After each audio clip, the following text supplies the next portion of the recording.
The Sensitive Man. Chapter 1. The Mermaid Tavern had been elaborately decorated.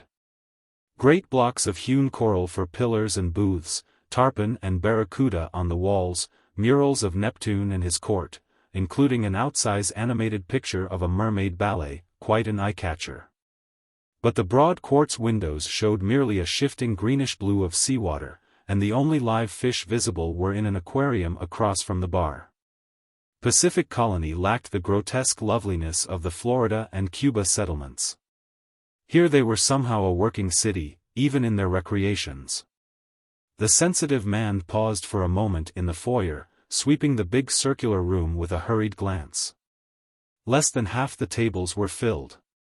This was an hour of interregnum, while the 12 to 1800 shift was still at work and the others had long finished their more expensive amusements. There would always be a few around, of course. Dalgety typed them as he watched.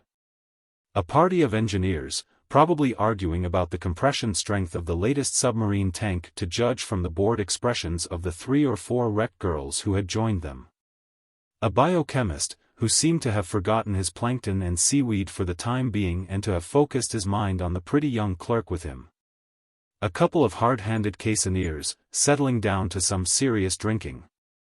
A maintenance man, a computer man, a tank pilot, a diver, a sea rancher, a bevy of stenographers, a bunch of very obvious tourists. More chemists and metallurgists. The Sensitive Man dismissed them all. There were others he couldn't classify with any decent probability, but after a second's hesitation he decided to ignore them too.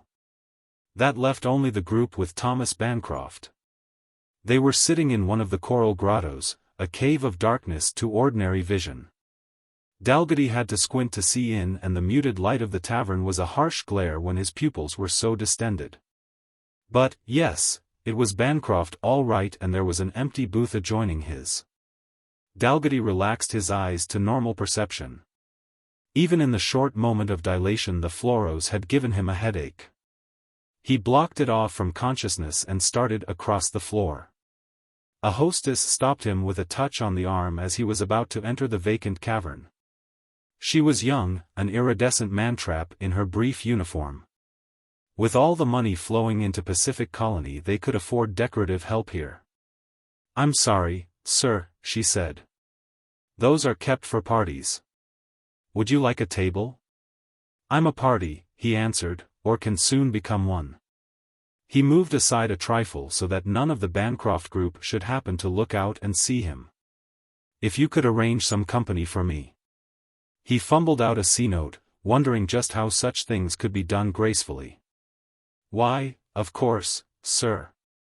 She took it with a smoothness he envied and handed him a stunning smile in return. "Just make yourself comfortable." Dalgety stepped into the grotto with a fast movement. This wasn't going to be simple. The rough red walls closed in on top of him, forming a space big enough for 20 people or so. A few strategically placed fluoros gave an eerie undersea light, just enough to see by, but no one could look in. A heavy curtain could be drawn if one wanted to be absolutely secluded.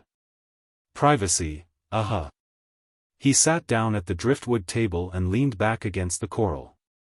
Closing his eyes he made an effort of will. His nerves were already keyed up to such a tautness that it seemed they must break, and it took only seconds to twist his mind along the paths required. The noise of the tavern rose from a tiny mumble to a clattering surf, to a huge and saw-edged wave. Voices dinned in his head, shrill and deep, hard and soft, a senseless stream of talking, jumbled together into words, words, words. Somebody dropped a glass and it was like a bomb going off. Dalgety winced, straining his ear against the grotto side.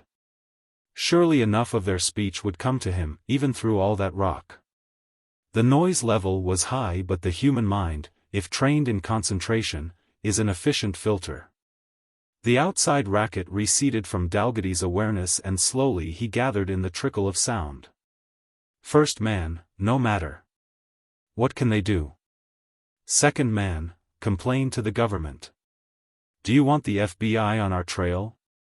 I don't. First man, take it easy. They haven't yet done so, and it's been a good week now since. Second man, how do you know they haven't? Third man, heavy, authoritative voice. Yes, Dalgety remembered it now from TV speeches, it was Bancroft himself, I know. I've got enough connections to be sure of that. Second man, okay, so they haven't reported it. But why not? Bancroft, you know why. They don't want the government mixing into this any more than we do. Woman, well, then, are they just going to sit and take it? No, they'll find some way to. Hello, there, mister. Dalgety jumped and whirled around. His heart began to race, until he felt his ribs tremble and he cursed his own tension. Why, what's the matter, mister? You look. Effort again, forcing the volume down, grasping the thunderous heart in fingers of command and dragging it toward rest. He focused his eyes on the girl who had entered. It was the rec girl, the one he had asked for because he had to sit in this booth. Her voice was speaking on an endurable level now. Another pretty little bit of fluff. He smiled shakily. Sit down, sweet. I'm sorry. My nerves are shot. What'll you have? A daiquiri, please. She smiled and placed herself beside him. He dialed on the dispenser, the cocktail for her, a scotch and soda for himself. You're new here, she said. Have you just been hired or are you a visitor? Again the smile. My name's Glenna. Call me Joe, said Dalgety. His first name was actually Simon. No, I'll only be here a short while. Where you from? She asked. I'm clear from New Jersey myself. Proving that nobody is ever born in California. He grinned. The control was asserting itself, his racing emotions were checked and he could think clearly again. I'm, just a floater. Don't have any real address right now. The dispenser ejected the drinks on a tray and flashed the charge, $20. Not bad, considering everything. He gave the machine a 50 and it made change, a $5 coin and a bill. Well, said Glenna, here's to you. And you. He touched glasses, wondering how to say what he had to say. Damn it, he couldn't sit here just talking or necking, he'd come to listen but. A sardonic montage of all the detective shows he had ever seen winked through his mind. The amateur who rushes in and solves the case, hi-ho. He had never appreciated all the detail involved till now. There was hesitation in him. He decided that a straightforward approach was his best bet. Deliberately then he created a cool confidence. Subconsciously he feared this girl, alien as she was to his class. All right, force the reaction to the surface, recognize it, suppress it. Under the table his hands moved in the intricate symbolic pattern which aided such emotion harnessing. Glenna, he said, I'm afraid I'll be rather dull company. The fact is I'm doing some research in psychology, learning how to concentrate under different conditions. I wanted to try it in a place like this, you understand. He slipped out a 2C bill and laid it before her. If you just sit here quietly it won't be for more than an hour I guess. Huh? Her brows lifted. Then, with a shrug and a wry smile, okay, you're paying for it. She took a cigarette from the flat case at her sash, lit it and relaxed. Dalgety leaned against the wall and closed his eyes again. The girl watched him curiously. He was of medium height, stockily built, inconspicuously dressed in a blue short-sleeved tunic, gray slacks and sandals. His square snub-nosed face was lightly freckled, with hazel eyes and a rather pleasant shy smile. The rusty hair was close-cropped. A young man, she guessed, about 25, quite ordinary and uninteresting except for the wrestler's muscles and, of course, his behavior. Oh, well, it took all kinds. Dalgety had a moment of worry. Not because the yarn he had handed her was thin but because it brushed too close to the truth. He thrust the unsureness out of him. Chances were she hadn't understood any of it, wouldn't even mention it. At least not to the people he was hunting. Or who were hunting him. Concentration, and the voices slowly came again, maybe. But I think they'll be more stubborn than that. Bancroft, yes.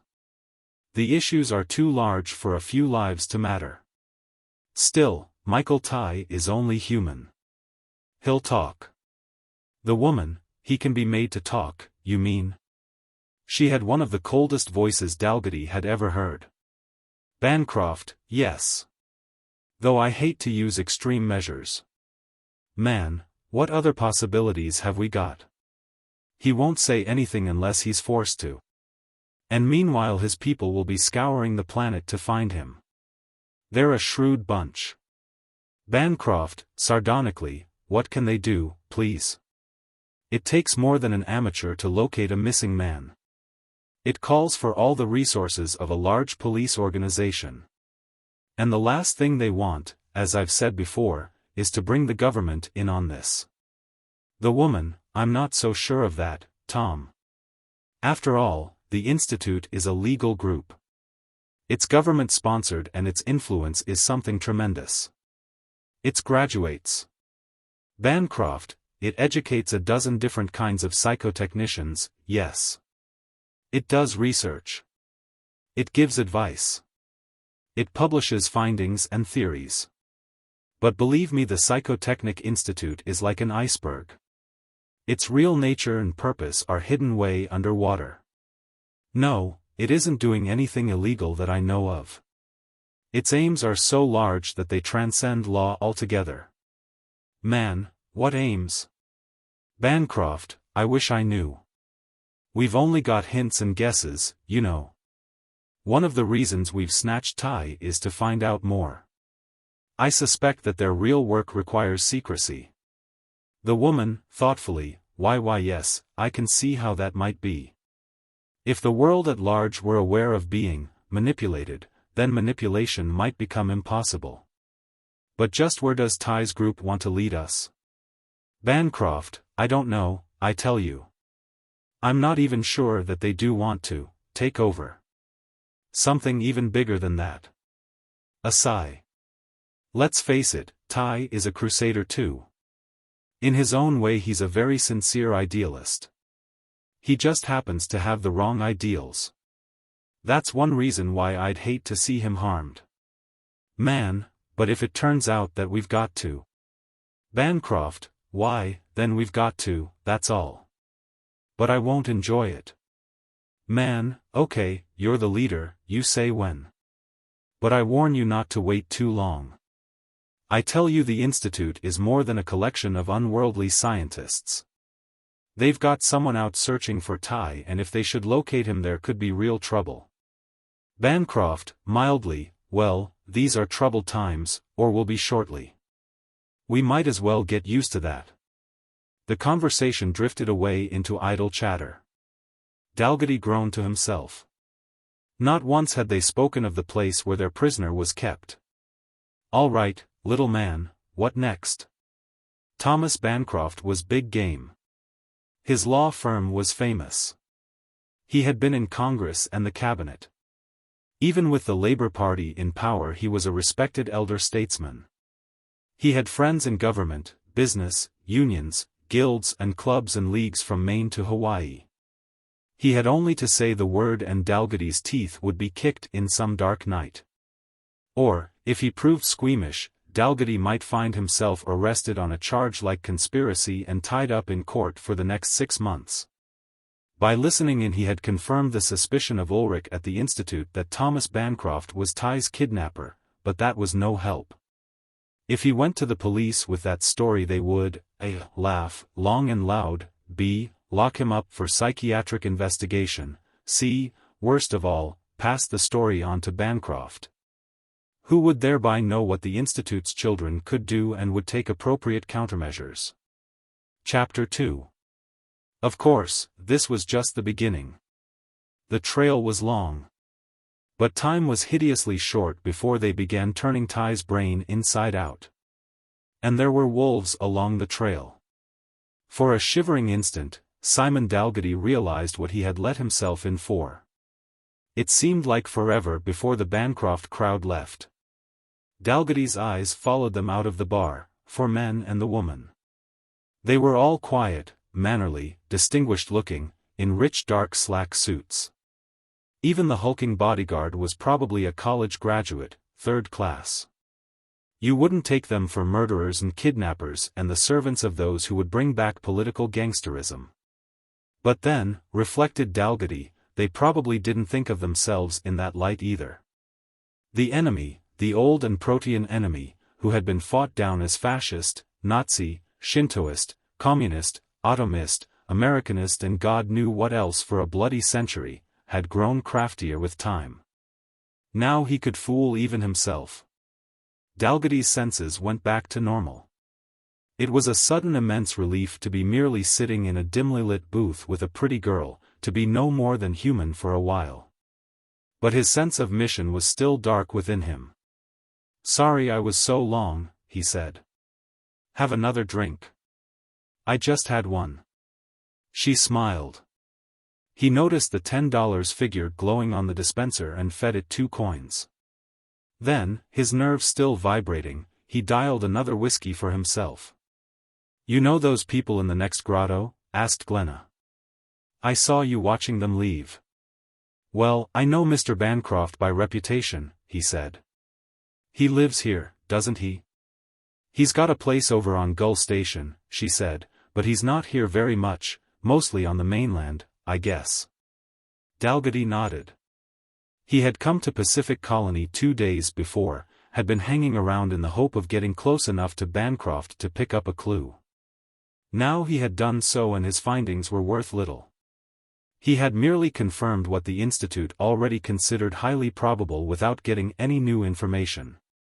He needed to think over his next move. He drained his drink. "I'd better jet off," he said. "We can have dinner in here if you want," said Glenna. "Thanks, I'm not hungry." That was true enough.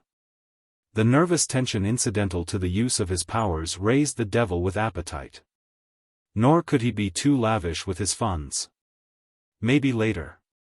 "Okay, Joe, I might be seeing you." She smiled. "You're a funny one. But kind of nice." Her lips brushed his and then she got up and left. Dalgety went out the door and punched for a topside elevator. It took him past many levels. The tavern was under the station's caissons near the main anchor cable, looking out into deep water. Above it were storehouses, machine rooms, kitchens, all the paraphernalia of modern existence. He stepped out of a kiosk onto an upper deck, 30 feet above the surface. Nobody else was there and he walked over to the railing and leaned on it, looking across the water and savoring loneliness. Below him the tiers dropped away to the main deck, flowing lines and curves, broad sheets of clear plastic, animated signs, the grass and flower beds of a small park, people walking swiftly or idly. The huge Euro-stabilized bulk did not move noticeably to the long Pacific swell. Pelican Station was the colony's downtown, its shops and theaters and restaurants, service and entertainment.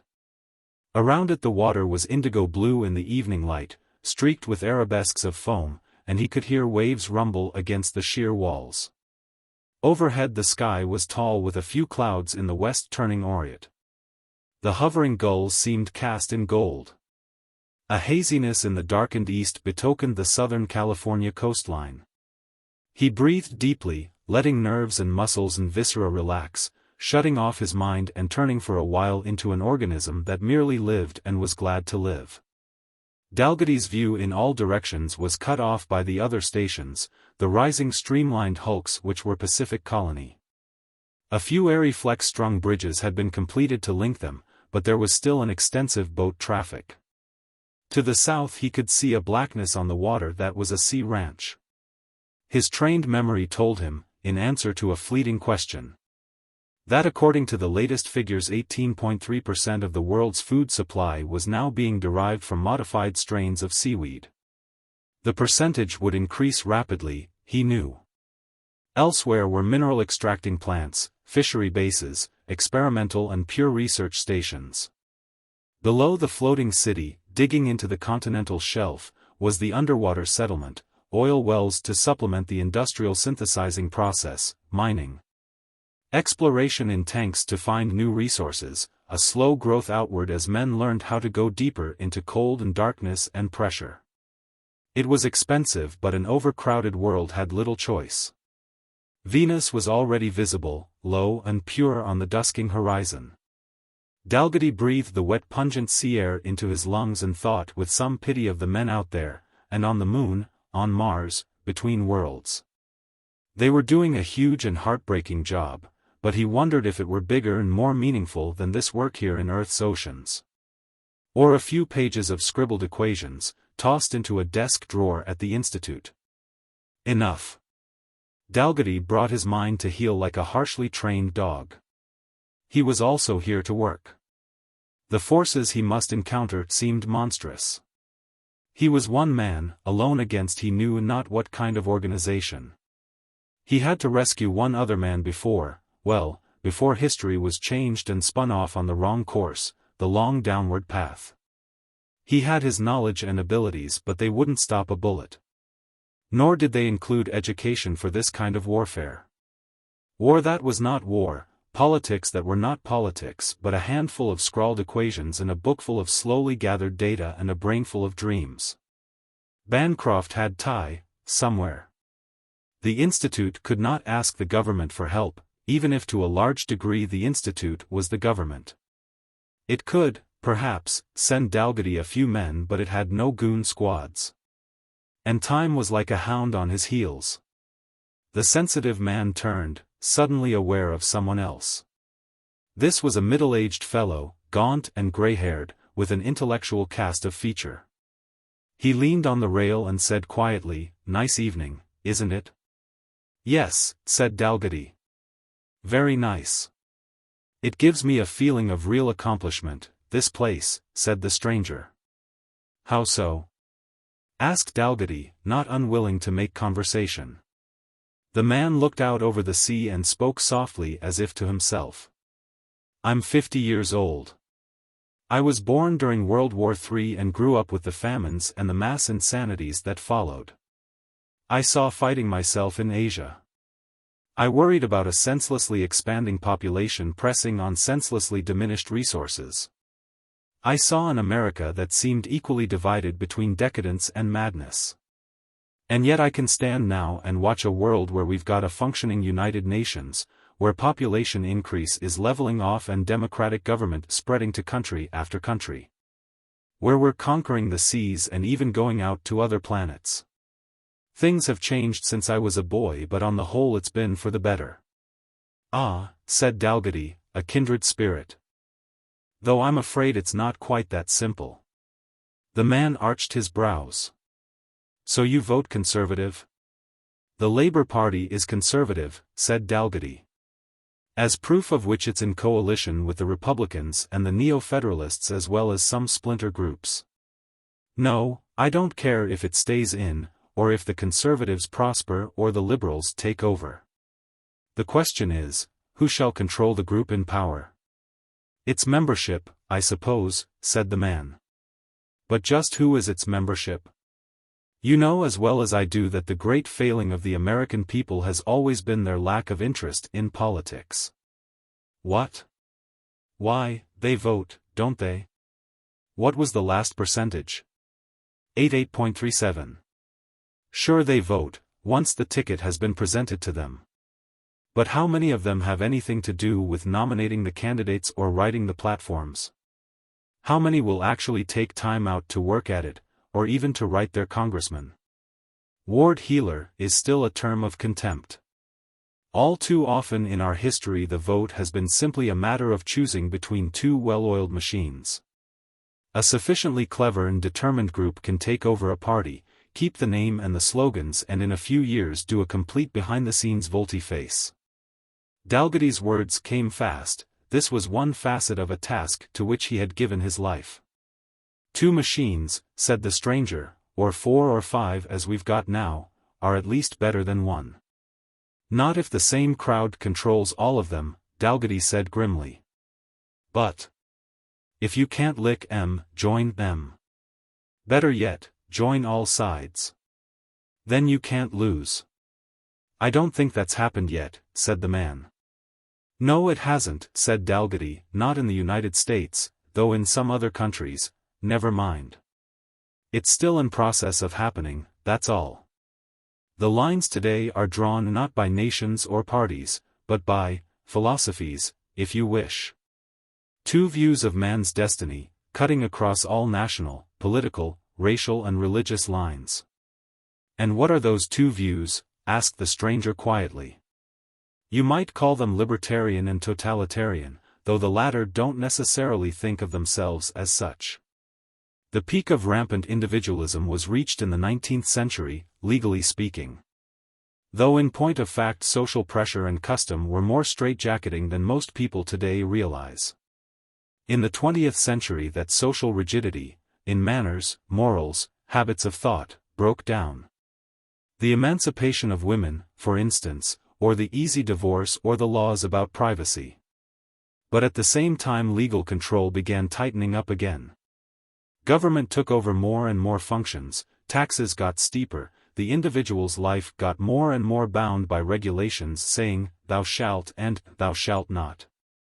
Well, it looks as if war is going out as an institution. That takes off a lot of pressure. Such hampering restrictions as conscription to fight or work, or rationing, have been removed. What we're slowly attaining is a society where the individual has maximum freedom, both from law and custom. It's perhaps farthest advanced in America, Canada, and Brazil, but it's growing the world over. But there are elements which don't like the consequences of genuine libertarianism. And the new science of human behavior, mass and individual, is achieving rigorous formulation. It's becoming the most powerful tool man has ever had, for whoever controls the human mind will also control all that man can do. That science can be used by anyone, mind you. If you'll read between the lines you'll see what a hidden struggle is shaping up for control of it as soon as it reaches maturity and empirical usability. Ah, yes, said the man. The Psychotechnic Institute. Dalgety nodded, wondering why he had jumped into such a lecture. Well, the more people who had some idea of the truth the better, though it wouldn't do for them to know the whole truth either. Not yet. The Institute trains so many for governmental posts and does so much advisory work, said the man, that sometimes it looks almost as if it were quietly taking over the whole show. Dalgety shivered a little in the sunset breeze and wished he'd brought his cloak. He thought wearily, here it is again. Here is the story they are spreading, not in blatant accusations, not all at once, but slowly and subtly, a whisper here, a hint there, a slanted news story, a supposedly dispassionate article. Oh, yes, they know their applied semantics. Too many people fear such an outcome, he declared. It just isn't true. The Institute is a private research organization with a federal grant. Its records are open to anyone. All the records? The man's face was vague in the gathering twilight. Dalgety thought he could make out a skeptically lifted brow. He didn't reply directly but said. There's a foggy notion in the public mind that a group equipped with a complete science of man, which the Institute hasn't got by a long shot, could take over at once and, by manipulations of some unspecified but frightfully subtle sort, rule the world. The theory is that if you know just what buttons to push and so on, men will do precisely as you wish without knowing that they're being guided. The theory happens to be pure jet wash. Oh, I don't know, said the man. In general terms it sounds pretty plausible. Dalgety shook his head. Suppose I were an engineer, he said, and suppose I saw an avalanche coming down on me.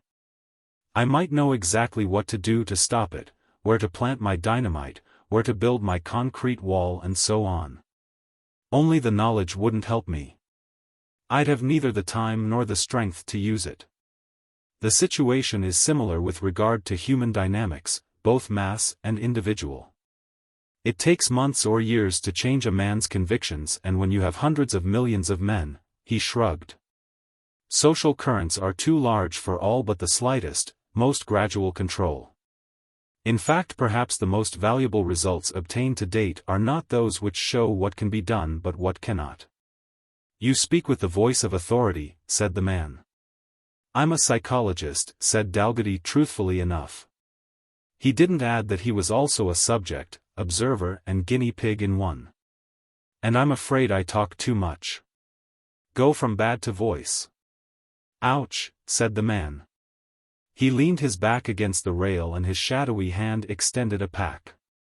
Smoke? No, thanks, I don't. You're a rarity. The brief lighter flare etched the stranger's face against the dusk. I've found other ways of relaxing. Good for you. By the way, I'm a professor myself. English Lit at Colorado. Afraid I'm rather a roughneck in that respect, said Dalgety. For a moment he had a sense of loss. His thought processes had become too far removed from the ordinary human for him to find much in fiction or poetry. But music, sculpture, painting, there was something else. He looked over the broad glimmering water, at the stations dark against the first stars, and savored the many symmetries and harmonies with a real pleasure. You needed senses like his before you could know what a lovely world this was. I'm on vacation now, said the man. Dalgety did not reply in kind. After a moment, you are too, I suppose? Dalgety felt a slight shock. A personal question from a stranger. Well, you didn't expect otherwise from someone like the girl Glenna, but a professor should be better conditioned to privacy customs. Yes, he said shortly. Just visiting. By the way, my name is Tyler, Harmon Tyler. Joe Thompson. Dalgety shook hands with him. We might continue our conversation if you're going to be around for a while, said Tyler. You raised some interesting points. Dalgety considered. It would be worthwhile staying as long as Bancroft did, in the hope of learning some more. I may be here a couple of days yet, he said. Good, said Tyler. He looked up at the sky. It was beginning to fill with stars. The deck was still empty. It ran around the dim upthrusting bulk of a weather observation tower which was turned over to its automatics for the night, and there was no one else to be seen. A few fluoros cast wan puddles of luminance on the plastic flooring. Glancing at his watch, Tyler said casually, It's about 1930 hours now. If you don't mind waiting till 2000 I can show you something interesting. What's that? Ah, you'll be surprised. Tyler chuckled. Not many people know about it. Now, getting back to that point you raised earlier. The half hour passed swiftly. Dalgety did most of the talking. And mass action. Look, to a rather crude first approximation, a state of semantic equilibrium on a worldwide scale, which of course has never existed, would be represented by an equation of the form.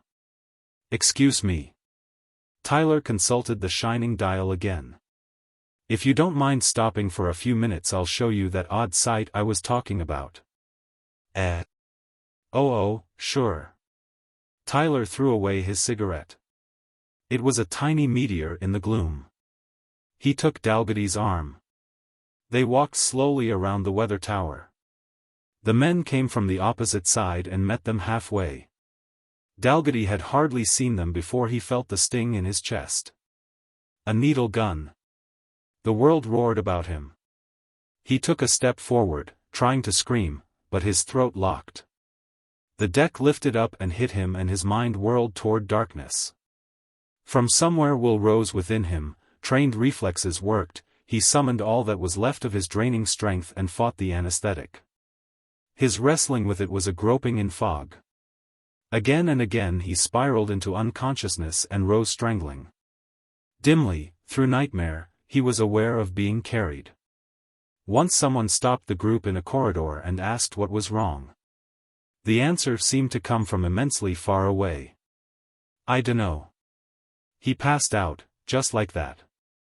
We're taking him to a doctor. There was a century spent going down some elevator. The boathouse walls trembled liquidly around him. He was carried aboard a large vessel, it was not visible through the grey mist. Some dulled portion of himself thought that this was obviously a private boathouse, since no one was trying to stop. Then the night came. Chapter 3. He woke slowly, with a dry retch, and blinked his eyes open. Noise of air, he was flying, it must have been a triphibian they took him onto. He tried to force recovery but his mind was still too paralyzed. Here. Drink this. Dalgety took the glass and gulped thirstily. It was coolness and steadiness spreading through him. The vibrato within him faded, and the headache dulled enough to be endurable. Slowly he looked around, and felt the first crawl of panic. No. He suppressed the emotion with an almost physical thrust. Now was the time for calm and quick wit and... A big man near him nodded and stuck his head out the door. He's okay now, I guess, he called. Want to talk to him? Dalgety's eyes roved the compartment. It was a rear cabin in a large airboat, luxuriously furnished with reclining seats and an inlaid table. A broad window looked out on the stairs. Caught. It was pure bitterness, an impotent rage at himself. Walked right into their arms. Tyler came into the room, followed by a pair of burly stone-faced men. He smiled. Sorry, he murmured, but you're playing out of your league, you know. Yeah. Dalgety shook his head. Rhinus twisted his mouth. I don't league it much either. Tyler grinned. It was a sympathetic expression. You punsters are incurable, he said. I'm glad you're taking it so well. We don't intend any harm to you. Skepticism was dark in Dalgety but he managed to relax. How'd you get on to me? He asked. Oh, various ways. You were pretty clumsy, I'm afraid. Tyler sat down across the table. The guards remained standing. We were sure the Institute would attempt a counterblow and we've studied it and its personnel thoroughly. You were recognized, Dalgety, and you're known to be very close to Ty. So you walked after us without even a face mask. At any rate, you were noticed hanging around the colony. We checked back on your movements. One of the wreck girls had some interesting things to tell of you. We decided you'd better be questioned. I sounded you out as much as a casual acquaintance could and then took you to the rendezvous. Tyler spread his hands. That's all. Dalgety sighed and his shoulders slumped under a sudden enormous burden of discouragement. Yes, they were right. He was out of his orbit. Well, he said, what now? Now we have you and Ty, said the other. He took out a cigarette. I hope you're somewhat more willing to talk than he is. Suppose I'm not? Understand this. Tyler frowned. There are reasons for going slow with Ty. He has hostage value, for one thing. But you're nobody. And while we aren't monsters, I for one have little sympathy to spare for your kind of fanatic. Now there, said Dalgety with a lift of sardonicism, is an interesting example of semantic evolution. This being, on the whole, an easygoing tolerant period, the word fanatic has come to be simply an epithet, a fellow on the other side. That will do, snapped Tyler. You won't be allowed to stall. There are questions we want answered. He ticked the points off on his fingers. What are the Institute's ultimate aims? How is it going about attaining them? How far has it gotten? Precisely what has it learned, in a scientific way, that it hasn't published? How much does it know about us? He smiled thinly. You've always been close to Ty. He raised you, didn't he? You should know just as much as he. Yes, thought Dalgety, Ty raised me. He was all the father I ever had, really. I was an orphan and he took me in and he was good. Sharp in his mind rose the image of the old house. It had lain on broad wooded grounds in the fair hills of Maine, with a little river running down to a bay winged with sailboats. There had been neighbors, quiet-spoken folk with something more real about them than most of today's rootless world knew.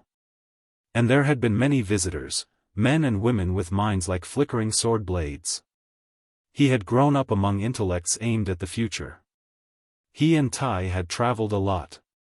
They had often been in the huge pylon of the main institute building. They had gone over to Tai's native England once a year at least. But always the old house had been dear to them. It stood on a ridge, long and low and weathered grey like a part of the earth. By day it had rested in a green sun-dazzle of trees or a glistering purity of snow. By night you heard the boards creaking and the lonesome sound of wind talking down the chimney. Yes, it had been good. And there had been the wonder of it. He loved his training. The horizonless world within himself was a glorious thing to explore. And that had oriented him outward to the real world. He had felt wind and rain and sunlight, the pride of high buildings and the surge of a galloping horse. Thresh of waves and laughter of women and smooth mysterious purr of great machines, with a fullness that made him pity those deaf and dumb and blind around him. Oh yes, he loved those things. He was in love with the whole turning planet and the big skies overhead. It was a world of light and strength and swift winds, and it would be bitter to leave it. But Tai was locked in darkness. He said slowly, all we ever were was a research and educational center, a sort of informal university specializing in the scientific study of man. We're not any kind of political organization. You'd be surprised how much we differ in our individual opinions. What of it? Shrugged Tyler. This is something larger than politics. Your work, if fully developed, would change our whole society, perhaps the whole nature of man. We know you've learned more things than you've made public. Therefore you're reserving that information for uses of your own. And you want it for your purposes? Yes, said Tyler. After a moment, I despise melodrama, but if you don't cooperate you're going to get the works. And we've got Tai too, never forget that. One of you ought to break down if he watches the other being questioned. We're going to the same place. We're going to Tai. The effort to hold face and voice steady was monstrous. Just where are we bound? An island. We should be there soon. I'll be going back again myself, but Mr. Bancroft is coming shortly. That should convince you just how important this is to us. Dalgety nodded. Can I think it over for a while? It isn't an easy decision for me. Sure. I hope you decide right. Tyler got up and left with his guards. The big man who had handed him the drink earlier sat where he had been all the time. Slowly the psychologist began to tighten himself. The faint drone of turbines and whistle of jets and sundered air began to enlarge. Where are we going? He asked. Can't tell you that. Shut up, will you? But surely. The guard didn't answer. But he was thinking. Revilligigado, never would Pierre announce that damn spig name, cripes, what a godforsaken hole. Meb I can work a trip over to Mexico. That little gal in Guada. Dalgety concentrated. Revilla, he had it now. Islas de Revillagigedo, a small group some 350 or 400 miles off the Mexican coast, little visited with very few inhabitants. His eidetic memory went to work, conjuring an image of a large-scale map he had once studied. Closing his eyes he laid off the exact distance, latitude and longitude, individual islands. Wait, there was one a little further west, a speck on the map, not properly belonging to the group. And, he riffled through all the facts he had ever learned pertaining to Bancroft. Wait now, Bertrand Meade, who seemed to be the kingpin of the whole movement, yes, Meade owned that tiny island. So that's where we're going. He sank back, letting weariness overrun him. It would be a while yet before they arrived. Dalgety sighed and looked out at the stars. Why had men arranged such clumsy constellations when the total pattern of the sky was a big and lovely harmony? He knew his personal danger would be enormous once he was on the ground. Torture, mutilation, even death. Dalgety closed his eyes again. Almost at once he was asleep. Chapter 4. They landed on a small field while it was still dark. Hustled out into a glare of lights, Dalgety did not have much chance to study his surroundings. There were men standing on guard with magnum rifles, tough-looking professional goons in loose gray uniforms. Dalgety followed obediently across the concrete, along a walk and through a garden to the looming curved bulk of a house. He paused just a second as the door opened for them and stood looking out into darkness. The sea rolled and hissed there on a wide beach. He caught the clean salt smell of it and filled his lungs. It might be the last time he ever breathed such air. Get along with you. An arm jerked him into motion again. Down a bare coldly lit hallway, down an escalator, into the guts of the island. Another door, a room beyond it, an ungentle shove. The door clashed to behind him. Dalgety looked around. The cell was small, bleakly furnished with bunk, toilet and washstand, had a ventilator grill in one wall. Nothing else. He tried listening with maximum sensitivity, but there were only remote confused murmurs. Dad. He thought. You're here somewhere too. He flopped on the bunk and spent a moment analyzing the aesthetics of the layout. It had a certain pleasing severity, the unconscious balance of complete functionalism. Soon Dalgety went back to sleep. A guard with a breakfast tray woke him. Dalgety tried to read the man's thoughts, but there weren't any to speak of. He ate ravenously under a gun muzzle, gave the tray back and returned to sleep. It was the same at lunchtime. His time sense told him that it was 1,435 hours when he was roused again. There were 3 men this time, husky specimens. Come on, said one of them. Never saw such a guy for pounding his ear. Dalgety stood up, running a hand through his hair. The red bristles were scratchy on his palm. It was a cover-up, a substitute symbol to bring his nervous system back under full control. The process felt as if he were being tumbled through a huge gulf. Just how many of your fellows are there here? He asked. Enough. Now get going. He caught the whisper of thought, 50 of us guards, is it? Yeah, 50, I guess. 50. Dalgety felt taut as he walked out between 2 of them. 50 goons. And they were trained, he knew that. The Institute had learned that Bertrand Meade's private army was well drilled. Nothing obtrusive about it, officially they were only servants and bodyguards, but they knew how to shoot. And he was alone in mid-ocean with them. He was alone and no one knew where he was and anything could be done to him.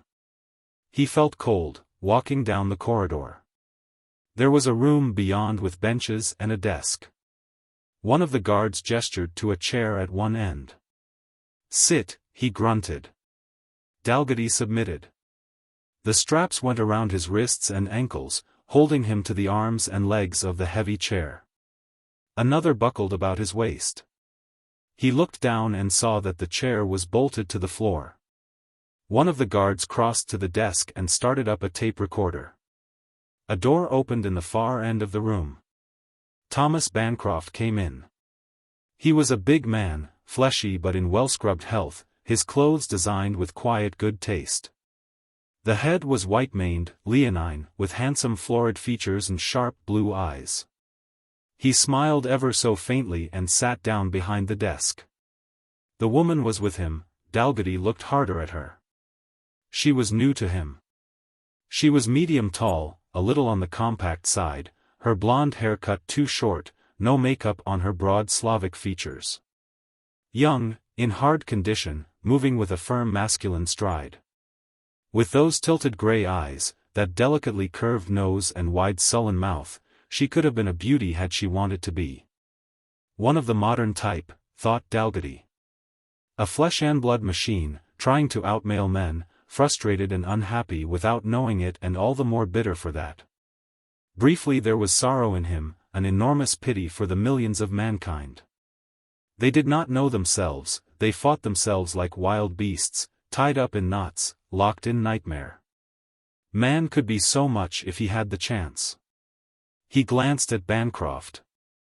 I know you, he said, but I'm afraid the lady has the advantage of me. My secretary and general assistant, Miss Casimir. The politician's voice was sonorous, a beautifully controlled instrument. He leaned across the desk.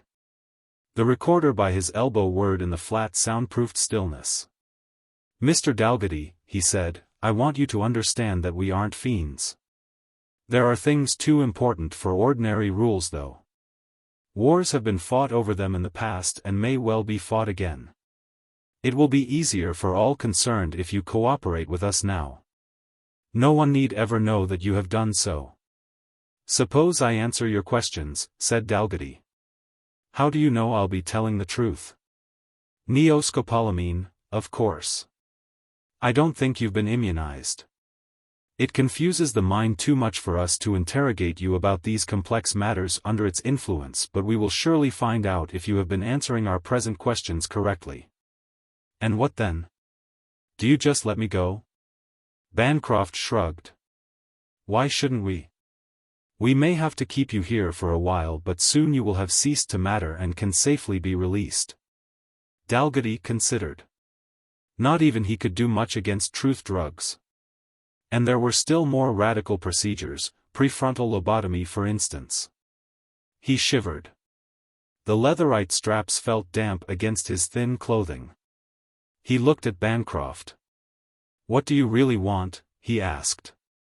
Why are you working for Bertrand Meade? Bancroft's heavy mouth lifted in a smile. I thought you were supposed to answer the questions, he said.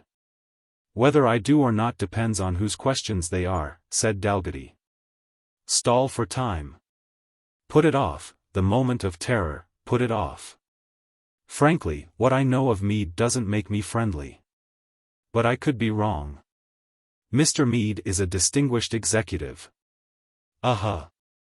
He's also the power behind a hell of a lot of political figures, including you. He's the real boss of the actionist movement. What do you know of that? Asked the woman sharply. It's a complicated story, said Dalgety, but essentially actionism is a Weltanschauung.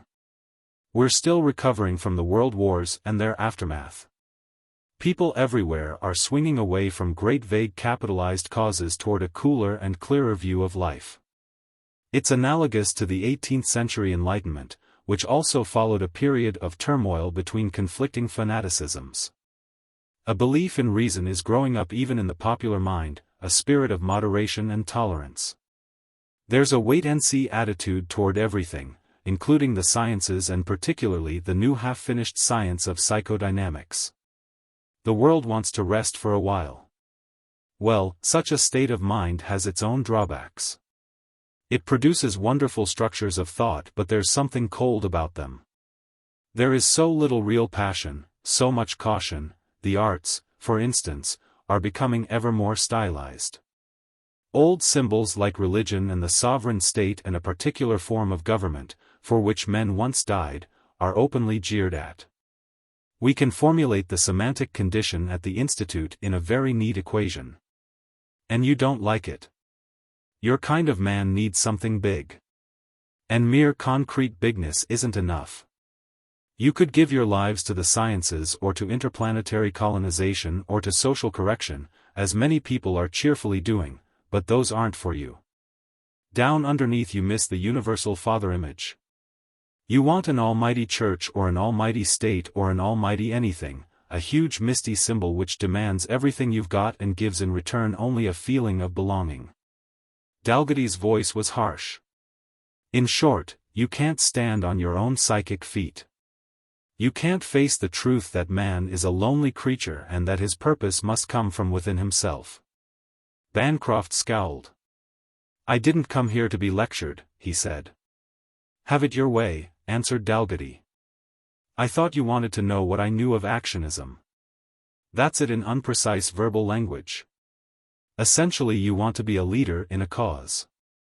Your men, such as aren't merely hired, want to be followers. Only there isn't a cause around, these days, except the common sense one of improving human life. The woman, Casimir, leaned over the desk. There was a curious intensity in her eyes. You just pointed out the drawbacks yourself, she said. This is a decadent period. No, said Dalgety. Unless you insist on loaded connotations. It's a necessary period of rest. Recoil time for a whole society, well, it all works out neatly in Ty's formulation. The present state of affairs should continue for about 75 years, we feel at the Institute. In that time, reason can, we hope, be so firmly implanted in the basic structure of society that when the next great wave of passion comes it won't turn men against each other. The present is, well, analytic. While we catch our breath we can begin to understand ourselves. When the next synthetic, or creative or crusading period, if you wish, comes, it will be saner than all which have gone before. And man can't afford to go insane again. Not in the same world with the lithium bomb. Bancroft nodded. And you in the Institute are trying to control this process, he said. You're trying to stretch out the period of, damn it, of decadence. Oh, I've studied the modern school system too, Dalgety. I know how subtly the rising generation is being indoctrinated, through policies formulated by your men in the government. Indoctrinated? Trained, I would say. Trained in self-restraint and critical thinking. Dalgety grinned with one side of his mouth. Well, we aren't here to argue generalities. Specifically Meade feels he has a mission. He is the natural leader of America, ultimately, through the UN, in which we are still powerful, the world. He wants to restore what he calls ancestral virtues. You see, I've listened to his speeches and yours, Bancroft. These virtues consist of obedience, physical and mental, to constituted authority, of dynamism, which operationally speaking means people ought to jump when he gives an order, of. Oh, why go on? It's the old story. Power hunger, the recreation of the absolute state, this time on a planetary scale. With psychological appeals to some and with promises of reward to others he's built up quite a following. But he's shrewd enough to know that he can't just stage a revolution. He has to make people want him. He has to reverse the social current until it swings back to authoritarianism, with him riding the crest. And that of course is where the Institute comes in. Yes, we have developed theories which make at least a beginning at explaining the facts of history.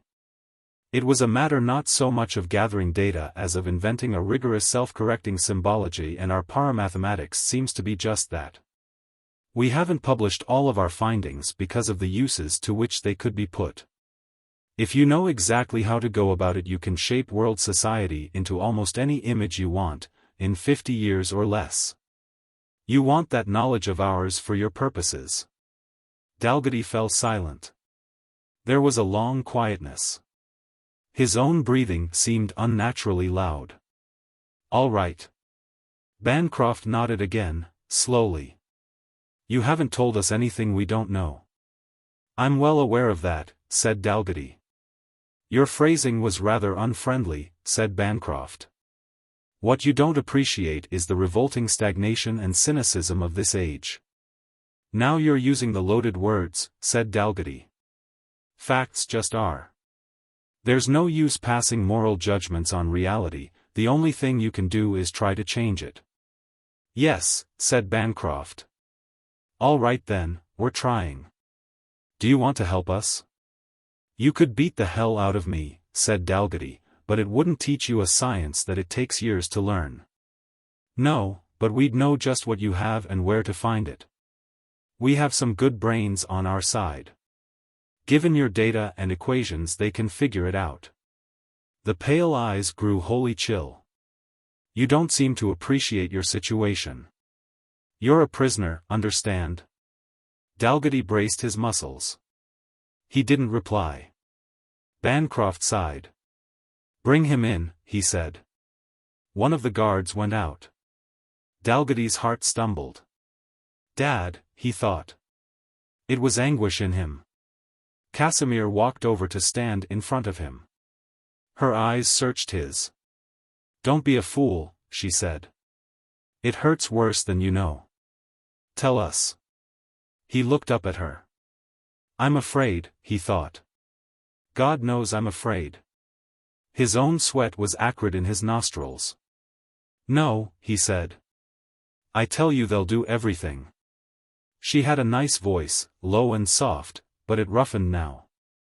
Her face was colorless with strain. Go on, man, don't condemn yourself to mindlessness. There was something strange here. Dalgety's senses began to reach out. She was leaning close and he knew the signs of horror even if she tried to hide them. She's not so hard as she makes out, but then why is she with them? He threw a bluff. I know who you are, he said. Shall I tell your friends? No, you don't. She stepped back, rigid, and his wetted senses caught the fear smell. In a moment there was control and she said, all right then, have it your way. And underneath, the thought, slowed by the gloominess of panic, does he know I'm FBI? FBI. He jerked against the straps. Ye gods. Calmness returned to him as she walked to her chief, but his mind whirred. Yes, why not? Institute men had little connection with the federal detectives, who, since the abolition of a discredited security, had resumed a broad function. They might easily have become dubious about Bertrand Meade on their own, have planted operatives with him. They had women among them too, and a woman was always less conspicuous than a man. He felt a chill. The last thing he wanted was a federal agent here. The door opened again. A quartet of guards brought in Michael Tighe. The Briton halted, staring before him. Simon. It was a harsh sound, full of pain. Have they hurt you, Dad? Asked Dalgety very gently. No, not till now. The grey head shook. But you. Take it easy, Dad, said Dalgety. The guards hustled Tighe over to a front row bench and sat him down. Old man and young locked eyes across the bare space. Tighe spoke to him in the hidden way. What are you going to do? I can't sit and let them. Dalgety could not reply unheard, but he shook his head. I'll be okay, he answered aloud. Do you think you can make a break? I'll try to help you. No, said Dalgety. Whatever happens you lie low. That's an order. He blocked off sensitivity as Bancroft snapped, enough. One of you is going to yield. If Dr. Tighe won't, then we'll work on him and see if Mr. Dalgety can hold out. He waved his hand as he took out a cigar. Two of the goons stepped up to the chair. They had rubberite hoses in their hands.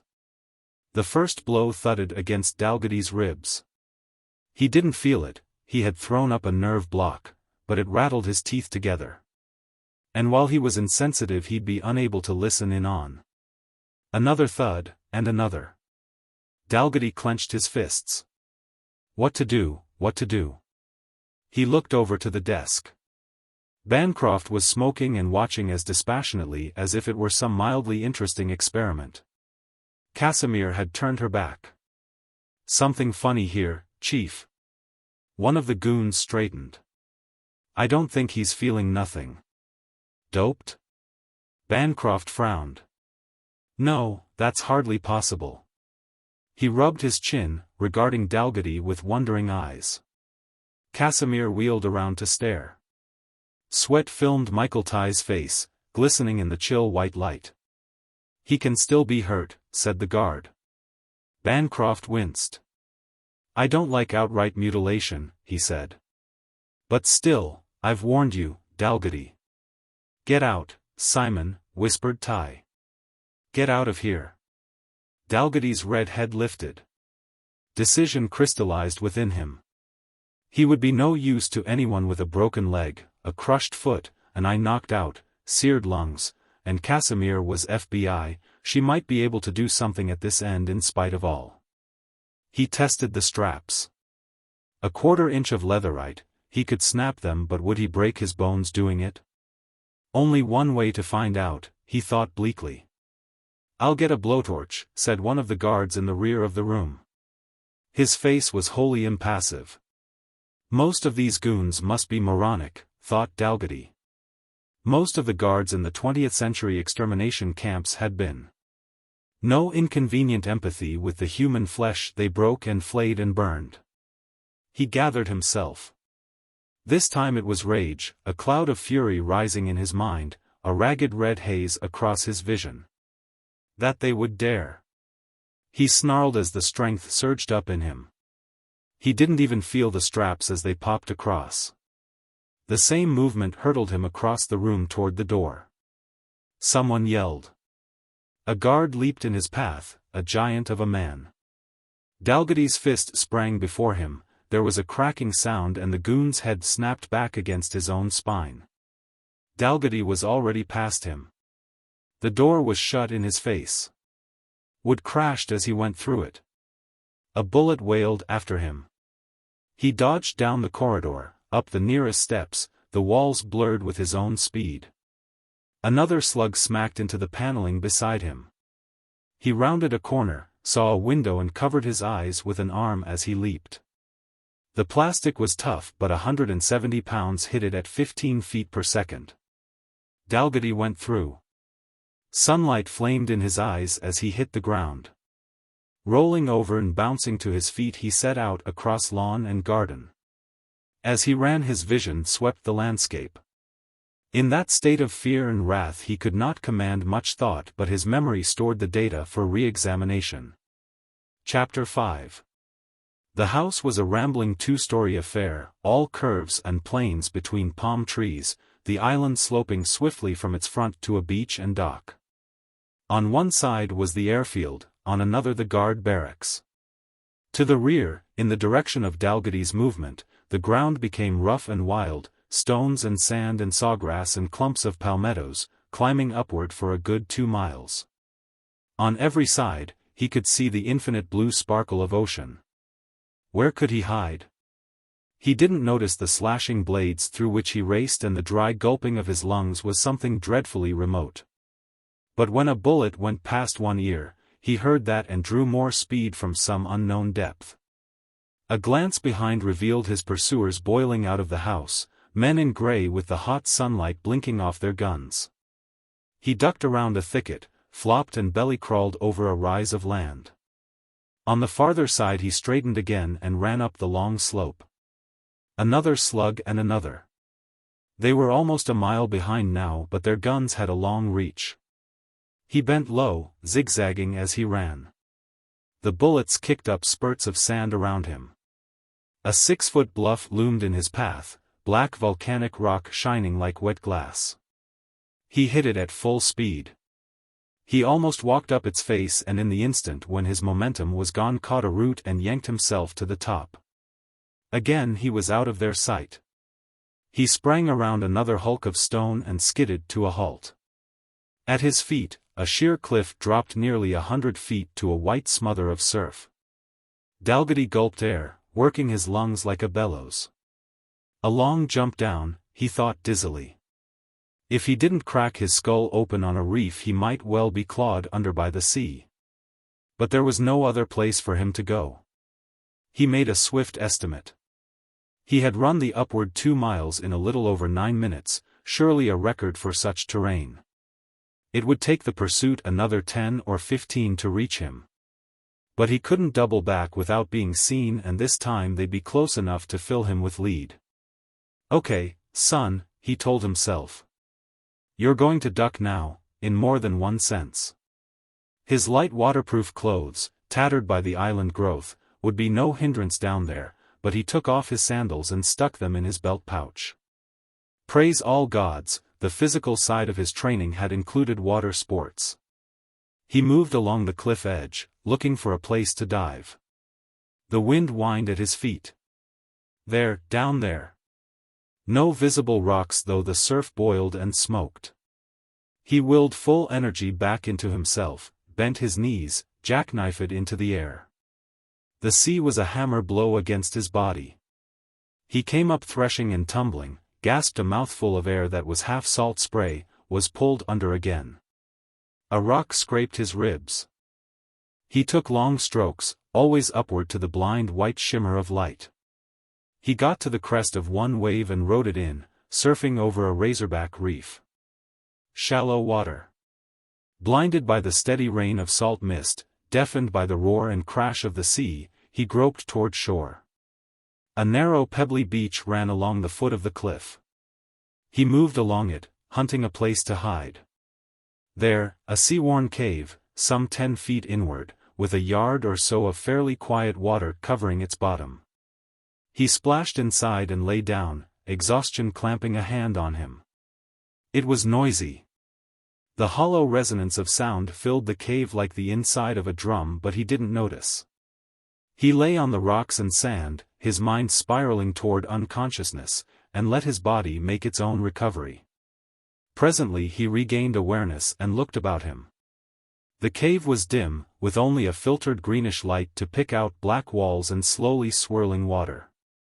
Nobody could see much below the surface. Good. He studied himself. Lacerated clothes, bruised flesh and a long bleeding gash in one side. That was not good. A stain of blood on the water would give him away like a shout. Grimacing, he pressed the edges of the wound together and willed that the bleeding stop. By the time a good enough clot was formed for him to relax his concentration, the guards were scrambling down to find him. He didn't have many minutes left. Now he had to do the opposite of energizing. He had to slow metabolism down, ease his heartbeat, lower his body temperature, dull his racing brain. He began to move his hands, swaying back and forth, muttering the autohypnotic formulas. His incantations, Tai had called them. But they were only stylized gestures leading to conditioned reflexes deep in the medulla. Now I lay me down to sleep. Heavy, heavy, his eyelids were drooping. The wet walls receding into a great darkness, a hand cradling his head. The noise of surf dimmed, became a rustle, the skirts of the mother he had never known, come in to bid him good night. Coolness stole over him like veils dropping one by one inside his head. There was winter outside and his bed was snug. When Dalgety heard the nearing rattle of boots, just barely through the ocean and his own drowsiness, he almost forgot what he had to do. No, yes, now he knew. Take several long, deep breaths, oxygenate the bloodstream, then fill the lungs once and slide down under the surface.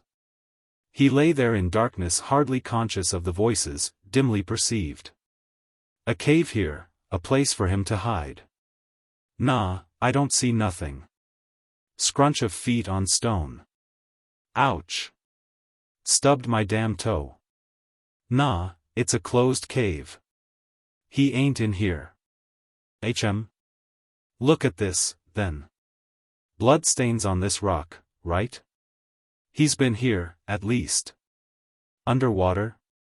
Rifle butts probed but could not sound the inlet. The woman's voice. If he is hiding down below, he'll have to come up for air. When? We gotta search this whole damn beach. Here, I'll just give the water a burst. Casimir, sharply, don't be a fool.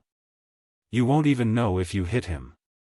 Nobody can hold his breath more than 3 minutes. Yeah, that's right, Joe. How long we been in here? 1 minute, I guess. Give him a couple more. Cripes. Ja, see how he ran? He ain't human. He's killable, though. Me, I think he's just rolling around in the surf out there. This could be fish blood. A kuda chased another fish in here and bit it. Casimir, or if his body drifted in, it's safely under. Got a cigarette? Here we are, Mississippi. But say, I never thought to ask. How come you come with us? Casimir, I'm as good a shot as you are, Buster, and I want to be sure this job's done right. Pause. Casimir, almost 5 minutes. If he can come up now, he's a seal. Especially with his body oxygen-starved after all that running. In the slowness of Dalgety's brain there was a chill wonder about the woman. He had read her thought, she was FBI. But she seemed strangely eager to hunt him down. Okay, Lees, get outta here. Casimir, you go on. I'll wait here just in case and come up to the house pretty soon. I'm tired of following you around. Okay. Lees, go, Joe. It was another 4 minutes or so before the pain and tension in his lungs became unendurable. Dalgety knew he would be helpless as he rose, still in his semi-hibernating state, but his body was shrieking for air. Slowly he broke the surface. The woman gasped. Then the automatic jumped into her hand and leveled between his eyes. All right, friend. Come on out. Her voice was very low and shook a trifle, but there was grimness in it. Dalgety climbed onto the ledge beside her and sat with his legs dangling, hunched in the misery of returning strength. When full wakefulness was achieved, he looked at her and found she had moved to the farther end of the cave. Don't try to jump, she said. Her eyes caught the vague light in a wide glimmer, half frightened. I don't know what to make of you. Dalgety drew a long breath and sat upright, bracing himself on the cold slippery stone. I know who you are, he said. Who, then? She challenged. You're an FBI agent planted on Bancroft. Her gaze narrowed, her lips compressed. What makes you think so? Never mind, you are. That gives me a certain hold on you, whatever your purposes. The blonde head nodded. I wondered about that. That remark you made to me down in the cell suggested, well, I couldn't take chances. Especially when you showed you were something extraordinary by snapping those straps and bursting the door open. I came along with the search party in hope of finding you. He had to admire the quick mind behind the wide smooth brow. You damn near did, for them, he accused her. I couldn't do anything suspicious, she answered. But I figured you hadn't leaped off the cliff in sheer desperation. You must have had some hiding place in mind, and underwater seemed the most probable. In view of what you'd already done, I was pretty sure you could hold your breath abnormally long. Her smile was a little shaky. Though I didn't think it would be inhumanly long. You've got brains, he said, but how much heart? What do you mean? I mean, are you going to throw Dr. Ty and me to the wolves now? Or will you help us? That depends, she answered slowly. What are you here for? His mouth twisted ruefully. I'm not here on purpose at all, Dalgety confessed. I was just trying to get a clue to Dr. Ty's whereabouts. They outsmarted me and brought me here. Now I have to rescue him. His eyes held hers. Kidnapping is a federal offense. It's your duty to help me. I may have higher duties, she countered. Leaning forward, tautly, but how do you expect to do this? I'm damned if I know. Dalgety looked moodily out at the beach and the waves and the smoking spindrift. But that gun of yours would be a big help. She stood for a moment, scowling with thought. If I don't come back soon, they'll be out hunting for me.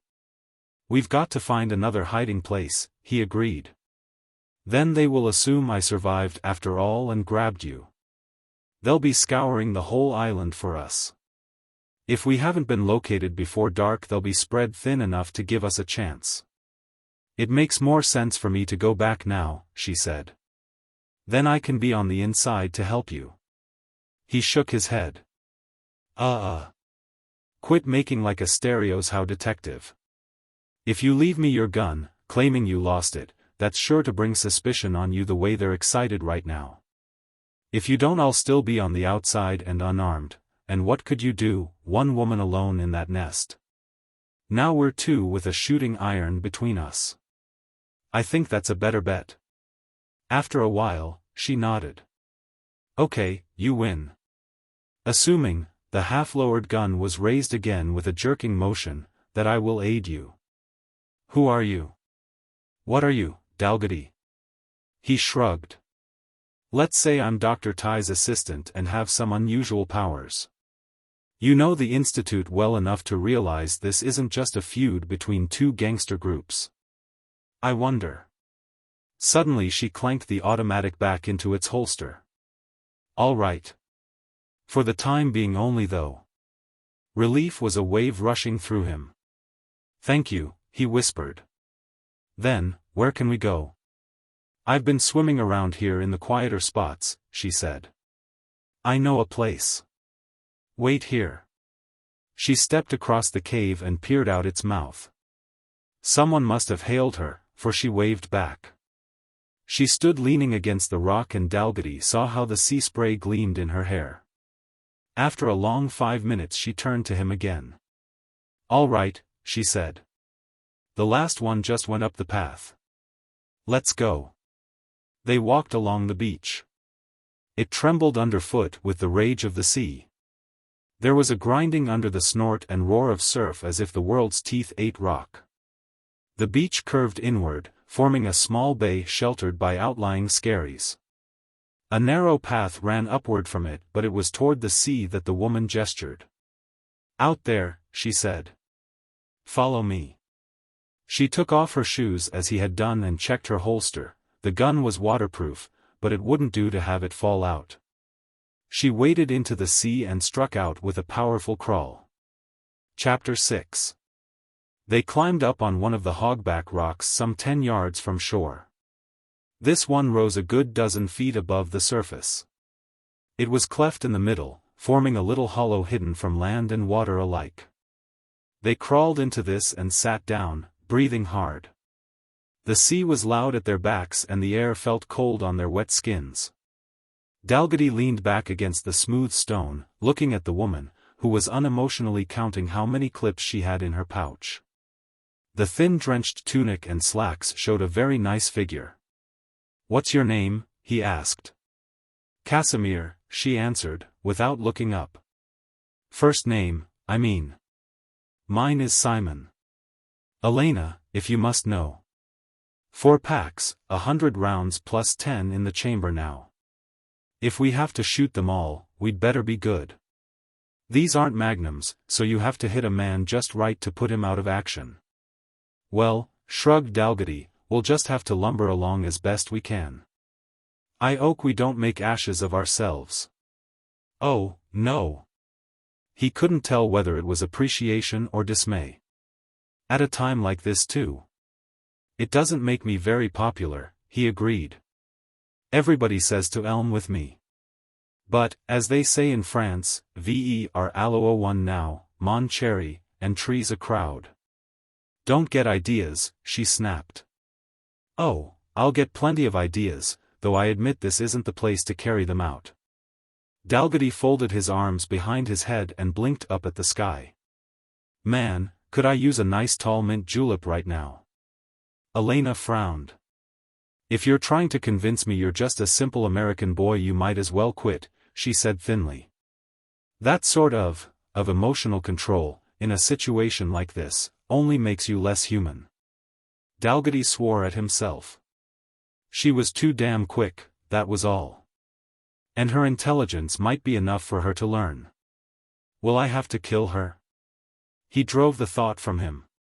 He could overcome his own conditioning about anything, including murder, if he wanted to, but he'd never want to. No, that was out. How did you get here? He asked. How much does the FBI know? Why should I tell you? Well, it'd be nice to know if we can expect reinforcements. We can't. Her voice was bleak. I might as well let you know. The Institute could find out anyway through its government connections, the damned octopus. He looked into the sky. Dalgety's gaze followed the curve of her high cheekbones. Unusual face, you didn't often see such an oddly pleasing arrangement. The slight departure from symmetry. We've wondered about Bertrand Meade for some time, as every thinking person has, she began tonelessly. It's too bad there are so few thinking people in the country. Something the Institute is trying to correct, Dalgety put in. Elena ignored him. It was finally decided to work agents into his various organizations. I've been with Thomas Bancroft for about 2 years now. My background was carefully faked and I'm a useful assistant. But even so, it was only a short while back that I got sufficiently into his confidence to be given some inkling of what's going on. As far as I know, no other FBI operative has learned as much. And what have you found out? Essentially the same things you were describing in the cell, plus more details on the actual work they're doing. Apparently the Institute was on to Meade's plans long before we were. It doesn't speak well for your purposes, whatever they are, that you haven't asked us for help before this. The decision to kidnap Dr. Tai was taken only a couple of weeks ago. I haven't had a chance to communicate with my associates in the force. There's always someone around, watching. The setup's well arranged, so that even those not under suspicion don't have much chance to work unobserved, once they've gotten high enough to know anything important. Everybody spies on everybody else and submits periodic reports. She gave him a harsh look. So here I am. No official person knows my whereabouts, and if I should disappear it would be called a deplorable accident. Nothing could be proved, and I doubt if the FBI would ever get another chance to do any effective spying. But you have proof enough for a raid, he ventured. No, we haven't. Up till the time I was told Dr. Tai was going to be snatched, I didn't know for certain that anything illegal was going on. There's nothing in the law against like-minded people knowing each other and having a sort of club. Even if they hire tough characters and arm them, the law can't protest. The Act of 1999 effectively forbids private armies, but it would be hard to prove Meade has one. He doesn't really, said Dalgety. Those goons aren't much more than what they claim to be, bodyguards. This whole fight is primarily on a mental level. So I gather. And can a free country forbid debate or propaganda? Not to mention that Meade's people include some powerful men in the government itself. If I could get away from here alive, we'd be able to hang a kidnapping charge on Thomas Bancroft, with assorted charges of threat, mayhem and conspiracy, but it wouldn't touch the main group. Her fists clenched. It's like fighting shadows. You war against the sunset glow. The judgment follows fast, my lord, quoted Dalgety. Harriet's Ford was one of the few poems he liked. Getting Bancroft out of the way would be something, he added. The way to fight Meade is not to attack him physically but to change the conditions under which he must work. Change them to what? Her eyes challenged his. He noticed that there were small gold flecks in the gray. What does the Institute want? A sane world, he replied. I've wondered, she said. Maybe Bancroft is more nearly right than you. Maybe I should be on his side after all. I take it you favor libertarian government, he said. In the past it's always broken down sooner or later, and the main reason has been that there aren't enough people with the intelligence, alertness and toughness to resist the inevitable encroachments of power on liberty. The Institute is trying to do two things: create such a citizenry and simultaneously to build up a society which itself produces men of that kind and reinforces those traits in them. It can be done, given time. Under ideal conditions we estimate it would take about 300 years for the whole world. Actually it'll take longer. But just what kind of person is needed? Elena asked coldly. Who decides it? You do. You're just the same as all other reformers, including Meade, hell-bent to change the whole human race over to your particular ideal, whether they like it or not. Oh, they'll like it, he smiled. That's part of the process. It's a worse tyranny than whips and barbed wire, she snapped. You've never experienced those then. You have got that knowledge, she accused. You have the data and the equations to be sociological engineers. In theory, he said. In practice it isn't that easy. The social forces are so great that, well, we could be overwhelmed before accomplishing anything. And there are plenty of things we still don't know. It will take decades, perhaps centuries, to work out a complete dynamics of man. We're one step beyond the politician's rule of thumb, but not up to the point where we can use slide rules. We have to feel our way. Nevertheless, she said, you've got the beginnings of a knowledge which reveals the true structure of society and the processes that make it Given that knowledge, man could in time build his own world order the way he desired it, a stable culture that wouldn't know the horrors of oppression or collapse. But you've hidden away the very fact that such information exists. You're using it in secret. Because we have to, Dalgety said. If it were generally known that we're putting pressure on here and there and giving advice slanted just the way we desire, the whole thing would blow up in our faces. People don't like being shoved around. And still you're doing it. One hand dropped to her gun. You, a clique of maybe 100 men. More than that. You'd be surprised how many are with us. You've decided you are the almighty arbiters. Your superior wisdom is going to lead poor blind mankind up the road to heaven. I say it's down the road to hell. The last century saw the dictatorship of the elite and the dictatorship of the proletariat. This one seems to be birthing the dictatorship of the intellectuals. I don't like any of them. Look, Elena. Dalgety leaned on one elbow and faced her. It isn't that simple. All right, we've got some special knowledge. When we first realized we were getting somewhere in our research, we had to decide whether to make our results public or merely give out selected less important findings. Don't you see, no matter what we did, it would have been us, the few men, who decided. Even destroying all our information would have been a decision. His voice grew more urgent. So we made what I think was the right choice. History shows as conclusively as our own equations that freedom is not the natural condition of man. It's a metastable state at best, all too likely to collapse into tyranny. The tyranny can be imposed from outside by the better organized armies of a conqueror, or it can come from within, through the will of the people themselves. Surrendering their rights to the father image, the almighty leader, the absolute state. What use does Bertrand Meade want to make of our findings if he can get them? To bring about the end of freedom by working on the people till they themselves desire it. And the damnable part of it is that Meade's goal is much more easily attained than ours. So suppose we made our knowledge public. Suppose we educated anyone who desired it in our techniques. Can't you see what would happen? Can't you see the struggle that would be waged for control of the human mind? It could start as innocuously as a businessman planning a more effective advertising campaign. It would end in a welter of propaganda, counter-propaganda, social and economic manipulations, corruption, competition for the key offices, and so, ultimately, there would be violence. All the psychodynamic tensors ever written down won't stop a machine gun.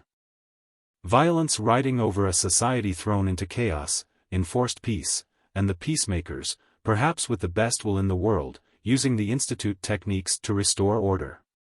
Then one step leads to another, power gets more and more centralized, and it isn't long before you have the total state back again. Only this total state could never be overthrown. Elena Casimir bit her lip.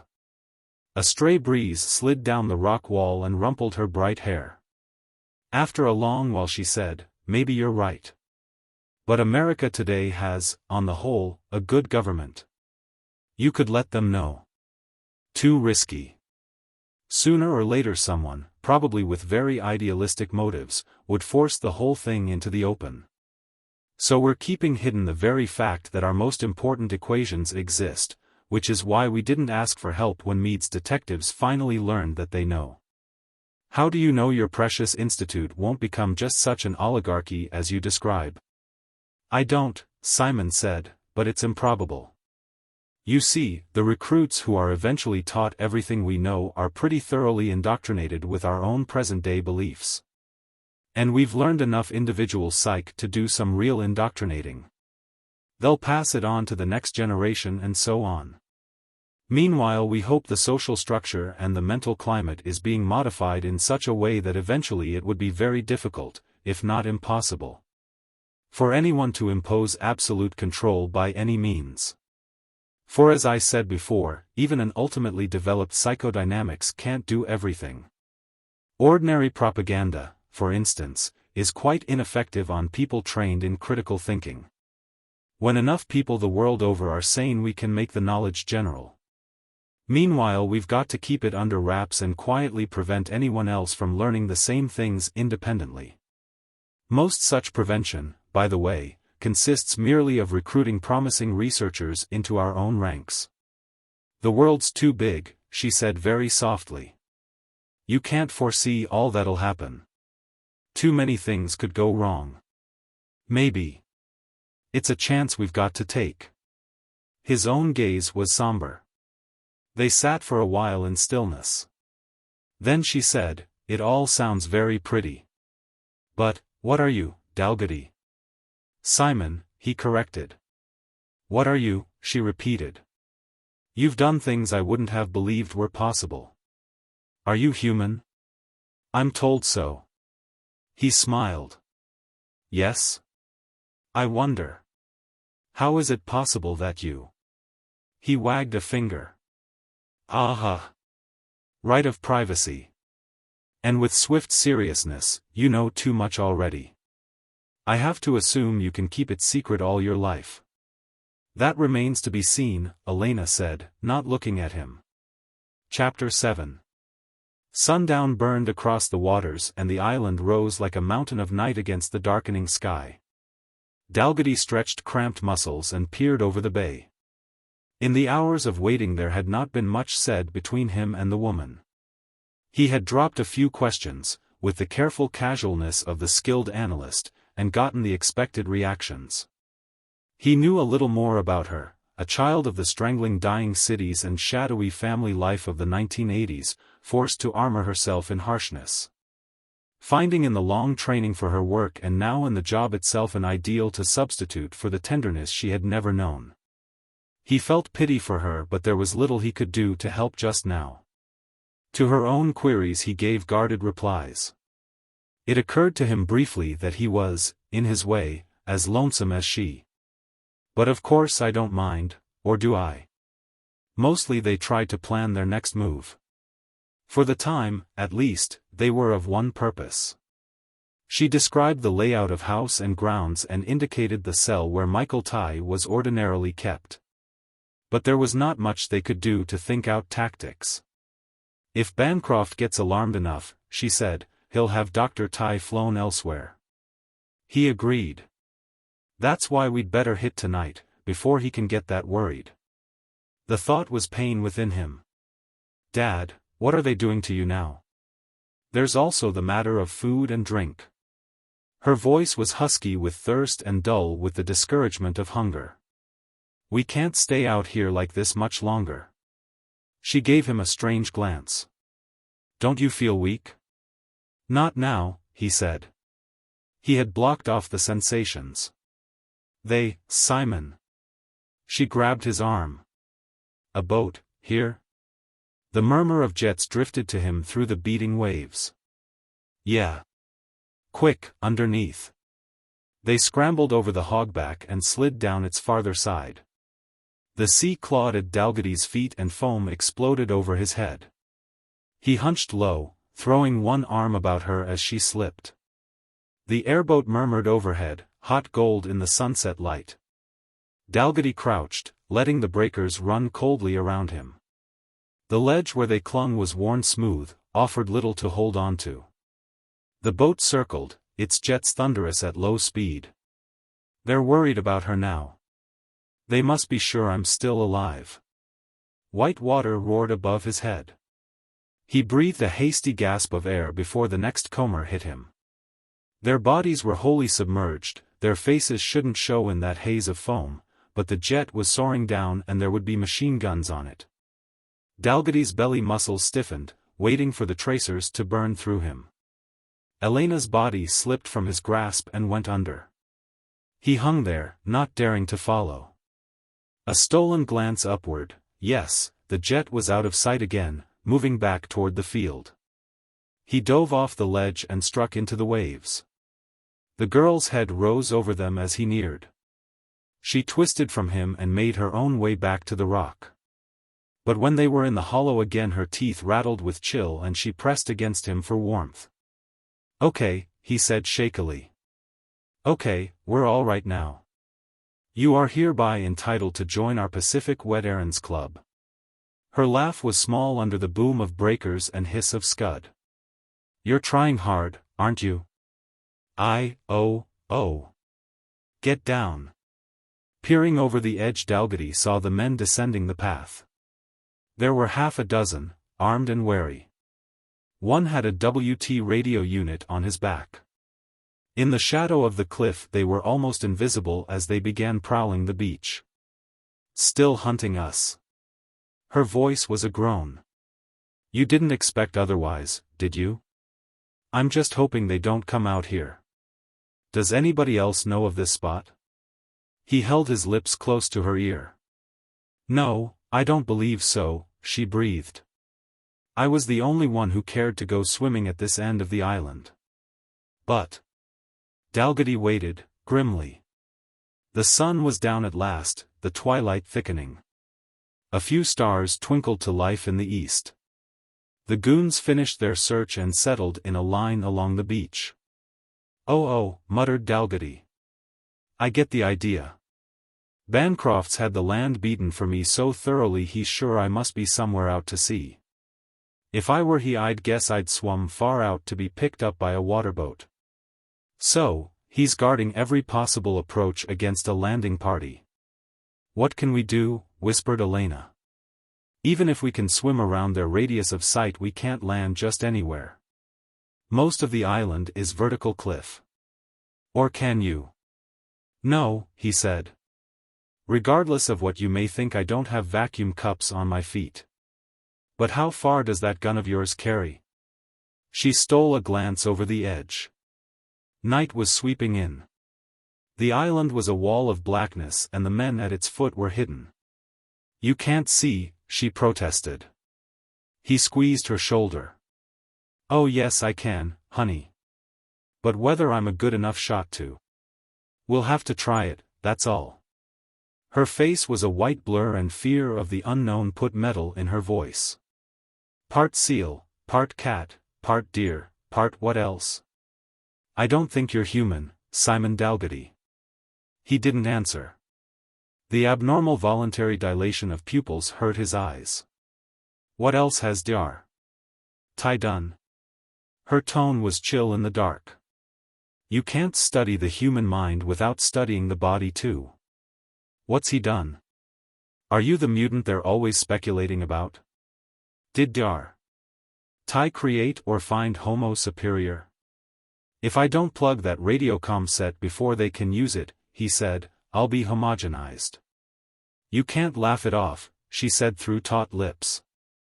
"If you aren't of our species I have to assume you're our enemy, till you prove otherwise." Her fingers closed hard on his arm. "Is that what your little gang at the Institute is doing? Have they decided that mere humanity isn't good enough to be civilized? Are they preparing the way for your kind to take over?" "Listen," he said wearily. "Right now we're two people, very mortal indeed, being hunted. So shut up." He took the pistol from her holster and slipped a full clip into its magazine. His vision was at high sensitivity now, her face showed white against the wet rock with gray highlights along its strong cheekbones beneath the wide frightened eyes. Beyond the reefs the sea was gunmetal under the stars, streaked with foam and shadow. Ahead of him, as he rose to his feet, the line of guards stood out as paler darknesses against the vertiginous island face. They had mounted a heavy machine gun to point seaward and a self-powered spotlight, not turned on, rested nearby. Those two things could be dangerous, but first he had to find the radio set that could call the whole garrison down on them. There. It was a small hump on the back of one man, near the middle of the beach. He was pacing restlessly up and down with a Tommy gun in his hands. Dalgety raised the pistol with slow hard-held concentration, wishing it were a rifle. "Remember your target practice now, arm loose, fingers extended, don't pull the trigger but squeeze, because you've got to be right the first time." He shot. The weapon was a military model, semi-noiseless and with no betraying streak of light. The first bullet spun the goon on his heels and sent him lurching across sand and rock. Dalgety worked the trigger, spraying around his victim, a storm of lead that must ruin the sender. Chaos on the beach. If that spotlight went on with his eyes at their present sensitivity, he'd be blind for hours. He fired carefully, smashing lens and bulb. The machine gun opened up, stuttering, wildly into the dark. If someone elsewhere on the island heard that noise, Dalgety shot again, dropping the gunner over his weapon. Bullets spanged around him, probing the darkness. 1 down, 2 down, 3 down. A fourth was running along the upward path. Dalgety fired and missed, fired and missed, fired and missed. He was getting out of range, carrying the alarm, there. He fell slowly, like a jointed doll, rolling down the trail. The 2 others were dashing for the shelter of a cave, offering no chance to nail them. Dalgety scrambled over the rock, splashed into the bay and struck out for the shore. Shots raked the water. He wondered if they could hear his approach through the sea noise. Soon he'd be close enough for normal night vision. He gave himself wholly to swimming. His feet touched sand and he waded ashore, the water dragging at him. Crouching, he answered the shots coming from the cave. The shriek and yowl were everywhere around him now. It seemed impossible that they should not hear up above. He tensed his jaws and crawled toward the machine gun. A cold part of him noticed that the fire was in a random pattern. They couldn't see him then. The man lying by the gun was still alive but unconscious. That was enough. Dalgety crouched over the trigger. He had never handled a weapon like this, but it must be ready for action. Only minutes ago it had tried to kill him. He sighted on the cave mouth and cut loose. Recoil made the gun dance till he caught onto the trick of using it. He couldn't see anyone in the cave but he could bounce lead off its walls. He shot for a full minute before stopping.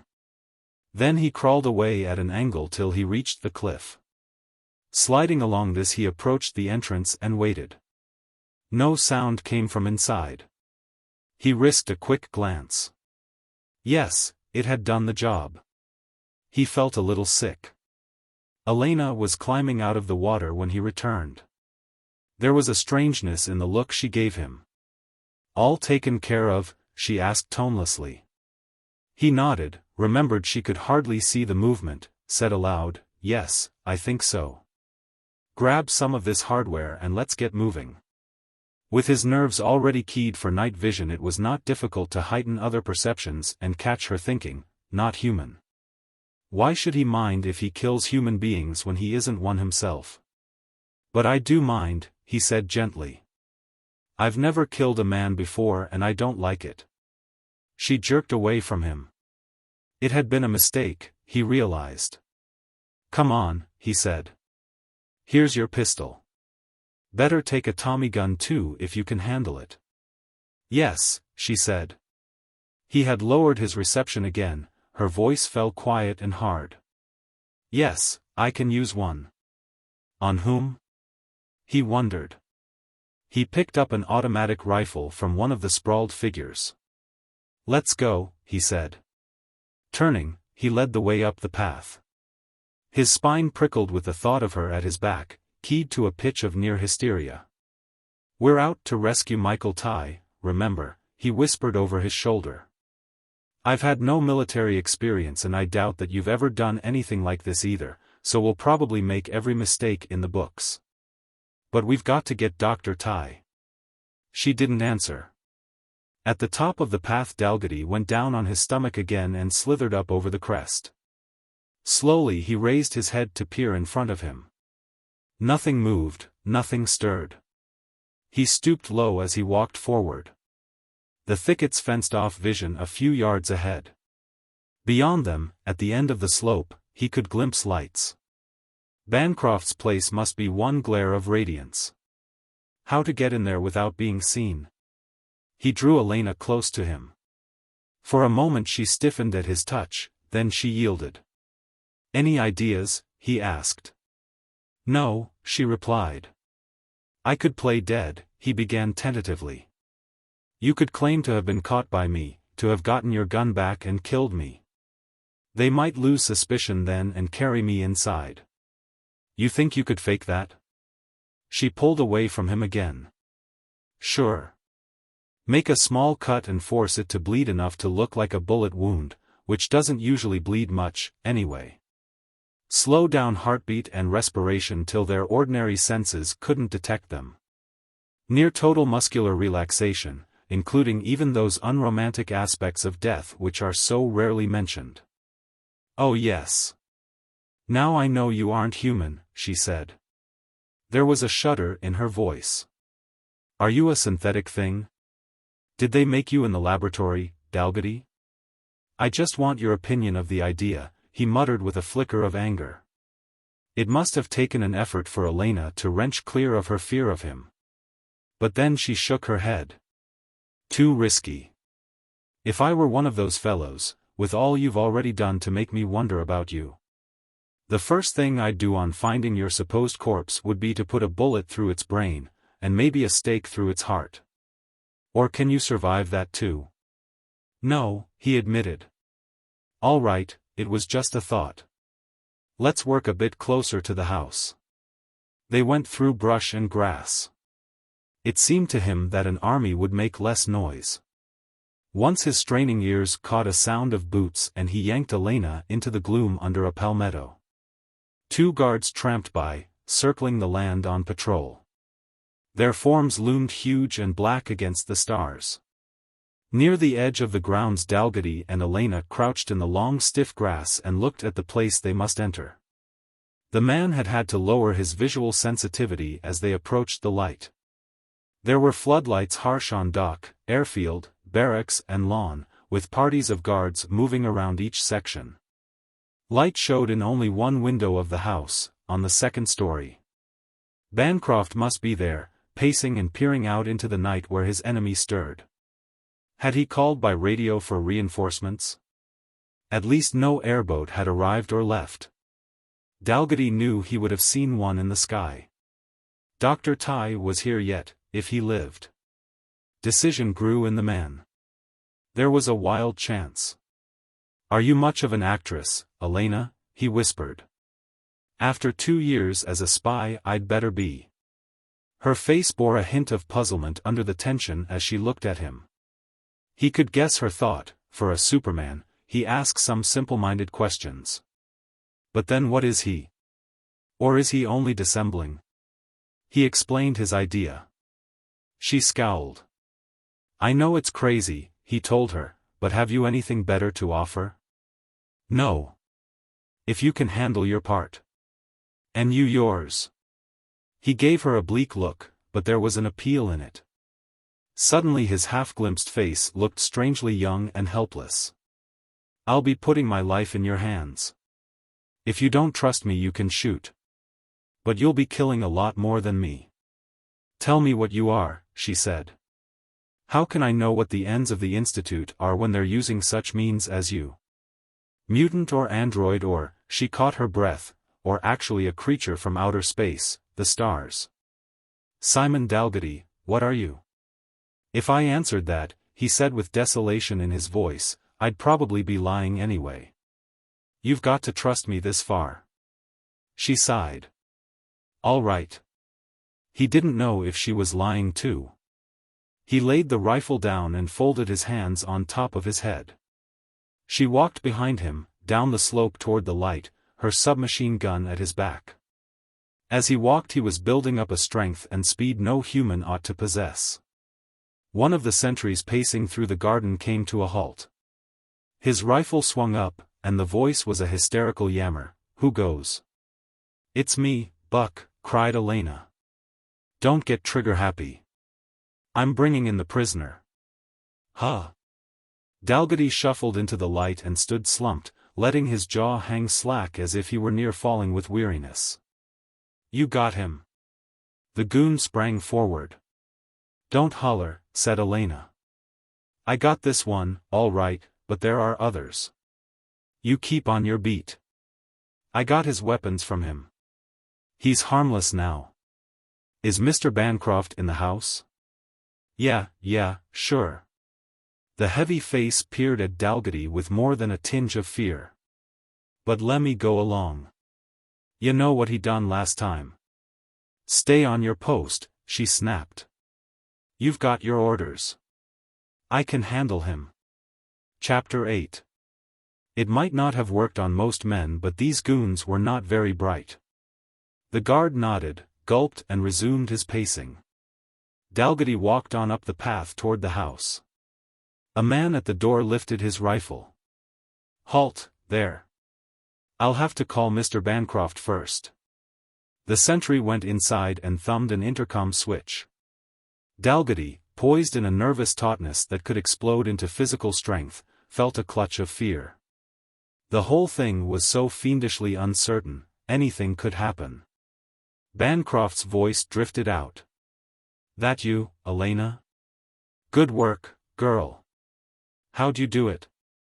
The warmth in his tone, under the excitement, made Dalgety wonder briefly just what the relationship between those two had been. I'll tell you upstairs, Tom, she answered. This is too big for anyone else to hear. But keep the patrols going. There are more like this creature around the island. Dalgety could imagine the primitive shudder in Thomas Bancroft, instinct from ages when the night was prowling terror about a tiny circle of fire.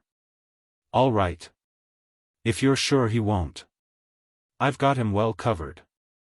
I'll send over half a dozen guards just the same. Hold it. The men came running from barracks, where they must have been waiting for a call to arms, and closed in. It was a ring of tight faces and wary eyes and pointing guns. They feared him, and the fear made them deadly. Elena's countenance was wholly blank. Let's go, she said. A man walked some feet ahead of the prisoner, casting glances behind him all the time. There was one on either side, the rest were at the rear. Elena walked among them, her weapon never wavering from his back. They went down the long handsome corridor and stood on the purring escalator. Dalgety's eyes roved with a yearning in them. How much longer, he wondered, would he be able to see anything at all? The door to Bancroft's study was ajar and Ty's voice drifted out. It was a quiet drawl, unshaken despite the blow it must have been to hear of Dalgety's recapture. Apparently he was continuing a conversation begun earlier. Science goes back a long way, actually. Francis Bacon speculated about a genuine science of man. Poul did some work along those lines, as well as inventing the symbolic logic which was to be such a major tool in solving the problem. In the last century a number of lines of attack were developed. There was already the psychology of Freud and his successors, of course, which gave the first real notion of human semantics. There were the biological, chemical and physical approaches to man as a mechanism. Comparative historians like Spengler, Pareto and Toynbee realized that history did not merely happen but had some kind of pattern. Cybernetics developed such concepts as homeostasis and feedback, concepts which were applicable to individual man and to society as a whole. Games theory, the principle of least effort, and Hamel's generalized epistemology pointed toward basic laws and the analytical approach. The new symbologies in logic and mathematics suggested formulations, for the problem was no longer one of gathering data so much as of finding a rigorous symbolism to handle them and indicate new data. A great deal of the Institute's work has lain simply in collecting and synthesizing all these earlier findings. Dalgety felt a rush of admiration. Trapped and helpless among enemies made ruthless by ambition and fear, Michael Ty could still play with them. He must have been stalling for hours, staving off drugs and torture by revealing first one thing and then another, but subtly. So that his captors probably didn't realize he was only telling them what they could find in any library. The party entered a large room, furnished with wealth and taste, lined with bookshelves. Dalgety noticed an intricate Chinese chess set on the desk. So Bancroft or Meade played chess, that was something they had in common, at least, on this night of murder. Ty looked up from the armchair. A couple of guards stood behind him, their arms folded, but he ignored them.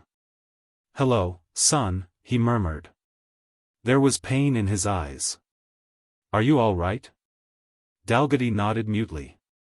There was no way to signal the Englishman, no way to let him hope.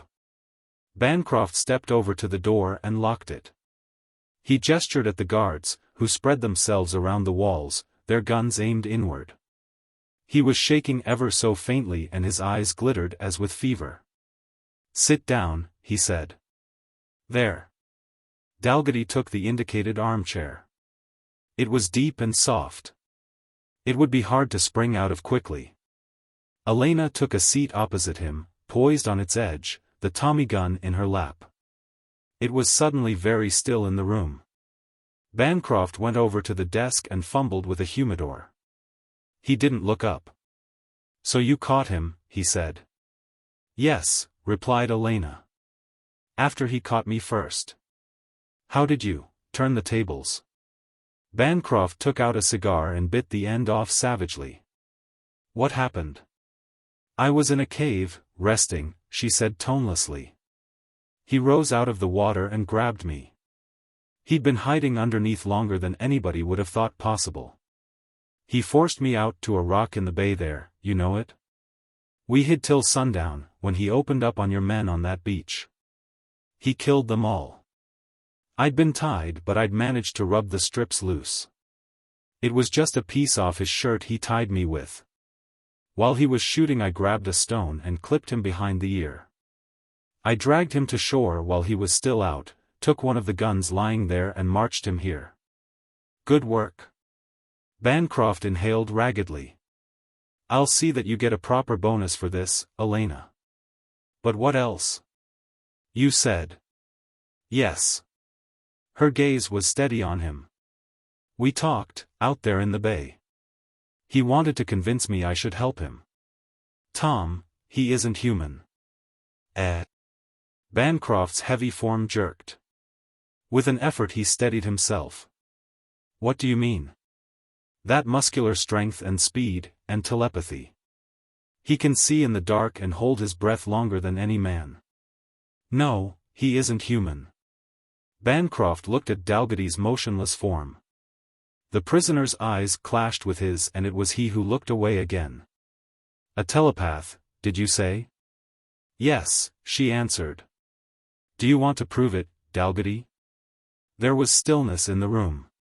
After a moment Dalgety spoke. "You were thinking, Bancroft, all right, damn you, can you read my mind?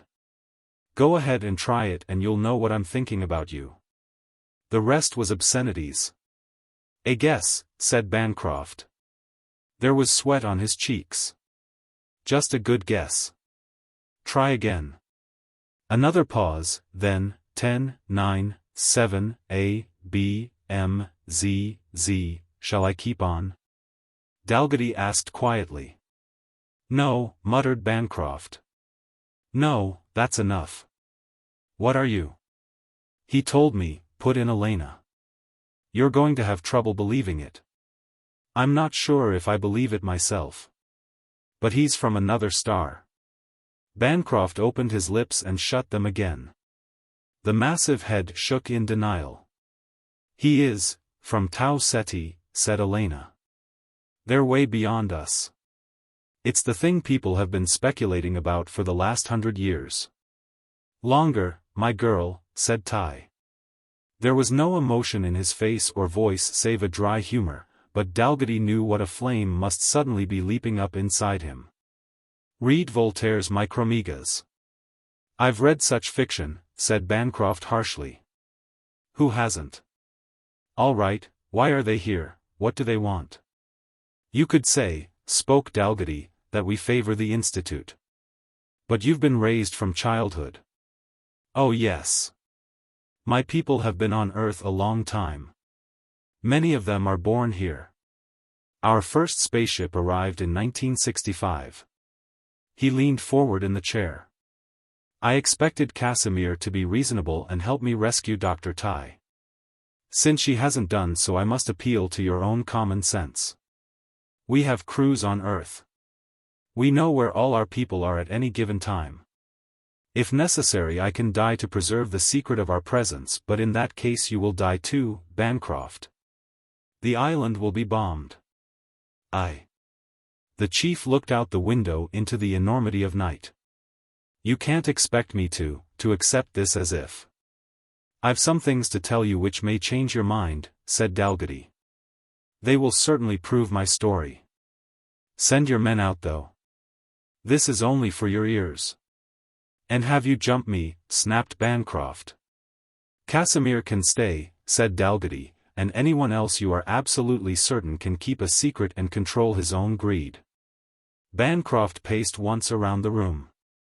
His eyes flickered back and forth over the watching men. Frightened faces, bewildered faces, ambitious faces. It was a hard decision, and Dalgety knew grimly that his life rested on his and Elena's estimate of Thomas Bancroft's character. All right. Humphrey, Zimmerman, O'Brien, stay in here. If that bird moves, shoot him. The rest of you wait just outside. They filed out. The door closed behind them. The 3 guards left posted themselves with smooth efficiency, one at the window and one at either adjoining wall. There was a long quiet. Elena had to improvise the scheme and think it at Dalgety. He nodded. Bancroft planted himself before the chair, legs spread wide as if braced for a blow, fists on hips. All right, he said. What do you want to tell me? You've caught me, said Dalgety, so I'm prepared to bargain for my life and Dr. Ty's freedom. Let me show you. He made a move as if to rise. Stay where you are, snapped Bancroft, and 3 guns swiveled around to point at the prisoner. Elena backed away until she stood beside the one near the desk. As you will. Dalgety leaned back again, casually shoving his chair a couple of feet. He was now facing the window and, as far as he could tell, sitting exactly on a line between the man there and the man at the farther wall. The Union of Tau Ceti is interested in seeing that the right kind of civilizations develop on other planets. You could be of value to us, Thomas Bancroft, if you can be persuaded to our side, and the rewards are considerable. His glance went for a moment to the girl and she nodded imperceptibly. For example. The power rushed up in him. Elena clubbed her gun butt and struck the man next to her behind the ear. In the fractional second before the others could understand and react, Dalgety was moving. The impetus which launched him from the chair sent that heavy padded piece of furniture sliding across the floor to hit the man behind him with a muffled thud. His left fist took Bancroft on the jaw as he went by. The guard at the window had no time to swing his gun back from Elena and squeeze trigger before Dalgety's hand was on his throat. His neck snapped. Elena stood over her victim even as he toppled and aimed at the man across the room. The armchair had knocked his rifle aside. Drop that or I shoot, she said. Dalgety snatched up a gun for himself, leveling it at the door. He more than half expected those outside to come rushing in, expected hell would explode. But the thick oak panels must have choked off sound. Slowly, the man behind the chair let his rifle fall to the floor. His mouth was stretched wide with supernatural fear. My God! Gar! Ty's long form was erect, shaking, his calm broken into horror. Simon, the risk. We didn't have anything to lose, did we? Dalgety's voice was thick but the abnormal energy was receding from him. He felt a surge of weariness and knew that soon the payment must be made for the way he had abused his body. He looked down at the corpse before him. I didn't mean to do that, he whispered. Ty collected himself with an effort of disciplined will and stepped over to Bancroft. He's alive, at least, he said. Oh my God, Simon. You could have been killed so easily. I may yet.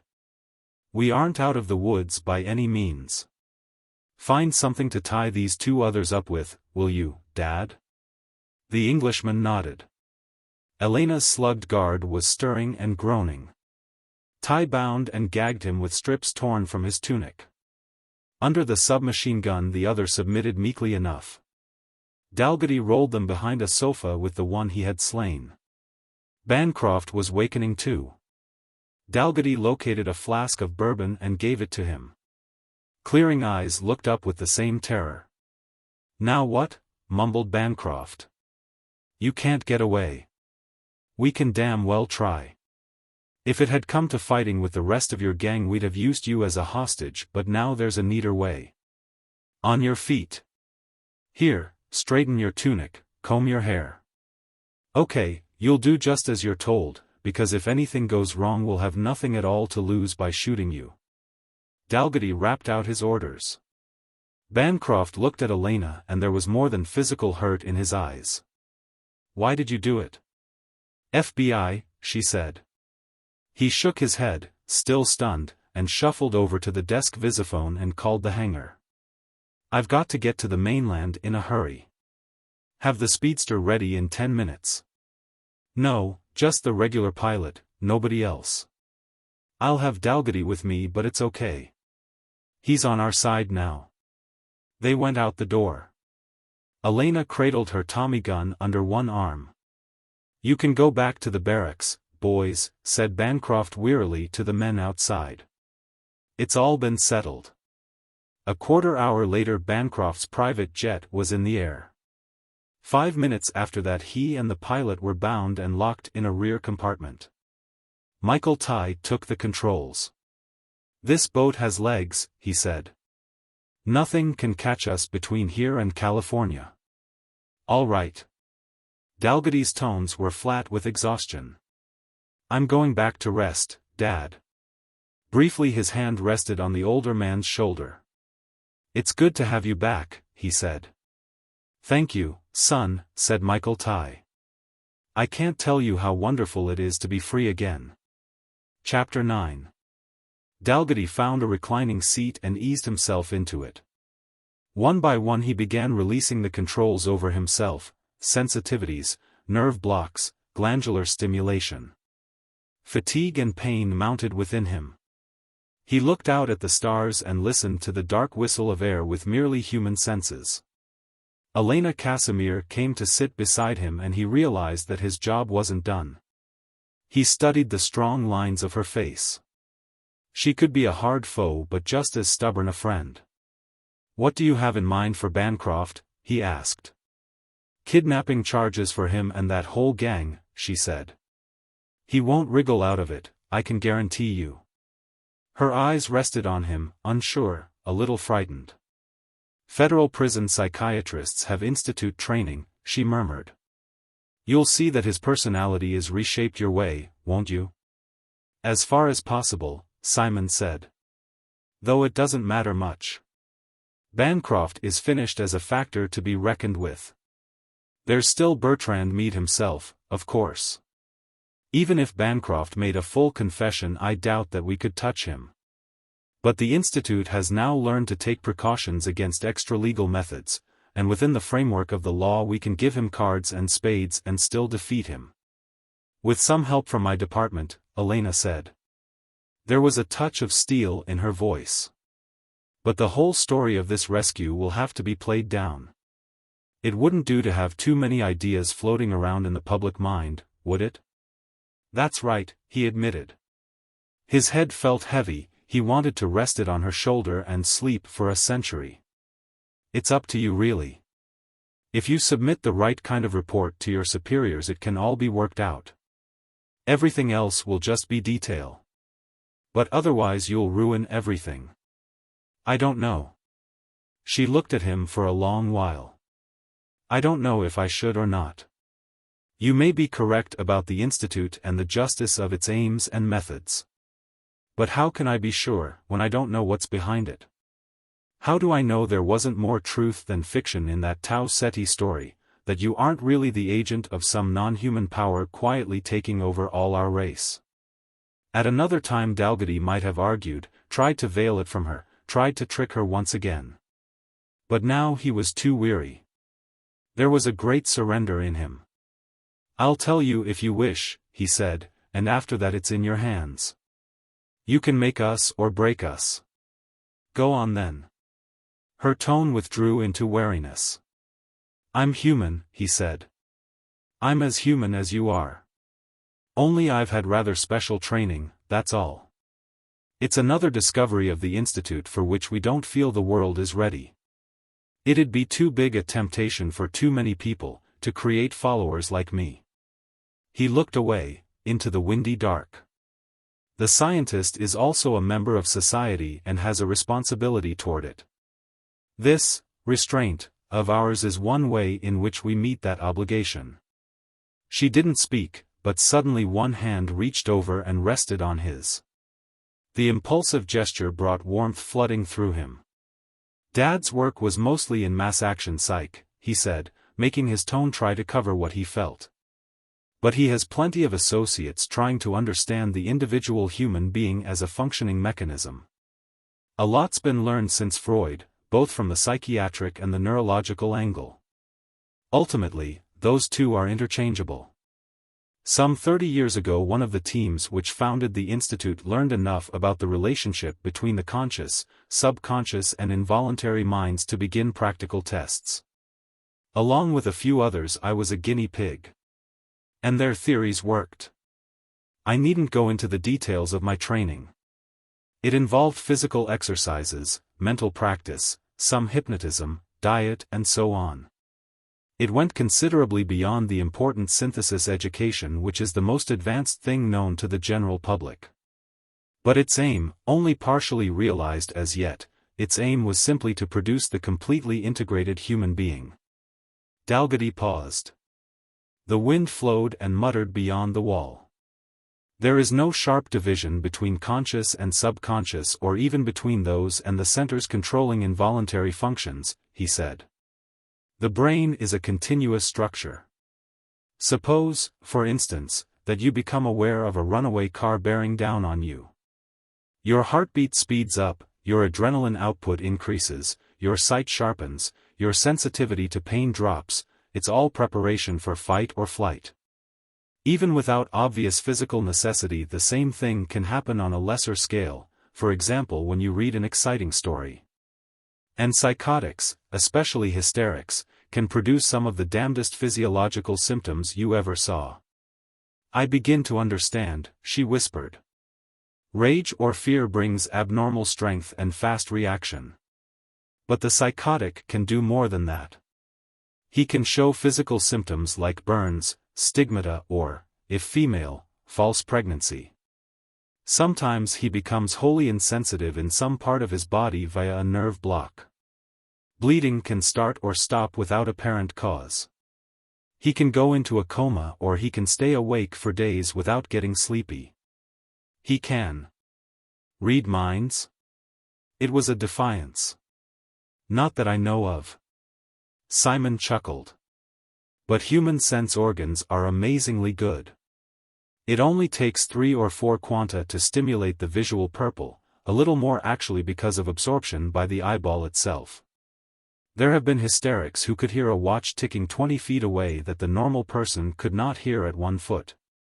And so on. There are excellent reasons why the threshold of perception is relatively high in ordinary people. The stimuli of usual conditions would be blinding and deafening, unendurable. If there weren't a defense. He grimaced. I know. But the telepathy? Elena persisted. It's been done before, he said. Some apparent cases of mind reading in the last century were shown to be due to extremely acute hearing. Most people subvocalize their surface thoughts. With a little practice a person who can hear those vibrations can learn to interpret them. That's all. He smiled with one side of his mouth. If you want to hide your thoughts from me just break that habit, Elena.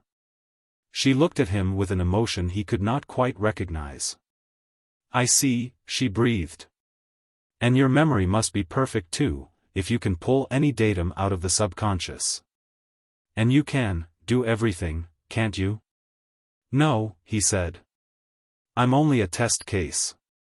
They've learned a great deal by observing me, but the only thing that makes me unusual is that I have conscious control of certain normally subconscious and involuntary functions. Not all of them by a long shot. And I don't use that control any more than necessary.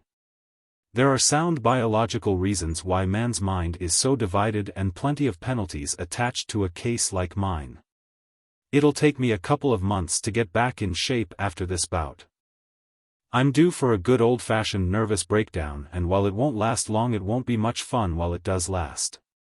The appeal rose in his eyes as he watched Elena. "All right," he said. "Now you have the story. What are you going to do about it?" For the first time she gave him a real smile. "Don't worry," she said, "don't worry, Simon." "Will you come hold my hand while I'm recuperating?" he asked anxiously. "I'm holding it now, you fool," Elena answered. Dalgety chuckled happily. Then he went to sleep. Snowball. It did not come out of some government laboratory employing 1,000 bright young technicians whose lives had been checked back to the crib. It was the work of one man and one woman.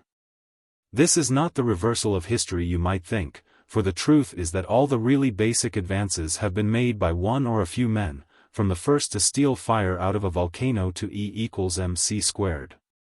Later, the bright young technicians get hold of it, and we have transoceanic airplanes and nuclear bombs, but the idea is always born in loneliness. Simon Arch was 32 years old.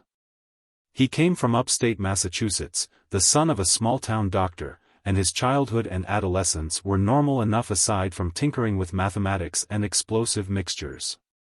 In spite of shyness and an overly large vocabulary, he was popular, especially since he was a good basketball player. After high school, he spent a couple of tedious years in the tail end of World War II clerking for the army, somehow never getting overseas. Weak eyes may have had something to do with that. In his spare time he read a great deal, and after the war he entered MIT with a major in physics. Everybody and his dog was studying physics then, but Arch was better than average, and went on through a series of graduate assistantships to a Ph.D. He married one of his students and patented an electronic valve.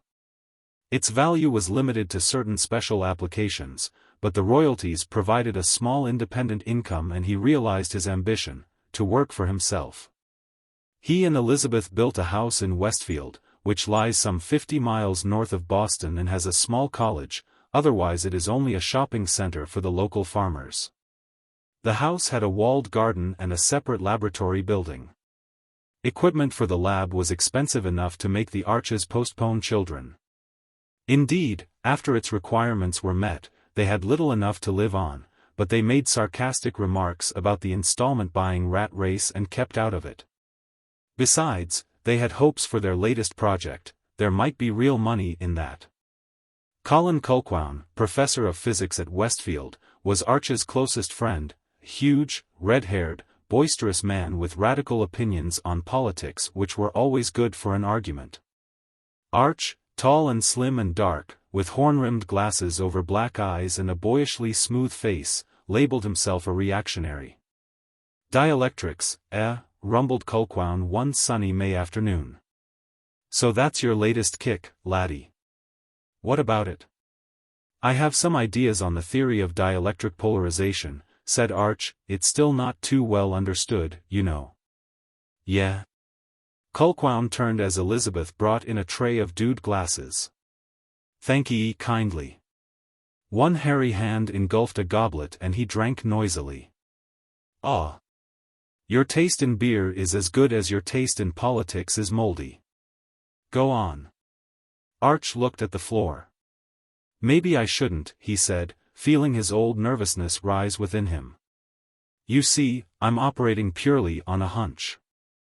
I've got the math pretty well whipped into shape, but it all rests on an unproven postulate about the nature of the electric field. I've tried to fit it in with both relativity and quantum mechanics and, well, like I said, it's all just a notion of mine which demands experimental proof before I can even think about publishing." "What sort of proof?" "It's this way. By far the best dielectric found to date is a mixture of barium and strontium titanates. Under optimum conditions, the dielectric constant goes up to 11,600, though the loss rate is still pretty high. There's a partial explanation for this on the basis of crystal theory. The dipole moment increases under an electric field. Well, you know all that. My notion involves an assumption about the nature of the crystalline ionic bond. I threw in a correction for relativistic and quantum effects which looks kosher but really hasn't much evidence to back it up. So, Elizabeth sat down and crossed trim legs. She was a tall and rather spectacular blonde, her features so regular as to look almost cold till you got to know her. Our idea suggests it should be possible to fit a crystalline system into an organic grid in such a way that a material can be made with just about any desired values of dielectricity and resistivity. She said. Constants up in the millions if you want. Physically and chemically stable. The problem is to find the conditions which will produce such an unorthodox linkage. We've been cooking batches of stuff for weeks now. Culquown lifted shaggy brows. Any luck? Not so far, she laughed. All we've gotten is smelly, sticky messes. The structure we're after just doesn't want to form. We're trying different catalysts now, but it's mostly cut and try. Neither of us is enough of a chemist to predict what'll work. Come along and see, offered Arch. They went through the garden and into the long one-room building beyond.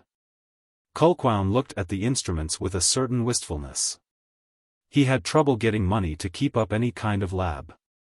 But the heart of the place was merely a second-hand gas stove, converted by haywiring into an airtight, closely regulated oven. It was hot in the room. Elizabeth pointed to a stack of molds covered with a pitchy tar. Our failures, she said. Maybe we could patent the formula for glue. It certainly sticks tightly enough. Arch checked the gauges. Got a while to go yet, he said. The catalyst this time is powdered ferric oxide, plain rust to you. The materials include aluminum oxide, synthetic rubber, and some barium and titanium compounds. I must admit that part of it is cheap. They wandered back toward the house. What'll you do with the material if it does come out? Asked Culquown. Oh, it'd make damn good condensers, said Arch. Insulation, too. There ought to be a lot of money in it. Really, though, the theory interests me more. Care to see it? Culquown nodded, and Arch pawed through the papers on his desk.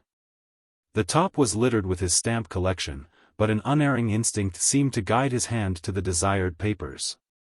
He handed over an untidy manuscript consisting chiefly of mathematical symbols.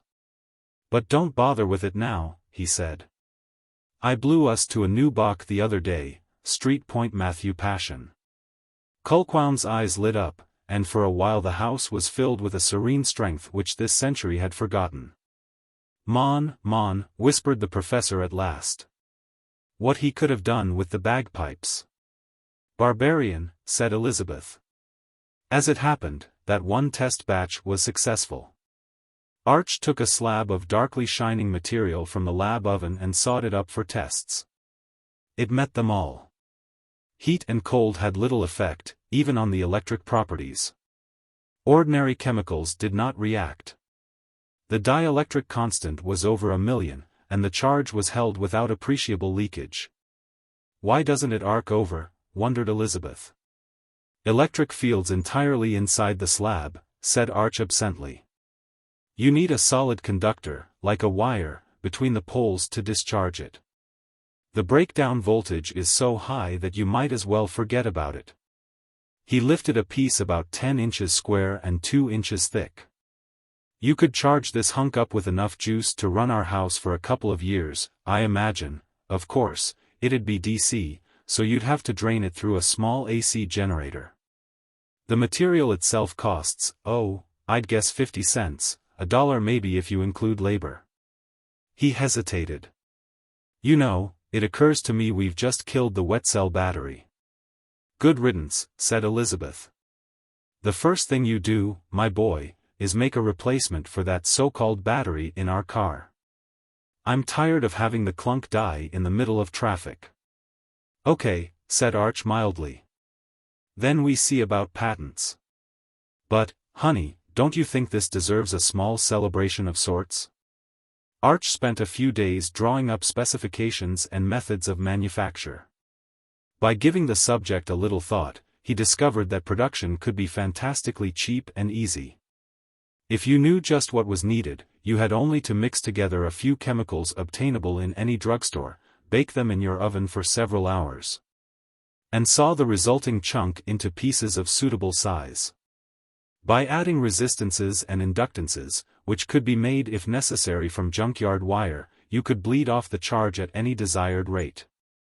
Culquown's oldest son Robert dropped over to find Arch tinkering with his rickety 48 Chevrolet. "Dad says you've got a new kind of battery," he remarked. Yes. I'll make him one if he wants. All we'll need to charge it is a rectifier and a voltmeter. Need a regulator for the discharge, of course." Arch lifted out his old battery and laid it on the grass. "I've got a better idea, sir," said the boy. "I'd like to buy a big piece of the stuff from you." "Whatever for?" asked Arch. "Run my hot rod off it," said Bob from the lofty eminence of 16 years. "Shouldn't be too hard, should it?" "Rip out the engine, use the big condenser to turn a DC motor, it'd be a lot cheaper than gas, and no plugged fuel lines either." "You know," said Arch, "I never thought of that."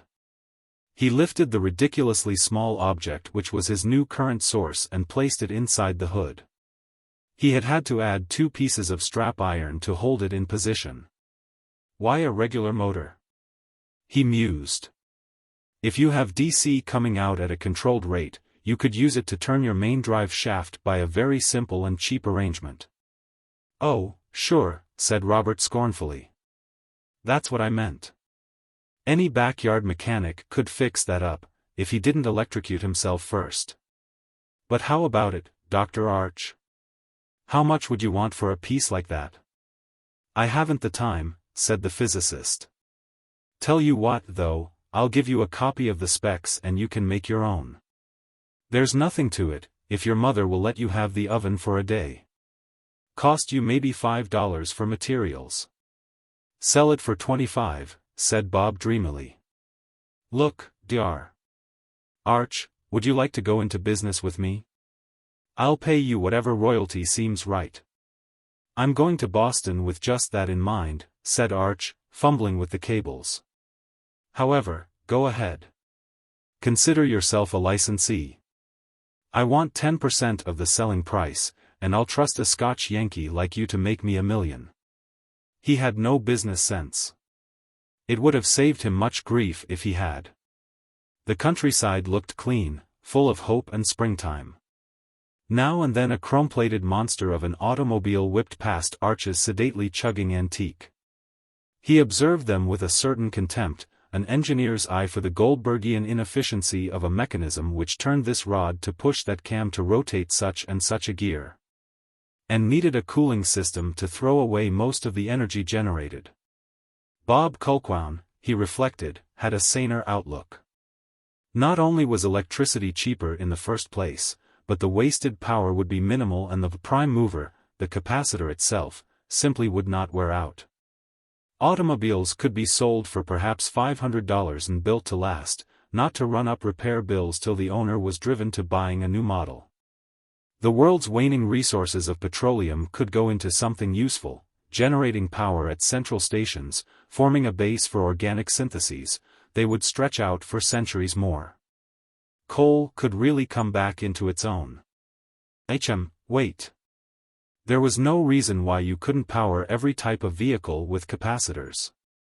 Aircraft could stay aloft a month at a time if desired, a year if nothing wore out, ships could be 5 years at sea. You wouldn't need those thousands of miles of power line littering the countryside and wasting the energy they carried. You could charge small capacitors for home use right at the station and deliver them to the consumer's doorstep at a fraction of the present cost. Come to think of it, there was a lot of remote power, in waterfalls for instance, unused now because the distance over which lines would have to be strung was too great. Not any longer. And the sunlight pouring from this cloudless sky, to dilute to run a machine of any size. But you could focus a lot of it on a generator whose output voltage was jacked up, and charge capacitors with thousands of kilowatt-hours each. Generators everywhere could be made a lot smaller, because they wouldn't have to handle peak loads but only meet average demand. This thing is bigger than I realized, he thought with a tingle of excitement. My God, in a year I may be a millionaire. He got into Boston, only losing his way twice, which is a good record for anyone, and found the office of Addison, his patent attorney. It didn't take him long to be admitted. The dusty little man riffled through the pages. "It looks all right," he said unemotionally. Nothing ever seemed to excite him. "For a change, this seems to be something which can be patented, even under our ridiculous laws. Not the law of nature you've discovered, of course, but the process." He peered up, sharply. "Is there any alternative process?" "Not that I know of," said Arch. "On the basis of theory, I'm inclined to doubt it." Very well, very well. I'll see about putting it through." You say it's quite simple and cheap? Better keep your mouth shut for a while, till the application has been approved. Otherwise everybody will start making it, and you'll have a devil of a time collecting your royalties. A patent is only a license to sue, you know, and you can't sue 50 million bathtub chemists." "Oh," said Arch, taken aback. Well, I've told some of my neighbors, of course. One of the local teenagers is going to make a car powered by—" Addison groaned. "You would? Can't you shoot the boy?" "I don't want to. For a person his age, he's quite inoffensive." "Oh, well, you didn't want $100 million anyway, did you? I'll try to rush this for you, that may help." Arch went out again, some of the elation taken from him. But what the hell, he reflected. If he could collect on only 1% of all the capacitite which was going to be manufactured, he'd still have an unreasonable amount of money. And he wanted to publish as soon as possible in all events. He had the normal human desire for prestige. He got a hamburger and coffee at a diner and went home. Nothing happened for a month except an interview in the local paper.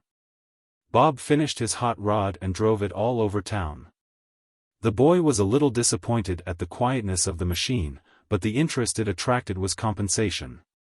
He began to build another, $25 for an old chassis, another 25 or so for materials, tack on 100 for labor and profits. The clunk might not look like much, but it would run for a year without fuel worries and would never need much repair or replacement.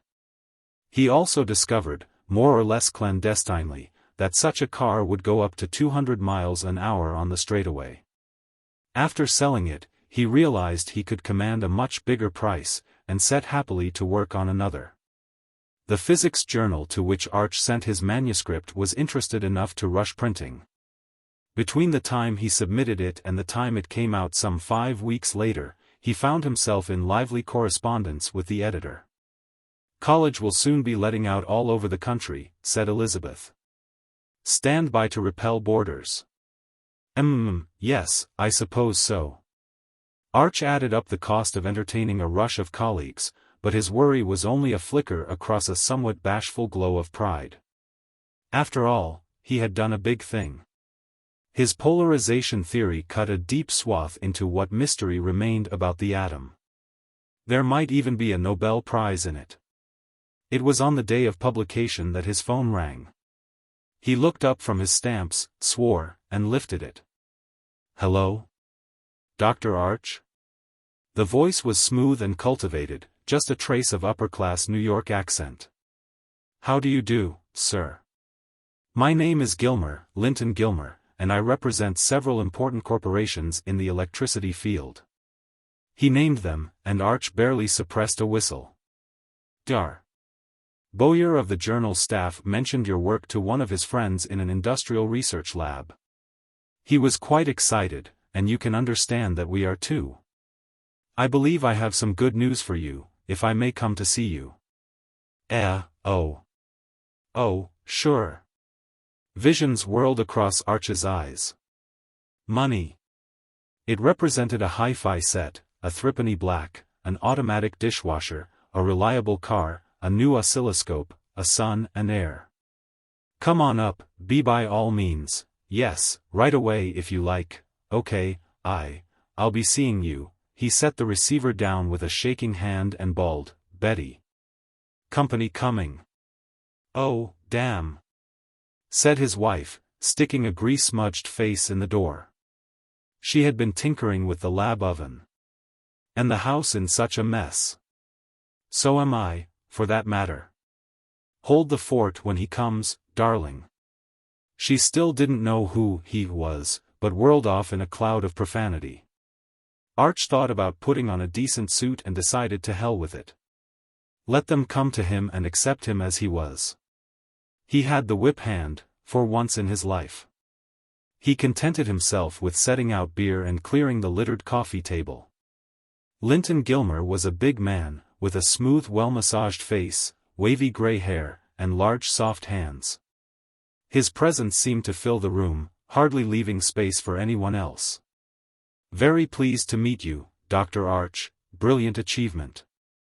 We borrowed proof sheets from the journal and made tests for ourselves, of course. I'm sure you don't mind. Thank you. He seemed just a trifle shocked at being offered beer rather than Johnny Walker Black at 4 o'clock in the afternoon, but accepted gracefully. Arch felt excessively gauche. What did you want to see me about? Asked the physicist.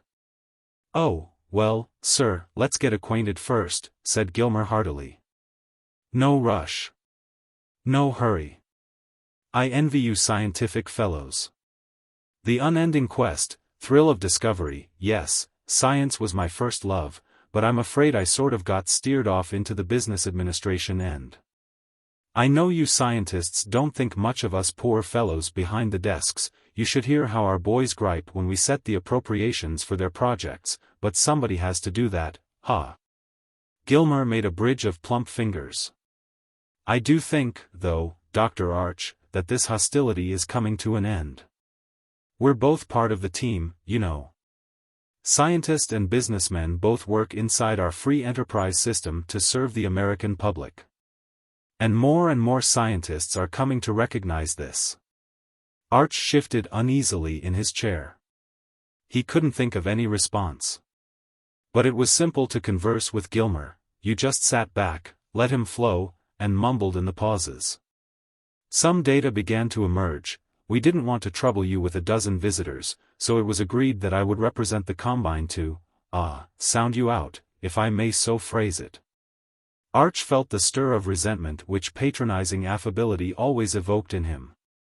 He tried to be courteous. Excuse me, but isn't that sort of thing against the antitrust laws? Oh, no. Gilmer laughed. Quite the opposite, I assure you. If one company tried to corner this product, or if all of them went together to drive the price up, that would be illegal, of course. But we all believe in healthy competition, and only want information at the moment. Negotiations can come later. Okay, said Arch. I suppose you know I've already applied for a patent. Oh, yes, of course. Very shrewd of you. I like to deal with a good businessman. I think you're more broad-minded than some of your colleagues, and can better understand the idea of teamwork between business and science. Gilmer looked out the French doors to the building in the rear. Is that your laboratory? I admire a man who can struggle against odds. You have faith, and deserve to be rewarded for it.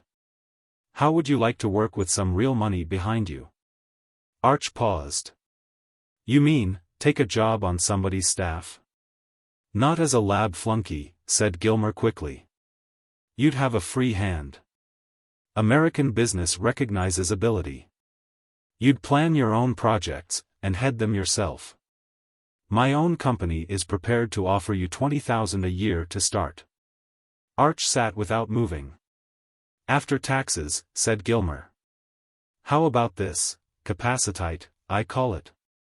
Naturally, development and marketing would be in the hands of the company, or of several companies, said Gilmer. You wouldn't want to waste your time on account books. You'd get proper payment for the assignment, of course. Elizabeth entered, looking stunning. Gilmer rose with elaborate courtesy, and the discussion veered to trivialities for a while. Then the girl lit a cigarette and watched them through a haze of smoke. Your time is valuable, Mr. Gilmer, she said abruptly. Why don't you make an offer and we'll talk about that? Oh, no hurry, Mrs. Arch. I was hoping you would be my guests tonight. No, thanks. With all due regard for you, I don't want to be put under a moral obligation before business is discussed. Gilmer chuckled amiably and repeated the idea he had broached. I like Westfield, said Elizabeth. I don't like New York. It isn't fit for human consumption. Oh, I quite agree, said Gilmer. Once a year I have to break loose, cabin up in Maine, hunting, fishing, back to nature. You really must come up sometime soon. Your objection can be answered easily enough. We could set up a laboratory for you here, if you really insist. You see, we're prepared to be very generous. Arch shook his head. No, he said harshly. No, thanks. I like being independent. Gilmer raised his brows. I understand that. But after all, the only difference would be. Arch grinned. He was enjoying himself now. On a dark day some years ago, he had tried to raise a bank loan and had failed for lack of collateral and credit rating in his refusal to subject any friend to co-signing. Ever since, he had indulged daydreams about having finance come crawling to him. The reality was intoxicating. No, he repeated. That's all I want to say about it, too. The income from Capacitite will be quite enough for us. If you want to discuss a license to manufacture, go ahead. HRM. As you wish. Gilmer smoothed the coldness out of his voice. Maybe you'll change your mind later. If so, feel free to call on me anytime. Now, for an assignment of rights, I think a sum of $50,000 could be arranged. Elizabeth drooped lids over startlingly blue eyes. As an initial payment, perhaps, she said gently. But think what a royalty of, say, 10 cents a pound would add up to even in a year. Oh, yes, that would be negotiated too, said Gilmer. However, you realize manufacture could not start immediately, and would in any case be on a smaller scale than you perhaps think. Arch sat bolt upright. What do you mean? Why, this stuff is going to revolutionize not only electronics, but all power, damn it, everything. Gar. Arch, said Gilmer regretfully, you must not have considered the matter of capital investment. Do you know how many billions of dollars are sunk in generators, dams, lines, motors? Gasoline, said Elizabeth. We've thought of that angle too. We can't throw all that in the discard. Went on Gilmer earnestly. He seemed more human, all at once. It may take 20 years to recover the investment in, say, a local transmission network. The company would go broke overnight if that investment were suddenly made valueless. Millions of people would be thrown out of work. Millions more would lose their savings in stocks and bonds. I always said stocks were a mug's game, interrupted Arch.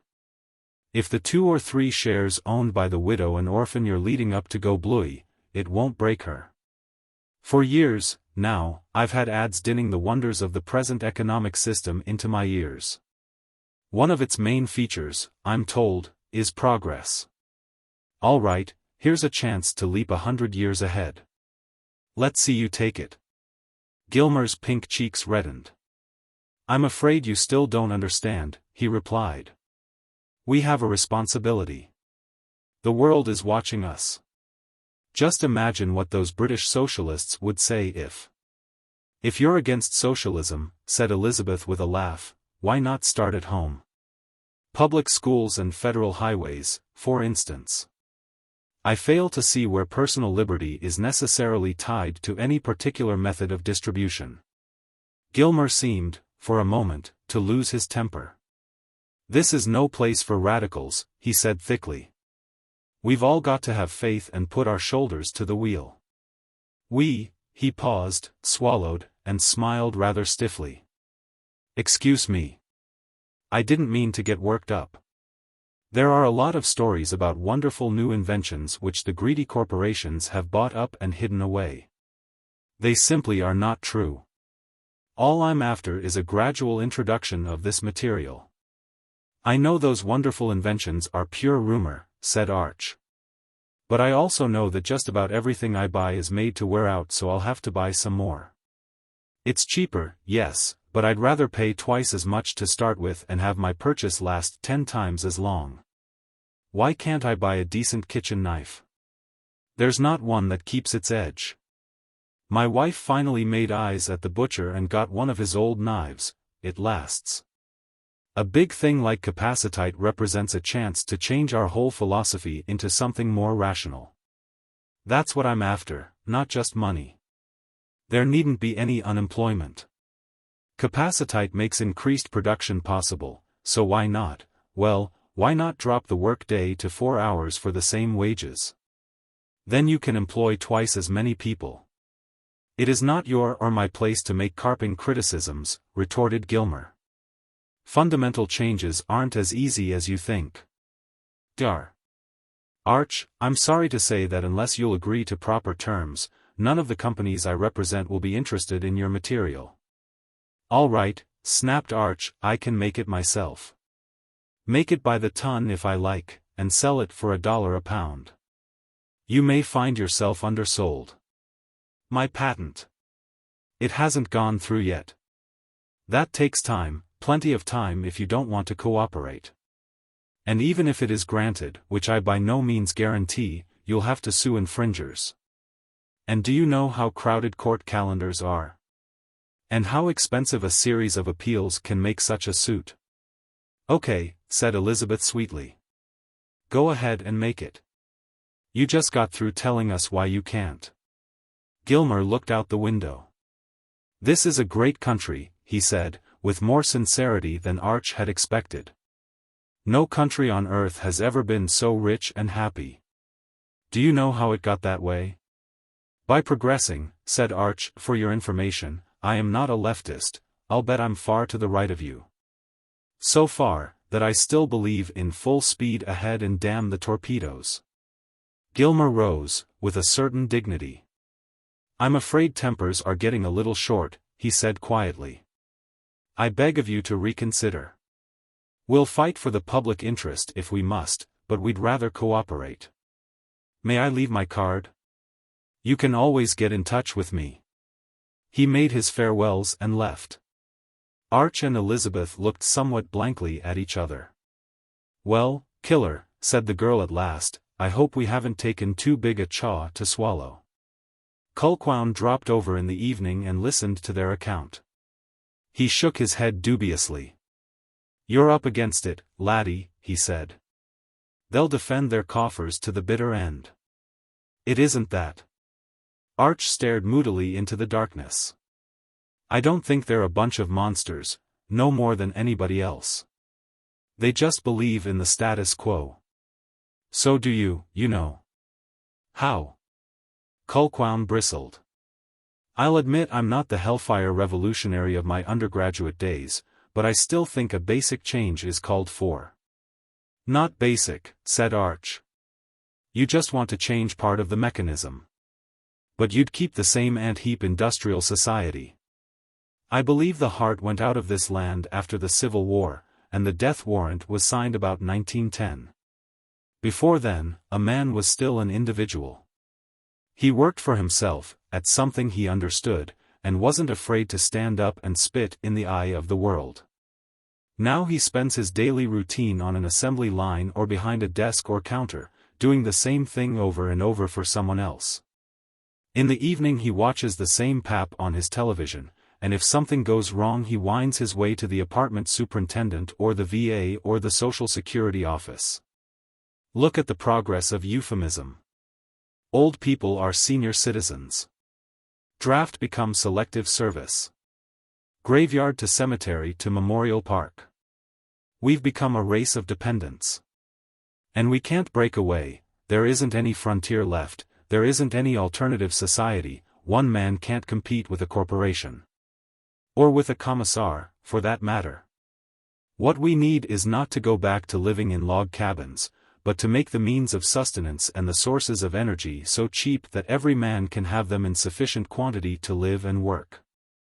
I don't know, maybe I'm being vainglorious, but it does seem as if capacitite is a long step in that direction. I warn you, you're talking good Marxism, said Culquown with a grin. The means of production determine the type of society. Which is pure hogwash, answered Arch. Egypt and Assyria had identical technologies. So did Athens and Sparta. So do America and Russia. The means of production only determine the possible societies, and there are always many possibilities. I'd like to see the possibility of individualism available again to the American people. If they're too far gone to accept it, to hell with them. The government can work fast when it wants to. It was just the following afternoon when the phone rang again. Elizabeth came out to the lab, where Arch and Bob Culquown were preparing a batch of capacitite, with a strained look on her face. Come inside, dear, she said thinly. I've got some bad news. When he was in the house, she added, 2 FBI men are on their way here. What the devil? Arch felt a gulp of fear. It was irrational, he told himself. The FBI was no Gestapo. On the whole, he approved of it. Maybe some friend had given his name as a security reference. All right. We'll see what they want. I'm going to start some coffee, said Elizabeth. Lucky we've got a cake too. Huh. You'll see. She patted his cheek and managed a smile. You're too innocent, sweetheart. Sagdahl and Horisford turned out to be hard young men with carefully expressionless faces. They introduced themselves very politely, and Arch led the way into the living room. Horisford took out a notebook. Well, said Arch a little huskily, what can I do for you? You can answer some questions, if you please, said Sagdahl tonelessly. You don't have to answer any, and whatever you say can be used in evidence. I haven't broken any laws that I know of, said Arch feebly. That remains to be seen. This is an investigation. Whatever for? Dr. Arch, said Sagdahl patiently, yesterday you published an article on a discovery of potential military importance. It has upset a great many plans. Worse, it has been released with no discretion whatsoever, and the consequences aren't easy to foresee. If we'd had any inkling, it would never have been published openly. As it is, you went outside regular channels and... I didn't have to go through channels, said Arch. I've never gotten any confidential data, or even applied for a clearance. I work for myself and, he saw Horisford busily writing, and his words dried up. The realization was appalling. The military applications of capacitite had crossed his mind only vaguely and been dismissed with an escapist shrug. Let's get down to business, said Sagdahl. Everything will be a lot easier if you cooperate. Now, where were you born? Arch hadn't imagined anyone could be so thorough about tracking down a man's entire life. He answered frankly, feeling he had nothing to hide. Of course, there had been his roommate at MIT. And the roommate had had a girlfriend, one of whose other friends was a communist, Anne. I see. Now, when you graduated. Elizabeth entered from the kitchen with a tray. Pardon me, she smiled. I think refreshments are in order. Sagdahl's face didn't change, but his eyes bugged slightly. Elizabeth put a coffee cup in his hand and a plate of cake on one knee. He looked unhappy, but mumbled dutiful thanks. Oh, it's a pleasure, said Elizabeth blandly. You boys are doing your duty, and really, this is very exciting. Sagdahl got down a mouthful of cake. Valiantly, he tried to resume the staccato flow. Now, when you graduated, Dr. Arch, you took a vacation, you say. Where was that? Up in Quebec. About 3 months. Just driving around N. I see. Then you returned to school for a master's degree, right? Did you at this time know a Joseph Barrett? Well, yes, I shared an office with him. Did you ever discuss politics with him? Drink your coffee before it gets cold, said Elizabeth. There's plenty more. Oh, thanks. Now, about this Barrett? We argued a lot. You see, I'm frankly a reactionary. Were you associated with any political action group? Mr. Horisford, said Elizabeth reproachfully, you haven't touched your cake. No, I wasn't that interested, said Arch, didn't even bother to vote in 50. Here, Mr. Sagdahl, do have some more cake. Thanks, you met some of Barrett's friends? Yes, I was at some parties, Anne. Excuse me, I'll just warm your coffee. Did you at this time know anyone who had worked in the Manhattan Project? Of course. They were all over the place. But I never was told anything restricted, never asked for. Please, Mr. Horisford. It's my favorite recipe. Thank you, but... You met your future wife when? Excuse me, there's the phone. Hello. Mrs. Arch speaking. Oh. Yes, I'll see. Pardon me. There's a man from the Associated Press in town. He wants to see you, dear. Sagdahl flinched. Stall him off, he groaned. Please. Can't do that forever, said Arch, not under the circumstances. I realize that, Dr. Arch. Sagdahl clenched his jaw. But this is unprecedented. As an American citizen, you'll want to. Certainly we'll cooperate, said Elizabeth brightly. But what shall I tell the AP man? That we're not supposed to say anything to anyone? No. That won't do, not now. But, are all the technical details of this public? Why, yes, said Arch, anybody can make capacitite. If you issued a denial. Too late, I'm afraid. Somebody's bound to try it anyway. Sagdahl looked grim. You can be held incommunicado, he said. This is a very serious matter. Yes, said Elizabeth.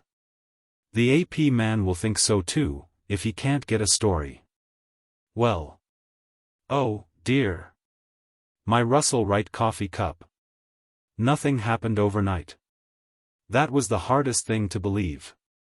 By all the rules, life should have been suddenly and dramatically transformed, but instead, there were only minor changes, day by day, small incidents. Meanwhile you ate, slept, worked, paid bills, made love and conversation, as you had always done. The FBI held its hand as yet, but some quiet men checked into the town's one hotel, and there was usually one of them hanging around Arch's house, watching. Elizabeth would occasionally invite him in for a snack, she grew quite fond of them. The newspapers ran feature articles, and for a while the house was overrun with reporters, then that too faded away. Editorials appeared, pointing out that capacitite had licked one of the Soviet Union's major problems, fuel, and a syndicated columnist practically called for Arch's immediate execution. He found some of his neighbors treating him coldly. The situation distressed him, too. I never thought, he began. Exactly, rumbled Kulquown. People like you are one reason science is coming to be considered a Frankenstein. Damn it, man, the researcher has to have a social conscience like the rest of us. Arch smiled wearily. But I do, he said. I gave considerable thought to the social effects. I just imagined that they'd be good. That's been the case with every major innovation, in the long run. You've committed a crime, said Kulquown. Idealism. It doesn't fit the world we inhabit. Arch flushed angrily. What was I supposed to do, he snapped. Burn my results and forget them? If the human race is too stupid to use the obvious advantages, that's its own fault. You're making a common error, dear, said Elizabeth. You speak of the human race. There isn't any. There are only individual people and groups of people, with their own conflicting interests. For a while, there was a big campaign to play down the effects of capacitite. It wasn't important. It meant nothing, as our eminent columnist has so lucidly shown. Then the attempt switched, capacitite was dangerous. So-and-so had been electrocuted working with it. There was cumulative poisoning. Such propaganda didn't work, not when some millions of people were seeing for themselves. Petroleum stock began sagging.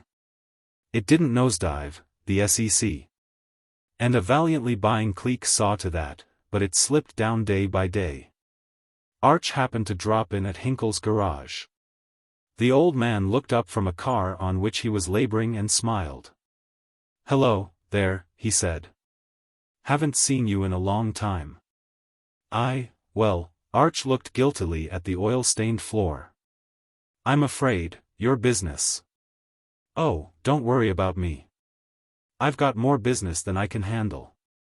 Everybody in town seems to want his car converted over to your type of engine. That young Bob is turning out the stuff like a printing press gone berserk." Arch couldn't quite meet his eyes. "But, aren't your gasoline sales dropping?" "To be sure. But cars still need lubrication and, look, you know the old watermill down by Ronson's farm? I'm buying that, putting in a generator and a high-voltage transformer and rectifier. I'll be selling packaged power. A lot easier than running a gas pump, at my age. Won't the power company be competing? Eventually. Right now, they're still waiting for orders from higher up, I guess.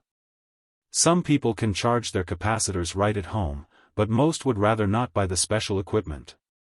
They'll come to me, and by the time the power outfit gets wise to itself, I'll come in on the ground floor."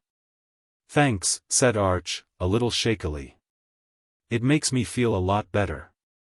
If only everybody had that Yankee adaptability," he thought as he walked home.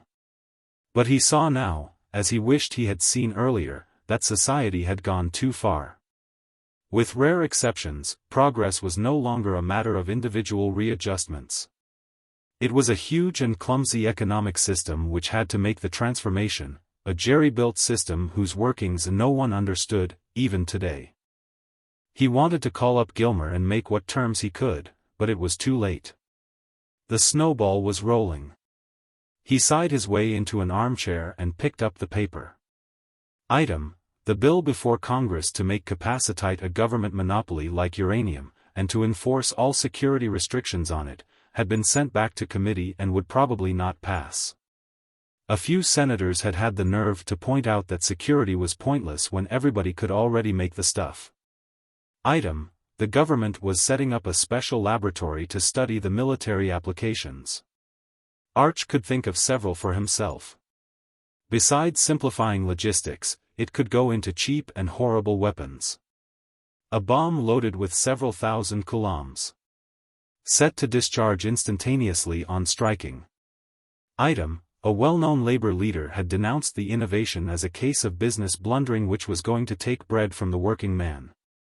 A corporation spokesman declared that it was all a leftist trick designed to cripple the private enterprise system.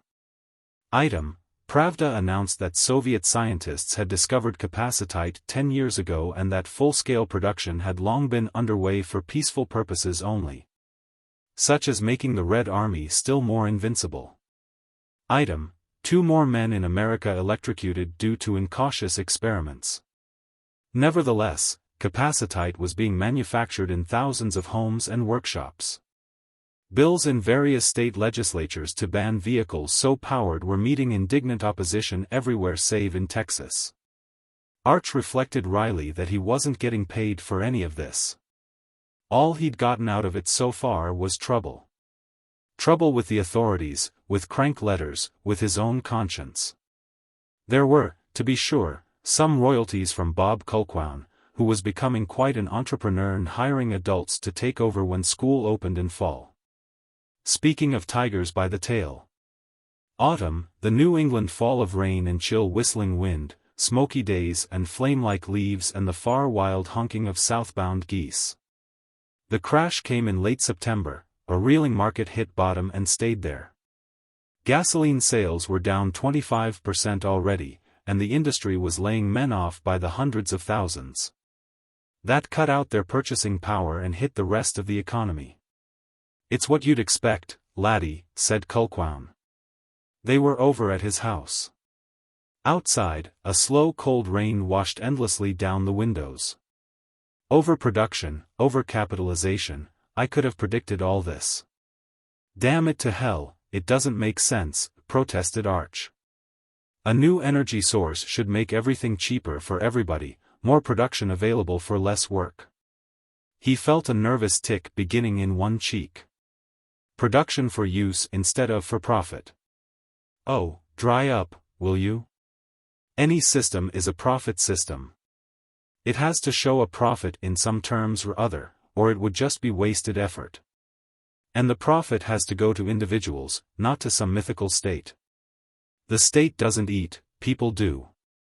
Would you have the oil interests simply write off their investment? No, of course not. Why couldn't they? Look. Gasoline can still run generators. Oil can still lubricate. Byproducts can still be synthesized. It's a matter of shifting the emphasis of production, that's all. All that's needed is a little common sense. Which is a rather scarce commodity. There, said Arch gloomily, we find ourselves in agreement. The trouble is, said Bob earnestly, we're faced with a real situation, not a paper problem. It calls for a real solution. For an idea. There aren't any ideas, said Elizabeth. Not big sweeping ones to solve everything overnight. Man doesn't work that way. What happens is that somebody solves his own immediate, personal problems, somebody else does the same, and eventually society as a whole fumbles its way out of the dilemma. Arch sighed. This is getting over my head, he admitted. Thanks for small blessings, the thing has grown so big that I, personally, am becoming forgotten. He rose. I'm kind of tired tonight, he went on. Maybe we better be running along. Thanks for the drinks and all. He and his wife slipped into their raincoats and galoshes for the short walk home. The street outside was dark, a rare lamp glowing off slick, wet concrete. Rain misted his face and glasses, he had trouble seeing. Poor darling, Elizabeth took his arm. Don't worry. We'll get through all right. I hope so, he said fervently. No money had come in for some time now. Bob's enterprise was leveling off as initial demand was filled, and a lurching industry wasn't buying many electronic valves. The bank account was getting low. He saw the figure ahead as a vague shadow against the night. It stood waiting till they came up, and then stepped in their path. The voice was unfamiliar. Arch? Yes. He could see only that the face was heavy and unshaven, with something wild about the mouth. Then his eyes dropped to the revolver barrel protruding from the slicker. What the devil? Don't move, you. It was a harsh, broken tone. Right now I'm aiming at your wife. I'd as soon shoot her, too. Fear leaped crazily in Arch's breast. He stood unable to stir, coldness crawling in his guts. He tried to speak, and couldn't. Not a word, you. Not another word. You've said too goddamn much already. The gun poked forward, savagely. I'm going to kill you. You did your best to kill me. Elizabeth's face was white in the gloom. What do you mean? She whispered. We never saw you before. No. But you took away my job. I was in the breadlines back in the 30s. I'm there again, and it's your fault. You got any prayers to say? A gibbering ran through Arch's brain. He stood motionless, thinking through a lunatic mind tilt that there must be some way to jump that gun. The heroes of stories always did it. That might. Someone moved out of the night into the wan radiance. An arm went about the man's throat, another seized his gun wrist and snapped it down. The weapon went off, sounding like the crack of doom in the stillness. They struggled on the slippery sidewalk, panting, the rain running over dimly glimpsed faces. Arch's paralysis broke, he moved in and circled around, looking for a chance to help. There. Crouching, he got hold of the assassin's ankle and clung. There was a meaty smack above him, and the body sagged. Elizabeth held her hand over her mouth, as if to force back a scream. "Mr. Horsford," she whispered. "The same," said the FBI man. "That was a close one. You can be thankful you're an object of suspicion, Arch." What was he after? Arch stared blankly at his rescuer. Slowly, meaning penetrated. "Unemployed," he mumbled. "Bitter about it." "Yeah. I thought so. You may be having more trouble of that sort. This depression, people have someone concrete to blame." Horsford stuck the gun in his pocket and helped up his half-conscious victim. "Let's get this one down to the lockup. Here, you support him while I put on some handcuffs." "But I wanted to help his kind," said Arch feebly. "You didn't," said Horsford. "I'd better arrange for a police guard." Arch spent the following day in a nearly suicidal depression. Elizabeth tried to pull him out of it, failed, and went downtown after a fifth of whiskey. That helped. The hangover helped too. It's hard to concentrate on remorse when 10,000 red-hot devils are building an annex to hell in your skull. Toward evening, he was almost cheerful again. A certain case hardening was setting in. After dark, there was a knock on the door. When he opened it, Horsford and a stranger stood there. "Oh, come in," he said. "Excuse the mess. I haven't been feeling so well." "Anyone here?" asked the agent. "Just my wife." "She'll be all right," said the stranger impatiently. He was a big, stiff, gray-haired man. "Bring her in, please. This is important." They were settled in the living room before Horsford performed the introductions. "Major General Brackney of Strategic Services." Arch's hand was wet as he acknowledged the handclasp. "This is most irregular," said the general. "However, we've put through a special check on you. A fast but very thorough check. In spite of your errors of judgment, the FBI is convinced of your essential loyalty. Your discretion is another matter." "I can keep my mouth shut, if that's what you mean," said Arch. "Yes. You kept one secret for 10 years, said Horsford. "The business of Mrs. Ramirez." Arch started. "How the deuce? That was a personal affair. I've never told a soul, not even my wife. We have our little ways." Horsford grinned, humanly enough. "The point is that you could have gained somewhat by blabbing, but didn't. It speaks well for you." General Brackney cleared his throat. "We want your help on a certain top-secret project," he said. "You still know more about capacitite than anybody else. But if one word of this leaks out prematurely, it means war. Atomic war. It also means that all of us, and you particularly, will be crucified." You're an independent so-and-so, I realize. What we have in mind is a scheme to prevent such a war. We want you in on it both for your own value and because we can't protect you forever from Soviet agents." Brackney's smile had no humor. "Didn't know that, did you? It's one reason you're being co-opted, in spite of all you've done. I can't say more till you take the oath, and once you've done that you're under all the usual restrictions. Care to help out?" Arch hesitated. He had little faith in government, any government. Still, Horsford of the FBI had saved his life. "I'm game," he said. Elizabeth nodded. The oath was administered. Brackney leaned back and lit a cigar. "All right," he said. "I'll come to the point. Offhand, it looks as if you've done a grave disservice to your country. It's been pointed out in the press that transporting fuel is the major problem of logistics. In fact, for the Russians it's the problem, since they can live off the countries they invade to a degree we can't match. You've solved that for them, and once they convert their vehicles we can expect them to start rolling. They and their allies, especially the Chinese. This discovery is going to make them a first-class power. I've heard that, said Arch thinly. However, we also know that the communist regimes are not popular. Look at the millions of refugees, look at all the prisoners who refused repatriation, look at the Ukrainian insurrection. I needn't elaborate. The trouble has been that the people aren't armed. To say anything at home means the concentration camp. Now, then. Basically, the idea is this.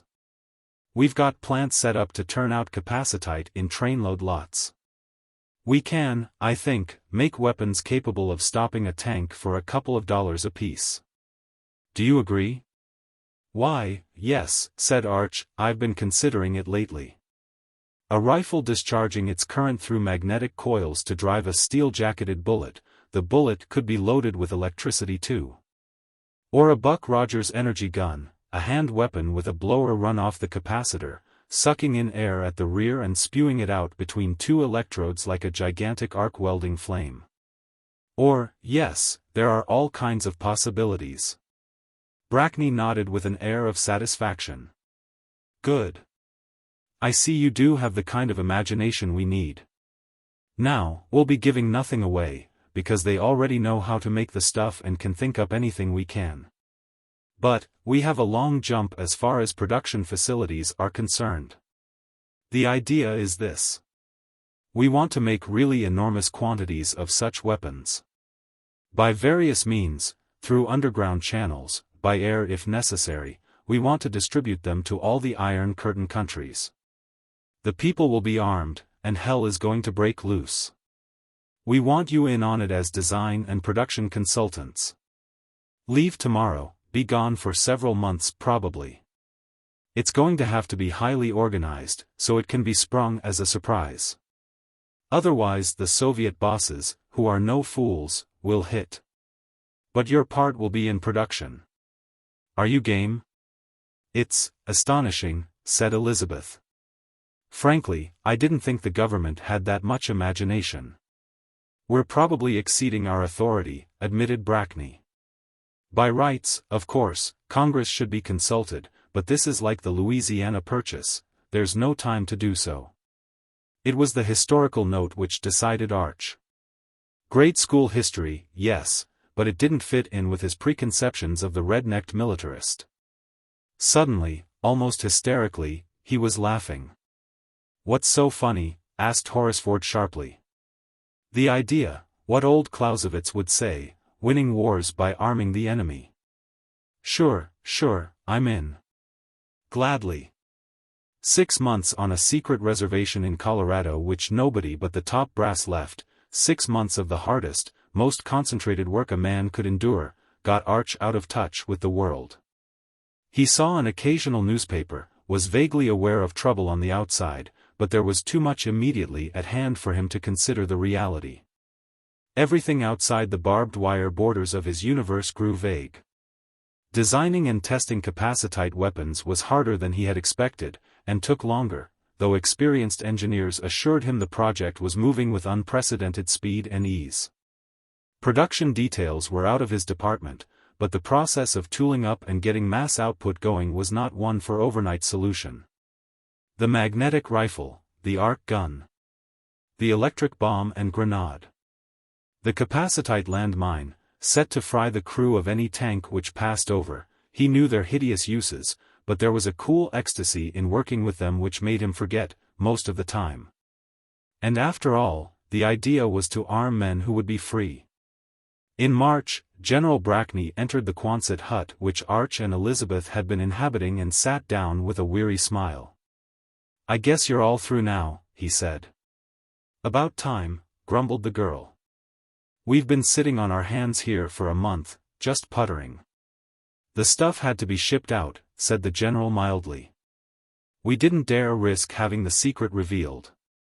But we're rolling overseas, it's too late to stop anything." He shrugged. Naturally, the government isn't admitting its part in this. Officially, the weapons were manufactured by independent operators in Europe and Asia, and you'll have to keep quiet about the truth for a long time, not that the comrades won't be pretty sure. But it just can't be openly admitted. However, there are no security restrictions on the gadgets themselves, as of today. That surprises me, said Arch. It's simple enough. Everything is so obvious, really, any handyman can make the same things for himself. A lot have been doing it, too. No secrets exist to be given away, that's all. Brackney hesitated. We'll fly you back home anytime you wish. But if you want to stay on a more permanent basis, we'll be glad to have you. No, thanks. Elizabeth's eyes went distastefully around the sleazy interior of the shack. This has all been temporary, said the general. We were in such a hell of a hurry. Better housing will be built now. Nevertheless, no, said Arch. Brackney frowned. I can't stop you, of course. But I don't think you realize how tough it's getting outside, and how much worse it's going to get. A revolution is starting, in more senses than one, and you'll be safer here. I heard something about that, agreed Arch. Discontented elements making their own weapons, similar to ours, what of it? Plenty, said the officer with a note of grimness. It's an ugly situation. A lot of people are out of work, and even those who still have jobs don't feel secure in them. There are a dozen crank solutions floating around, everything from new political theories to new religious sects, and each one is finding wider acceptance than I'd have believed possible. It doesn't surprise me, said Arch, there's a queer strain of the true believer in American culture. You know how many utopian colonies we've had throughout our history? And the single tax party, and prohibition, and communism in the 30s. People in this country want something concrete to believe in, and all but a few of the churches have long ago degenerated into social clubs. Whatever the cause, said Brackney, there are all these new groups, clashing with the old authorities and with each other. And the underworld is gleefully pitching in, and getting a lot of recruits from the ranks of hungry, frightened, embittered people. The regular armed forces have to be mobilized to stop anything the Soviets may try. The police and the National Guard have their hands full in the big cities. The result is, that authority is breaking down everywhere else. There's real trouble ahead, I tell you. All right, said Arch, that's as may be. But our town is a collection of pretty solid folk, and we want to go home. On your heads be it. There'll be a plane at 6 tomorrow.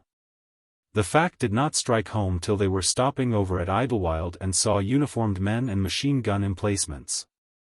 In the coffee shop, Arch asked the counterman just how bad things really were. Rough, he answered. See this?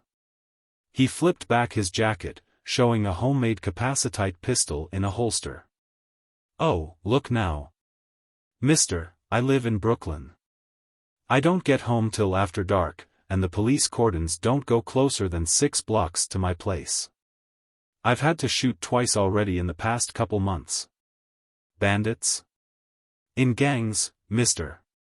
If I could work somewhere closer to home, I'd be off like a shot. Arch set down his cup. Suddenly he didn't want any more coffee. My God, he thought, am I responsible for that? A smaller plane carried them to Boston, where they caught a bus for Westfield. The driver had an automatic rifle by his seat. Arch huddled into himself, waiting for he knew not what, but the trip was uneventful. The town didn't seem to have changed much. Most of the cars were converted, but it didn't show externally. The drugstore still flashed neon at a drowsy sidewalk, the Carnegie Library waited rather wistfully for someone to come in, the dress shop had the same old dummies in the window. Elizabeth pointed at them. Look, she said. See those clothes? They're dresses, said Arch moodily. What about them? No style change in 6 months, that's all, said Elizabeth. It gives me the creeps. They walked along streets banked with dirty, half-melted snow, under a leaden sky and a small whimpering wind. Their house had not changed when they entered, someone had been in to dust and it looked like the home they remembered. Arch sank tiredly into his old armchair and accepted a drink. He studied the newspaper he'd bought at the depot. Screaming headlines announced revolt in Russia, mass uprisings in the Siberian prison camps, announcements from the Copenhagen office of the Ukrainian nationalist movement, it all seemed very far away. The fact that there were no new dress styles was somehow closer and more eerie. A thunderous knock at the door informed him that Kulquown had noticed their lights. "Mon, it's good to see ye again." The great paw engulfed his hand. "Where've ye been a' the while?" "Can't tell you that," said Arch. "Aweel, you'll permit me to make my own guesses, then."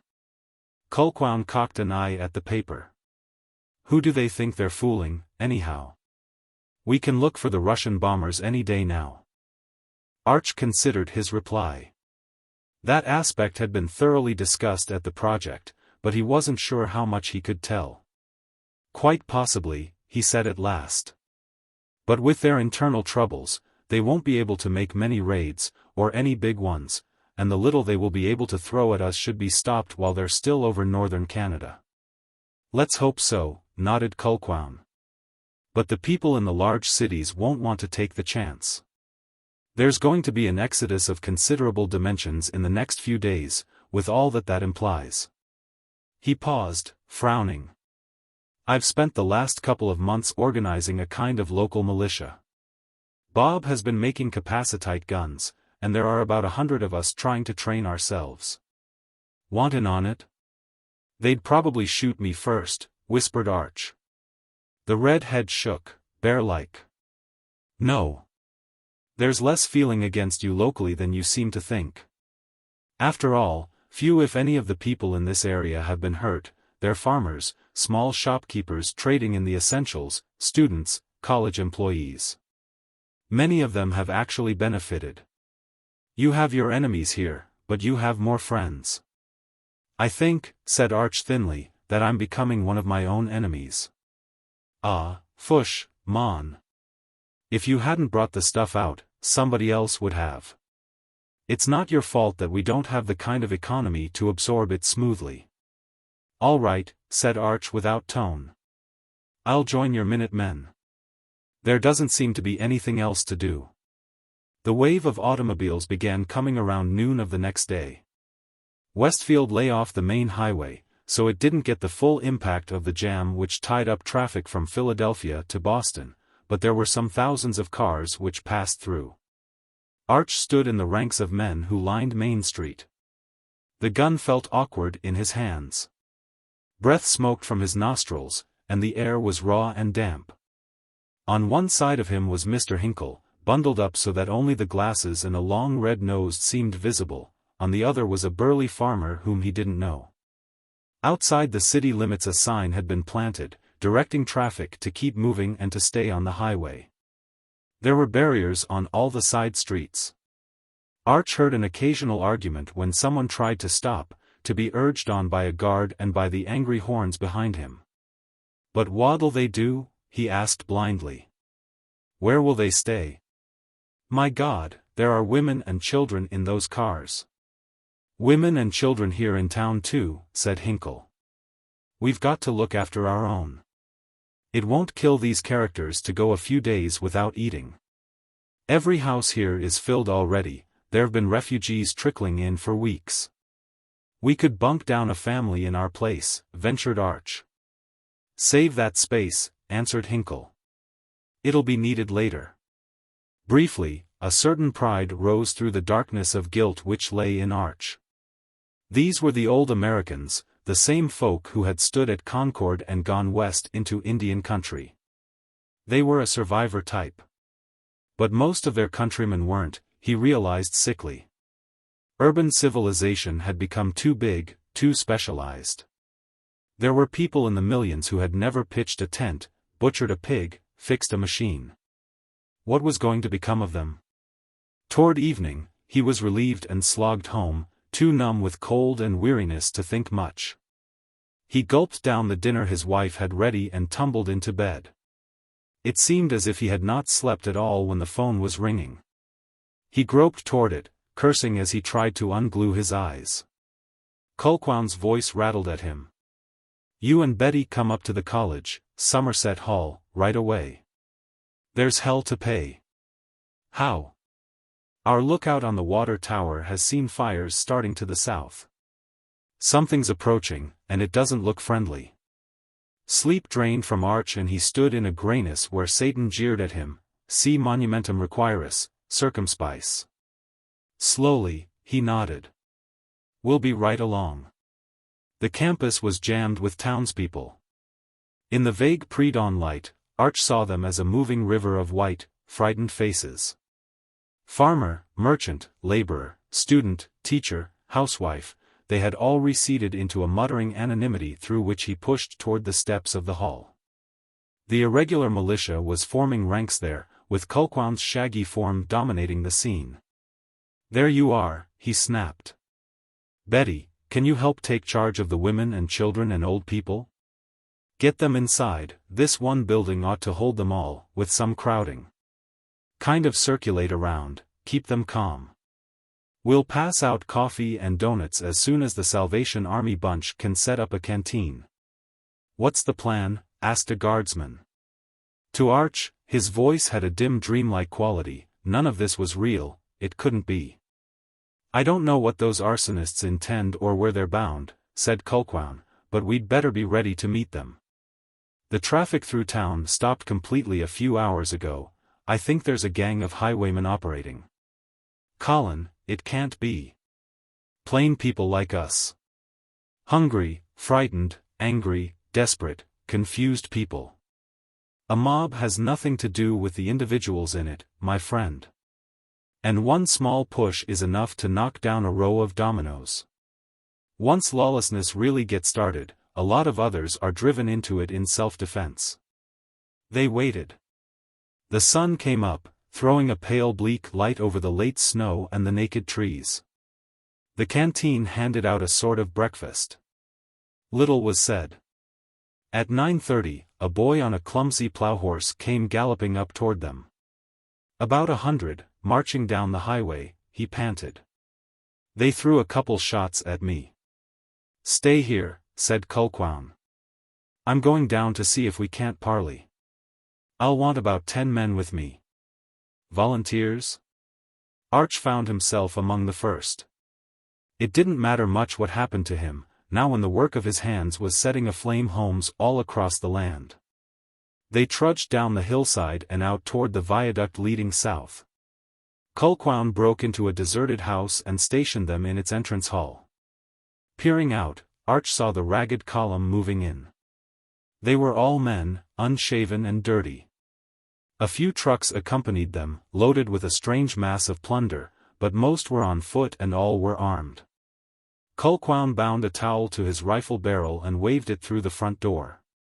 After what seemed like a long time, a voice outside said, "Okay, if you want to talk, go ahead." "Cover me," murmured Culquown, stepping onto the porch.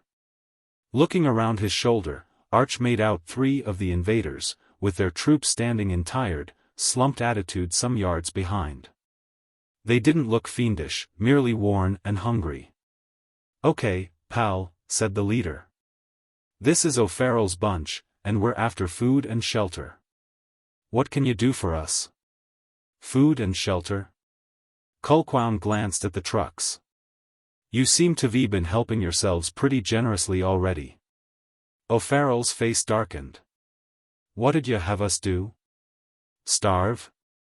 You're from the Boston area, I suppose.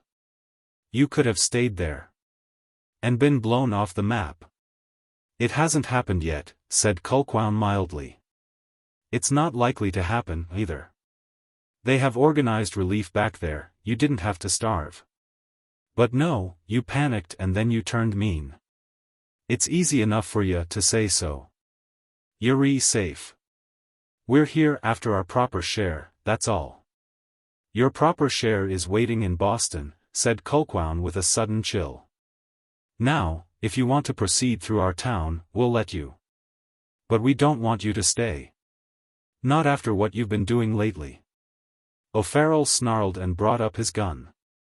Arch fired from behind Culquown. The leader spun on his heel, crumpled, and sagged with a shriek. Arch felt sick. His nausea didn't last. It couldn't, with the sudden storm of lead which sleet against the house. Culquown sprang back, closing the door. Out the rear, he snapped. We'll have to fight. They retreated up the hill, crouching, zigzagging, shooting at the disorderly mass which milled in slow pursuit. Culquown grinned savagely. Keep drawing them on, boys, he said as he knelt in the slush and snapped a shot. If they spread through town, we'll have hell's own time routing them all out, but this way. Arch didn't know if he was hitting anything. He didn't hear the bullets which must be whining around him, another cliché that just wasn't true, he thought somewhere in the back of his head. A fight wasn't something you could oversee and understand. It was cold feet, clinging mud, whirling roaring confusion, it was a nightmare that you couldn't wake up from. Then the rest of the Westfield troop were there, circling around to flank the enemy and pumping death. It was a rout, in minutes, the gang had stampeded. Arch leaned on his rifle and felt vomit rising in his throat. Culquown clapped his shoulder. Ye did richt well, laddie, he rumbled. No bad at all. What's happening? Groaned Arch. What's become of the world? Culquown took out his pipe and began tamping it. Why, a simple shift of the military balance of power, he answered. Once again we have cheap, easily operated weapons which everyone can own and which are the equal of anything it's practical for a government to use. Last time it was the flintlock musket, right? And we got the American and French revolutions. This time it's capacitite. So the Soviet dictatorship is doomed. But we've got a rough time ahead of us, because there are enough unstable elements in our own society to make trouble. Our traditional organizations just aren't prepared to handle them when they're suddenly armed. We'll learn how fast enough, I imagine. There's going to be order again, if only because the majority of people are decent, hard-working fellows who won't put up with much more of this sort of thing. But there has to be a transition period, and what counts is surviving that. If I hadn't, Colin, it's enough to make a man believe in demoniac possession. Nonsense, snorted the other. I told you before, if you hadn't invented this stuff, somebody else would have. It wasn't you that made it by the ton, all over the country. It wasn't you that thought up this notion of finishing the Iron Curtain governments, a brilliant scheme, I might add, well worth whatever price we have to pay at home. But it is you, my boy, who's going to have to get us tooled up to last the transition. Can you do it? Fundamental changes are seldom made consciously. Doubtless the man in the 5th century Roman street grumbled about all these barbarian immigrants, but he did not visualize the end of an empire. The Lancashire industrialist who fired his craftsmen and installed mechanical looms was simply making a profitable investment. And Westfield, Massachusetts, was only adopting temporary survival measures. They didn't even look overwhelmingly urgent. Government had not broken down, if anything, it was working abnormally hard. News came through, ferocious air battles over the Canadian tundras. The Soviet armies rolling westward into Europe and southward into Asia. Then pushed back with surprising ease and surrendering en masse as their own states collapsed behind them. It was turning out to be a war as remote and half-forgotten as Korea, and a much easier one. Which lasted a few months and then faded into a multi-cornered struggle between communists, neo-czarists, and a dozen other elements. By Christmas time, a shaky democratic confederation in Moscow was negotiating with Ukraine, the Siberian Convict Republic, and the Tartar Alliance. China was in chaos and Eastern Europe was free. And while the great powers were realizing that they were no longer great, now that a vast capital investment in armament had stopped paying off. And while they sought to forestall world upheaval by setting up a genuine international army with strength to enforce the peace, life went on. People still had to eat. Arch stood by Hinkle's watermill in the early spring. The ground glistened and steamed with wetness underfoot, sunlit clouds raced through a pale windy sky, and a mist of green was on the trees. Near him the swollen millstream roared and brawled, the wheel flashed with its own swiftness, and a stack of capacitors lay awaiting their charges. "All right," he said. We've got your generator going. But it isn't enough, you know. It can't supply the whole country, and power lines to the outside are down. So what do we do? Asked Hinkle. He felt too proud of his new enterprise to care much about larger issues at the moment. We find other sources to supplement, said Arch. Sunlight, now. Approximately 1 horsepower per square yard, if you could only get at it. He raised a face grown thin with overwork and with the guilt that always haunted him these days, up to the sky. The sun felt warm and live on his skin. Trouble is, the potential's so low. You've got to find a way to get a high voltage out of it before you can charge a capacitor decently. Now let me think. He spent most of his waking hours thinking. It helped hold off the memory of men lying dead on a muddy hillside. When power was short, you couldn't go back to ox carts and kerosene lamps. There weren't enough of either.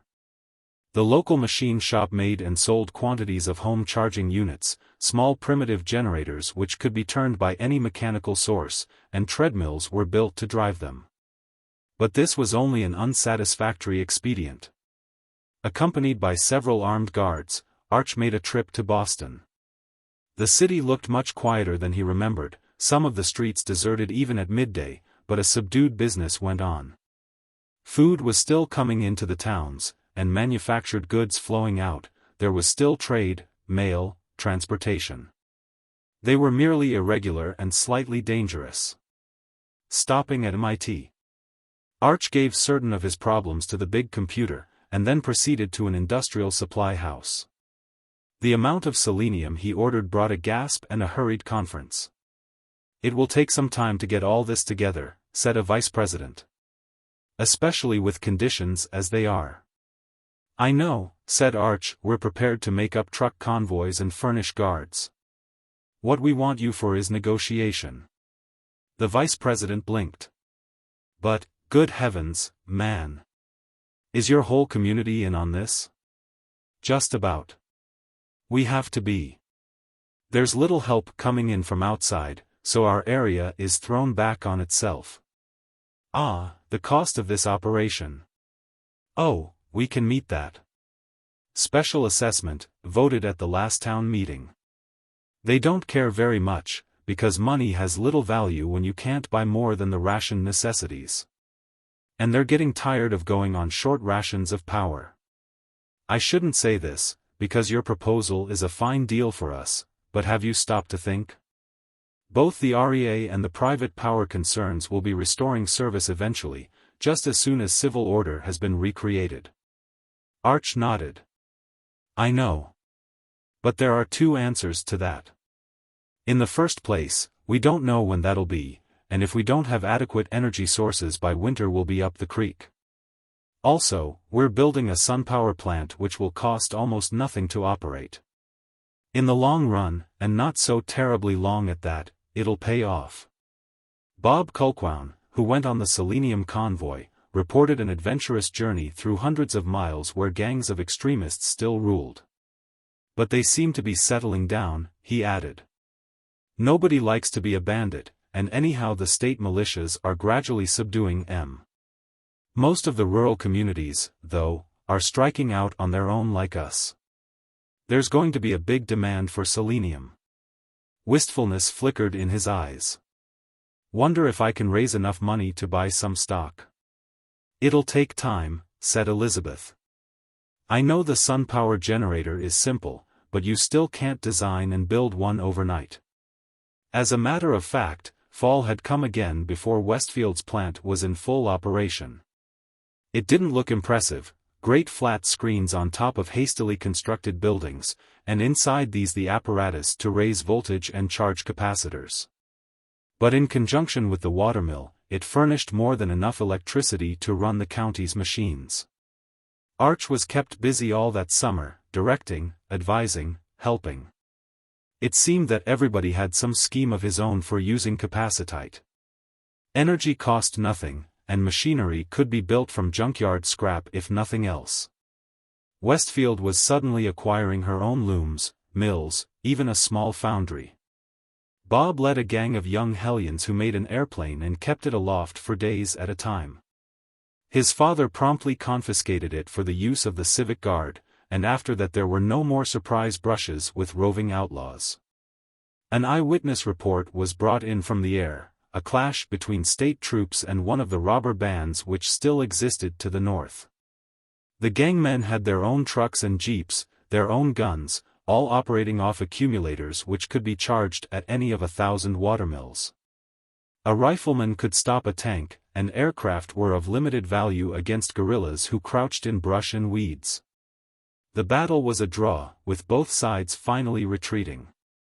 Arch shuddered, alone with Elizabeth, and crept into her arms. "Did I do that?" he asked through his tears. "Did I do it?" "No, darling," she said. One hand ruffled his disordered hair. "Can't you forget that side of it? Think of what you have done, with your own hands, built this town up again, given its people more than they ever had before." He set his teeth. "I'll try," he said. Somewhat later, the government offered amnesty to those outlaws who would lay down their arms and come home. It had the desired effect. They had had enough of warring and insecurity. But Culquhoun scowled. "'Tis a verra bad precedent," he said. "Only a weak government makes such a move." Oddly, Arch felt a lightening within himself. "Maybe a weak government is what we need," he answered.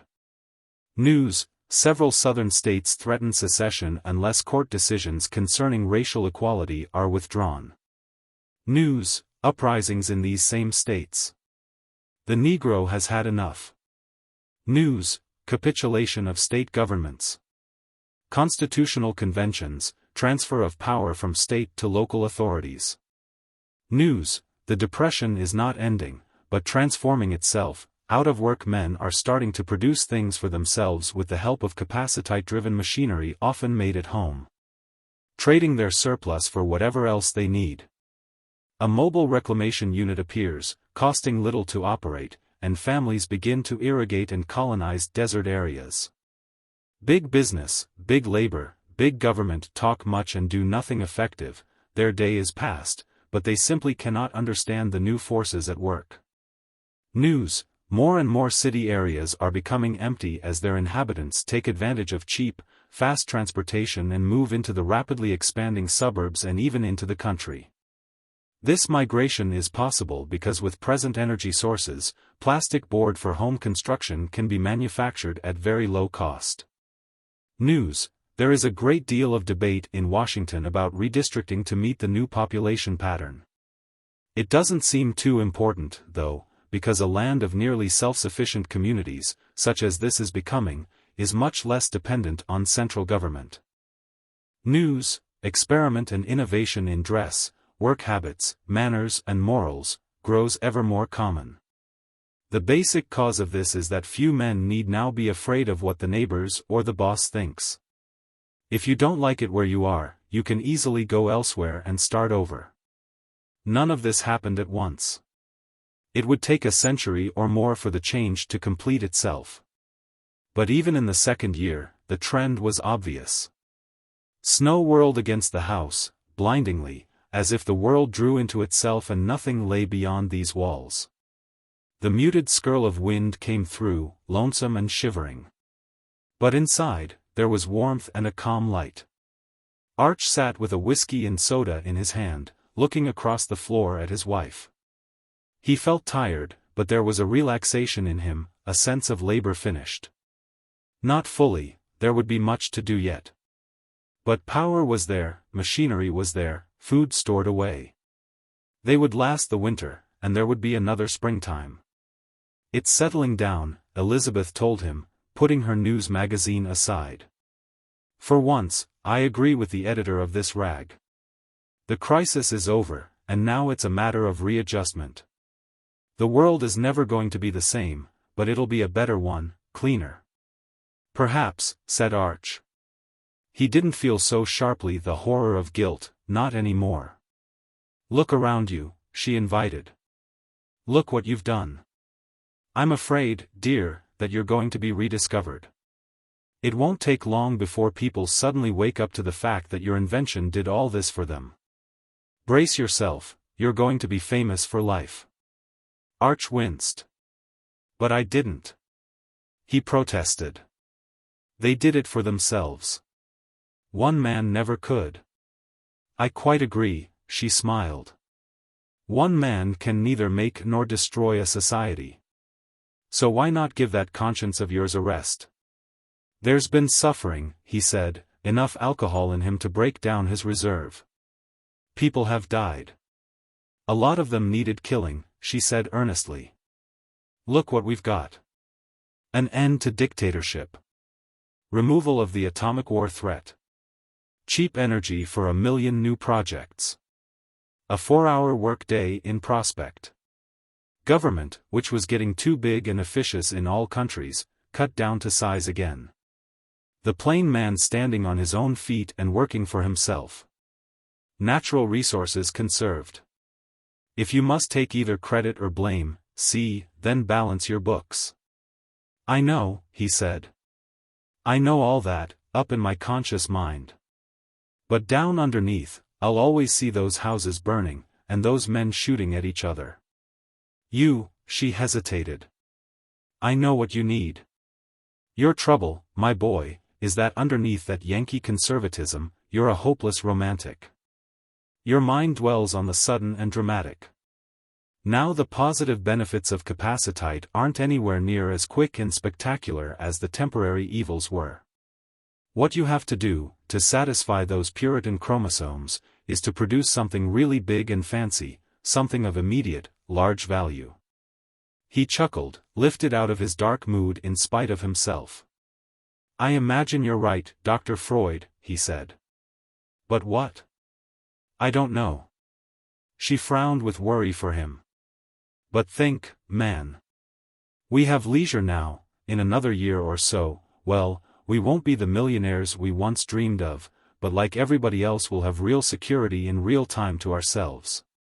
You could use that time to work on something. Automatically, his brain turned to practicalities. Let's see, now. Capacitite offers a way of concentrating energy enormously. A very small packet will hold a hell of a lot, my God. His yell shook the windows as he leaped to his feet. What the devil, something wrong? Elizabeth got up too. No. He was running toward the phone. Got to get hold of Colin, MIT, don't you see, darling? His hands trembled as he dialed, but there was laughter in his voice. Don't you see it? Spaceships. Out of the Iron Womb. Chapter 1. The most dangerous is not the outlawed murderer, who only slays men, but the rebellious philosopher, for he destroys worlds. Darkness and the chill glitter of stars. Bo Johnson crouched on a whirling speck of stone and waited for the man who was coming to kill him. There was no horizon. The flying mountain on which he stood was too small. At his back rose a cliff of jagged rock, losing its own blackness in the loom of shadows, its teeth ate raggedly across the Milky Way. Before him, a tumbled igneous wilderness slanted crazily off, with one long thin crag sticking into the sky like a grotesque bowsprit. There was no sound except the thudding of his own heart, the harsh rasp of his own breath, locked inside the stinking metal skin of his suit. Otherwise, no air, no heat, no water or life or work of man, only a granite nakedness spinning through space out beyond Mars. Stooping, awkward in the clumsy armor, he put the transparent plastic of his helmet to the ground. Its cold bit at him even through the insulating material. He might be able to hear the footsteps of his murderer conducted through the ground. Stillness answered him. He gulped a heavy lungful of tainted air and rose. The other might be miles away yet, or perhaps very close, catfooting too softly to set up vibrations. A man could do that when gravity was feeble enough. The stars blazed with a cruel wintry brilliance, over him, around him, light years to fall through emptiness before he reached one. He had been alone among them before. He had almost thought them friends. Sometimes, on a long watch, a man found himself talking to Vega or Spica or dear old Beetlejuice, murmuring what was in him as if the remote sun could understand. But they didn't care, he saw that now. To them, he did not exist, and they would shine carelessly long after he was gone into night. He had never felt so alone as now, when another man was on the asteroid with him, hunting him down. Bo Johnson looked at the wrench in his hand. It was long and massive, it would have been heavy on Earth, but it was hardly enough to unscrew the stars and reset the machinery of a universe gone awry. He smiled stiffly at the thought. He wanted to laugh too, but checked himself for fear he wouldn't be able to stop. Let's face it, he told himself. You're scared. You're scared sweatless. He wondered if he had spoken it aloud. There was plenty of room on the asteroid. At least 200 square miles, probably more if you allowed for the rough surface. He could skulk around, hide, and suffocate when his tanked air gave out. He had to be a hunter, too, and track down the other man, before he died. And if he found his enemy, he would probably die anyway. He looked about him. Nothing. No sound, no movement, nothing but the streaming of the constellations as the asteroid spun. Nothing had ever moved here, since the beginning of time when moltenness congealed into death. Not till men came and hunted each other. Slowly he forced himself to move. The thrust of his foot sent him up, looping over the cliff to drift down like a dead leaf in Earth's October. Suit, equipment, and his own body, all together, weighed only a couple of pounds here. It was ghostly, this soundless progress over fields which had never known life. It was like being dead already. Bo Johnson's tongue was dry and thick in his mouth. He wanted to find his enemy and give up, by existence at whatever price it would command. But he couldn't do that. Even if the other man let him do it, which was doubtful, he couldn't. Johnny Malone was dead. Maybe that was what had started it all, the death of Johnny Malone. There are numerous reasons for basing on the Trojan asteroids, but the main one can be given in a single word: stability. They stay put in Jupiter's orbit, about 60 degrees ahead and behind, with only minor oscillations. Spaceships need not waste fuel coming up to a body which has been perturbed a goodly distance from where it was supposed to be. The trailing group is the jumping-off place for trans-Jovian planets, the leading group for the inner worlds. That way, their own revolution about the sun gives the departing ship a welcome boost, while minimizing the effects of Jupiter's drag. Moreover, being dense clusters, they have attracted swarms of miners, so that Achilles among the leaders and Patroclus in the trailers have a permanent boomtown atmosphere. Even though a spaceship and equipment represent a large investment, this is one of the last strongholds of genuinely private enterprise: the prospector, the mine owner. The rockhound dreaming of the day when his stake is big enough for him to start out on his own, a race of individualists, rough and noisy and jealous, but living under iron rules of hospitality and rescue.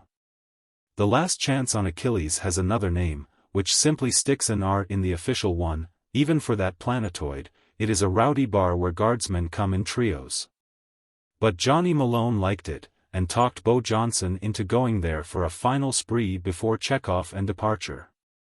Nothing to compare, he insisted. Every place else is getting too fantangling civilized, except Venus, and I don't enjoy Venus.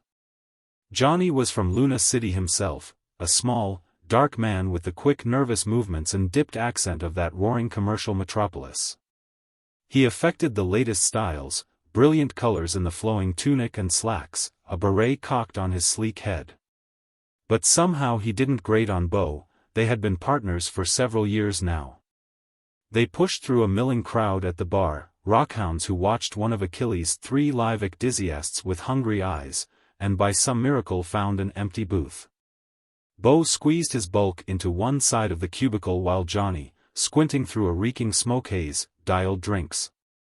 Bo was larger and heavier than most spacemen. He'd never have gotten his certificate before the ion drive came in, and was usually content to let others talk while he listened.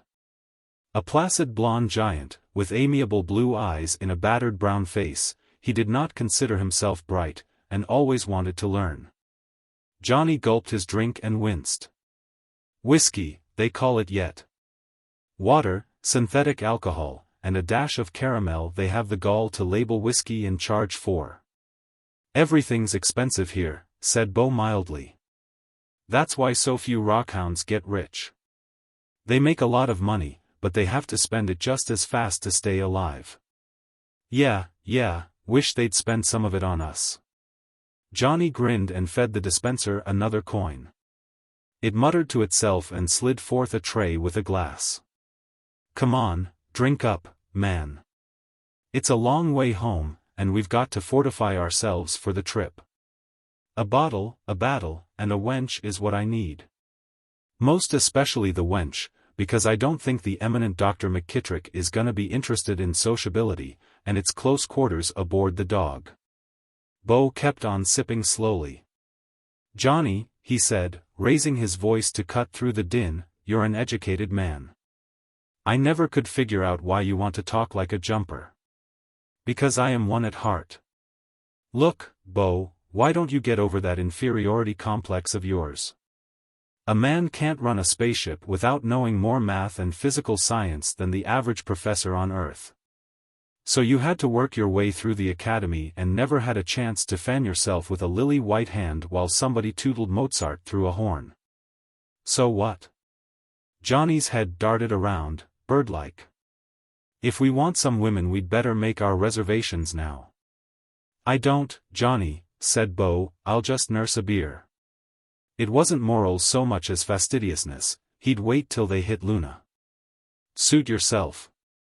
If you don't want to uphold the honor of the Sirius Transportation Company. Beau chuckled. The company consisted of, A, the Sirius, B, her crew, himself and Johnny, C, a warehouse, berth, and 3 other part owners back in Luna City. Not exactly a tramp ship, because you can't normally stop in the middle of an interplanetary voyage and head for somewhere else, but she went wherever there was cargo or people to be moved. Her margin of profit was not great in spite of the charges, for a space trip is expensive.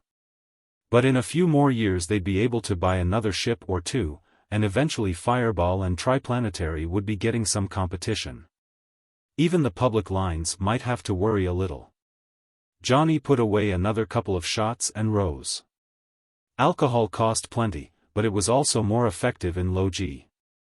"'Excuse me," he said. "I see a target. Sure you don't want me to ask if she has a friend?" Beau shook his head and watched his partner move off, swift in the puny gravity. The Last Chance didn't centrifuge like some of the Tomaker places downtown. It was hard to push through the crowd without weight to help, but Johnny faded along and edged up to the girl with his highest-powered smile. There were several other men standing around her, but Johnny had the touch. He'd be bringing her back here in a few minutes. Beau sighed, feeling a bit lonesome. If he wasn't going to make a night of it, there was no point in drinking heavily. He had to make the final inspection of the ship tomorrow, and grudged the cost of anti-hangover tablets.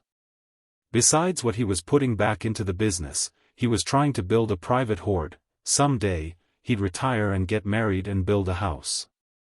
He already had the site picked out, on Cullen overlooking the Sound, back on Earth. Man, but it was a long time since he'd been on Earth. A sharp noise slashed through the haze of talk and music. Beau looked up. There was a tall black-haired man, Venusian to judge by his kilts, arguing with Johnny. His face was ugly with anger. Johnny made some reply. Beau heaved up his form and strode toward the discussion, casually picking up anyone in the way and setting him aside. Johnny liked a fight, but this Venusian was big. As he neared, he caught words, "My girl, damn it." "Like hell I am," said the girl. "I never saw you before." "Run along and play, son," said Johnny. "Or do you want me to change that diaper of yours?" That was when it happened. Beau saw the little needler spit from the Venusian's fingers. Johnny stood there a moment, looking foolishly at the dart in his stomach. Then his knees buckled and he fell with a nightmare slowness. The Venusian was already on the move. He sprang straight up, slammed a kick at the wall, and arced out the door into the dome corridor beyond. A spaceman, that knows how to handle himself in low G. It was the only clear thought which ran in the sudden storm of Beau's head. The girl screamed. A man cursed and tried to follow the Venusian. He tangled with another. "Get out of my way."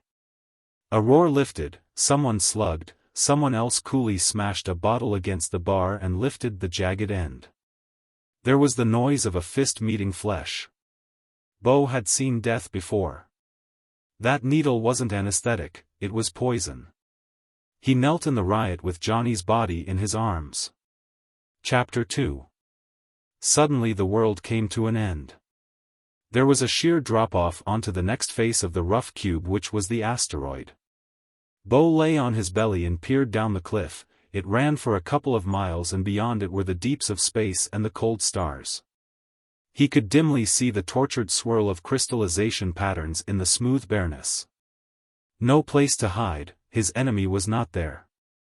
He turned the thought over in a mind which seemed stiff and slow.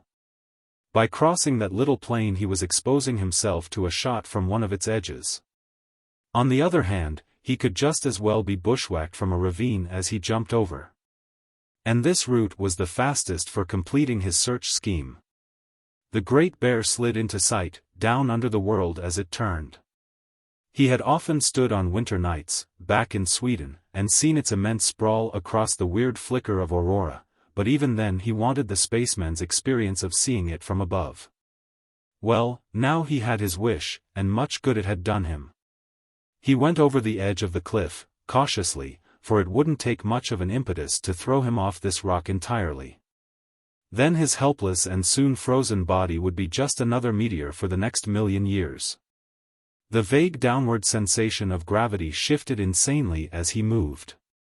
He had the feeling that the world was tilting around him. Now it was the precipice which was a scarred black plain underfoot, reaching to a saw-toothed bluff at its farther edge. He moved with flat low-G bounds. Besides the danger of springing off the asteroid entirely, there was its low acceleration to keep a man near the ground. Jump up a few feet and it would take you a while to fall back.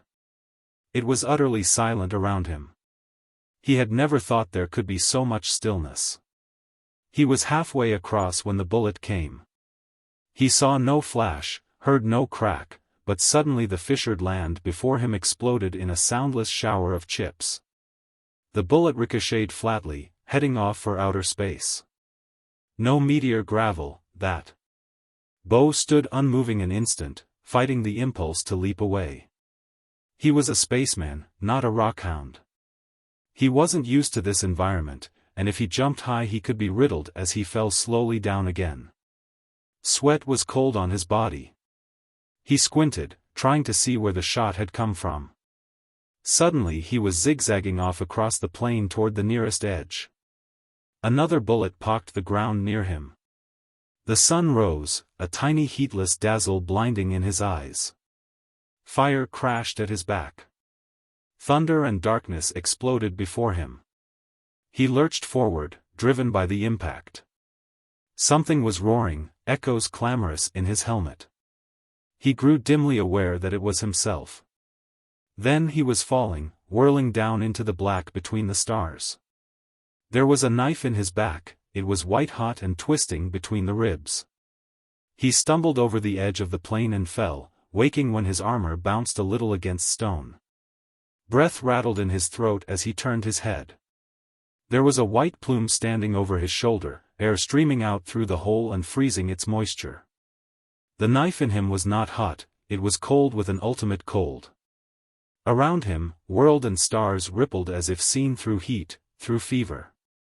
He hung on the edge of creation by his fingertips, while chaos shouted beneath. Theoretically, one man can run a spaceship, but in practice 2 or 3 are required for non-military craft. This is not only an emergency reserve, but a preventive of emergencies, for one man alone might get too tired at the critical moments. Beau knew he wouldn't be allowed to leave Achilles without a certified partner, and unemployed spacemen available for immediate hiring are found once in a Venusian snowfall. Bo didn't care the first day. He had taken Johnny out to Helmet Hill and laid him in the barren ground to wait, unchanging now, till Judgment Day. He felt empty then, drained of grief and hope alike, his main thought a dull dread of having to tell Johnny's father when he reached Luna. He was too slow and clumsy with words. His comforting hand would only break the old man's back. Old Malone had given 6 sons to space, Johnny was the last, from Saturn to the Sun, his blood was strewn for nothing. It hardly seemed to matter that the guard's office reported itself unable to find the murderer. A single Venusian should have been easy to trace on Achilles, but he seemed to have vanished completely. Bo returned to the transient quarters and dialed Valeria McKittrick. She looked impatiently at him out of the screen. "Well," she said, "what's the matter? I thought we were blasting today." "Hadn't you heard?" asked Bo. He found it hard to believe she could be ignorant, here where everybody's life was known to everybody else. "Johnny's dead. We can't leave." "Oh. I'm sorry. He was such a nice little man. I've been in the lab all the time, packing my things, and didn't know." A frown crossed her clear brow. "But you've got to get me back. I've engaged passage to Luna with you." "Your ticket will be refunded, of course," said Bo heavily. "But you aren't certified, and the Sirius is licensed for no less than 2 operators." "Well, damn. There won't be another berth for weeks, and I've got to get home. Can't you find somebody?" Bo shrugged, not caring much. "I'll circulate an ad if you want, but—" "Do so, please. Let me know." She switched off. Bo sat for a moment thinking about her. Valeria McKittrick was worth considering. She wasn't beautiful in any conventional sense, but she was tall and well-built. There were good lines in the strong high-boned face, and her hair was a cataract of spectacular red. And brains, too. You didn't get to be a physicist with the Union's radiation labs for nothing. He knew she was still young, and that she had been on Achilles for about a year working on some special project and was now ready to go home. She was human enough, had been to most of the officers' parties and danced and laughed and flirted mildly, but even the dullest rockhound gossip knew she was too lost in her work to do more. Out here a woman was rare, and a virtuous woman unheard of, as a result, unknown to herself, Dr. McKittrick's fame had spread through more thousands of people and millions of miles than her professional achievements were ever likely to reach. Since coming here, on commission from the Lunar Lab, to bring her home, Bo Johnson had given her an occasional wistful thought. He liked intelligent women, and he was getting tired of rootlessness. But of course it would be a catastrophe if he fell in love with her because she wouldn't look twice at a big dumb slob like him. He had sweated out a couple of similar affairs in the past and didn't want to go through another. He placed his ad on the radio circuit and then went out to get drunk. It was all he could do for Johnny now, drink him a final wassail. Already his friend was cold under the stars. In the course of the evening he found himself weeping. He woke up many hours later. Achilles ran on Earth time but did not rotate on it. Officially, it was late at night, actually the shrunken sun was high over the domes. The man in the upper bunk said there was a message for him. He was to call one Einar Lundgaard at the Comet Hotel soonest. The Comet. Anyone who could afford a room to himself here, rather than a kip in the public barracks, was well fueled. Bo swallowed a tablet and made his way to the Visi and dialed. The robo-clerk summoned Lundgaard down to the desk. It was a lean, muscular face under close cropped brown hair which appeared in the screen. Lundgaard was a tall and supple man, somehow neat even without clothes. "Johnson," said Bo. "Sorry to get you up, but I understood." "Oh, yes. Are you looking for a spaceman? I heard your ad and I'm available." Bo felt his mouth gape open. "Huh. I never thought. We're both lucky, I guess." Lundgaard chuckled. His English had only the slightest trace of accent, less than Beau's. I thought I was stashed here too for the next several months. How does a qualified spaceman happen to be marooned? I'm with Fireball, was on the Drake, heard of what happened to her? Beau nodded, for every spaceman knows exactly what every spaceship is doing at any given time. The Drake had come to Achilles to pick up a cargo of refined thorium for Earth. While she lay in orbit, she had somehow lost a few hundred pounds of reaction mass water from a cracked gasket. Why the accident should have occurred, nobody knew. Spacemen were not careless about inspections, and what reason would anyone have for sabotage? The event had taken place about a month ago, when the Sirius was already en route here. Beau had heard of it in the course of shop talk. I thought she went back anyway, he said. Lundgaard nodded. She did. It was the usual question of economics. You know what refined fuel water costs in the belt. Also, the delay while we got it would have carried Earth and Achilles past optimum position, which to make the trip home that much more expensive. Since we had one more man aboard than really required, it was cheaper to leave him behind. The difference in mass would make up for the fuel loss. I volunteered, even suggested the idea, because, well, it happened during my watch, and even if nobody blamed me I couldn't help feeling guilty. Beau understood that kind of loyalty. You couldn't travel space without men who had it. The company beamed a message: I'd stay here till their schedule permitted an undermanned ship to come by, but that wouldn't be for maybe months, went on Lundgaard. I can't see sitting on this lump that long without so much as a chance at planetfall bonus. If you'll take me on, I'm sure the company will agree. I'll get a message to them on the beam right away. Take us a while to get back, warned Beau. We're going to stop off at another asteroid to pick up some automatic equipment, and won't go into hyperbolic orbit till after that. About 6 weeks from here to Earth, all told. Against 6 months here? Lundgaard laughed. It emphasized the bright charm of his manner.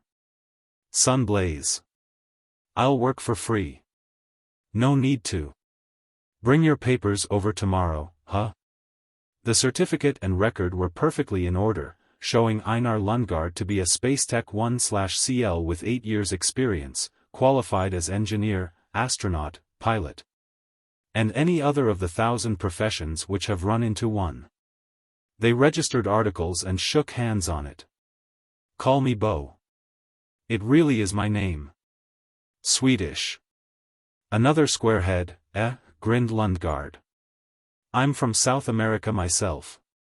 Notice a year's gap here, said Beau, pointing to the service record. On Venus. Oh, yes. I had some fool idea about settling but soon learned better. I tried to farm, but when you have to carve your own land out of howling desert, well, let's start some math, shall we? They were lucky, not having to wait their turn at the station computer. No other ship was leaving immediately. They fed it the data and requirements, and got back columns of numbers: fuel requirements, acceleration times, orbital elements. The figures always had to be modified. No trip ever turned out just as predicted, but that could be done when needed with a slipstick and the little ship's calculator. Beau went at his share of the job doggedly, checking and rechecking before giving the problem to the machine. Lundgaard breezed through it and spent his time while waiting for Beau in swapping dirty limericks with the tech. He had some good ones. The Sirius was loaded, inspected, and cleared. A scooter brought her 3 passengers up to her orbit. They embarked, settled down, and waited. At the proper time, acceleration jammed them back in a thunder of rockets. Beau relaxed against the thrust, thinking of Achilles falling away behind them. So long, he whispered. So long, Johnny. Chapter 3. In another minute, he would be knotted and screaming from the bends, and a couple of minutes later he would be dead. Beau clamped his teeth together, as if he would grip consciousness in his jaws. His hands felt cold and heavy, the hands of a stranger, as he fumbled for the supply pouch. It seemed to recede from him, down a hollow infinite corridor where echoes talked in a language he did not know. Damn, he gasped. Damn, damn, damn, damn. He got the pouch open somehow. The stars wheeled around him. There were stars buzzing in his head, like cold white fireflies, buzzing and buzzing in the enormous ringing emptiness of his skull. Pain jagged through him, he felt his eardrums popping as pressure dropped. The plastic patch stuck to his metal gauntlet. He peeled it off, trying not to howl with the fury ripping in his nerves. His body was slow, inert, a thing to fight. There was no more feeling in his back. Was he dead already? Redness flamed before his eyes, red like Valeria's hair blowing across the stars. It was sheer reflex which brought his arm around to slap the patch over the hole in his suit. The adhesive gripped, drying fast in the sucking vacuum. The patch bellied out from internal air pressure, straining to break loose and kill him. Beau's mind wavered back toward life. He opened the valves wide on his tanks, and his thermostatic capacitors pumped heat back into him. For a long time he lay there, only lungs and heart had motion. His throat felt withered and flayed, but the rasp of air through it was like being born again. Born, spewed out of an iron womb into a hollowness of stars and cold, to lie on naked rock while the enemy hunted him. Beau shuddered and wanted to scream again. Slowly he groped back toward awareness. His frostbitten back tingled as it warmed up again, soon it would be afire. He could feel a hot trickling of blood, but it was along his right side. The bullet must have spent most of its force punching through the armor, caromed off the inside, scratched his ribs, and fallen dead. Next time he probably wouldn't be so lucky.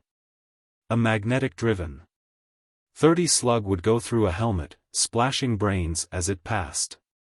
He turned his head, feeling a great weariness, and looked at the gauges. This had cost him a lot of air. There was only about 3 hours worth left. Lundgaard could kill him simply by waiting. It would be easy to die. He lay on his back, staring up at the stars and the spilling cloudy glory of the Milky Way. A warmth was creeping back into numbed hands and feet, soon he would be warm all over, and sleepy. His eyelids felt heavy, strange that they should be so heavy on an asteroid. He wanted terribly to sleep. There wasn't much room in the Sirius, the only privacy was gained by drawing curtains across your bunk. Men without psych training could get to hate each other on a voyage. Beau wondered if he would reach Luna hating Einar Lundgaard. The man was competent, a willing worker, tempering his cheerfulness with tact. Always immaculate in the neat blue and white of the fireball line which made Beau feel doubly sloppy in his own old grey coverall. He was a fine conversationalist with an enormous stock of reminiscence and ideas, witty above a certain passion of belief.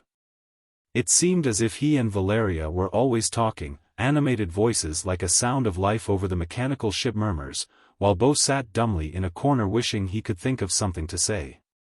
The trouble was, in spite of all his efforts, he was doing a cometary dive into another bad case of one-sided love.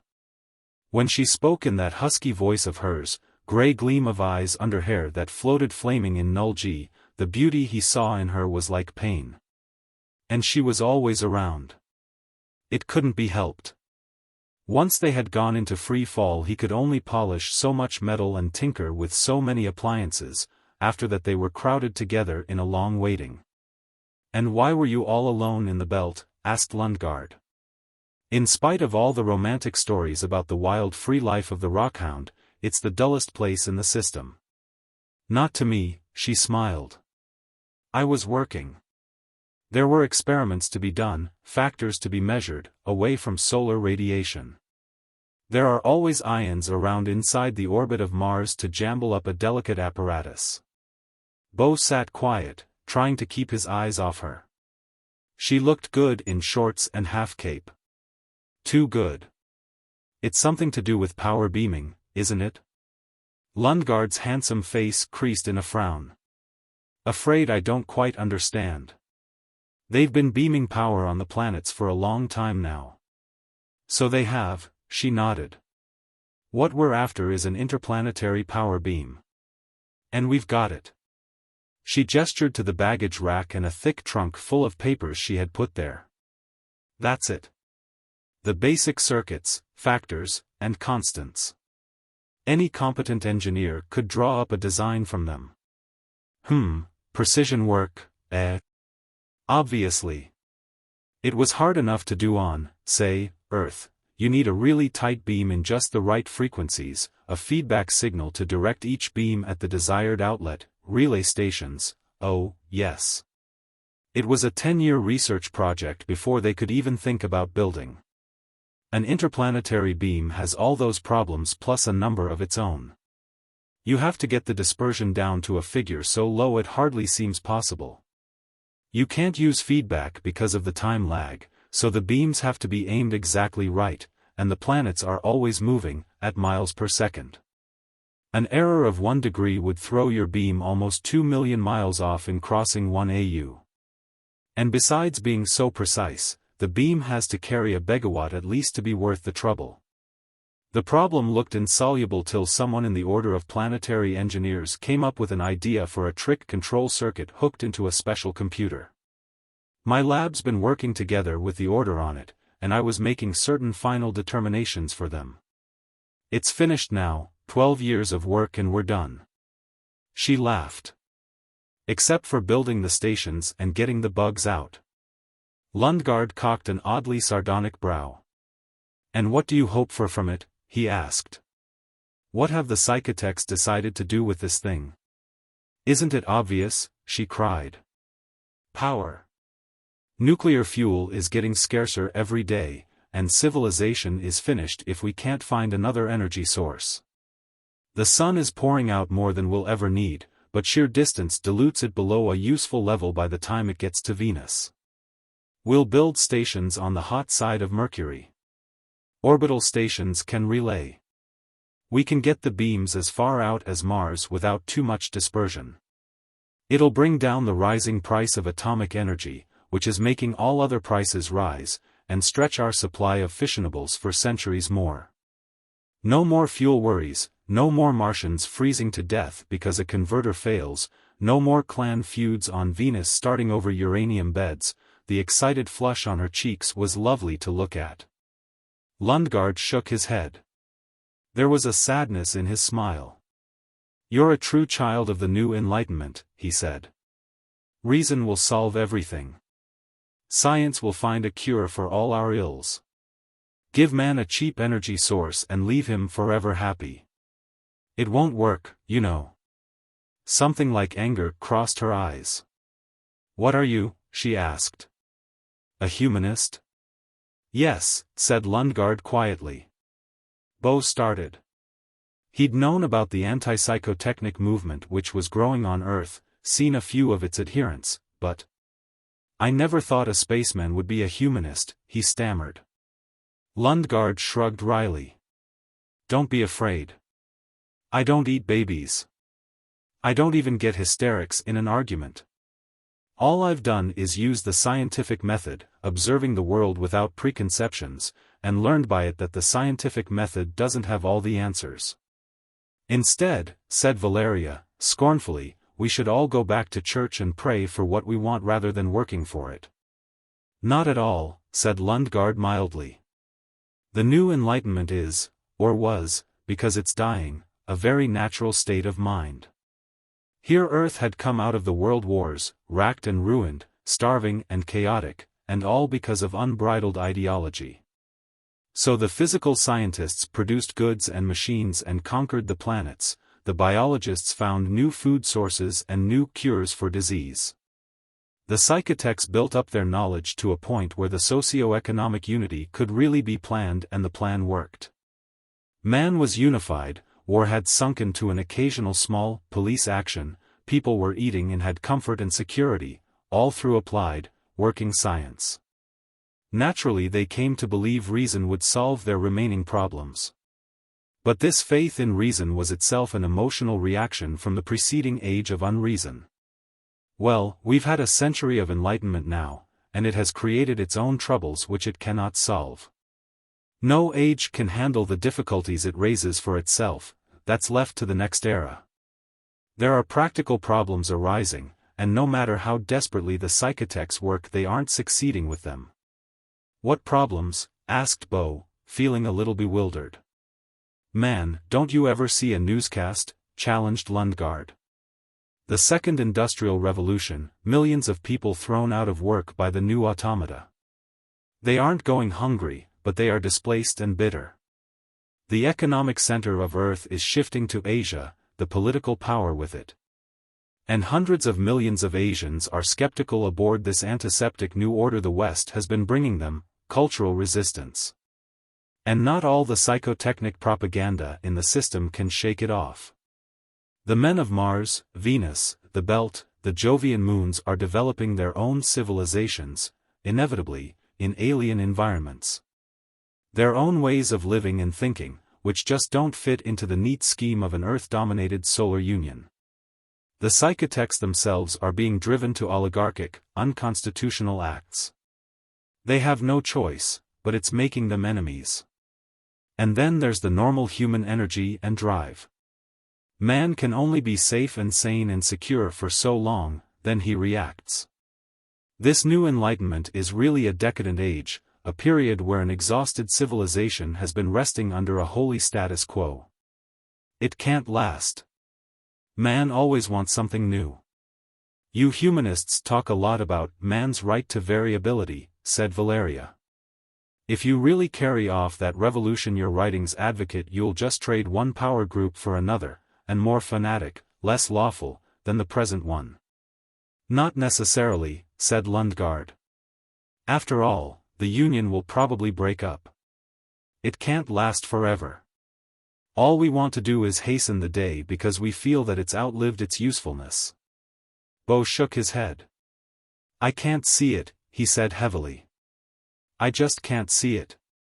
All those people, the Lunarites, the violent clansmen on Venus, the stiff correct Martians, the asteroid rockhounds, even those mysterious Jovians, they all came from Earth. It was Earth's help that made their planets habitable. We're all men, all one race. A fiction, said Lundgaard. The human race is a fiction. There are only small groups with their own conflicting interests. And if those conflicts are allowed to break into war, said Valeria. Do you know what a lithium bomb can do? There was a reckless gleam in Lundgaard's eyes. If a period of interplanetary wars is necessary, let's get it over with, he answered. Enough men will survive to build something better. This age has gotten stale. It's petrifying.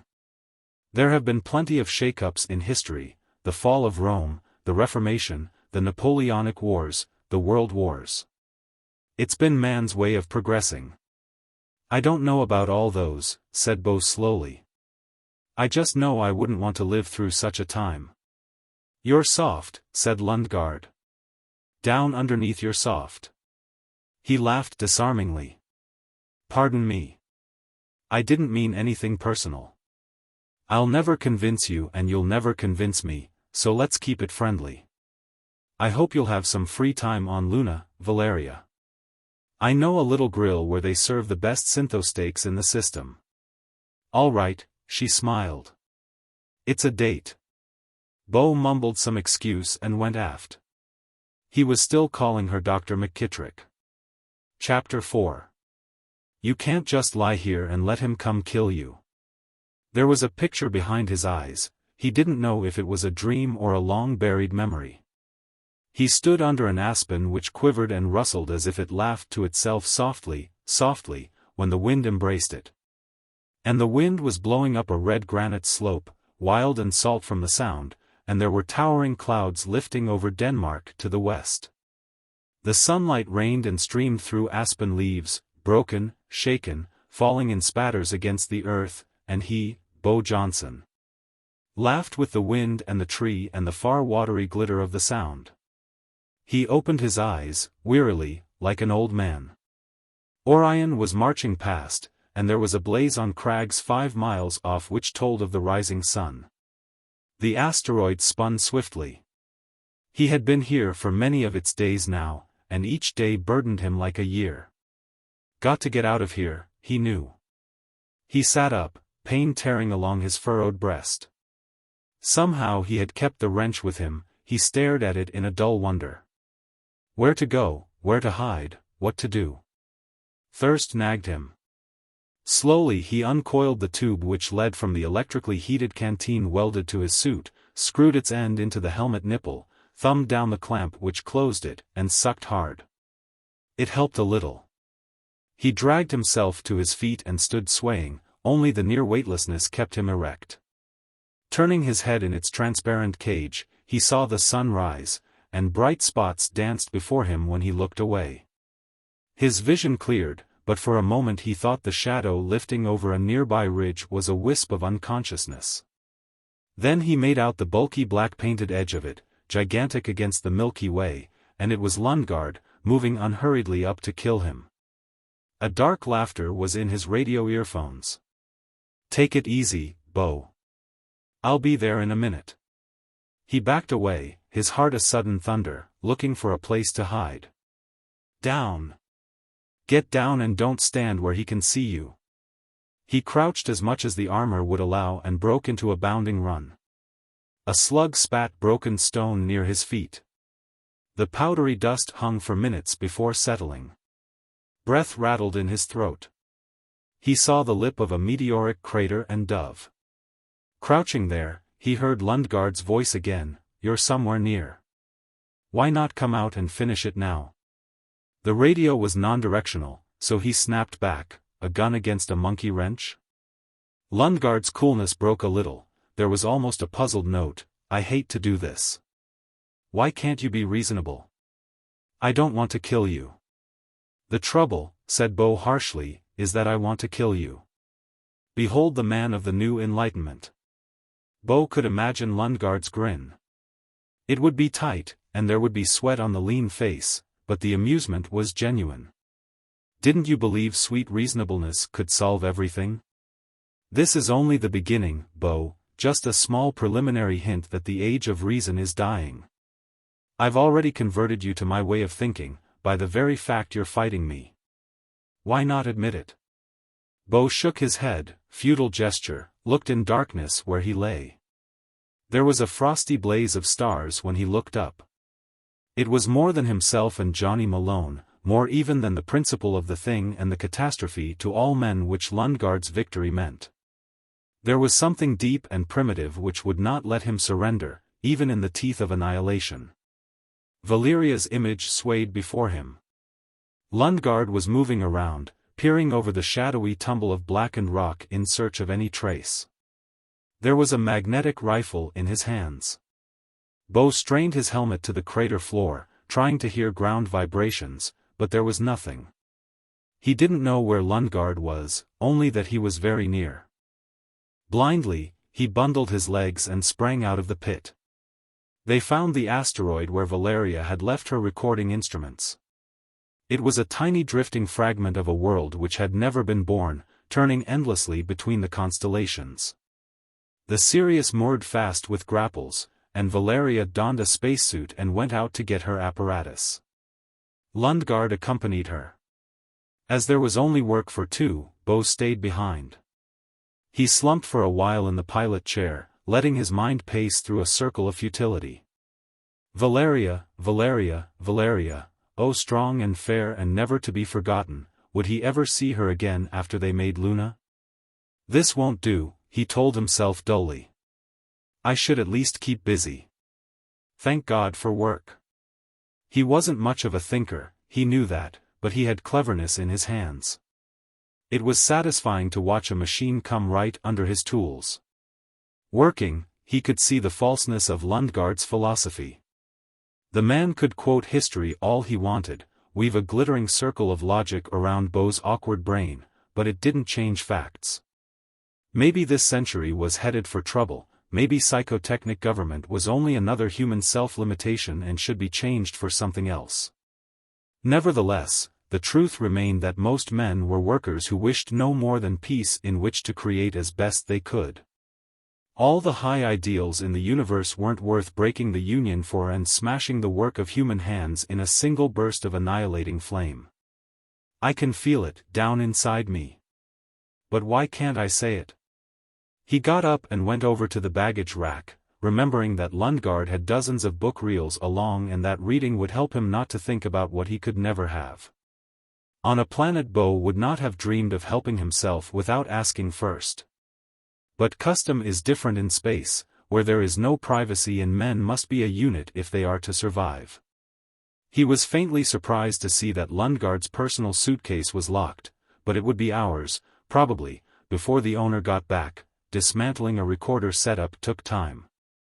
A long time, in which to talk and laugh with Valeria. In the chill spatial radiance, her hair would be like frosty fire. Casually, Bo stooped across to Lundgaard's sack hammock and took his key ring off the hook. He opened the suitcase and lifted out some of the reels in search of a promising title. Underneath them were neatly folded clothes, fireball uniforms and fancy dress pajamas. A tartan edge stuck out from below, and Bo lifted a coat to see what clan that was. Probably a souvenir of Lundgaard's Venusian stay. Next to the kilt was a box which he recognized. Masks came in such boxes. How the idea came to him, he did not know. He stood there for minutes, looking at the box without seeing it. The ship was very quiet around him. He had a sudden feeling that the walls were closing in. When he opened the box, his hands shook, and there was sweat trickling along his ribs. The mask was of the latest type, meant to fit over the head, snug around the cheeks and mouth and jaws. It was like a second skin, reflecting expression, not to be told from a real face. Bo saw the craggy nose and the shock of dark hair, limp now, but... Suddenly he was back on Achilles, with Riot roaring around him and Johnny Malone's body in his arms. No wonder they never found that Venusian. There never was any.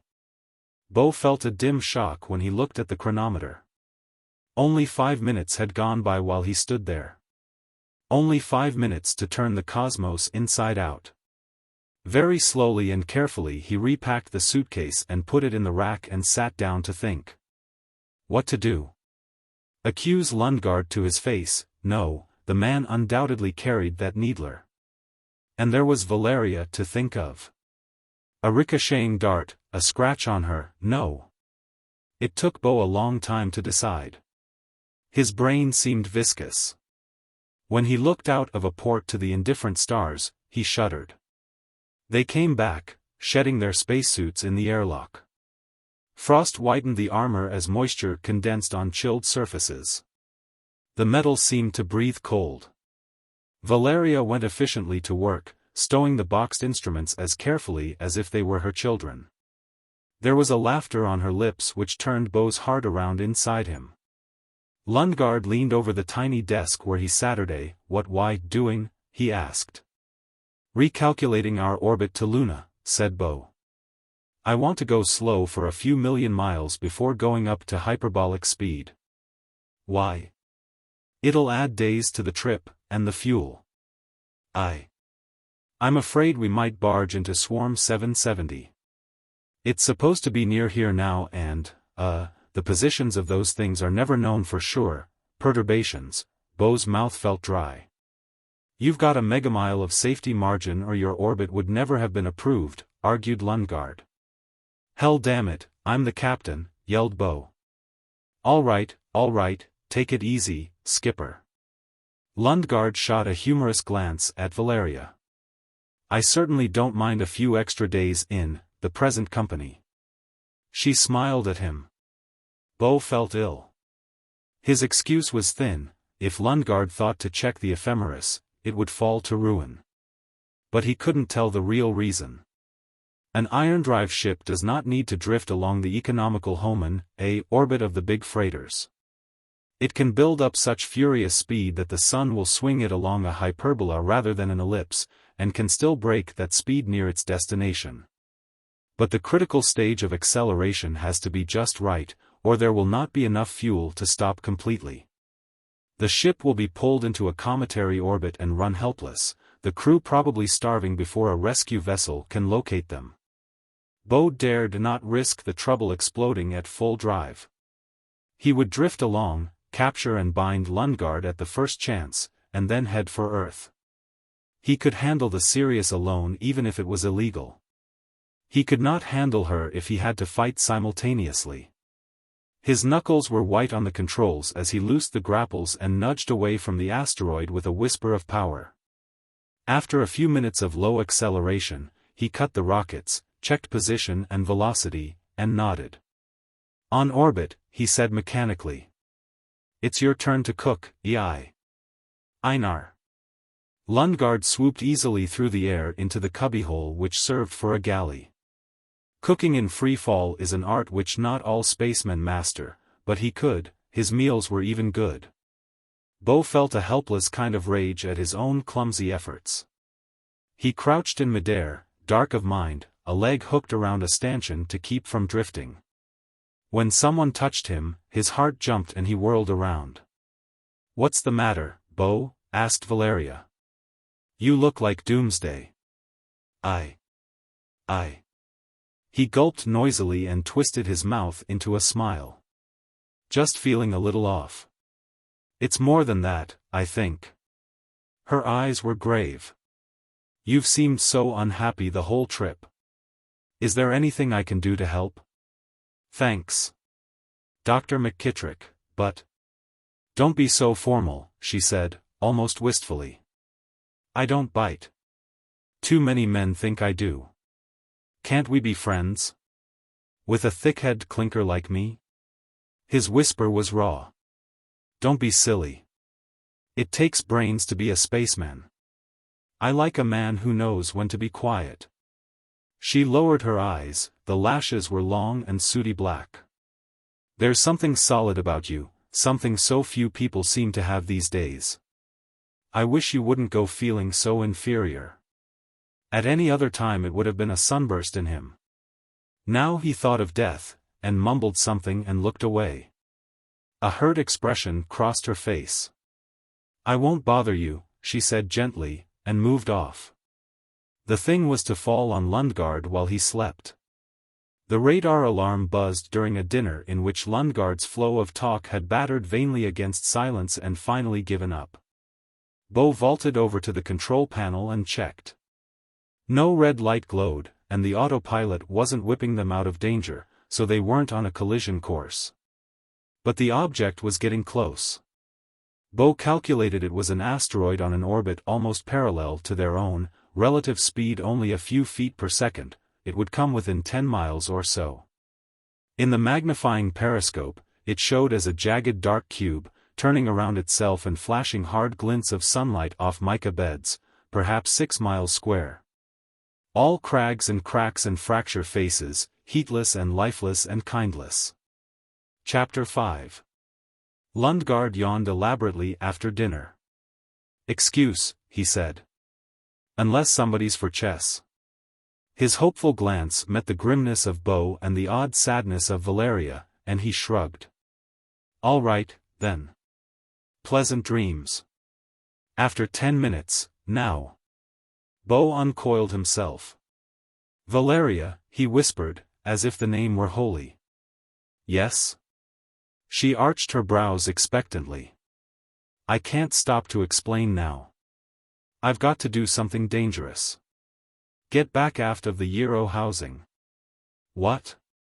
"Get back." Command blazed frantically in him. "And stay there, whatever happens." Something like fear flickered in her eyes. It was a very long way to human help.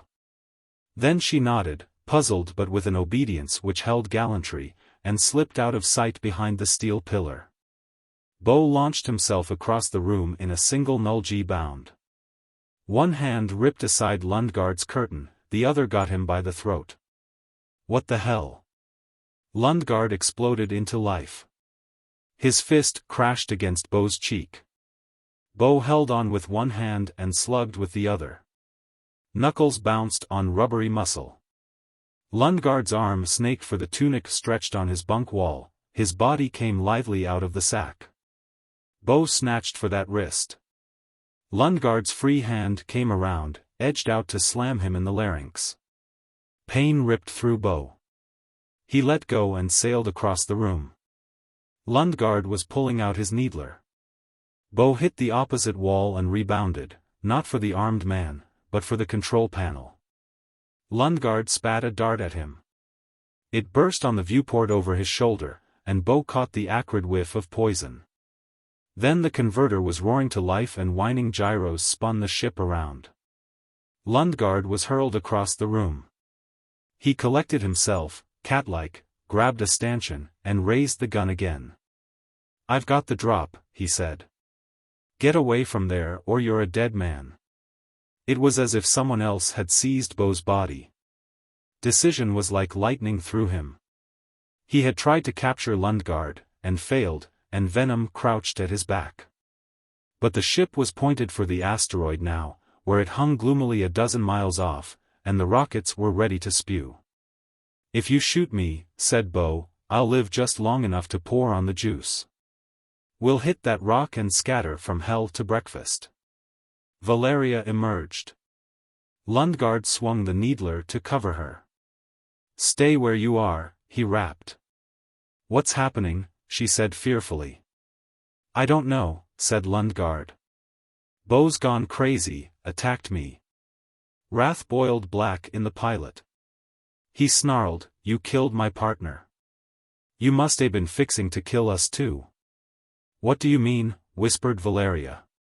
"How should I know?" said Lundgaard. "He's jumped his orbit, that's all." "Look, Bo, be reasonable. Get away from that panel. Look in his suitcase, Valeria." Bo forced the words out of a tautened throat. "A Venusian shot my partner. You'll find his face and his clothes in Lundgaard's things. I'd know that face in the middle of the sun." She hung for a long while, not moving. Bo couldn't see her.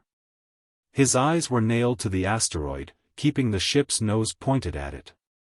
"Is that true, Einar?" she asked finally. "No," he said. "Of course not. I do have Venusian clothes and a mask, but—" "Then why are you keeping me covered too?" Lundgaard didn't answer at once. The only noise was the murmur of machinery and the dense breathing of 3 pairs of lungs. Then his laugh jarred forth. "All right," he said. "I hadn't meant it to come yet, or to come this way, but all right. Why did you kill Johnny?" Tears stung Bo's eyes. "He never hurt you." "It was necessary." Lundgaard's mouth twitched. "But you see, we knew you were going to Achilles to pick up Valeria and her data. We needed to get a man aboard your ship, to take over when her orbit brought her close to our asteroid base. You forced my hand. I wasn't going to capture you for days yet. I sabotaged the Drake's fuel tanks to get myself stranded there, and shot your friend to get his berth. I'm sorry." "Why?" Horror rode Valeria's voice. "I'm a humanist. I've never made a secret of that. What our secret is that some of us aren't content just to talk revolution. We want to give this rotten, over-mechanized society the shove that will bring on its end. We've built up a small force, not much as yet, not enough to accomplish anything lasting. But if we had a solar power beam it would make a big difference. It could be adapted to direct military uses, as well as supplying energy to our machines. A lens effect, a concentration of solar radiation strong enough to burn. Well, it seems worth trying." "And what do you intend for us?" "You'll have to be kept prisoners for a while, of course," said Lundgaard. "It won't be onerous. We aren't beasts." "No," said Bo, "just murderers." "Save the dramatics," snapped Lundgaard. "I have the gun. Get away from those controls." Bo shook his head. There was a wild hammering in his breast, but his voice surprised him with steadiness. "No. I've got the upper hand. I can kill you if you move. Yell if he tries anything, Valeria."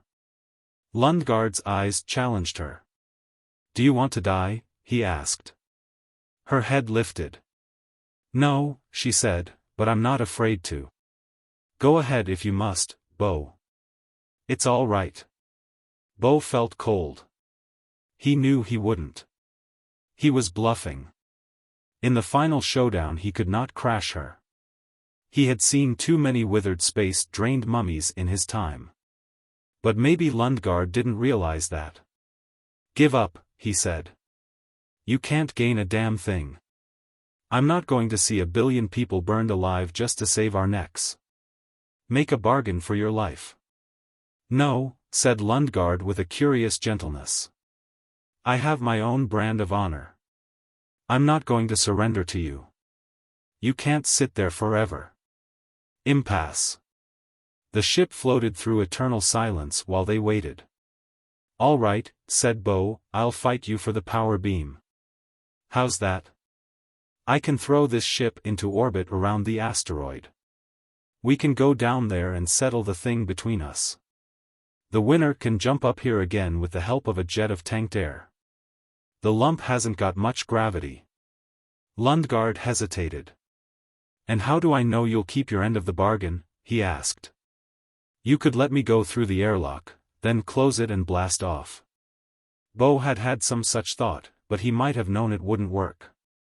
"What do you suggest?" he countered, never taking his eyes off the planetoid. "Remember, I don't trust you either." Lundgaard laughed suddenly, a hard yelping bark.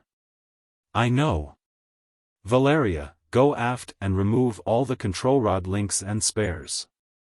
Bring them back here.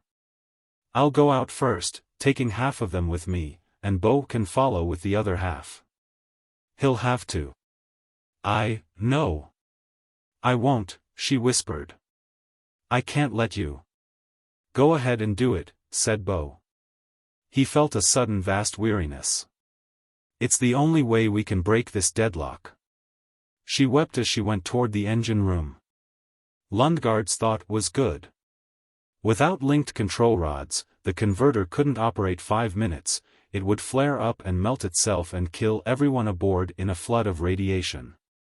Whoever won the duel could quickly reinstall the necessary parts. There was a waiting silence. At last Lundgaard said, almost abstractedly, "Home gang.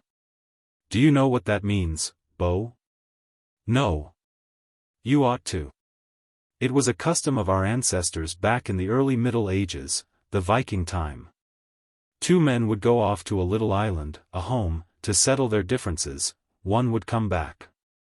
I never thought it could happen out here." He chuckled bleakly. "Valkyries in spacesuits?" The girl came back with the links tied in 2 bundles. Lundgaard counted them and nodded. "All right." He seemed strangely calm, an easy assurance lay over him like armor. Bo's fear was cold in his belly, and Valeria wept still with a helpless horror. The pilot used a safe 2 minutes of low blast to edge up to the asteroid. "I'll go into the airlock and put on my spacesuit," said Lundgaard. "Then I'll jump down and you can put the ship in orbit.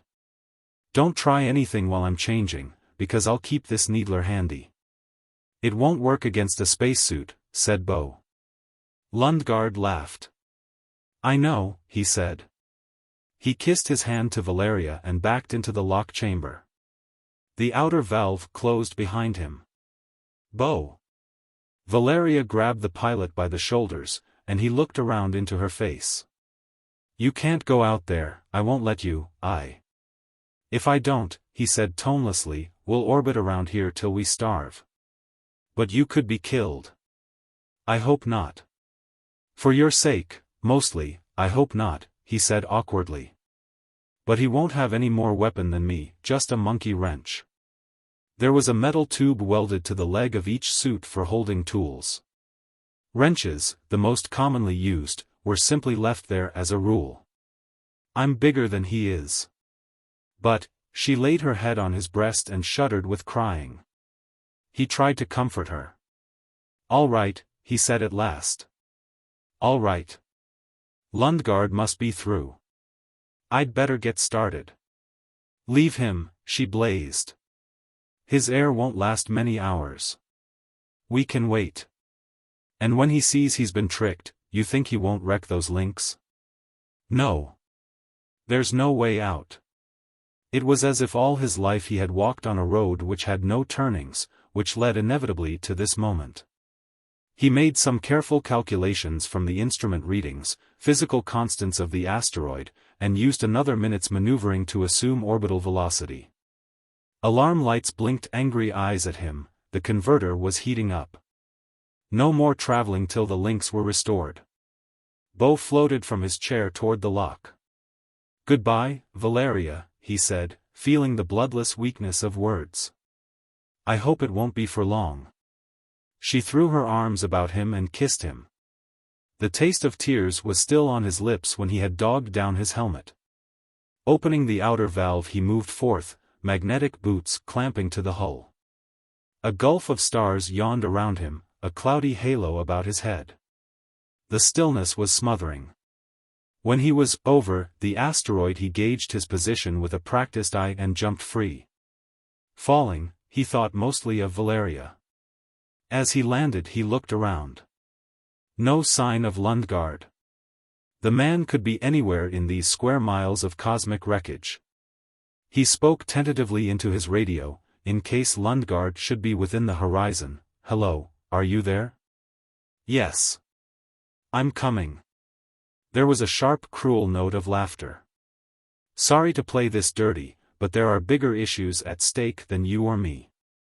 I've kept a rifle in my tool tube all the time, just in case. Goodbye, Bo." A slug smashed into the pinnacle behind him. Bo turned and ran. Chapter 6. As he rose over the lip of the crater, his head swung, seeking his enemy. There. It was almost a reflex which brought his arm back and sent the wrench hurtling across the few yards between. Before it had struck, Bo's feet lashed against the pit edge, and the kick arced him toward Lundgaard. Spacemen have to be good at throwing things. The wrench hit the lifted rifle in a soundless shiver of metal, tore it loose from an insecure gauntlet grasp and sent it spinning into shadow.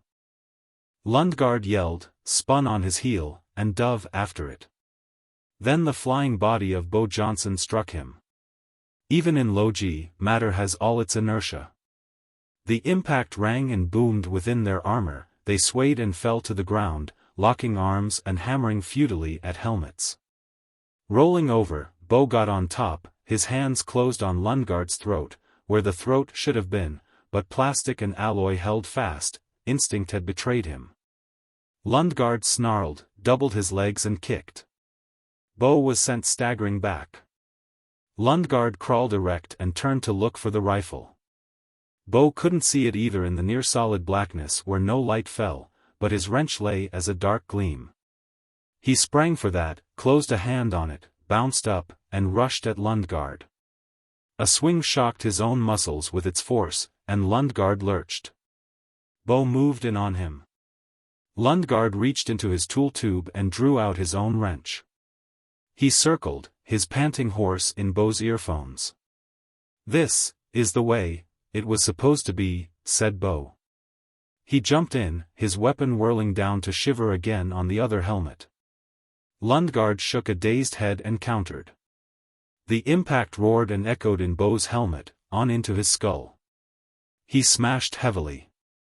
Lundgaard's lifted wrench parried the blow, it slid off. Like a fencer, Lundgaard snaked his shaft in and the reverberations were deafening. Bo braced himself and smote with all his power. The hit sang back through iron and alloy, into his own bones. Lundgaard staggered a little, hunched himself and struck in return. They stood with feet braced apart, trading fury, a metal rain on shivering plastic. The stuff was almost unbreakable, but not quite, not for long when such violence dinned on it. Bo felt a lifting wild glee, something savage he had never known before leaped up in him and he bellowed. He was stronger, he could hit harder. Lundgaard's helmet would break first. The humanist retreated, using his wrench like a sword, stopping the force of blows without trying to deal more of his own. His left hand fumbled at his side. Bo hardly noticed. He was pushing in, hewing. Again the shrunken sun rose, to flash hard light off his club. Lundgaard grinned, his face barely visible as highlight and shadow behind the plastic. His raised tool turned one hit, it slipped along his arm to wrap his flank. Bo twisted his arm around, beat the other wrench aside for a moment, and landed a crack like a thunderbolt. Then Lundgaard had his drinking hose free, pointing in his left hand. He thumbed down the clamp, exposing water at 50 degrees to naked space. It rushed forth, driven by its own vapor pressure, a stream like a lance in the wan sunshine. When it hit Bo's helmet, most of it boiled off, cooling the rest, which froze instantly. Blindness clamped down on Bo. He leaped away, cursing, the front of his helmet so frosted he could not see before him. Lundgaard bounced around, playing the hose on him. Through the rime coat, Bo could make out only a grayness. He pawed at it, trying to wipe it off, knowing that Lundgaard was using this captured minute to look for the rifle. As he got some of the ice loose, he heard a sharp yell of victory, found. Turning, he ran again. Over that ridge. Down on your belly. A slug pocked the stone above him. Rolling over, he got to his feet and bounded off toward a steep rise, still wiping blindness off his helmet. But he could not wipe the bitter vomit taste of defeat out of his mouth. His breathing was a file that raked in his throat. Heart and lungs were ready to tear loose, and there was a cold knot in his guts. Fleeing up the high, ragged slope, he sobbed out his rage at himself and his own stupidity. At the top of the hill he threw himself to the ground and looked down again over a low wall of basalt. It was hard to see if anything moved down in that valley of night. Then the sun threw a broken gleam off polished metal, the rifle barrel, and he saw Einar Lundgaard walking around, looking for him. The voice came dim in his earphones. "Why don't you give up, Bo? I tell you, I don't want to kill you." "Yeah." Bo panted wearily. "I'm sure." "Well, you can never tell," said Lundgaard mildly. "It would be rather a nuisance to have to keep not only the fair Valeria, but you, tied up all the way to base. Still, if you'll surrender by the time I've counted 10. "Look here," said Bo desperately, "I've got half the links. If you don't give up I'll hammer 'em all flat and let you starve." "And Valeria?" The voice jeered at him. He knew his secret was red. "I shouldn't have let you bluff me in the first place. It won't happen a second time." "All right, 1, 2, 3. Bo could get off this asteroid with no more than the power of his own legs. A few jets from the emergency blow valve at the bottom of an air tank would correct his flight as needed to bring him back to the Sirius. He wanted to get up there, and inside warm walls, and take Valeria in his hands and never let her go again. He wanted to live. 6, 7, 8. He looked at his gauges. A lot of oxy-helium mixture was gone from the tanks, but they were big and there was still several atmospheres pressure in each. A couple of hours life. If he didn't exert himself too much. They screwed directly into valves in the back of his armor, and 10. "All right, Bo." Lundgaard started moving up the slope, light and graceful as a bird. It was wide and open, no place to hide and sneak up behind him. Figures reeled through Bo's mind, senselessly. Mass of the asteroid, effective radius, escape velocity only a few feet per second, and he was already on one of the highest points. Brains. He thought with a shattering sorrow. A lot of good mine have done me. He prepared to back down the other side of the hill, run as well as he could, as long as he could, until a bullet splashed his blood or suffocation thickened it. "But I want to fight." He thought through a gulp of tears. "I want to stand up and fight. Orbital velocity equals escape velocity divided by the square root of 2. For a moment he lay there, rigid, and his eyes stared at death walking up the slope but did not see it. Then, in a crazy blur of motion, he brought his wrench around, closed it on a nut at one side, and turned. The right-hand air tank unscrewed easily. He held it in his hands, a 3-foot cylinder, blind while calculation raced through his head. What would the centrifugal and Coriolis forces be?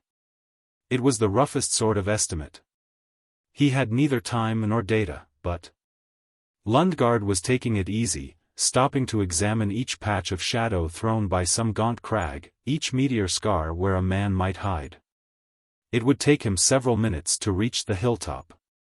Bo clutched the loosened tank in his arms, throwing one leg around it to make sure, and faced away from Lundgaard. He hefted himself, as if his body were a machine he must use. Then, carefully, he jumped off the top of the hill. It was birdlike, dreamlike, thus to soar noiseless over iron desolation. The sun fell behind him. A spearhead pinnacle clawed after his feet. The Southern Cross flamed in his eyes. Downward, get rid of that downward component of velocity. He twisted the tank, pointing it toward the surface, and cautiously opened the blow valve with his free hand. Only a moment's exhaust, everything gauged by eye. Did he have an orbit now? The ground dropped sharply off to infinity, and he saw stars under the keel of the world. He was still going out, away. Maybe he had miscalculated his jump, exceeded escape velocity after all, and was headed for a long cold spin toward Jupiter. It would take all his compressed air to correct such a mistake. Sweat prickled in his armpits. He locked his teeth and refused to open the valve again. It was like endless falling, but he couldn't yet be sure if the fall was toward the asteroid or the stars. The rock spun past him. Another face came into view.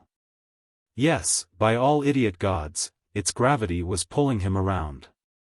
He skimmed low over the bleakness of it, seeing darkness and starlit death sliding beneath him. Another crag loomed suddenly in his path, and he wondered in a harsh clutch of fear if he was going to crash. Then it ghosted by, a foot from his flying body. He thought he could almost sense the chill of it. He was a moon now, a satellite skimming low above the airless surface of his own midget world. The fracture plane where Lundgaard had shot at him went by, and he braced himself. Up around the tiny planet, and there was the hill he had left, stark against Sagittarius. He saw Lundgaard, standing on its heights and looking the way he had gone. Carefully, he aimed the tank and gave himself another small blast to correct his path. There was no noise to betray him, the asteroid was a grave where all sound was long buried and frozen. He flattened, holding his body parallel to the tank in his arms. One hand still gripped the wrench, the other reached to open the blow valve wide. The surge almost tore him loose. He had a careening lunatic moment of flight in which the roar of escaping gas boiled through his armor and he clung like a troll to a runaway witch's broom. The sun was blinding on one side of him. He struck Lundgaard with an impact of velocity and inertia which sent him spinning down the hill. Bo hit the ground, recoiled, and sprang after his enemy. Lundgaard was still rolling. As Bo approached, he came to a halt, lifted his rifle dazedly, and had it knocked loose with a single blow of the wrench. Lundgaard crawled to his feet while Bo picked up the rifle and threw it off the asteroid. "Why did you do that?" "I don't know," said Bo, "I should just shoot you down, but I want you to surrender." Lundgaard drew his wrench. "No," he said. "All right," said Bo, "it won't take long." When he got up to the Sirius, using a tank Lundgaard would never need, Valeria had armed herself with a kitchen knife.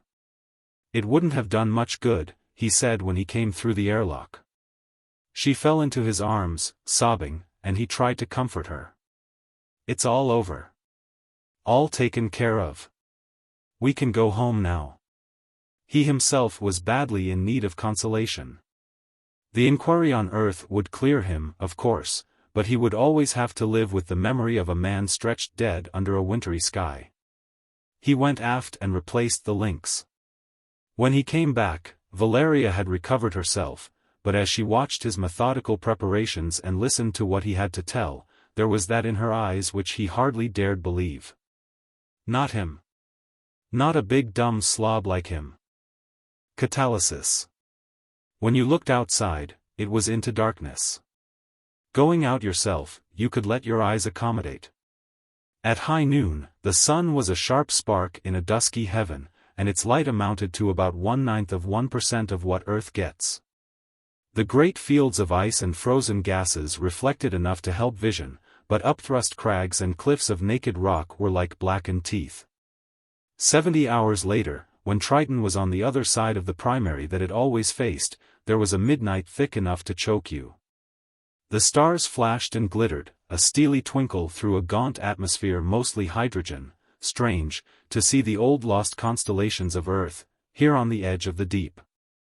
Neptune was at the full, a giant sprawling across 8 degrees of sky, bluish-gray and smoky-banded, but it caught so little sunlight that men groped in blindness.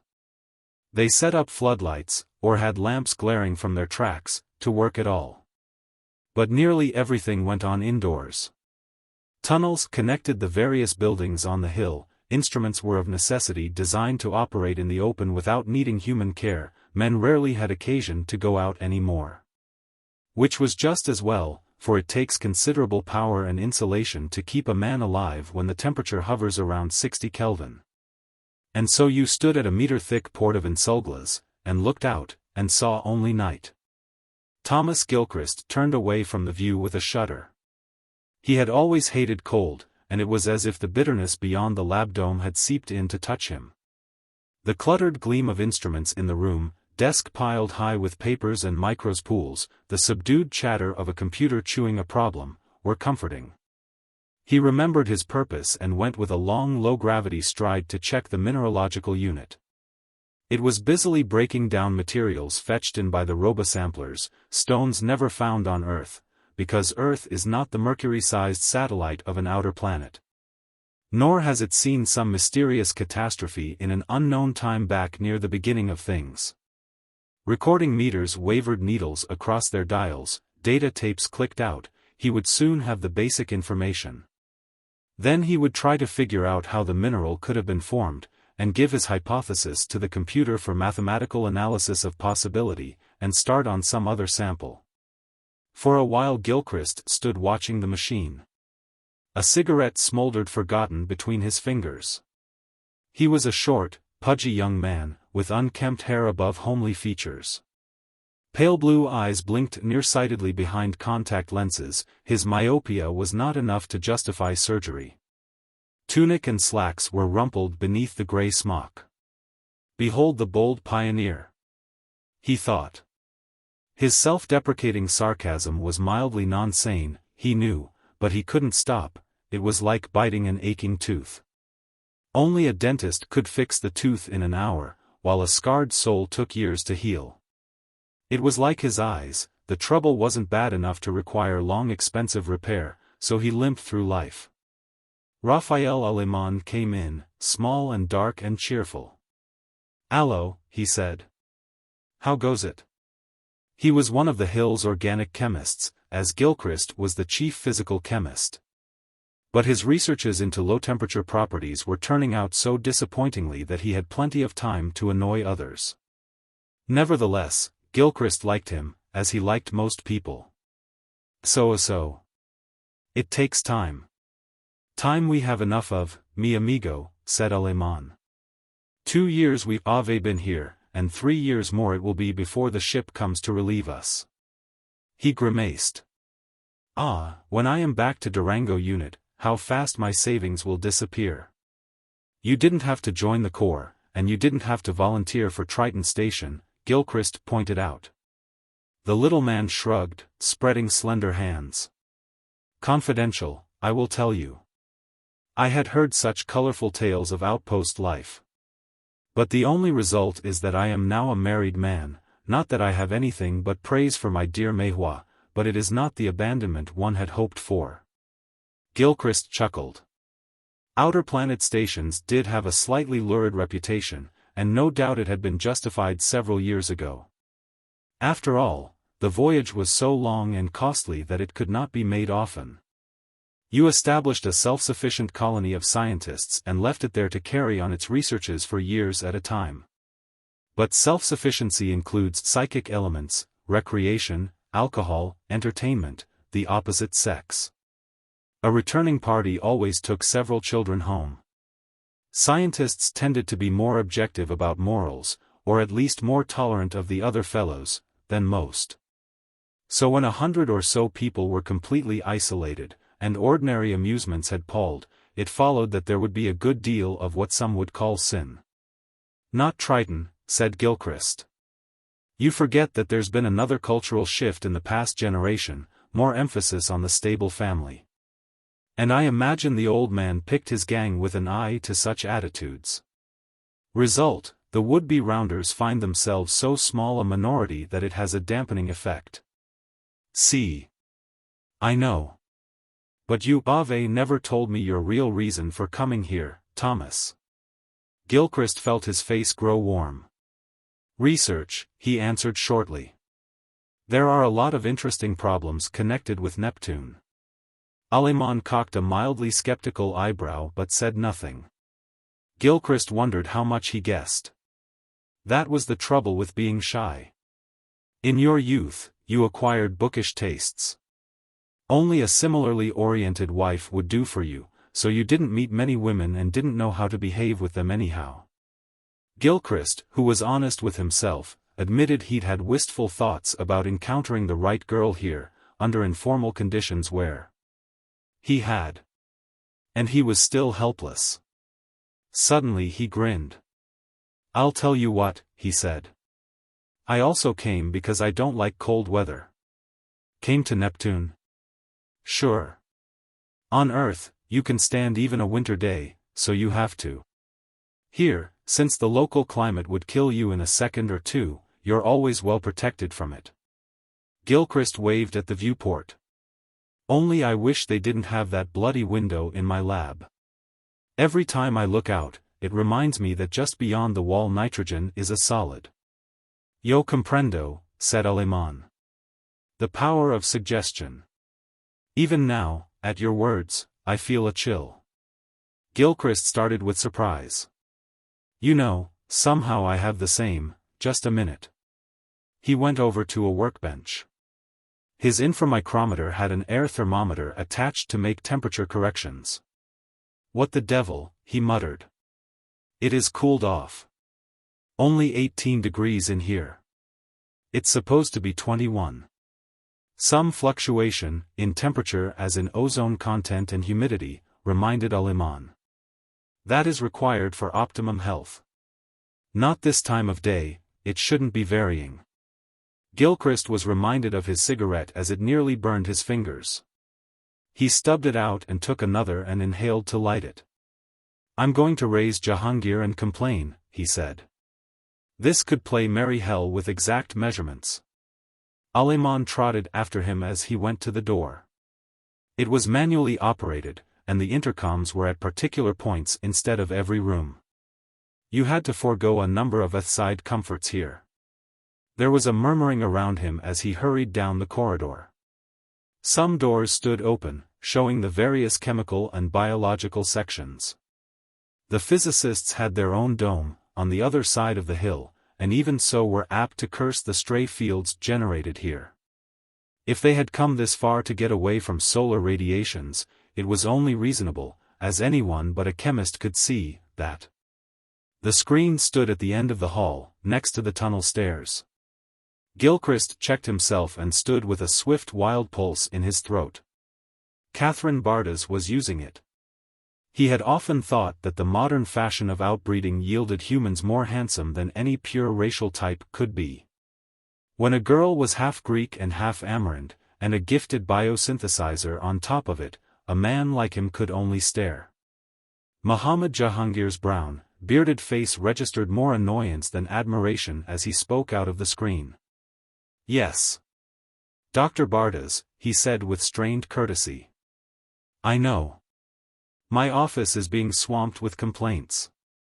"Well, what's the trouble?" asked the girl. Her voice was low and gentle, even at this moment. "I'm not sure," said the engineer. "The dome's temperature is dropping, that's all. We haven't located the trouble yet, but it can't be serious." "All I'm asking," said Catherine Bardas patiently, "is how much longer this will go on and how much lower it's going to get.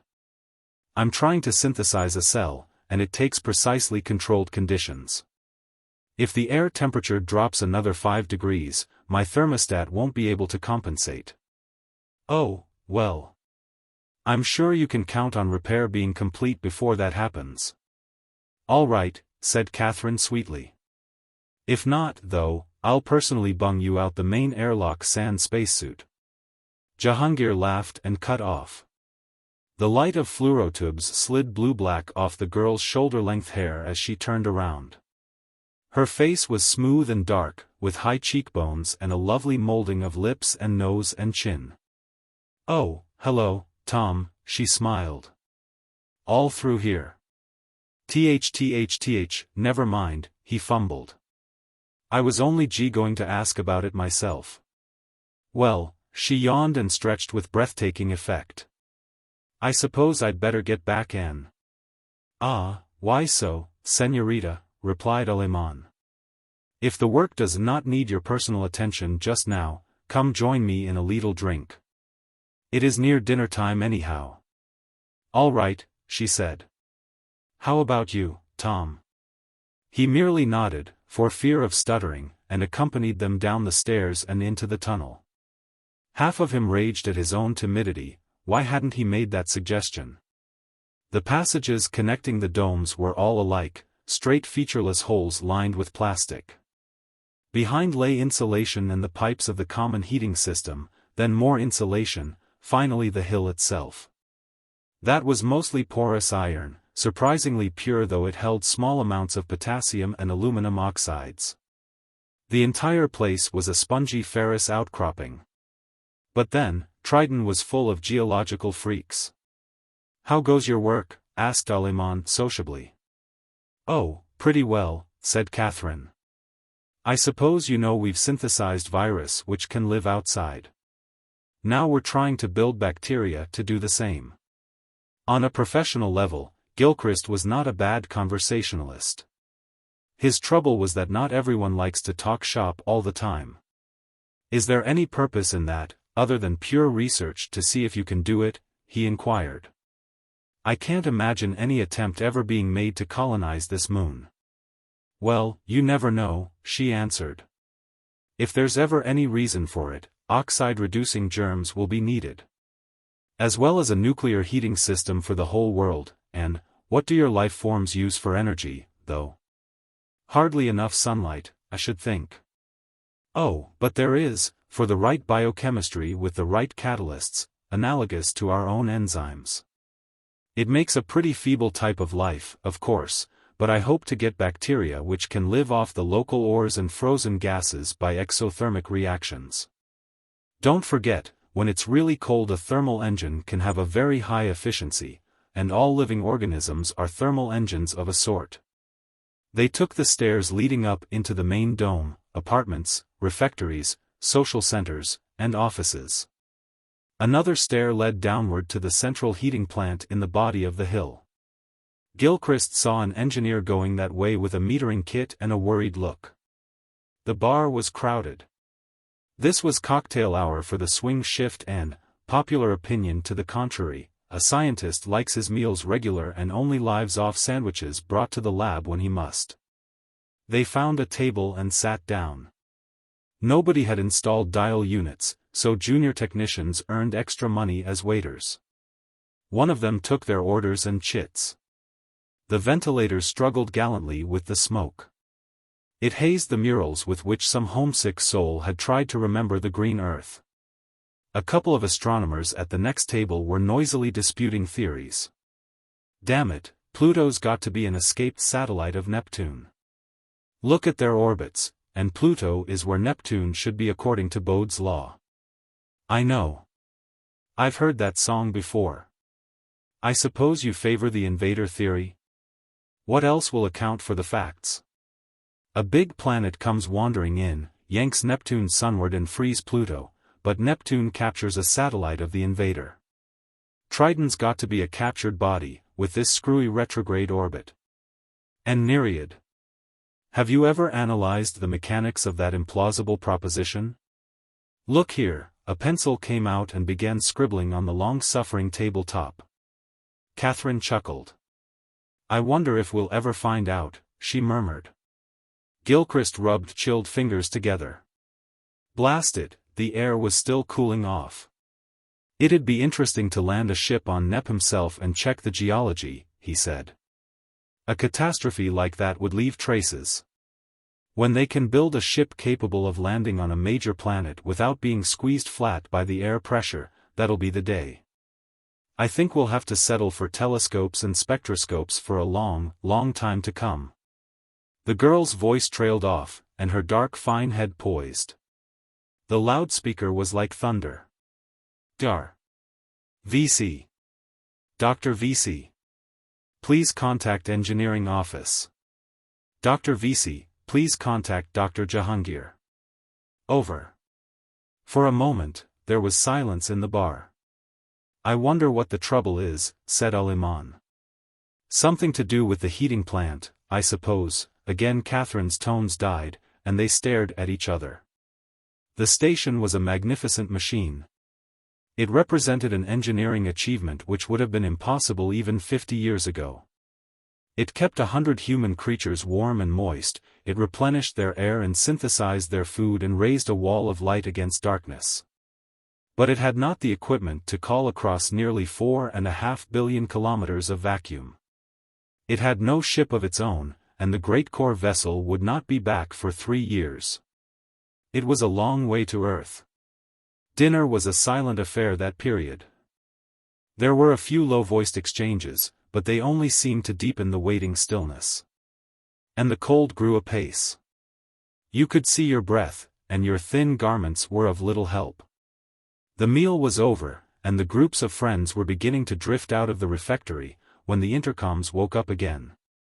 This chamber had a vision screen. Not an eye stirred from Director Samuel Vesey as he looked out of it. His lips were firm and his voice steady, but there was a gleam of sweat on the ebony skin, despite the cold. He stared directly before him and spoke. Attention, all personnel. Emergency situation. Your attention, please. After a moment, he seemed to relax formality and spoke as if face to face. You've all noticed our trouble. Something has gone wrong with the heating plant, and Dr. Jahangir's crew haven't located the trouble so far. Now there's no reason for panic. The extrapolated curve of temperature decline indicates that, at worst, it'll level off at about 0 centigrade. That won't be fun, but we can stand it till the difficulty has been found. Everyone is advised to dress as warmly as possible. Food and air plant crews are going on emergency status. All projects requiring energy sources are cancelled till further notice. According to the meters, there's nothing wrong with the pile. It's still putting out as much heat as it always has. But somehow, that heat isn't getting to us as it should. The engineers are checking the pipes now. I'll have a stat of the findings made up and issued. Suggestions are welcome, but please take them to my office. The engineers have their own work to do. Above all, don't panic. This is a nuisance, I know, but there's no reason to be afraid. All personnel not needed at once, stand by. The following specialists please report to me. He read off the list, all physicists, and closed his talk with a forced grin and thumbs up. As if it had broken a dam, the message released a babble of words. Gilchrist saw Catherine striding out of the room and hastened after her. Where are you going? He asked. Where do you think? She replied. To put on 6 layers of clothes. He nodded. Best thing. I'll come along, if I may, my room's near yours. A woman, still in her smock, was trying to comfort a child that shivered and cried. A Malayan geologist stood with teeth clattering in his jaws. An engineer snarled when someone tried to question him and ran on down the corridor. What do you think? Asked Gilchrist inanely. I don't have any thoughts about the heating plant, said Catherine. Her voice held a thin edge. I'm too busy worrying about food and air. Gilchrist's tongue was thick and dry in his mouth. The biochemistry of food creation and oxygen renewal died when it got even chilly. Finished dressing, they looked at each other in helplessness. Now what? The temperature approached its minimum in a nosedive. There had always been a delicate equilibrium. It couldn't be otherwise, when the interior of the domes was kept at nearly 240 degrees above the surrounding world. The nuclear pile devoted most of its output to maintaining that balance, with only a fraction going to the electric generators. Gilchrist thrust hands which were mottled blue with cold into his pockets. Breath smoked white before him. Already a thin layer of hoarfrost was on ceiling and furniture. "How long can we stand this?" he asked. "I don't know," said Catherine.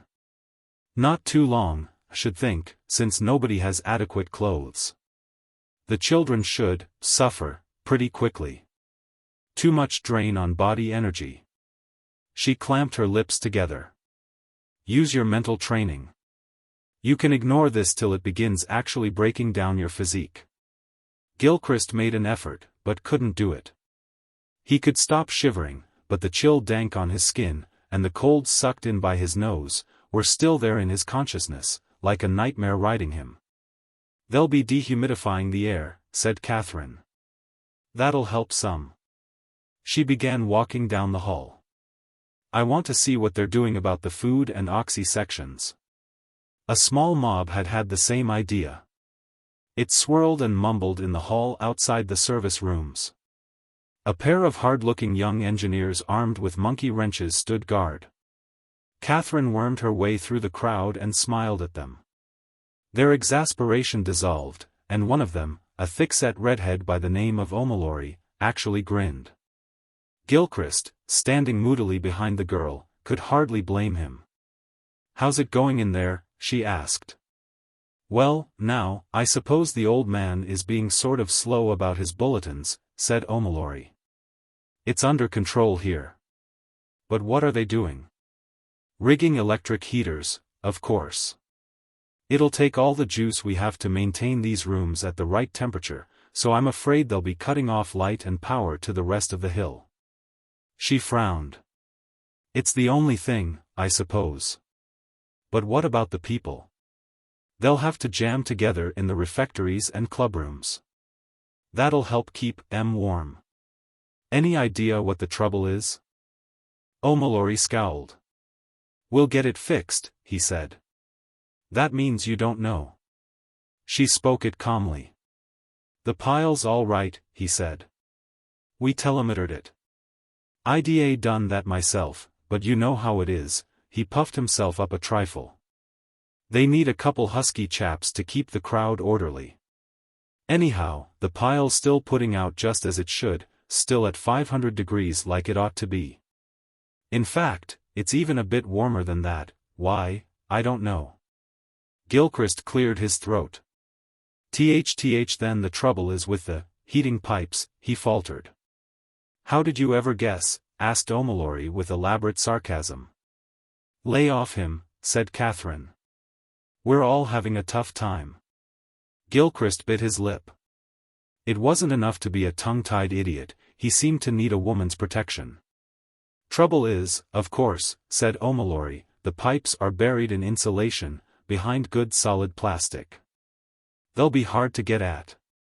"Whoever designed this farce ought to have to live in it," said his companion savagely. "The same designs worked on Titan with no trouble at all," declared O'Mallory.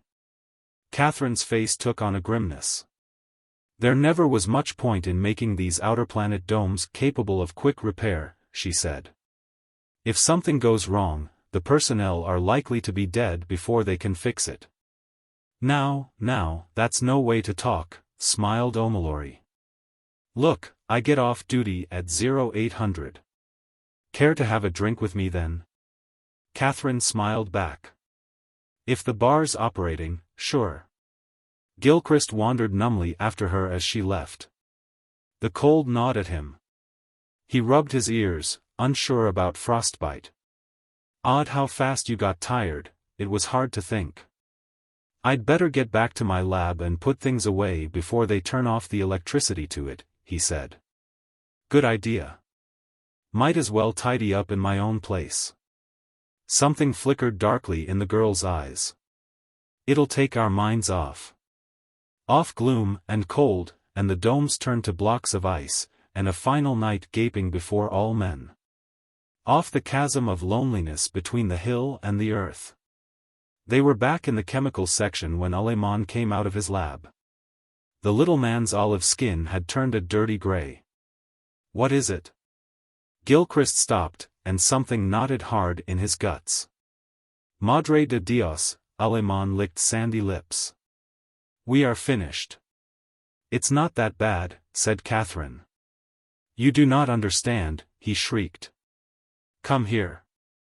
They followed him into his laboratory. He mumbled words about having checked a hunch, but it was his hands they watched.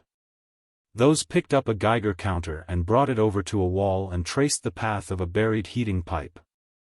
The clicking roared out. Beta emission, said Gilchrist. His mouth felt cottony. How intense, whispered Catherine. Gilchrist set up an integrating counter and let it run for a while. Low, he said. But the dosage is cumulative. A week of this, and we'll begin to show the effects. A month, and we're dead. There's always some small beta emission from the pipes, said the girl. A little tritium gets formed down in the pile room. It's never been enough to matter. Somehow, the pile's beginning to make more H3 then. Gilchrist sat down on a bench and stared blankly at the floor. The laws of nature, Alemon had calmed down a bit, but his eyes were rimmed with white. Yes? Asked Catherine when he stopped. She spoke mostly to fend off the silence. I've sometimes thought, what we know in science is so little. It may be the whole universe, it has been in a most improbable state for the past few billion years. Alemon met her gaze as if pleading to be called a liar. It may be that what we thought to be the laws of nature, those were only a little statistical fluctuation. And now we're going back onto the probability curve, muttered Gilchrist. He shook himself. No, damn it. I won't accept that till I must. There's got to be some rational explanation. Leakage in the pipes, ventured Catherine. We'd know that. Nor does it account for the radiation. No, his voice twisted up on him, and he groped out a cigarette. It's something natural. What is natural, said Alemon. How do we know, little creeping things as we are, living only by the grace of God? We've come one long way from home. His vision strayed to the viewport with a kind of horror. Yes, thought Gilchrist in the chilled darkness of his mind, yes, we have come far. 4.5 billion kilometers further out from the sun. The planet-sized moon of a world which could swallow ours whole without noticing. A thin hydrogen atmosphere, glaciers of nitrogen which turn to rivers when it warms up, ammonia snow, and a temperature not far above absolute zero. What do we know? What is this arrogance of ours which insists that the truth on Earth is also the truth on the rim of space? No. He stood up, shuddering with cold, and said slowly, we'd better go see Dr. Vesey. He has to know, and maybe they haven't thought to check the radiation. And then? Catherine stood waiting. Then we have to think our way out of this mess, he finished lamely. Let's, start from the beginning. Think back how the heating plant works. Down in the bowels of the hill was a great man-made cave. It had been carved out of the native iron, with rough pillars left to support the roof. Walls and ceiling were lined with impermeable metal, but the floor was in its native state. Who cared if there was seepage downward? The pile sat there, heart and life of the station. It was not a big one, just sufficient to maintain man on Triton. Part of its energy was diverted to the mercury vapor turbines which furnished electricity. The rest went to heat the domes above. Now travel across Transjovian spaces is long and costly, even the smallest saving means much. Very heavy insulation against the haze of neutrons which the pile emitted could scarcely be hauled from Earth, nor had there been any reason to spend time and labor manufacturing it on Triton. Instead, Pumps sucked in the hydrogen air and compressed it to about 600 atmospheres. There is no better shield against high-energy neutrons. They bounce off the light molecules and slow down to a speed which makes them perfectly harmless laggards which don't travel far before decaying into hydrogen themselves. This, as well as the direct radiation of the pile, turned the room hot, some 500 degrees. So what was more natural than that the same hydrogen should be circulated through pipes of chrome vanadium steel, which is relatively impenetrable even at such temperatures, and heat the domes? There was, of course, considerable loss of energy as the compressed gas seeped through the hill and back into the satellite's atmosphere. But the pumps maintained the pressure. It was not the most efficient system which could have been devised, it would have been ludicrous on Earth. But on Triton, terminal of nowhere, men had necessarily sacrificed some engineering excellence to the stiff requirements of transportation and labor. And after all, it had worked without a hitch for many years on Saturn's largest moon. It had worked for 2 years on Neptune's. Samuel Vesey drummed on his desk with nervous fingers. His dark countenance was already haggard, the eyes sunken and feverish. "Yes," he said. "Yes, it was news to me." Jahangir put down the counter. The office was very quiet for a while. "Don't spread the word," said Vesey. "We'll confine it to the engineers. Conditions are bad enough without a riot breaking loose. We can take several days of this radiation without harm, but you know how some people are about it." "You've not been very candid so far," snapped Catherine. "Just exactly what have you learned?" Jahangir shrugged. There was a white frost rimming his beard. "There've been no bulletins because there's no news," he replied. "We checked the pile. It's still putting out as it should. The neutron flux density is the same as ever. It's the gas there and in our pipes which has gotten cold and radioactive." "Have you looked directly in the pile room, actually entered?" demanded Aliman. Jahangir lifted his shoulders again. "My dear old chap," he murmured. "At a temperature of 500 and a pressure of 600? After a moment, he frowned. "I do have some men modifying a track so it could be driven in there for a short time. But I don't expect to find anything. It's mostly to keep them busy." "How about the pipes, then?" asked Gilchrist. "Internal gas pressure and velocity of circulation is just about what it always has been. According to the meters, anyway, which I don't think are lying. I don't want to block off a section and rip it out except as a last resort. It would just be wasted effort, I'm sure." Jahangir shook his turbaned head. "No, this is some phenomenon which we'll have to think our way through, not bull through." Vesey nodded curtly. "I suggest you 3 go back to the common rooms," he said.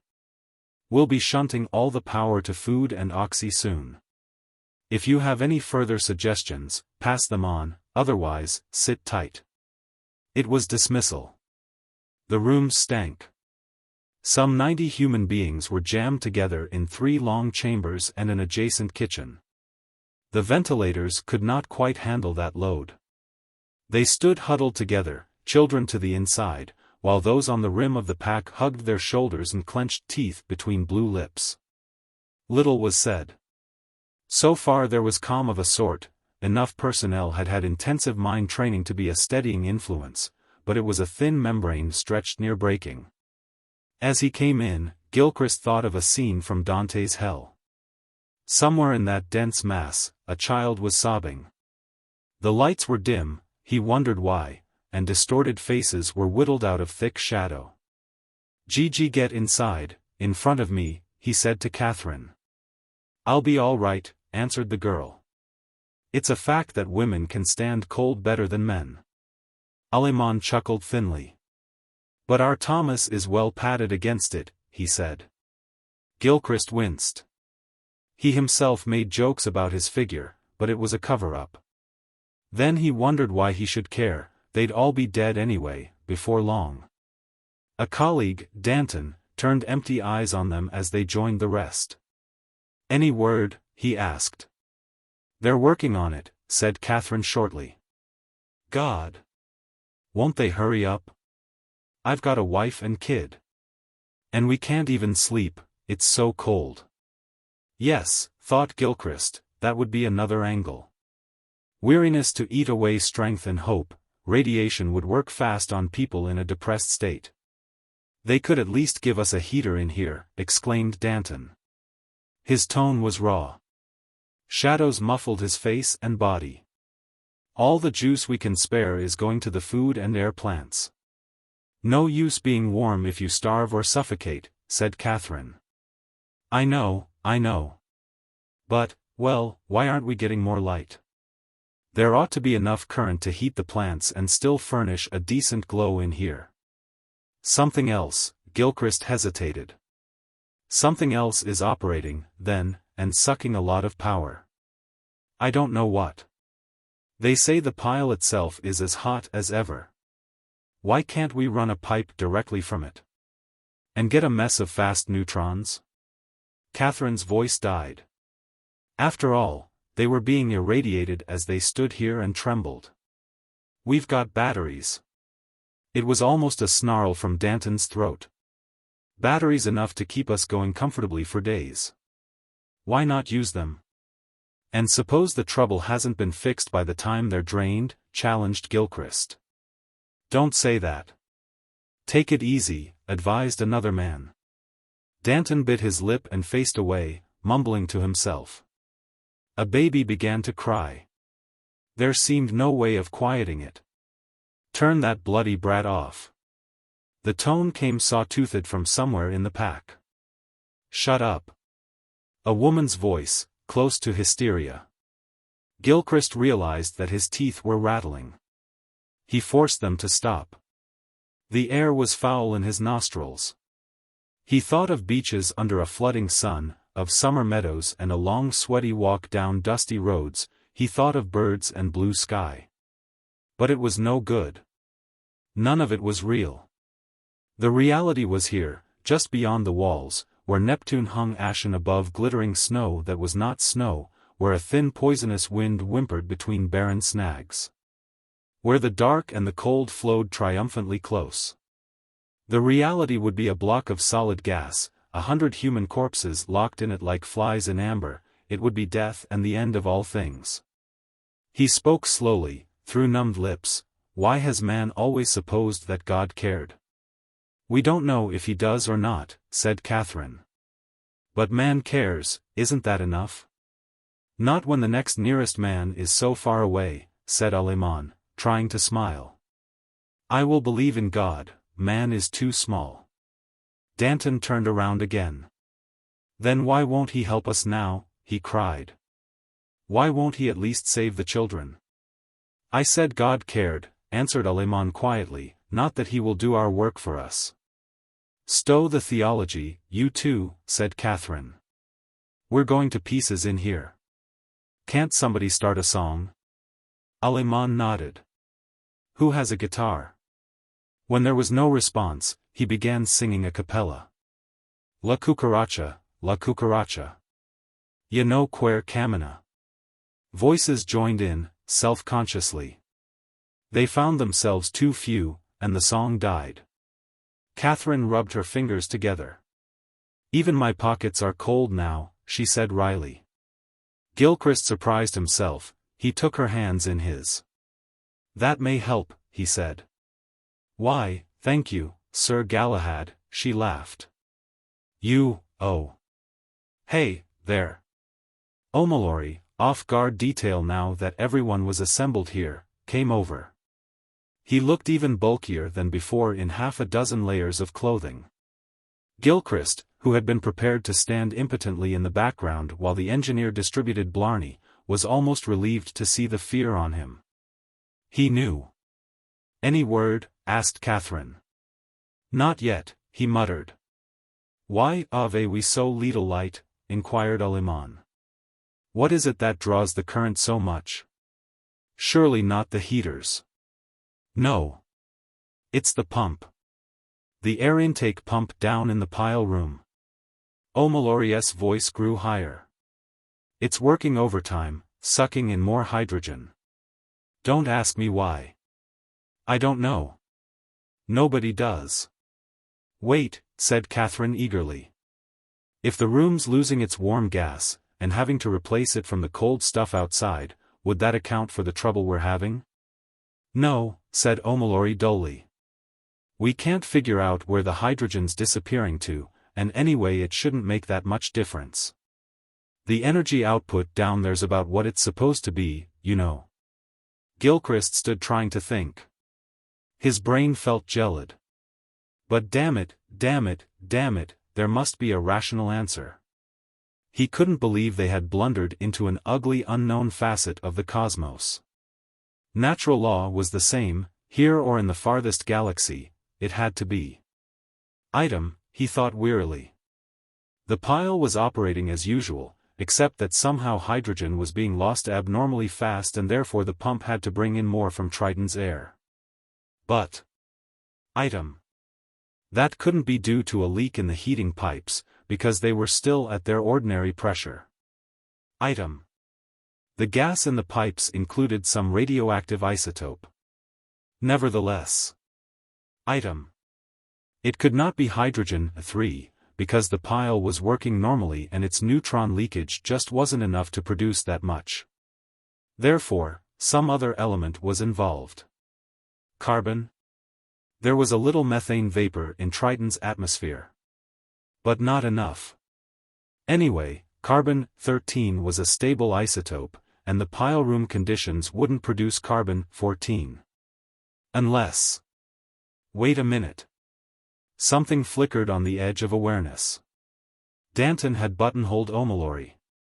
We were talking about using the battery banks, he said. The engineer shrugged. And what happens after they're used up? No, we're keeping them as a last resort. His grin was hideous. We could get 6 or 7 comfortable days out of them. Then let's have them. If you thumb-fingered idiots haven't fixed the system by then, you deserve to die. And you'll die right along with us, laddybuck. Omolori bristled. Don't think the black gang's loafing. We're taking the cold and the radiation as much as you are.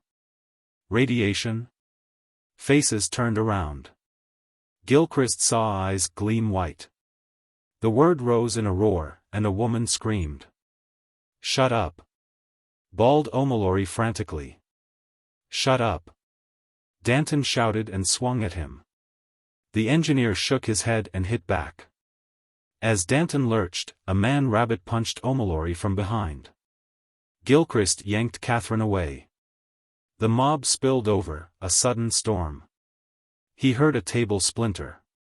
Someone leaped at him. He had been an educated man, a most scientific and urbane man, but he had just been told that hard radiation was pouring through his body and he ran about and howled. Gilchrist had a glimpse of an unshaven face drawn into a long thin box with terror, then he hit. The man came on, ignoring blows, his own fists windmilling. Gilchrist lowered his head and tried clumsily to take the fury on his arms. Catherine, he thought dizzily, Catherine was at least behind him. The man yelled.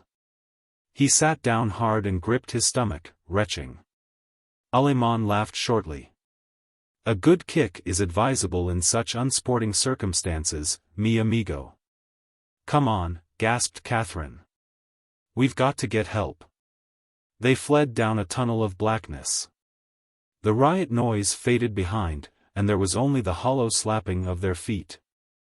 Lights burned ahead, VC's office. A pair of engineer guards tried to halt them. Gilchrist choked out an explanation. VC emerged and swore luridly, out of hurt and bewilderment at his own people. And we haven't a tear gas bomb or a needler in the place. He brooded a moment, then whirled on Jahangir, who had come out behind him. Get a tank of compressed ammonia gas from the chem section and give them a few squirts if they're still kicking up when you arrive. That ought to quiet them without doing any permanent damage. The chief nodded and bounded off with his subordinates. In this gravity, one man could carry a good-sized tank. VC beat a fist into his palm. There was agony on his face. Catherine laid a hand on his arm. "You've no choice," she said gently. "Ammonia is rough stuff, but it would be worse if children started getting trampled." Gilchrist, leaning against the wall, straightened. It was as if a bolt had snapped home within him. His shout hurt their eardrums. "Ammonia." "Yes," said VC dully. "What about it?" Breath smoked from his mouth, and his skin was rough with gooseflesh. It's your answer." They had set up a heater in his laboratory so he could work, but the test was quickly made. Gilchrist turned from his apparatus and nodded, grinning with victory. "That settles the matter. This sample from the pile room proves it. The air down there is about half ammonia." VC looked red-eyed at him. There hadn't been much harm done in the riot, but there had been a bad few minutes. "How's it work?" he asked. "I'm no chemist." Aleman opened his mouth, then bowed grandly. "You tell him, Thomas. It is your moment." Gilchrist took out a cigarette. He would have liked to make a cavalier performance of it, with Catherine watching, but his chilled fingers were clumsy and he dropped the little cylinder. She laughed and picked it up for him. "Simple," he said. With technicalities to discuss, he could speak well enough, even when his eyes kept straying to the girl. "What we have down there is a Haber process chamber. It's a method for manufacturing ammonia out of nitrogen and hydrogen, obsolete now, but still of interest to physical chemists like myself. I haven't tested this sample for nitrogen yet, but there's got to be some, because ammonia is NH3. Obviously, there's a vein of solid nitrogen down under the hill. As the heat from the pile room penetrated downward, this slowly warmed up. Some of it turned gaseous, generating terrific pressure, and finally that pressure forced the gas up into the pile room. Now, when you have a nitrogen-hydrogen mixture at 500 degrees and 600 atmospheres, in the presence of a suitable catalyst, you get about a 45% yield of ammonia." "You looked that up?" said Catherine accusingly. He chuckled. "My dear girl," he said, "there are two ways to know a thing: you can know it, or you can know where to look it up. I prefer the latter." After a moment, naturally, this combination decreases the total volume of gas. So the pump has to pull in more hydrogen from outside to satisfy its barystat, and more nitrogen is welling from below all the time. We've been operating quite an efficient little ammonia factory down there, though it should reach equilibrium as to pressure and yield pretty soon. The Haber process catalyst, incidentally, is spongy iron with certain promoters. Potassium and aluminum oxides are excellent ones. In other words, it so happened that the hill is a natural Haber catalyst, which is why we've had this trouble. "And I suppose the reaction is endothermic and absorbs heat?" asked Catherine. "No, as a matter of fact, it's exothermic, which is why the pile is actually a little hotter than usual, and that in spite of having to warm up all that outside air.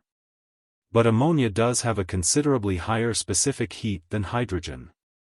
So, while the gas in our pipes has the same caloric content, it has a lower temperature."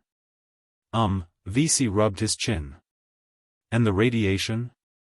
"Nitrogen plus neutrons gives carbon-14, a beta emitter." "All right," said Catherine. "Now tell us how to repair the situation." Her tone was light. After all, the answer was obvious, but it didn't escape Gilchrist that she had asked him to speak. Or was he thinking wishfully? "We turn off the pile, empty the pipes, and go into the room in spacesuits," he said.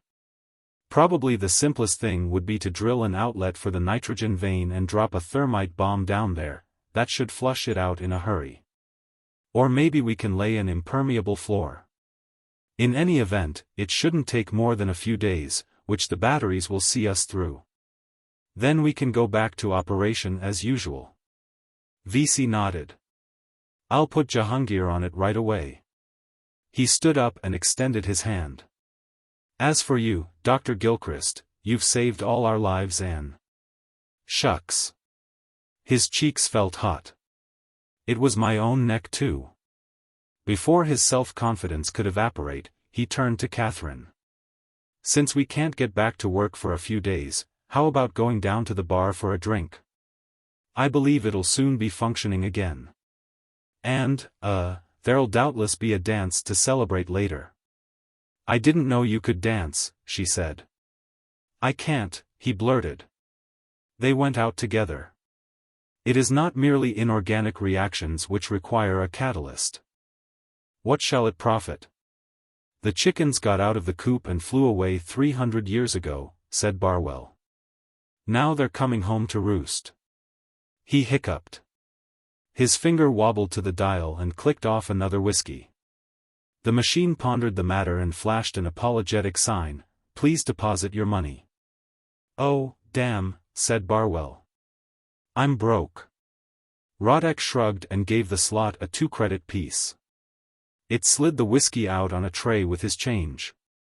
He stuck the coins in his pouch and took another careful sip of beer. Barwell grabbed the whiskey glass like a drowning man. He would drown, thought Rodek, if he sloshed much more into his stomach. There was an Asian whine to the music drifting past the curtains into the booth. Rodek could hear the talk and laughter well enough to catch their raucous overtones. Somebody swore as dice rattled wrong for him. Somebody else shouted coarse good wishes as his friend took a hostess upstairs. He wondered why Vice was always so cheerless when you went into a place and paid for it. "I am going to get drunk tonight," announced Barwell. "I am going to get so high in the stony sky you'll need radar to find me. Then I shall raise the red flag of revolution." "And tomorrow?" asked Rodek quietly. Barwell grimaced. "Don't ask me about tomorrow. Tomorrow I will be among the great leisure class, to hell with euphemisms, the unemployed. Nothing I can do that some goddamn machine can't do quicker and better. So a benevolent state will feed me and clothe me and house me and give me a little spending money to have fun on. This is known as citizens' credit. They used to call it a dole. Tomorrow I shall have to be more systematic about the revolution, join the League or something. The trouble with you," Rodek needled him, "is that you can't adapt. Technology has made the labor of most people, except the first-rank creative genius, unnecessary. This leaves the majority with a void of years to fill somehow, a sense of uprootedness and lost self-respect, which is rather horrible. And in any case, they don't like to think in scientific terms, it doesn't come natural to the average man." Barwell gave him a bleary stare out of a flushed, sagging face. "I suppose you're one of the geniuses," he said. "You got work." "I'm adaptable," said Rodek. He was a slim youngish man with dark hair and sharp features. "I'm not greatly gifted, but I found a niche for myself. Newsman. I do legwork for a major commentator. Between times, I'm writing a book, my own analysis of contemporary historical trends. It won't be anything startling, but it may help a few people think more clearly and adjust themselves." "And so you like this rotten solar union?" Barwell's tone became aggressive. "Not everything about it, no. So there is a wave of anti-scientific reaction, all over Earth. Science is being made the scapegoat for all our troubles. But like it or not, you fellows will have to accept the fact that there are too many people and too few resources for us to survive without technology." "Some technology, sure," admitted Barwell. He took a ferocious swig from his glass. "Not this hellborn stuff we've been monkeying around with. I tell you, the chickens have finally come home to roost." Rodek was intrigued by the archaic expression. Barwell was no moron, he'd been a correlative clerk at the Institute for several years, not a position for fools. He had actually read books, and thought about them. And today he had been fired. Rodek chanced across him drinking out of vast resentment and attached himself like a reverse lamprey, buying most of the liquor. There might be a story in it, somewhere. There might be a lead to what the Institute was doing. Rodek was not anti-scientific, but neither did he make gods out of people with technical degrees. The Institute must be up to something unpleasant, otherwise, why all the mystery? If the facts weren't uncovered in time, if whatever they were brewing came to a head, it could touch off the final convulsion of lynch law. Barwell leaned forward, his finger wagged. 300 years now. I think it's 300 years since X-rays came in. Damn scientists, fooling around with X-rays, atomic energy, radioactives, sure, safe levels, established tolerances, but what about the long-range effects? What about cumulative genetic effects? Those chickens are coming home at last. No use blaming our ancestors, said Rodek. Be rather pointless to go dance on their graves, wouldn't it? Barwell moved closer to Rodek. His breath was powerful with whiskey. But are they in those graves? He whispered. Huh. Look. Been known for a long time, ever since first atomic energy work, heavy but non-lethal doses of radiation shorten lifespan. You grow old faster if you get a strong dose. Why'd you think with all our medicines we're not 300 years old? Background count's gone up, that's why. Radioactives in the air, in the sea, buried under the ground. Gamma rays, not entirely absorbed by shielding. Sure, they tell us the level is still harmless. But it's more than the level in nature by a good big factor, 2 or 3. Rodek sipped his beer. He'd been drinking slowly, and the beer had gotten warmer than he liked, but he needed a clear head. That's common knowledge, he stated. The lifespan hasn't been shortened any, either. Because of more medicines, more ways to help cells patch up radiation damage. All but worst radiation sickness been curable for a long time. Barwell waved his hand expansively. They knew, even back then, he mumbled. If radiation shortens life, radiation sickness cures ought to prolong it. Huh? Reasonable? Only the goddamn scientists, population problem, social stasis if ever body lived for centuries, kept it secret. Easy do. Change why our name and face ever 20 years, keep to wire self, don't make friends among the short-lived, you might see grow old and die. Might start feelin' sorry for and that would never do, would it? Coldness tingled along Rodek's spine. He lifted his mug and pretended to drink. Over the rim, his eyes stayed on Barwell. That's why they fired me. I know. I got ears. I overheard things.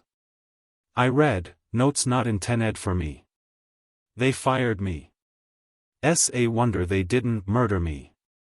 Barwell shuddered and peered at the curtains, as if trying to look through them. Or do I think, maybe? No, said Rodek. I don't. Let's stick to the facts. I take it you found mention of work on, shall we say, increasing the lifespan. Perhaps a mention of successes with rats and guinea pigs. Right? So what's wrong with that? They wouldn't want to announce anything till they were sure, or the hysteria. Barwell smiled with an irritating air of omniscience. More'n that, friend. More'n that. Lots more. Well, what? Barwell peered about him with exaggerated caution. One thing I found in files, plans of whole buildings and grounds, great big room, lots of rooms, way underground. Secret. Only kitchen was makin' food and sendin' it down there, human food. Food for people I never saw, people who never came up. Barwell buried his face in his hands. Dawn feels so good. Whirlin'. Rodek eased his head to the table. Out like a spent credit. The newsman left the booth and addressed a bouncer. Chap in there has had it. Want me to help you get him to your boat? No. I hardly know him. A bill exchanged hands. Put him in your DOS room to sleep it off, and give him breakfast with my compliments. I'm going out for some fresh air. The wreck house stood on a Minnesota bluff, overlooking the Mississippi River. Beyond its racket and multicolored glare, there was darkness and wooded silence. Here and there the lights of a few isolated houses gleamed. The river slid by, talking, ruffled with moonlight. Luna was nearly full. Squinting into her cold ashen face, Radek could just see the tiny spark of a city. Stars were strewn carelessly over heaven. He recognized the ember that was Mars. Perhaps he ought to emigrate. Mars, Venus, even Luna, there was more hope on them than Earth had. No mechanical packaged cheer, people had work to do, and in their spare time made their own pleasures. No civilization cracking at the seams because it could not assimilate the technology it must have. Out in space, men knew very well that science had carried them to their homes and made those homes fit to dwell on. Radek strolled across the parking lot and found his airboat. He paused by its iridescent teardrop to start a cigarette. Suppose the Institute of Human Biology was more than it claimed to be, more than a set of homes and laboratories where congenial minds could live and do research. It published discoveries of value, but how much did it not publish? Its personnel kept pretty aloof from the rest of the world, not unnatural in this day of growing estrangement between science and public, but did they have a deeper reason than that? Suppose they did keep immortals in those underground rooms. A scientist was not ordinarily a good political technician. But he might think he could be. He might react emotionally against a public beginning to throw stones at his house and consider taking the reins, for the people's own good, of course. A lot of misery had been caused the human race for its own alleged good.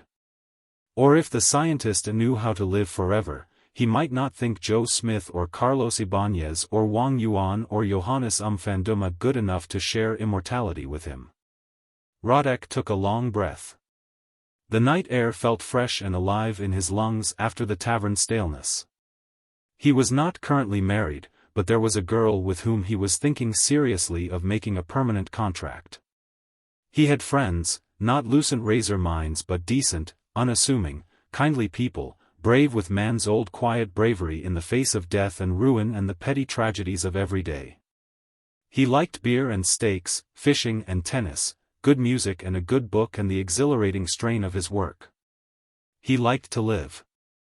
Maybe a system for becoming immortal, or at least living many centuries, was not desirable for the race. But only the whole race had authority to make that decision. Radek smiled at himself, twistedly, and threw the cigarette away and got into the boat. Its engine murmured, sucking cast power. The riding lights snapped on automatically and he lifted into the sky. It was not much of a lead he had, but it was as good as he was ever likely to get. He set the autopilot for southwest Colorado and opened the jets wide. The night whistled darkly around his cabin. Against wan stars, he made out the lamps of other boats, flitting across the world and somehow intensifying the loneliness. Work to do. He called the main office in Dallas unit and taped a statement of what he knew and what he planned. Then he dialed the nearest library and asked the robot for information on the Institute of Human Biology. There wasn't a great deal of value to him. It had been in existence for about 250 years, more or less concurrently with the Psychotechnic Institute and for quite a while affiliated with that organization. During the humanist troubles, when the psychotechs were booted out of government on Earth and their files ransacked, it had dissociated itself from them and carried on unobtrusively. How much of their secret records had it taken along? Since the Restoration, it had grown, drawing in many prominent researchers and making discoveries of high value to medicine and bioengineering. The current director was Dr. Marcus Lang, formerly of New Harvard, the University of Luna, and, no matter. He'd been running the show for 8 years, after his predecessor's death. Or had Tokugama really died? He couldn't be identical with Lang, he had been a short Japanese and Lang was a tall Negro, too big a jump for any surgeon. Not to mention their simultaneous careers. But how far back could you trace Lang before he became fakeable records of birth and schooling? What young fellow named Yamatsu or Hideki was now polishing glass in the labs and slated to become the next director? How fantastic could you get on how little evidence? Rodek let the text fade from the screen and sat puffing another cigarette. It was a while before he demanded references on the biology of the aging process. That was tough sledding. He couldn't follow the mathematics or the chemistry very far. No good popularizations were available. But a newsman got an ability to winnow what he learned.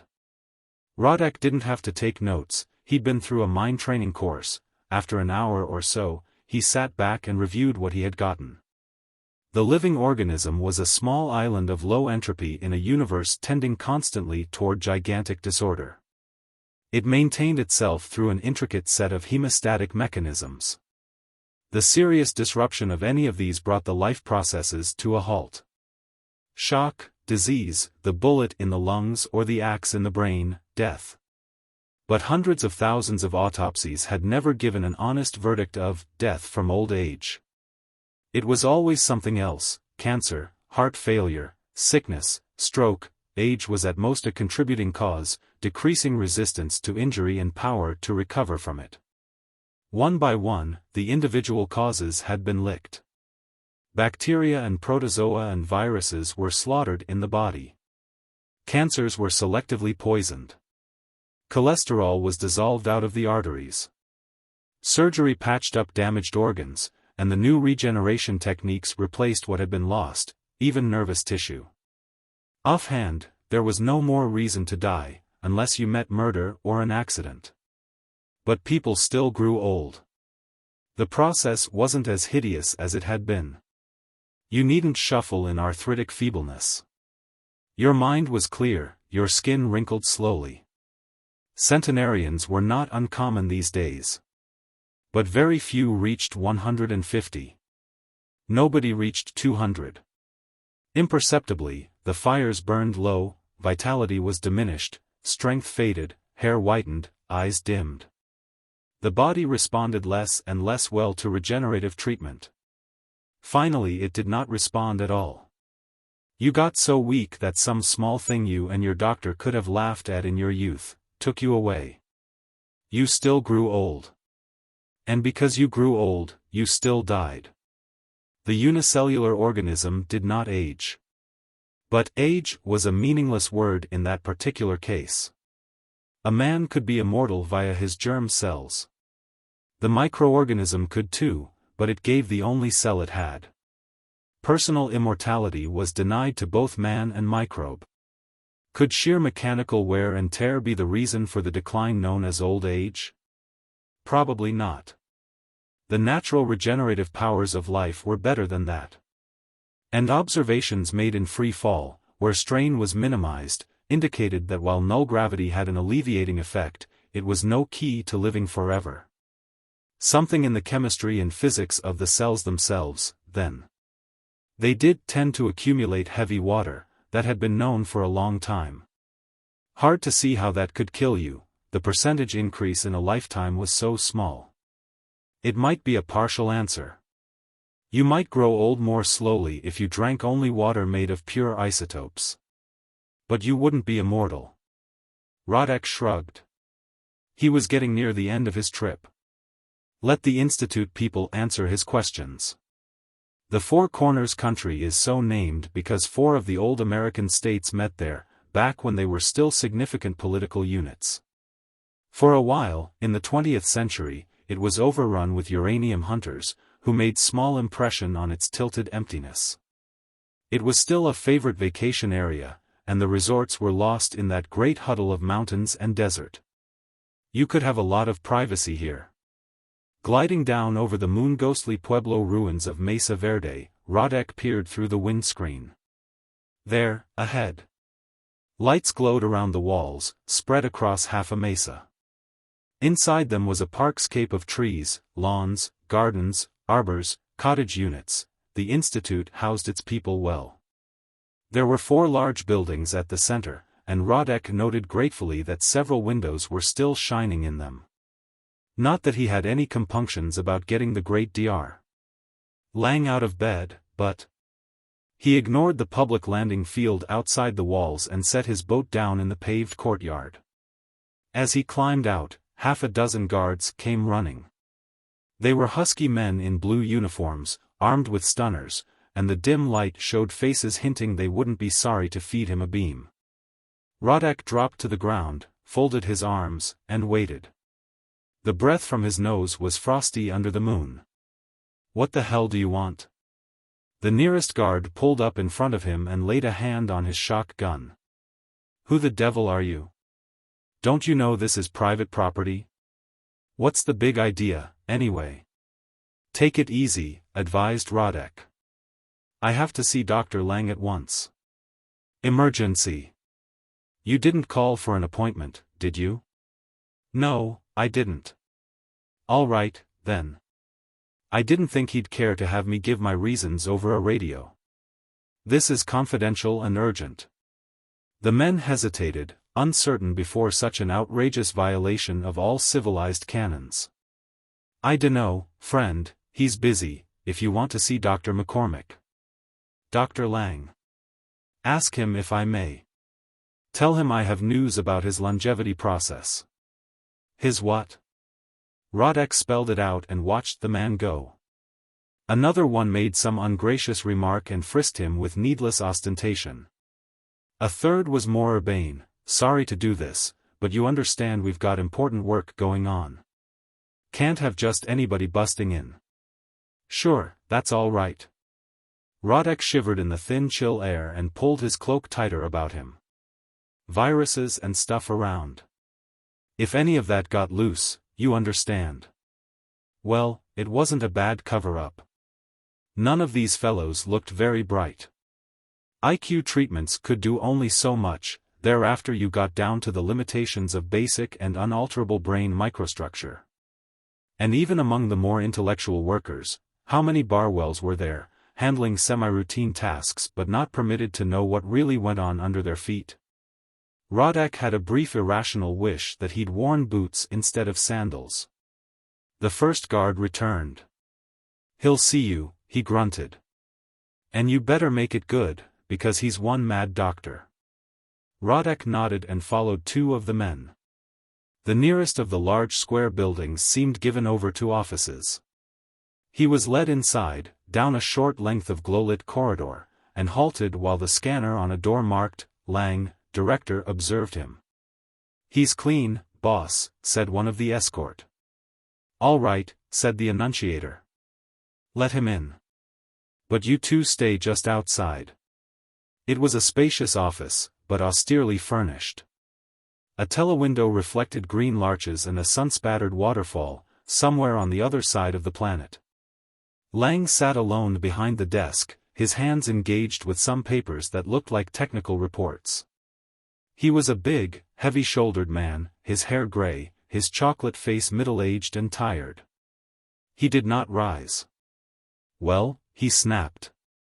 "My name is Arnold Roderick. I'm a news service operator. Here's my card, if you wish to see it." "Pharaoh had it easy," said Lang in a chill voice. "Moses only called the 7 plagues down on him. I have to deal with your sort." Roderick placed his fingertips on the desk and leaned forward. He found it unexpectedly hard not to be stared down by the other. "I know very well I've laid myself open to a lawsuit by coming in as I did," he stated. "Possibly, when I'm through, I'll be open to murder. Are you feeling well?" There was more contempt than concern in the deep tone. "Let me say first off, I believe I have information about a certain project of yours. One you badly want to keep a secret. I've taped a record at my office of what I know and where I'm going. If I don't get back before 1000 hours, Central Time, and wipe that tape, it'll be heard by the secretary." Lang took an exasperated breath. His fingernails whitened on the sheets he still held. "Do you honestly think we would be so, I won't say unscrupulous, so stupid as to use violence?" "No," said Roderick. "Of course not. All I want is a few straight answers. I know you're quite able to lead me up the garden path, feed me some line of pap and hustle me out again, but I won't stand for that. I mentioned my tape only to convince you that I'm in earnest." "You're not drunk," murmured Lang, "but there are a lot of people running loose who ought to be in a mental hospital. I know. Rodek sat down without waiting for an invitation. Anti-scientific fanatics. I'm not one of them. You know Daryl Burkhart's news commentaries? I supply a lot of his data and interpretations. He's one of the leading friends of genuine science, one of the few you have left. Rodek gestured at the card on the desk. Read it, right there. Lang picked the card up and glanced at the lettering and tossed it back. Very well. That's still no excuse for breaking in like this. You. It can't wait, interrupted Rodek. There are a lot of lives at stake. Every minute we sit here, there are perhaps 1 million people dying, perhaps more, I haven't the figures. And everyone else is dying all the time, millimeter by millimeter, we're all born dying. Every minute you hold back the cure for old age, you murder 1 million human beings. This is the most fantastic. Let me finish. I get around. And I'm trained to look a little bit more closely at the facts everybody knows, the ordinary commonplace facts we take for granted and never think to inquire about because they are so ordinary. I've wondered about the Institute for a long time. Tonight I talked at great length with a fellow named Barwell, remember him? A clerk here. You fired him this morning for being too nosy. He had a lot to say. Lang sat quiet for a while. He didn't rattle easily, he couldn't be snowed under by fast, aggressive talk. While Rodek spat out what clues he had, Lang calmly reached into a drawer and got out an old-fashioned briar pipe, stuffed it and lit it. So what do you want? He asked when Rodek paused for breath. The truth, damn it. There are privacy laws. It was established long ago that a citizen is entitled to privacy if he does nothing against the common weal. And you are. You're like a man who stands on a river bank and has a life belt and won't throw it to a man drowning in the river. Lang sighed. I won't deny we're working on longevity, he answered. Obviously we are. The problem interests biologists throughout the solar system. But we aren't publicizing our findings as yet for a very good reason. You know how people jump to conclusions. Can you imagine the hysteria that would arise in this already unstable culture if there seemed to be even a prospect of immortality? You yourself are a prime case, on the most tenuous basis of rumor and hypothesis, you've decided that we have found a vaccine against old age and are hoarding it. You come bursting in here in the middle of the night, demanding to be made immortal immediately if not sooner. And you're comparatively civilized, there are enough lunatics who'd come here with guns and start shooting up the place. Rodek smiled bleakly. Of course. I know that. And you ought to know the outfit I work for is reputable. If you have a good lead on the problem, but haven't solved it yet, you can trust us not to make that fact public. All right. Lang mustered an answering smile, oddly warm and charming.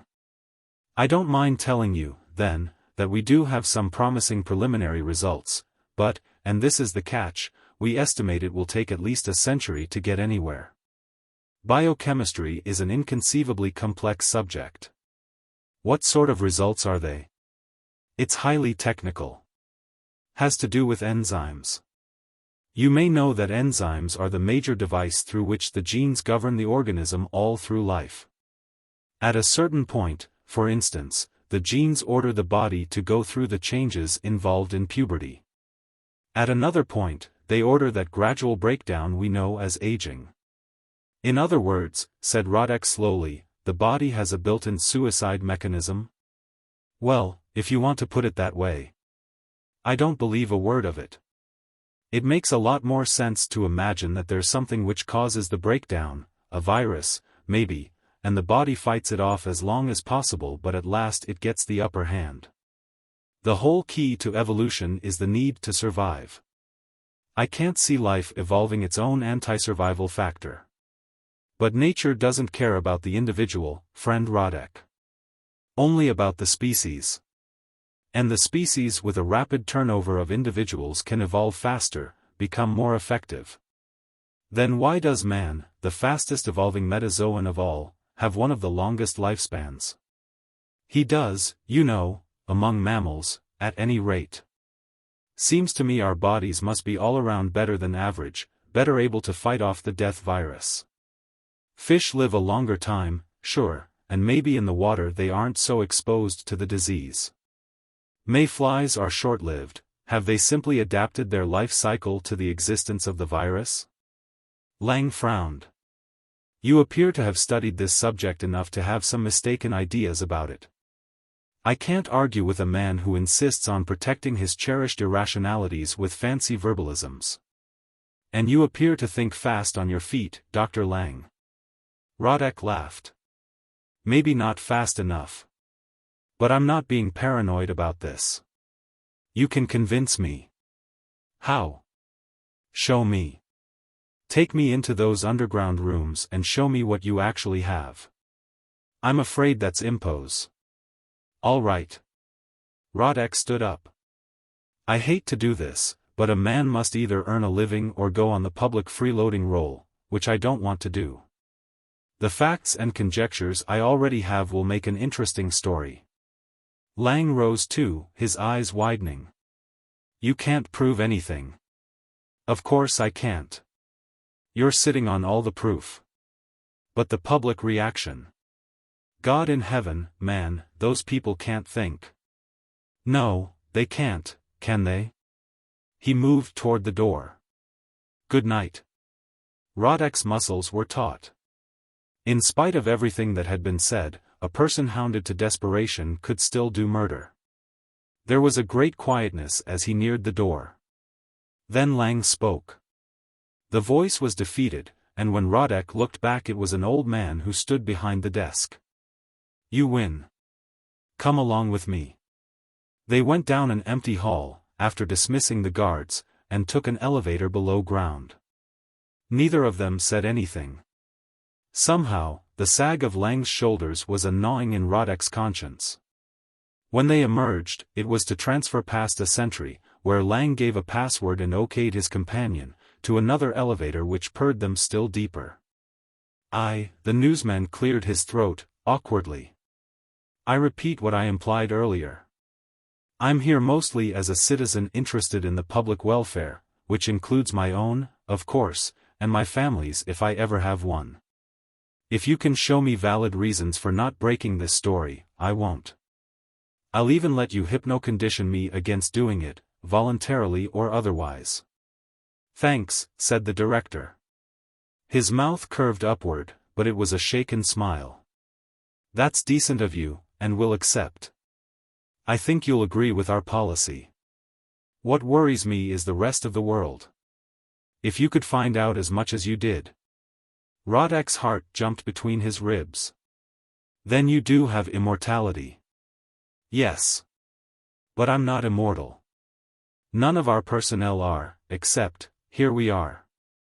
There was a hidden susurrus of machinery as they stepped out into a small bare entry room. Another guard sat there, beside a desk. Past him was a small door of immense solidity, the door of a vault. You'll have to leave everything metallic here, said Lang, a steel object could jump so fiercely as to injure you. Your watch would be ruined. Even coins could get uncomfortably hot, eddy currents, you know. We're about to go through the strongest magnetic field ever generated. Silently, dry-mouthed, Rodek piled his things on the desk. Lang operated a combination lock on the door. There are nervous effects too, he said. The field is actually strong enough to influence the electric discharges of your synapses. Be prepared for a few nasty seconds. Follow me and walk fast.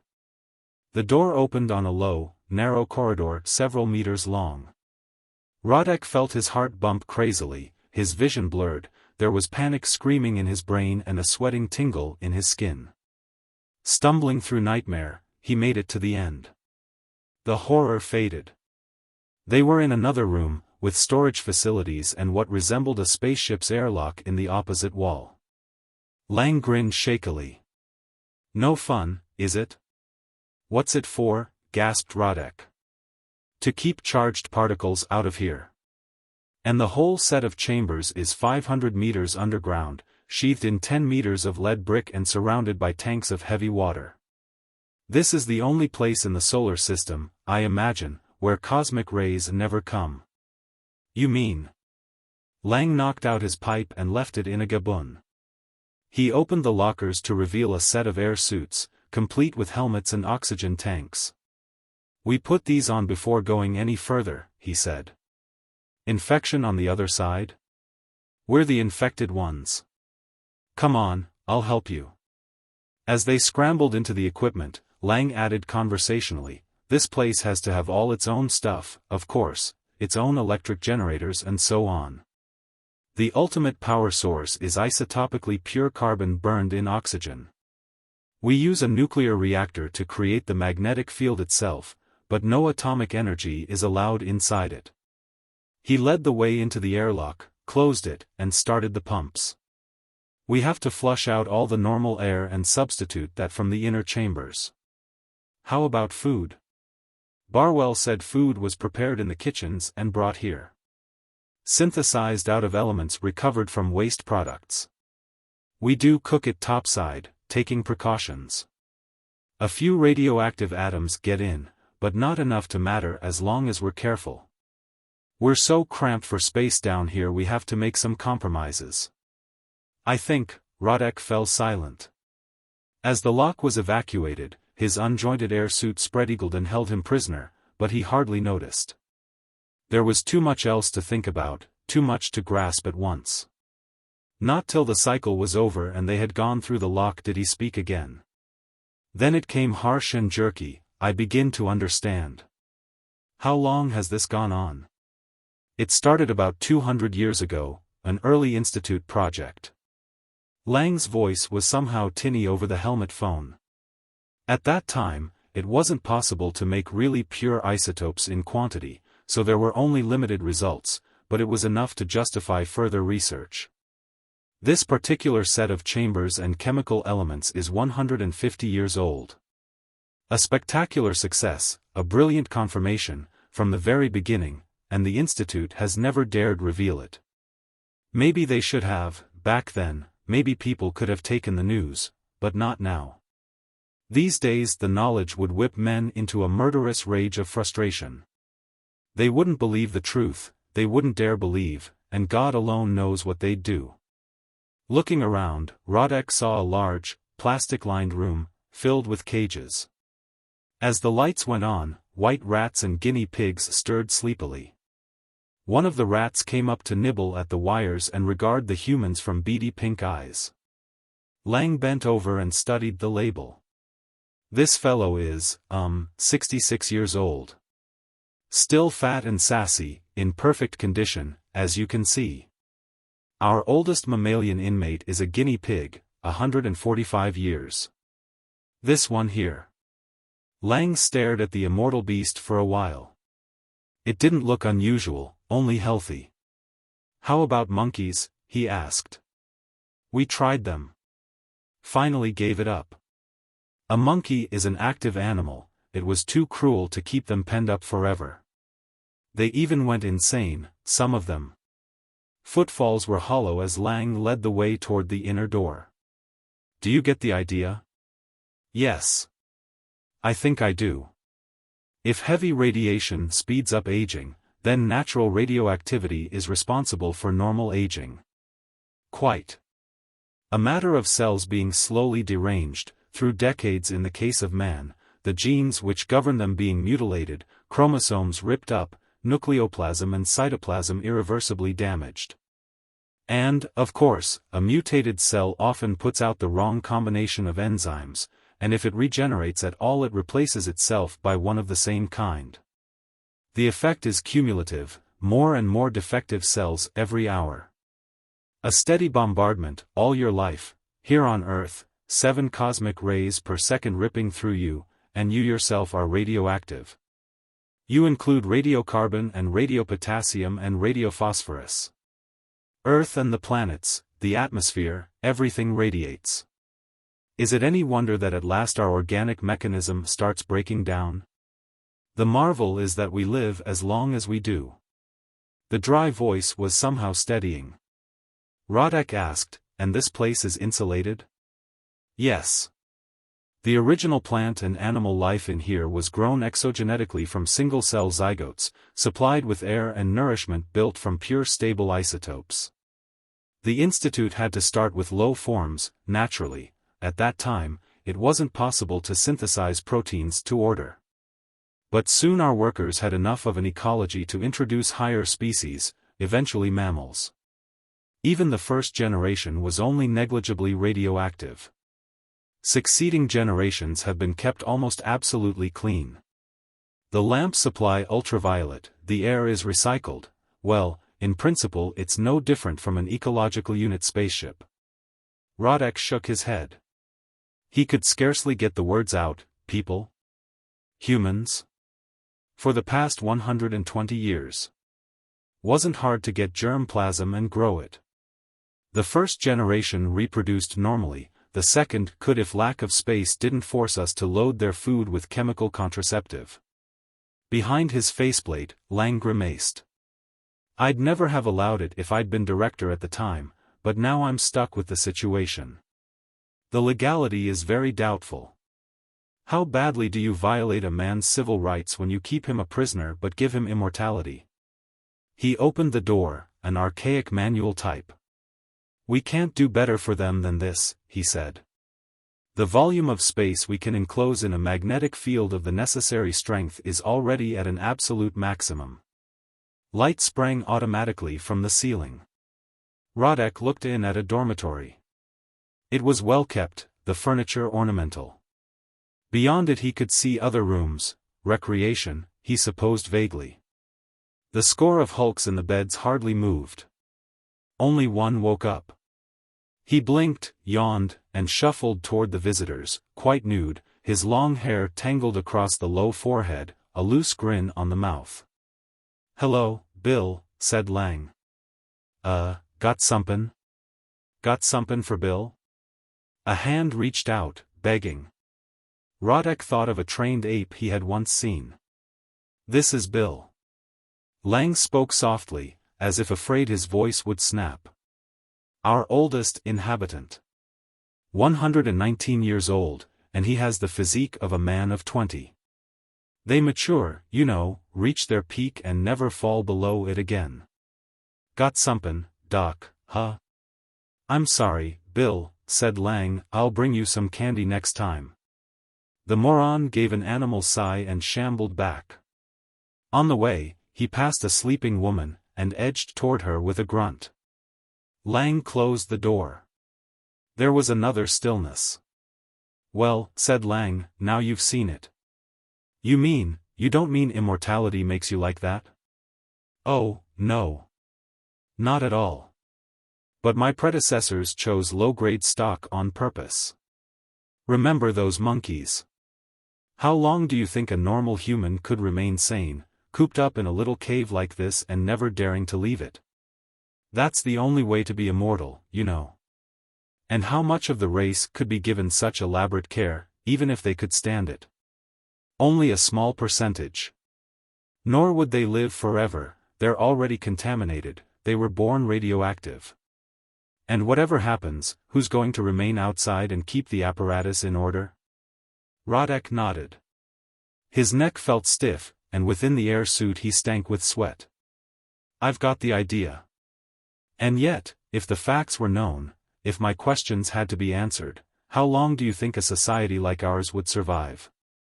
Rodek tried to speak, but his tongue was too dry. Lang smiled grimly. "Apparently I've convinced you. Good. Fine." Suddenly his gloved hand shot out and gripped Rodek's shoulder. Even through the heavy fabric, the newsmen could feel the bruising fury of that clasp.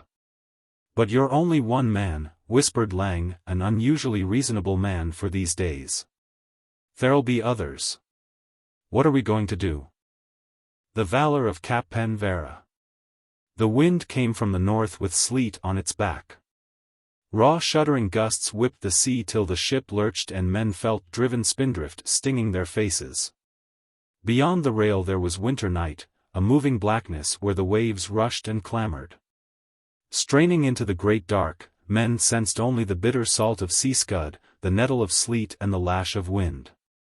Cappen lost his footing as the ship heaved beneath him, his hands were yanked from the icy rail and he went stumbling to the deck. The bilge water was new coldness on his drenched clothes. He struggled back to his feet, leaning on a rower's bench and wishing miserably that his quaking stomach had more to lose. But he had already chucked his share of stockfish and hardtack, to the laughter of Svirek's men, when the gale started. Numb fingers groped anxiously for the harp on his back. It still seemed intact in its leather case. He didn't care about the sodden wadmal breeks and tunic that hung around his skin. The sooner they rotted off him, the better. The thought of the silks and linens of Croy was a sigh in him. Why had he come to Norren? A gigantic form, vague in the whistling dark, loomed beside him and gave him a steadying hand. He could barely hear the blonde giant's bull tones, "Huh, easy there, lad. Methinks the seahorse road is too rough for your feet." "Ulp," said Cappen. His slim body huddled on the bench, too miserable to care. The sleet pattered against his shoulders and the spray congealed in his red hair. Torbeck of Norren squinted into the night. It made his leathery face a mesh of wrinkles. "A bitter feast Yolner we hold," he said. "'Twas a madness of the king's, that he would guest with his brother across the water. Now the other ships are blown from us and the fire is drenched out and we lie alone in the wolf's throat." Wind piped shrill in the rigging. Cappen could just see the longboat's single mast reeling against the sky. The ice on the shrouds made it a pale pyramid.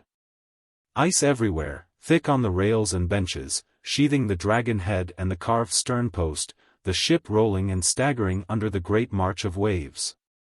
Men bailing and bailing in the half-frozen bilge to keep her afloat, and too much wind for sail or oars.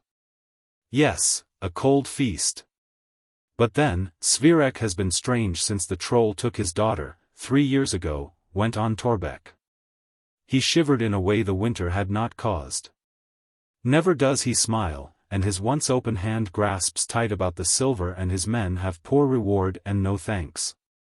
Yes, strange, his small frost-blue eyes shifted to Cappen Varra, and the unspoken thought ran on beneath them, strange, even, that he likes you, the wandering bard from the south. Strange, that he will have you in his hall when you cannot sing as his men would like. Cappen did not care to defend himself. He had drifted up toward the northern barbarians with the idea that they would well reward a minstrel who could offer them something more than their own crude chants.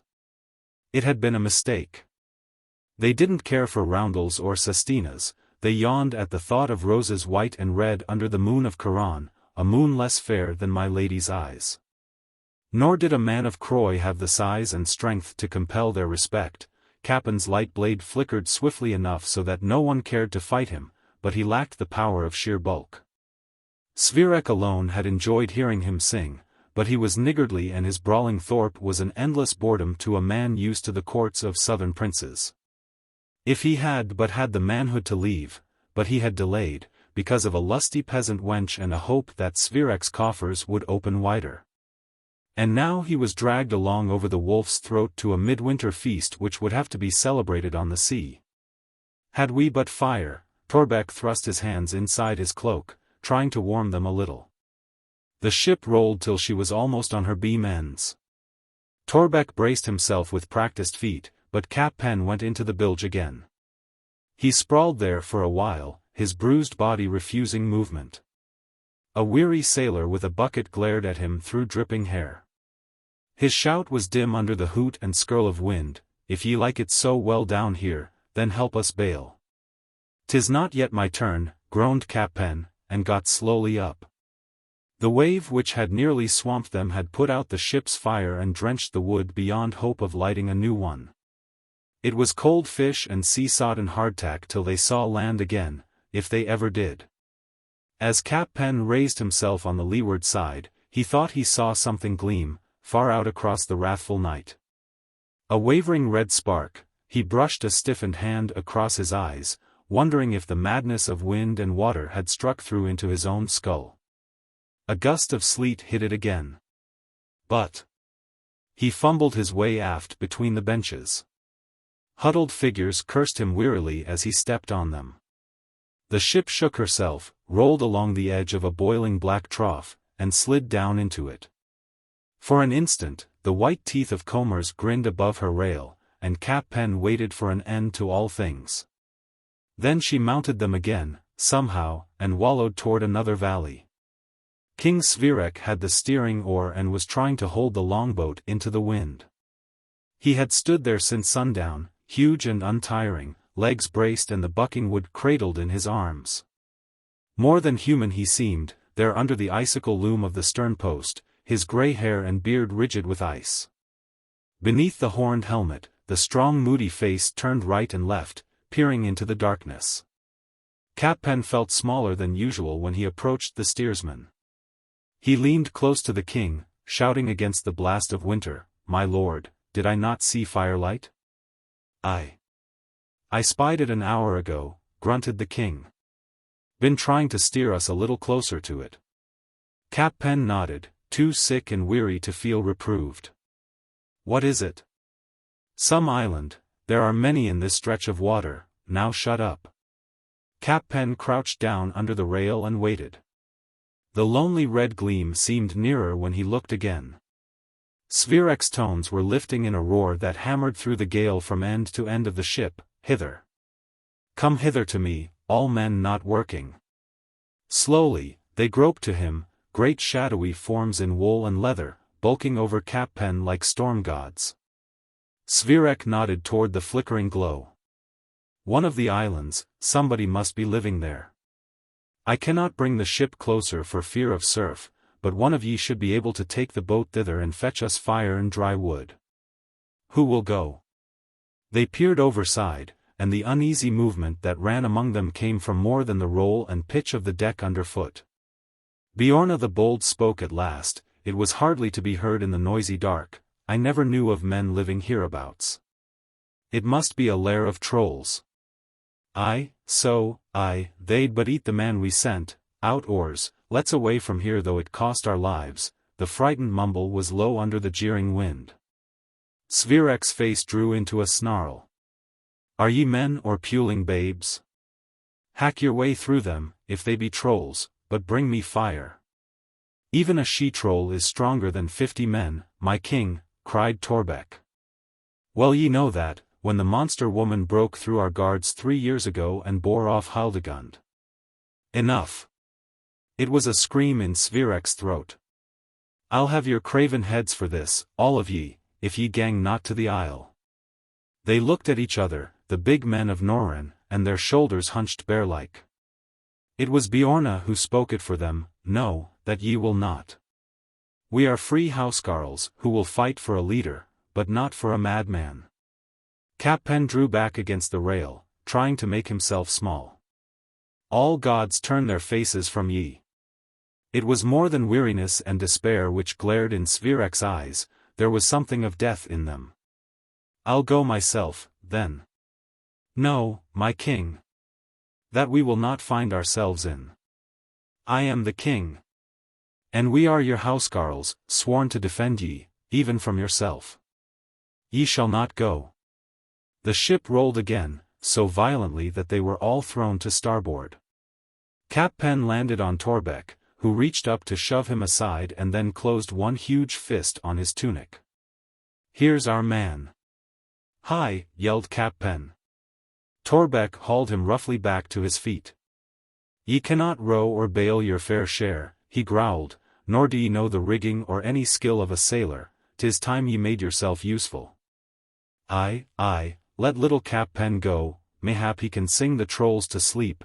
The laughter was hard and barking, edged with fear, and they all hemmed him in.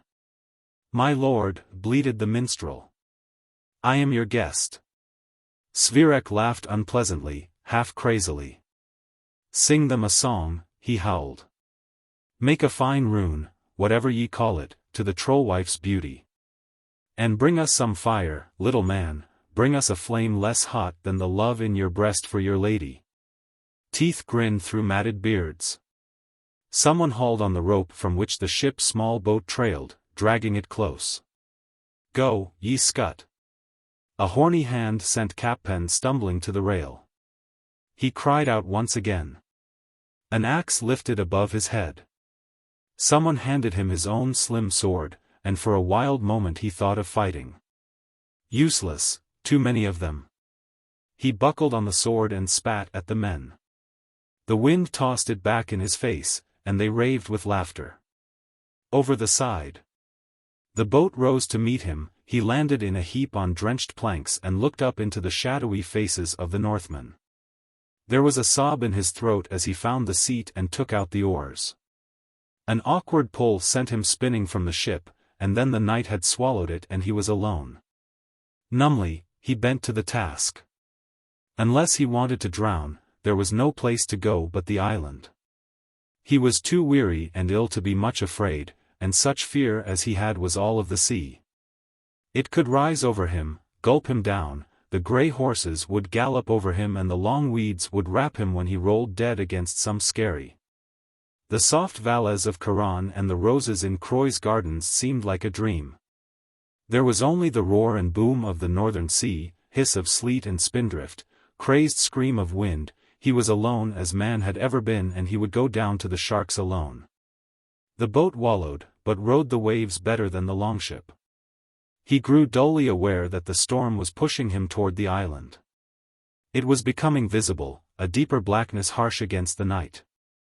He could not row much in the restless water. He shipped the oars and waited for the gale to capsize him and fill his mouth with the sea. And when it gurgled in his throat, what would his last thought be? Should he dwell on the lovely image of Idris in Seals, she of the long bright hair and the singing voice? But then there had been the tomboy laughter of dark Fawkney, he could not neglect her. And there were memories of Ilvanna in her castle by the lake, and Suran of the 100 Rings, and beauteous Vardry, and hawk-proud Lona, and, no. He could not do justice to any of them in the little time that remained. What a pity it was. No, wait, that unforgettable night in Mien, the beauty which had whispered in his ear and drawn him close, the hair which had fallen like a silken tent about his cheeks, ah! That had been the summit of his life. He would go down into darkness with her name on his lips. But hell! What had her name been, now? Cappen Varra, minstrel of Croy, clung to the bench and sighed. The great hollow voice of surf lifted about him, waves sheeted across the gunwale and the boat danced in madness. Cappen groaned, huddling into the circle of his own arms and shaking with cold. Swiftly, now, the end of all sunlight and laughter, the dark and lonely road which all men must tread. O Ilwarra of Seir, Edra in Tholis, could I but kiss you once more. Stones grated under the keel. It was a shock like a sword going through him. Cappen looked unbelievingly up. The boat had drifted to land, he was alive. It was like the sun in his breast. Weariness fell from him, and he leaped overside, not feeling the chill of the shallows. With a grunt, he heaved the boat up on the narrow strand and knotted the painter to a thong-like jut of reef. Then he looked about him. The island was small, utterly bare, a savage loom of rock rising out of the sea that growled at its feet and streamed off its shoulders. He had come into a little cliff-walled bay, somewhat sheltered from the wind. He was here. For a moment he stood, running through all he had learned about the trolls which infested these northlands. Hideous and soulless dwellers underground, they knew not old age, a sword could hew them asunder, but before it reached their deep-seated life, their unhuman strength had plucked a man apart. Then they ate him. Small wonder the Northmen feared them. Cappen threw back his head and laughed. He had once done a service for a mighty wizard in the south, and his reward hung about his neck, a small silver amulet. The wizard had told him that no supernatural being could harm anyone who carried a piece of silver. The Northmen said that a troll was powerless against a man who was not afraid. But, of course, only to see one was to feel the heart turn to ice. They did not know the value of silver. It seemed odd that they shouldn't, but they did not. Because Cappen Varra did, he had no reason to be afraid, therefore he was doubly safe, and it was but a matter of talking the troll into giving him some fire. If indeed there was a troll here, and not some harmless fisherman. He whistled gaily, wrung some of the water from his cloak and ruddy hair, and started along the beach. In the sleety gloom, he could just see a hewn-out path winding up one of the cliffs, and he set his feet on it. At the top of the path, the wind ripped his whistling from his lips. He hunched his back against it and walked faster, swearing as he stumbled on hidden rocks. The ice-sheathed ground was slippery underfoot, and the cold bit like a knife. Rounding a crag, he saw redness glow in the face of a steep bluff. A cave mouth, a fire within. He hastened his steps, hungering for warmth, until he stood in the entrance. "Who comes?" It was a hoarse bass cry that rang and boomed between walls of rock. There was ice and horror in it. For a moment Cappen's heart stumbled. Then he remembered the amulet and strode boldly inside. "Good evening, mother," he said cheerily. The cave widened out into a stony hugeness that gaped with tunnels leading further underground. The rough, soot-blackened walls were hung with plundered silks and cloth of gold, gone ragged with age and damp. The floor was strewn with stinking rushes, and gnawed bones were heaped in disorder. Cappen saw the skulls of men among them. In the center of the room, a great fire leaped and blazed, throwing billows of heat against him. Some of its smoke went up a hole in the roof, the rest stung his eyes to watering and he sneezed. The trollwife crouched on the floor, snarling at him. She was quite the most hideous thing Cappen had ever seen, nearly as tall as he. She was twice as broad and thick. And the knotted arms hung down past bowed knees till their clawed fingers brushed the ground. Her head was beast-like, almost split in half by the tusked mouth, the eyes wells of darkness, the nose an ell long. Her hairless skin was green and cold, moving on her bones. A tattered shift covered some of her monstrousness, but she was still a nightmare. Ho ho, ho ho. Her laughter roared out, hungry and hollow as the surf around the island. Slowly, she shuffled closer. "So my dinner comes walking in to greet me, ho, ho, ho. Welcome, sweet flesh, welcome, good marrow-filled bones, come in and be warmed." "Why, thank you, good mother." Cappen shucked his cloak and grinning at her through the smoke. He felt his clothes steaming already. "I love you too." Over her shoulder, he suddenly saw the girl. She was huddled in a corner, wrapped in fear, but the eyes that watched him were as blue as the skies over Caran. The ragged dress did not hide the gentle curves of her body, nor did the tear-streaked grime spoil the lilt of her face. "Why, 'tis springtime in here," cried Cappen, "and Primavera herself is strewing flowers of love." "What are you talking about, crazy man?" rumbled the trollwife. She turned to the girl. "Heap the fire, Haldegund, and set up the roasting spit. Tonight I feast." "Truly I see heaven in female form before me," said Cappen. The troll scratched her misshapen head. "You must surely be from far away, moonstruck man," she said. "Aye, from golden Croy am I wandered, drawn over dolorous seas and empty wild lands by the fame of loveliness waiting here. And now that I have seen you, my life is full."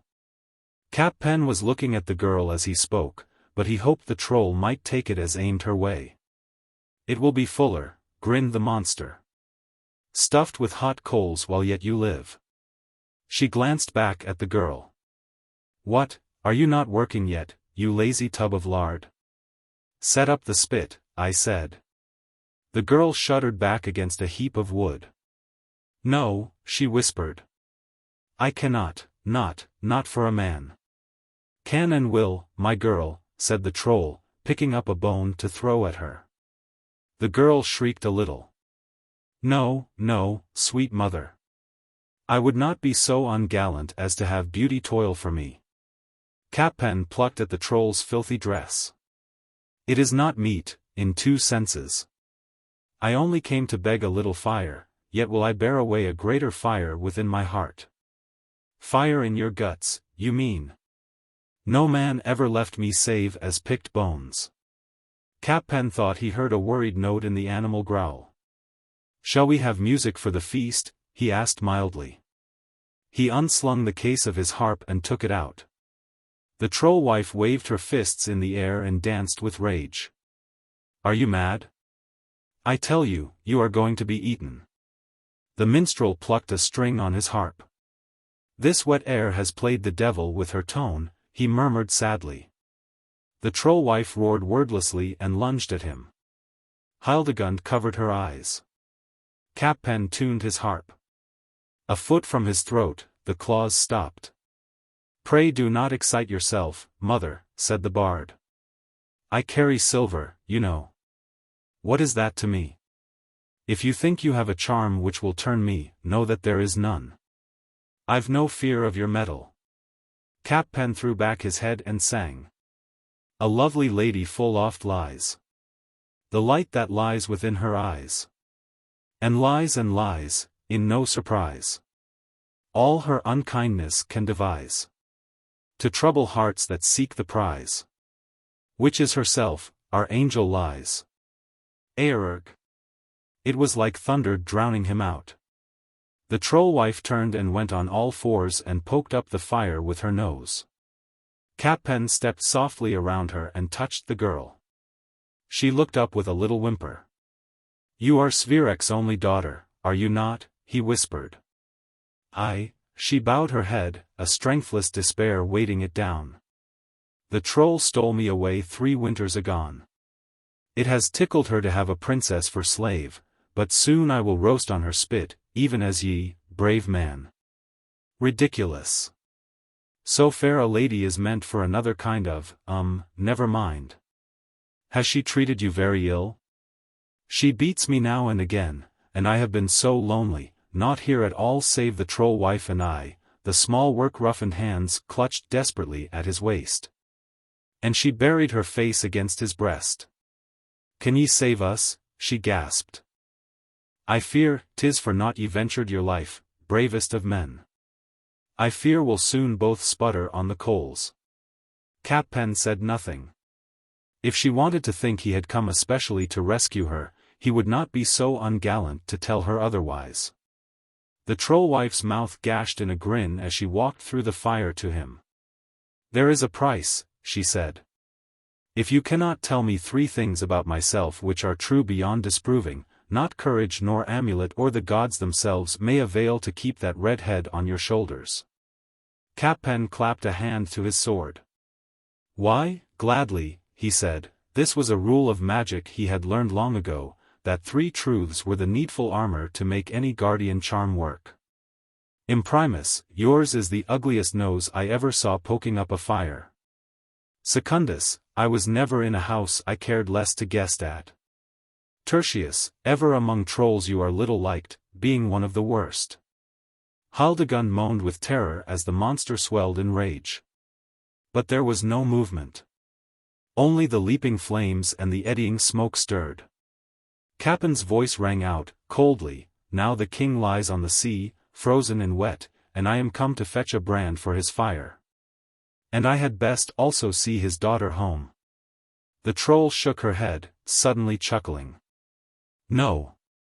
The brand you may have, just to get you out of this cave, foulness, but the woman is in my thrall until a man sleeps with her, here, for a night.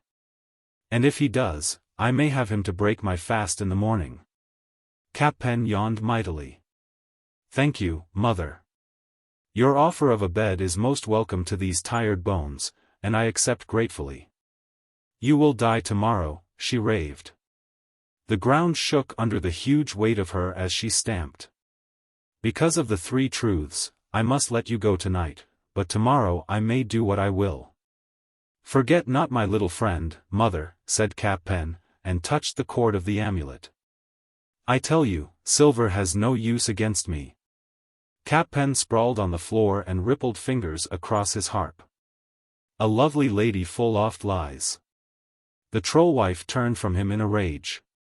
Hildegund ladled up some broth, saying nothing, and Cappen ate it with pleasure, though it could have used more seasoning. After that he indited a sonnet to the princess, who regarded him wide-eyed. The troll came back from a tunnel after he finished, and said curtly, "This way." Cappen took the girl's hand and followed her into a pitchy, reeking dark.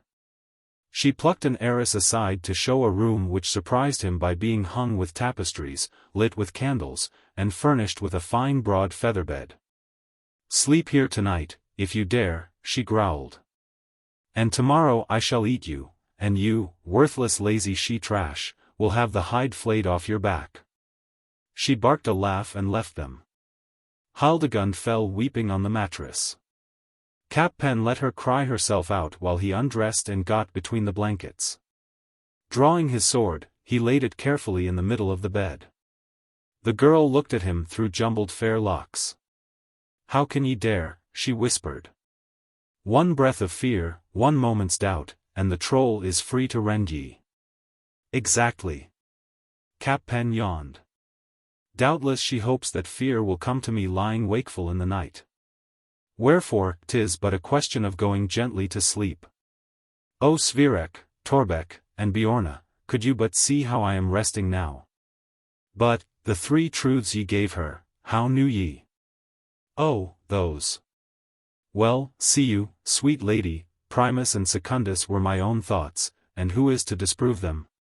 Tertius was also clear, since you said there had been no company here in 3 years, yet are there many trolls in these lands, ergo even they cannot stomach our gentle hostess." Cappen watched her through heavy-lidded eyes. She flushed deeply, blew out the candles, and he heard her slip off her garment and get in with him. There was a long silence.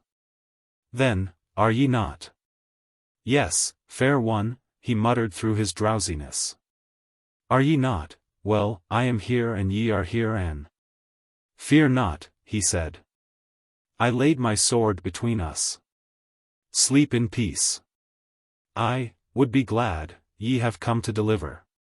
No, fair lady. No man of gentle breeding could so abuse his power. Good night." He leaned over, brushing his lips gently across hers, and lay down again. "Ye are. I never thought man could be so noble," she whispered. Cappen mumbled something. As his soul spun into sleep, he chuckled. Those unresting days and nights on the sea had not left him fit for that kind of exercise. But, of course, if she wanted to think he was being magnanimous, it could be useful later. He woke with a start and looked into the sputtering glare of a torch. Its light wove across the crags and gullies of the trollwife's face and shimmered wetly off the great tusks in her mouth. "Good morning, mother," said Cappen politely. Hildegund thrust back a scream. "Come and be eaten," said the trollwife. "No, thank you," said Cappen, regretfully but firmly. "'Twould be ill for my health. No, I will but trouble you for a firebrand and then the princess and I will be off. If you think that stupid bit of silver will protect you, think again," she snapped. "Your 3 sentences were all that saved you last night. Now I hunger." "Silver," said Cappen didactically, "is a certain shield against all black magics. So the wizard told me, and he was such a nice white-bearded old man I am sure even his attendant devils never lied. Now please depart, mother, for modesty forbids me to dress before your eyes." The hideous face thrust close to his. He smiled dreamily and tweaked her nose, hard. She howled and flung the torch at him. Cappen caught it and stuffed it into her mouth. She choked and ran from the room. "A new sport, troll-baiting," said the bard gaily into the sudden darkness. "Come, shall we not venture out?" The girl trembled too much to move. He comforted her, absent-mindedly, and dressed in the dark, swearing at the clumsy leggings. When he left, Hildegund put on her clothes and hurried after him. The trollwife squatted by the fire and glared at them as they went by. Cappen hefted his sword and looked at her. "I do not love you," he said mildly, and hewed out. She backed away, shrieking as he slashed at her. In the end, she crouched at the mouth of a tunnel, raging futilely. Cappen pricked her with his blade. "It is not worth my time to follow you down underground," he said, but if ever you trouble men again, I will hear of it and come and feed you to my dogs. A piece at a time, a very small piece, do you understand? She snarled at him. An extremely small piece, said Cappen amiably. Have you heard me? Something broke in her. Yes, she whimpered. He let her go, and she scuttled from him like a rat. He remembered the firewood and took an armful. On the way, he thoughtfully picked up a few jeweled rings which he didn't think she would be needing and stuck them in his pouch. Then he led the girl outside. The wind had laid itself, a clear frosty morning glittered on the sea and the longship was a distant sliver against white-capped blueness. The minstrel groaned. What a distance to row. Oh, well. They were at sea before Hildegund spoke. Awe was in the eyes that watched him. No man could be so brave, she murmured. Are ye a god? Not quite, said Cappen. No, most beautiful one, modesty grips my tongue. 'Twas but that I had the silver and was therefore proof against her sorcery. But the silver was no help, she cried. Cappen's or caught a crab. What? He yelled. No, no, why, she told ye so her own self. I thought she lied. I know the silver guards against. But she used no magic. Trolls have but their own strength. Cappen sagged in his seat. For a moment he thought he was going to faint. Then only his lack of fear had armored him, and if he had known the truth, that would not have lasted a minute. He laughed shakily. Another score for his doubts about the overall value of truth. The longship's oars bit water and approached him. Indignant voices asking why he had been so long on his errand faded when his passenger was seen. And Svirek the king wept as he took his daughter back into his arms. The hard brown face was still blurred with tears when he looked at the minstrel, but the return of his old self was there too. What ye have done, Cappen Varra of Croy, is what no other man in the world could have done. Aye, the rough northern voices held adoration as the warriors crowded around the slim red-haired figure. Ye shall have her whom ye saved to wife, said Svirek, and when I die ye shall rule all Norren. Cappen swayed and clutched the rail. 3 nights later he slipped away from their shore camp and turned his face southward. Innocent at Large. By Poul Anderson and Karen Anderson. The visiphone chimed when Perry had just gotten into her dinner gown. She peeled it off again and slipped on a casual bathrobe, a wisp of translucence which had set the president of Antarctic Enterprise, or had it been the chairman of the board, back several $1,000s. Then she pulled a lock of lion-colored hair down over one eye, checked with a mirror, rumpled it a tiny bit more and wrapped the robe loosely on top and tight around the hips. After all, some of the men who knew her private number were important. She undulated to the phone and pressed its accept. Hello, oh, there, she said automatically. So sorry to keep you waiting. I was just taking a bath and, oh. It's you. Gus Doran's prawn-like eyes popped at her. Holy success, he whispered in awe. You sure the wires can carry that much voltage? Well, hurry up with whatever it is, snapped Perry. I got a date tonight. I'll say you do. With a Martian. Perry narrowed her silver-blue gaze and looked icily at him. You must have heard wrong, Gus. He's the heir apparent of Indonesia Incorporated, that's who, and if you called up to ask for a piece of him, you can just blank right out again. I saw him first. Doran's thin sharp face grinned. You break that date, Perry. Put it off or something. I got this Martian for you, see? So? Since when has all Mars had as much spending money as one big-time marijuana rancher? Not to mention the Air AP. Sure. But how much are those boys going to spend on any girl, even a high-level type like you? Listen, I need you just for tonight, see? This Martian is strictly from gone. He is here on official business, but he is a yokel and I do mean hayseed. Like he asked me what the Christmas decorations in all the stores were. And here is the solar nexus of it, Perry, kid. Doran leaned forward as if to climb out of the screen. He has got $100 million expense money, and they are not going to audit his accounts at home. 100 million good green certificates, legal tender anywhere in the United Protectorates. And he has about as much backbone as a piece of steak alga. Kid, if I did not happen to have experience otherwise with a small nephew, I would say this will be like taking candy from a baby. Perry's peaches and cream countenance began to resemble peaches and cream left overnight on Pluto. Badger? She asked. Sure. You and Sam went handle the routine. I will take the go-between angle, so he will think of me as still his friend, because I have other plans for him too. But if we can't shake $1 million out of him for this one night's work, there is something akilter. And your share of $1 million is 333. Is 500,000 flat, said Perry. Too bad I just got an awful headache and can't see Mr. Sastro tonight. Where you at, Gus? The gravity was not as hard to take as Peter Matheny had expected. 3 generations on Mars might lengthen the legs and expand the chest a trifle, but the genes had come from Earth and the organism readjusts. What set him gasping was the air. It weighed like a ton of wool and had apparently sopped up half the Atlantic Ocean. Ears trained to listen through the Martian atmosphere shuddered from the racket conducted by Earth's. The passport official seemed to bellow at him. Pardon me for asking this.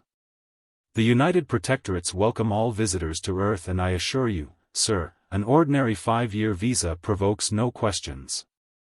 But since you came on an official courier boat of your planet, Mr. Matheny, regulations force me to ask your business.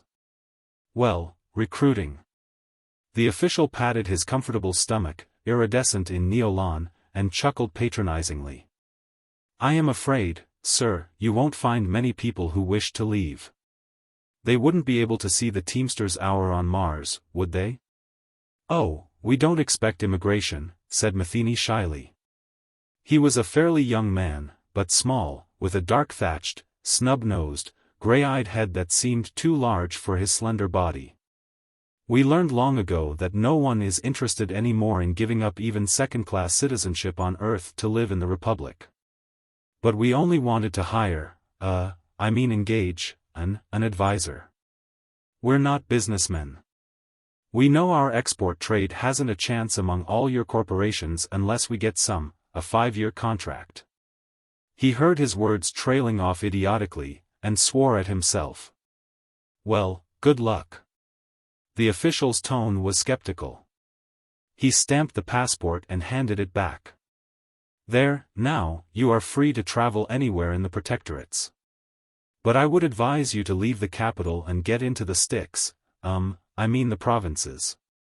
I am sure there must be tolerably competent sales executives in Russia or Congolese Belgium or such regions. Frankly, sir, I do not believe you can attract anyone out of New York.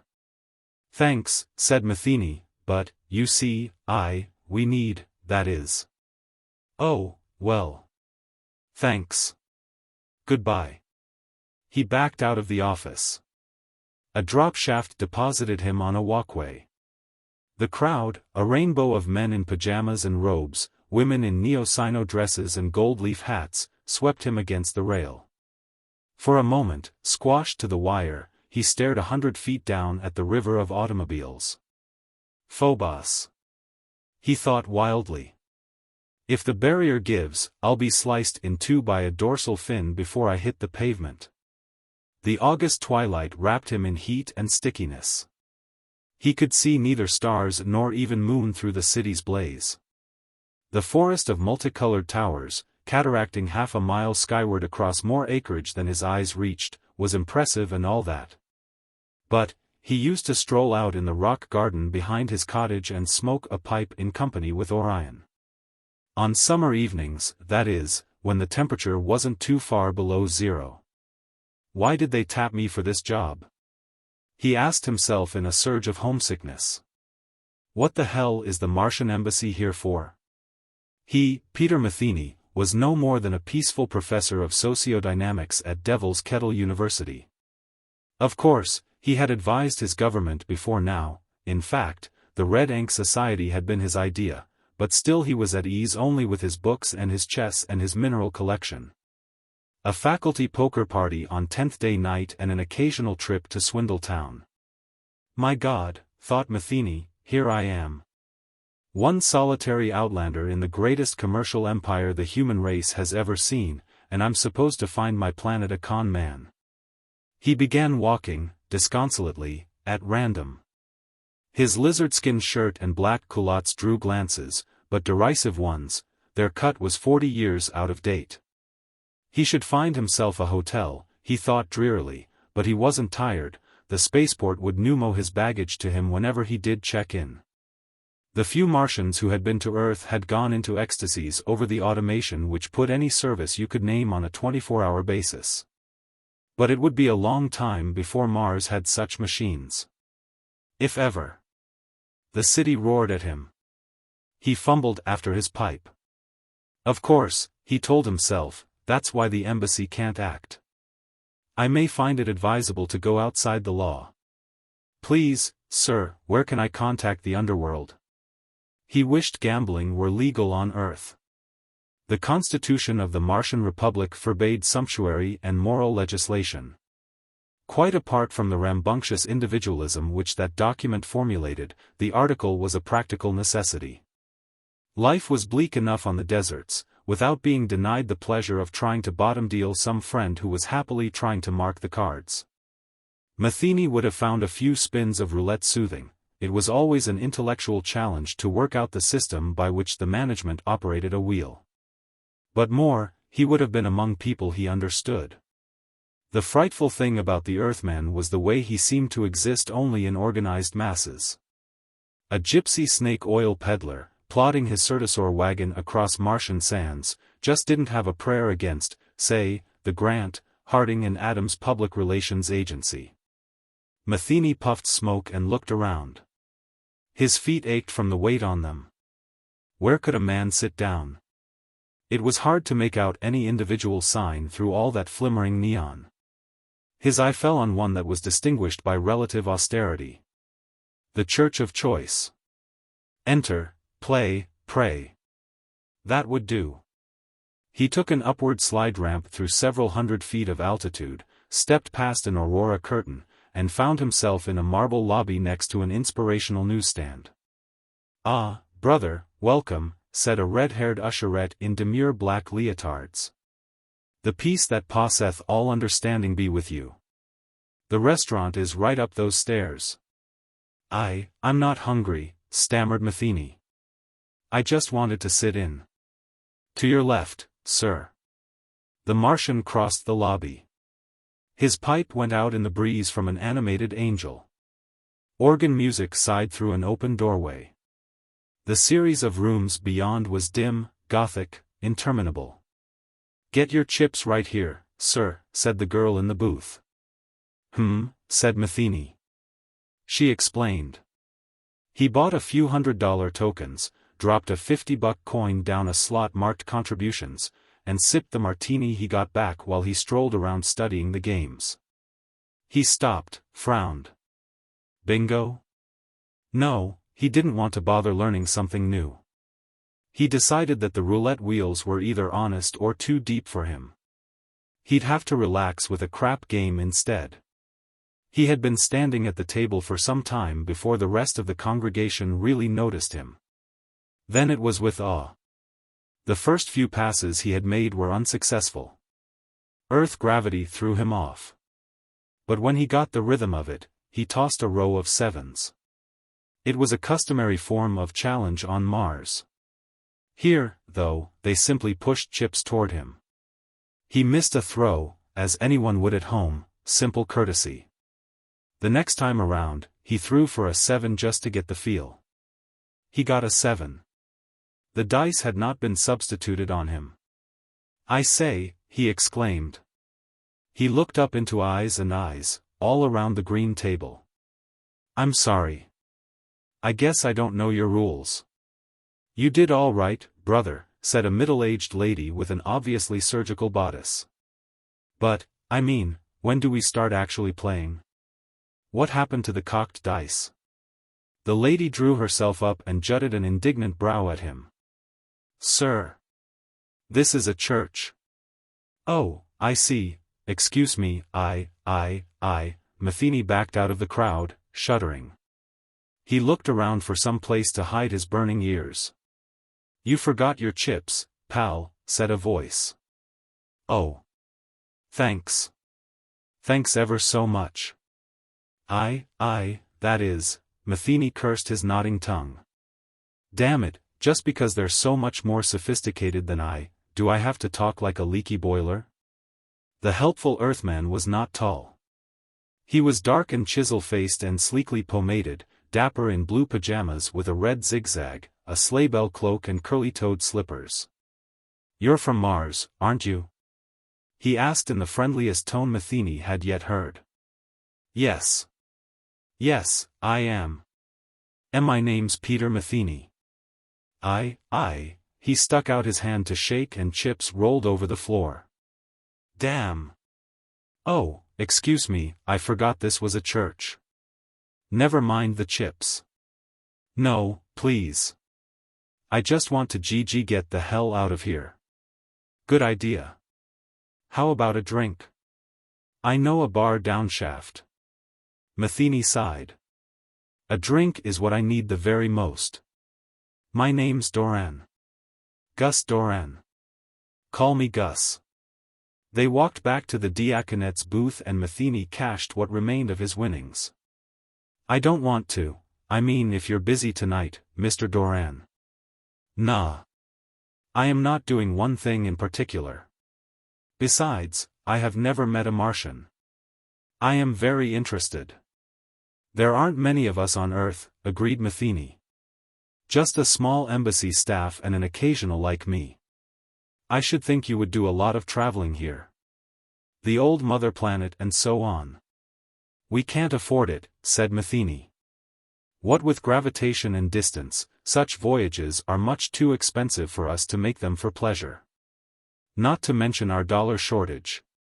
As they entered the shaft, he added wistfully, you Earth people have that kind of money, at least in your more prosperous brackets. Why don't you send a few tourists to us? I always wanted to, said Doran. I would like to see the what they call City of Time, and so on. As a matter of fact, I have given my girl one of those old Martian rings last Ike's birthday and she was just gazoo about it. A jewel dug out of the City of Time, like, made 1,000,000 years ago by extinct race.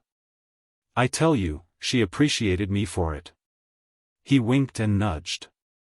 Oh, said Matheny. He felt a certain guilt. Doran was too pleasant a little man to deserve. Of course, Matheny said ritually, I agree with all the archaeologists it's a crime to sell such scientifically priceless artifacts. But what can we do? We must live, and the tourist trade is almost non-existent. Trouble with it is, I hear Mars is not so comfortable, said Doran. I mean, do not get me wrong, I don't want to insult you or anything, but people come back saying you have given the planet just barely enough air to keep a man alive. And there are no cities, just little towns and villages and ranches out in the bush. I mean you are being pioneers and making a new nation and all that, but people paying half a megabuck for their ticket expect some comfort and, you know. I do know, said Matheny. But we're poor, a handful of people trying to make a world of dust and sand and scrub thorn into fields and woods and seas. We can't do it without substantial help from Earth, equipment and supplies, which can only be paid for in Earth dollars, and we can't export enough to Earth to earn those dollars. By that time, they were entering the Paul Bunyan Knotty Pine Bar and Grill, on the 73rd level. Matheny's jaw clanked down. What's a matter? Asked Doran. Ain't you ever seen a ecdysiastic technician before? Yes, but, well, not in a 3D image under 10 magnifications. Matheny followed Doran past a sign announcing that this show was for purely artistic purposes, into a booth. There a soundproof curtain reduced the noise level enough so they could talk in normal voices. "What'll you have?" asked Doran. "It's on me." "Oh, I couldn't let you. I mean... nonsense. Welcome to Earth. Care for a thial and vermouth?" Matheny shuddered. "Good Lord, no. Huh. But they make thial right on Mars, don't they?" "Yes. And it all goes to Earth and sells at $2,000 a fifth. But you don't think we drink it, do you? I mean, well, I imagine it doesn't absolutely ruin vermouth. But we don't see those Earthside commercials about how sophisticated people like it so much. Well, I'll be a socialist creeper." Doran's face split in a grin. "You know, all my life I've hated the stuff and never dared admit it." He raised a hand. "Don't worry, I won't blabbo. But I am wondering, if you control the thial industry and sell all those relics at fancy prices, why do you call yourselves poor?" "Because we are," said Matheny. "By the time the shipping costs have been paid on a bottle, and the Earth wholesaler and jobber and sales engineer and so on, down to the retailer, have taken their percentage. And the advertising agency has been paid, and about 50 separate Earth taxes, there's very little profit going back to the distillery on Mars. The same principle is what's strangling us on everything. Old Martian artifacts aren't really rare, for instance, but freight charges and the middlemen here put them out of the mass market. Have you not got some other business?" "Well, we do sell a lot of color slides, postcards, baggage labels and so on to people who like to act cosmopolitan, and I understand our travel posters are quite popular as wall decoration. But all that has to be printed on Earth, and the printer and distributor keep most of the money. We've sold some books and show tapes, of course, but only one has been really successful. I Was a Slave Girl on Mars. Our most prominent novelist was co-opted to ghostwrite that one. Again, though, local income taxes took most of the money. Authors never have been protected the way a businessman is. We do make a high percentage of profit on those little certificates you see around, you know, the title deeds to 1 square inch of Mars, but expressed absolutely, in dollars. It doesn't amount to much when we start shopping for bulldozers and thermonuclear power plants." "How about postage stamps?" inquired Doran. "Philately is a big business, I have heard." "It was our mainstay," admitted Matheny, "but it's been overworked. Martian stamps are a drug on the market. What we'd like to operate is a sweepstakes, but the anti-gambling laws on Earth forbid that." Doran whistled. "I got to give your people credit for enterprise, anyway." He fingered his mustache. Pardon me, but have you tried to, well, attract capital from Earth?" "Of course," said Matheny bitterly. "We offer the most liberal concessions in the solar system. Any little mining company or transport firm or anybody, who wanted to come and actually invest a few dollars in Mars, why, we'd probably give him the president's daughter as security. No, the Minister of Ecology has a better-looking one. But who's interested? We haven't a thing that Earth hasn't got more of. We're only the descendants of a few scientists, a few political malcontents. Oddballs who happen to prefer elbow room and a Bill of Liberties to the incorporated state. What could General Nucleonics hope to get from Mars?" "I see. Well, what are you having to drink?" "Beer," said Matheny without hesitation. "Huh. Look, pal, this is on me. The only beer on Mars comes 40 million miles, with interplanetary freight charges tacked on," said Matheny. "Heineken's." Doran shrugged, dialed the dispenser and fed it coins. "This is a real interesting talk, Pete," he said. "You are being very frank with me. I like a man that is frank." Matheny shrugged. "I haven't told you anything that isn't known to every economist." "Of course I haven't. I've not so much as mentioned the red ink, for instance. But, in principle, I have told him the truth, told him of our need, for even the secret operations do not yield us enough." The beer arrived. Matheny engulfed himself in it. Doran sipped at a whiskey sour and unobtrusively set another full bottle in front of the Martian. "Ah," said Matheny. "Bless you, my friend. A pleasure. But now you must let me buy you one." "That is not necessary." "After all," said Doran with great tact, "with the situation as you have been describing." "Oh, we're not that poor. My expense allowance assumes I will entertain quite a bit." Doran's brows lifted a few minutes of arc. "You're here on business, then?" "Yes. I told you we haven't any tourists. I was sent to hire a business manager for the Martian export trade." "What's wrong with your own people?" "I mean, Pete, it is not your fault there are so many rackets, taxes, and middlemen and agencies and etc. That is just the way Earth is set up these days." Matheny's finger stabbed in the general direction of Doran's pajama top. "Exactly. And who set it up that way? Earthmen. We Martians are babes in the desert. What chance do we have to earn dollars on the scale we need them, in competition with corporations which could buy and sell our whole planet before breakfast? Why, we couldn't afford 3 seconds of commercial time on a lullaby pillow cast. What we need, what we have to hire, is an executive who knows Earth, who's an Earthman himself. Let him tell us what will appeal to your people, and how to dodge the tax bite and, well, you see how it goes, that sort of, thing." Matheny felt his eloquence running down and grabbed for the second bottle of beer. "But where do I start?" he asked plaintively, for his loneliness smote him anew. "I'm just a college professor at home. How would I even get to see?" "It might be arranged," said Doran in a thoughtful tone. "It just might. How much could you pay this fellow?" "100 megabucks a year, if he'll sign a 5-year contract. That's Earth years, mind you." "I'm sorry to tell you this, Pete," said Doran, "but while that is not bad money, it is not what a high-powered sales scientist gets in New York. Plus his retirement benefits, which he would lose if he quit where he is now at. And I am sure he would not want to settle on Mars permanently." "I could offer a certain amount of, lagniappe," said Matheny. "That is, well, I can draw up to 100 megabucks myself for, expenses and, well, let me buy you a drink." Doran's black eyes frogged at him. "You might at that," said the Earthman very softly.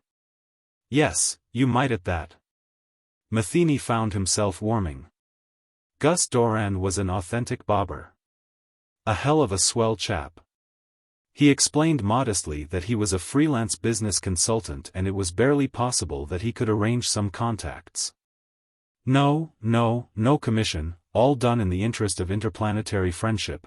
"Well, anyhow, let's not talk business now. If you have got to stick to beer, Pete, make it a chaser to aquavit." "What is aquavit?"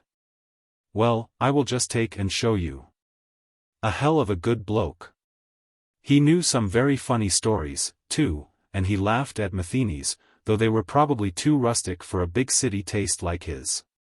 "What I really want," said Matheny, "what I really want, I mean what Mars really needs, get me, is a confidence man." "A what?" "The best and slickest one on Earth, to operate a world-size con game for us and make us some real money." "Con man?" "Oh. A slipstring." "A con by any other name," said Matheny, pouring down an aquavit. Doran squinted through cigarette smoke. "You are interesting me strangely, my friend. Say on." "No." Matheny realized his head was a bit smoky. The walls of the booth seemed odd, somehow. They were just leatheroid walls, but they had an odd quality. "No, sorry, Gus," he said. "I spoke too much." "Okay. Forget it. I do not like a man that pries. But look, let's bomb out of here, how about it? Go have a little fun." "By all means." Matheny disposed of his last beer. "I could use some gaiety." "You have come to the right town then. But let us get you a hotel room first and some more up-to-date clothes. Allez, said Matheny. If I don't mean Allons, or maybe Allure. The drop down to cab ramp level and the short ride afterward sobered him, the room rate at the Jupiter Astoria sobered him still more. Oh, well, he thought, if I succeed in this job, no one at home will quibble. And the chamber to which he and Doran were shown was spectacular enough, with a pneumo direct to the bar and a full-wall transparency to show the vertical incandescence of the towers. Hoof! Matheny sat down. The chair slithered sensuously about his contours. He jumped. What the dusty hell, oh. He tried to grin, but his face burned. I see. That is a sexy type of furniture, all right, agreed Doran. He lowered himself into another chair, cocked his feet on the 3D and waved a cigarette. Which, speaking of, what say we get some girls? It is not too late to catch them at home. A date here will usually start around 2100 hours earliest. What? You know. Dames. Like a certain blonde warhead with twin radar and swivel mounting, and she just loves exotics. Such as you. Me? Matheny heard his voice climb to a schoolboy squeak. Me? Exotic? Why, I'm just a little college professor. That is, his tongue got stuck on his palate. He pulled it loose and moistened uncertain lips. You are from Mars. Okay. So you fought bushcats barehanded in an abandoned canal. What's a bushcat? And we don't have canals. The evaporation rate. Look, Pete, said Doran patiently. She don't have to know that, does she? Well, no. I guess not, no. Let's order you some clothes on the pneumo, said Doran. I recommend you buy from Schwarzher's. Everybody knows he is expensive. While Matheny jittered about, shaving and showering and struggling with his new raiment, Doran kept him supplied with aquavit and beer. You said one thing, Pete, Doran remarked. About needing a slipstring. A con man, you would call it. Forget that. Please. I spoke out of turn. Well, you see, maybe a man like that is just what Mars does need. And maybe I have got a few contacts. What? Matheny gaped out of the bathroom. Doran cupped his hands around a fresh cigarette, not looking at him. I am not that man, he said frankly.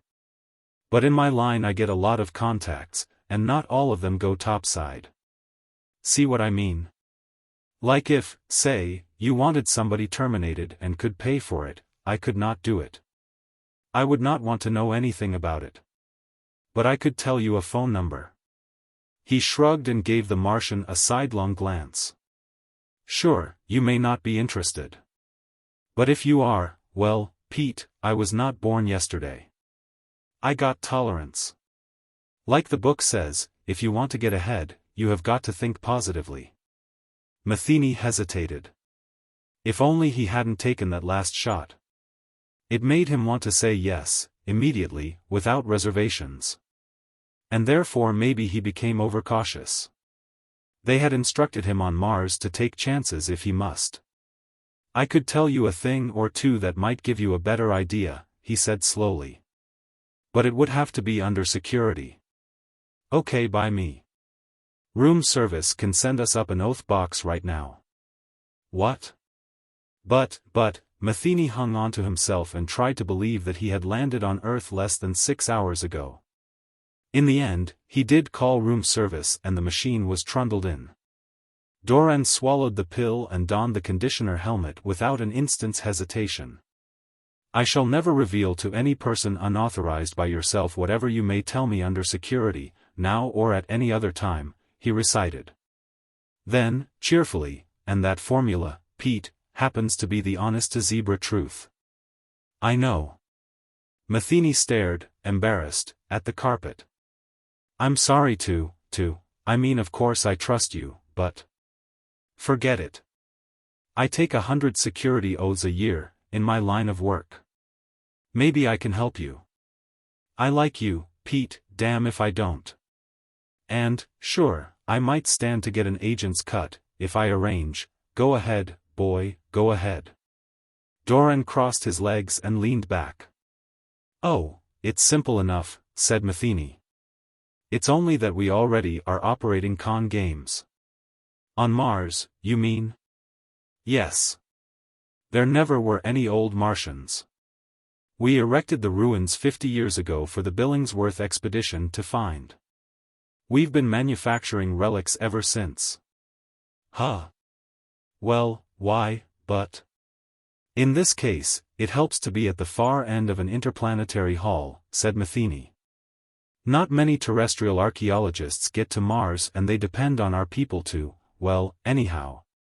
I will be clopped. Good for you. Doran blew up in laughter. That is one thing I would never spill, even without security. I told you about my girlfriend, didn't I? Yes, and that calls to mind the little girl, said Matheny apologetically. She was another official project. Who? Remember Junie O'Brien? The little golden-haired girl on Mars, a mathematical prodigy, but dying of an incurable disease? She collected Earth coins. Oh, that. Sure, I remember. Hey. You didn't. Yes. We made about $1 billion on that one. I will be double damned. You know, Pete, I sent her $100 piece myself. Say, how is Junie O'Brien? Oh, fine. Under a different name, she's now our finance minister. Matheny stared out the wall, his hands twisting nervously behind his back. There were no lies involved. She really does have a fatal disease. So do you and I. Every day we grow older. Exclaimed Doran. And then the Red Ink Society. You must have seen or heard their ads. What mysterious knowledge did the old Martians possess? What was the secret wisdom of the ancient aliens? Now the incredibly powerful semantics of the Red Ink, not a religious organization, is available to a select few. That's our largest dollar-earning enterprise. He would have liked to say it was his suggestion originally, but it would have been too presumptuous. He was talking to an Earthman, who had heard everything already. Doran whistled. That's about all, so far, confessed Matheny. Perhaps a con is our only hope. I've been wondering, maybe we could organize a Martian bucket shop, handling Martian securities, but, well, I don't know. I think, Doran removed the helmet and stood up. Yes? Matheny faced around, shivering with his own tension. I may be able to find the man you want, said Doran. I just may. It will take a few days and might get a little expensive. You mean? Mr. Doran, Gus, you could actually. I cannot promise anything yet except that I will try. Now you finish dressing. I will be down in the bar. And I will call up this girl I know. We deserve a celebration. Perry was tall. Perry was slim. Perry smoldered when she walked and exploded when she stretched. Her apartment was ivory and ebony, her sea-green dress was poured on, and the Neo-Sino mode had obviously been engineered to her personal specifications. She waved 12 inches of jade cigarette holder, lifted her glass and murmured throatily, "To you, Pete." "To Mars." I, stammered Matheny. He raised his own glass. It slopped over. Oh, damn. I mean, gosh, I'm so sorry, No harm done. You aren't used to our gravity yet. Perry extended a flawless leg out of her slit skirt and turned it about on the couch, presumably in search of a more comfortable position. And it must seem terribly cramped here on Earth, Pete, she continued. After roaming the desert, hunting, sleeping under the twin moons. 2 moons. Why, what girl could resist that? Well, as a matter of fact, the moons are barely visible, floundered Matheny. Must you spoil my dreams, she said. When I think of Mars, the frontier, where men are still men, why, my breast swells with emotion. Yes. Matheny gulped. Swell. Yes. She leaned closer to his chair. Now that I've got you, don't think you'll get away, she smiled. A live Martian, trapped. Doran looked at his watch. Well, he said, I have got to get up tomorrow, so I had better run along now. Ta-ta, said Perry. Matheny rose. She pulled him down beside her. Oh, no, you don't, Mars lad. I'm not through with you yet. But, said Matheny. Doran chuckled. I'll meet you on the terrace at 1400 hours tomorrow, he said. Have fun, Pete. The door closed on him. Perry slithered toward her guest. He felt a nudge and looked down. She had not actually touched him with her hands. Gus is a good squiff, she said, but I wondered if he'd ever go. Why, what do you mean, croaked Matheny. Haven't you guessed? She kissed him. It was rather like being caught in a nuclear turbine with soft blades. Matheny, said Matheny, you represent your planet. Matheny, said Matheny, shut up. Time passed. Have another drink, said Perry, while I slip into something more comfortable. Her idea of comfort was modest in one sense of the word, a nightdress or something, like a breath of smoke, and a seat on Matheny's lap. If you kiss me like that just once more, she breathed, I'll forget I'm a nice girl. Matheny kissed her like that. The door crashed open. A large man stood there, breathing heavily. What are you doing with my wife? He bawled. Sam, screamed Perry. I thought you were in Australia. And he said he might settle out of court, finished Matheny. He stared in a numb fashion at his beer. He'll come to my hotel room this afternoon. What am I going to do? It is a great shame, said Doran. I never thought. You know, he told everybody he would be gone on business for weeks yet. Pete, I am more sorry than I can express. If he thinks I'll pay his miserable blackmail, bristled Matheny, he can take his head and stick. Doran shook his own. I am sorry, Pete, but I would pay if I was you. He does have a case. It is too bad he just happened to be carrying that loaded camera, but he is a photographer and our laws on Earth are pretty strict about unlicensed correspondence. You could be very heavily fined as well as deported, plus all the civil damage claims and the publicity. It would ruin your mission and even make trouble for the next man Mars sent. But, stuttered Matheny, but it's a badger game. Look, said Doran. He leaned over the table and gripped the Martian's shoulder. I am your friend, see? I feel real bad this happened. In a way, it is my fault and I want to help you. So let me go talk to Sam Went. I will cool him off if I can. I will talk down his figure. It will still cost you, Pete, but you can pad your expense account, can't you? So we will both come see you today.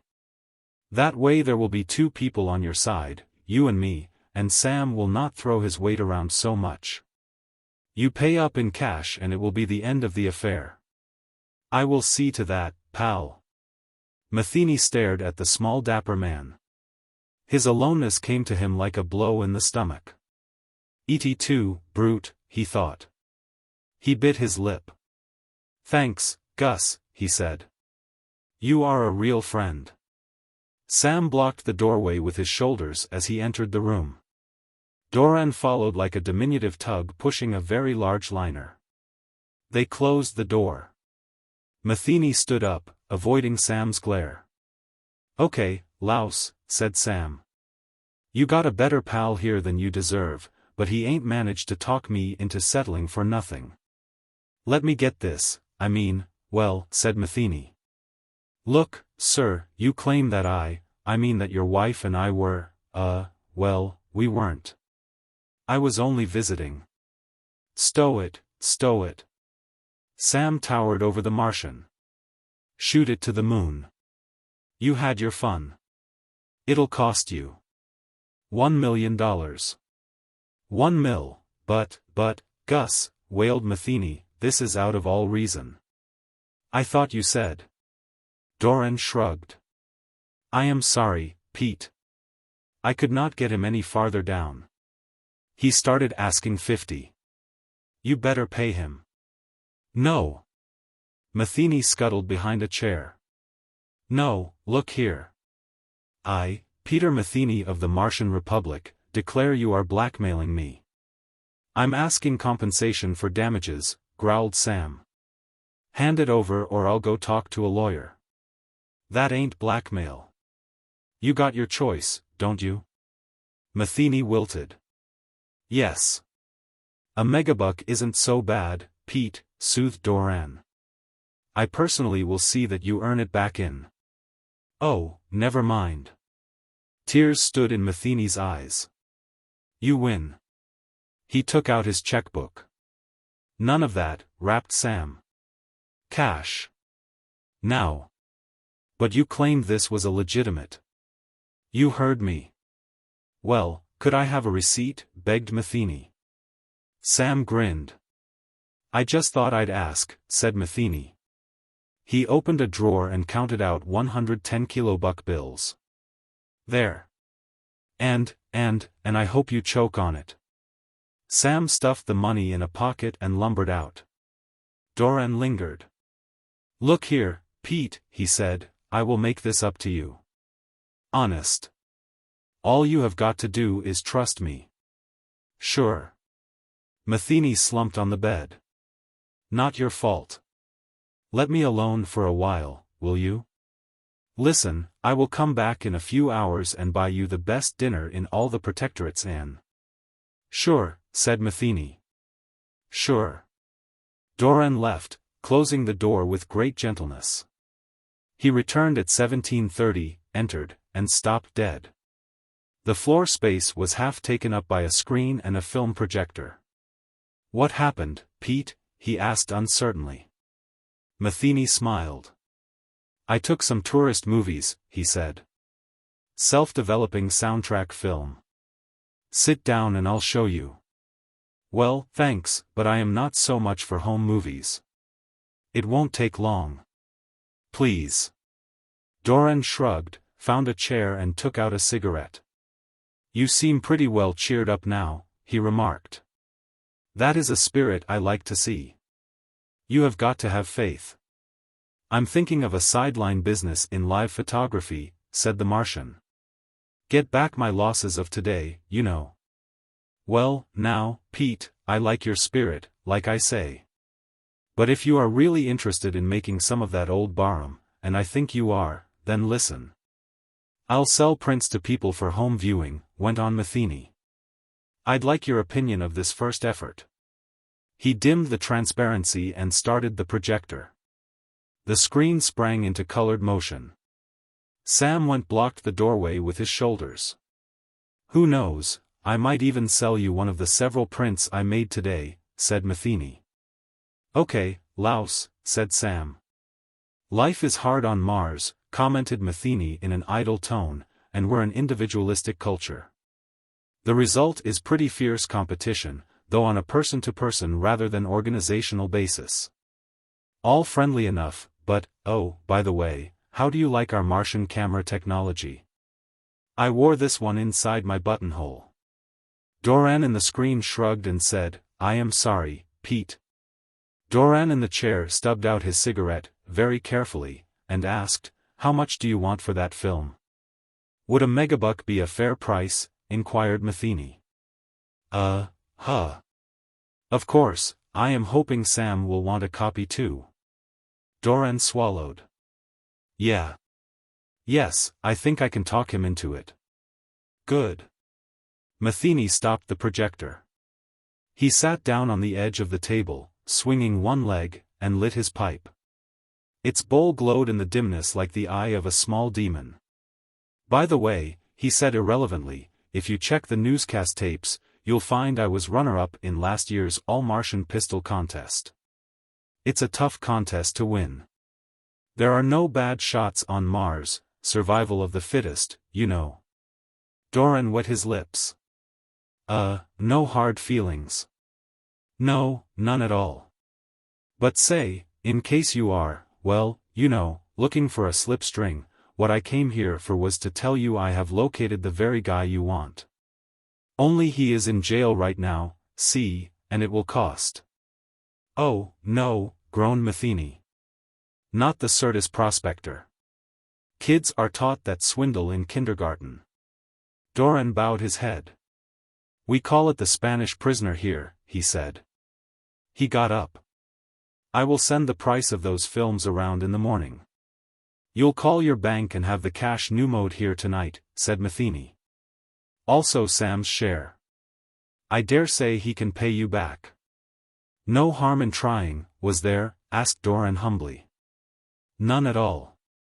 Matheny chuckled. In fact, I'm grateful to you. You helped me solve my major problem. Huh? I did what? How? I'll have to investigate further, but I'm sure my hunch will be confirmed. You see, we Martians have stood in awe of Earthmen.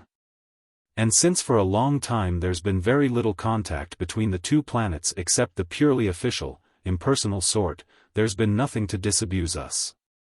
It's certainly true that our organizations can't compete with yours, because your whole society is based on organizations.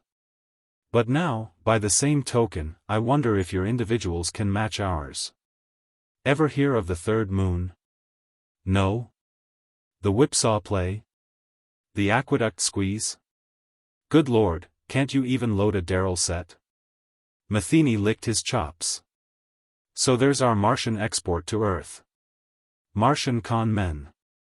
I tell you this under security, of course, not that anyone would believe you, till our boys walk home with the shirt off the terrestrial back. He waved an imperious pipe stem. Hurry up and pay me, please. I've a date tonight with Perry. I just called her up and explained the situation and she really does seem to like Martians. Industrial Revolution.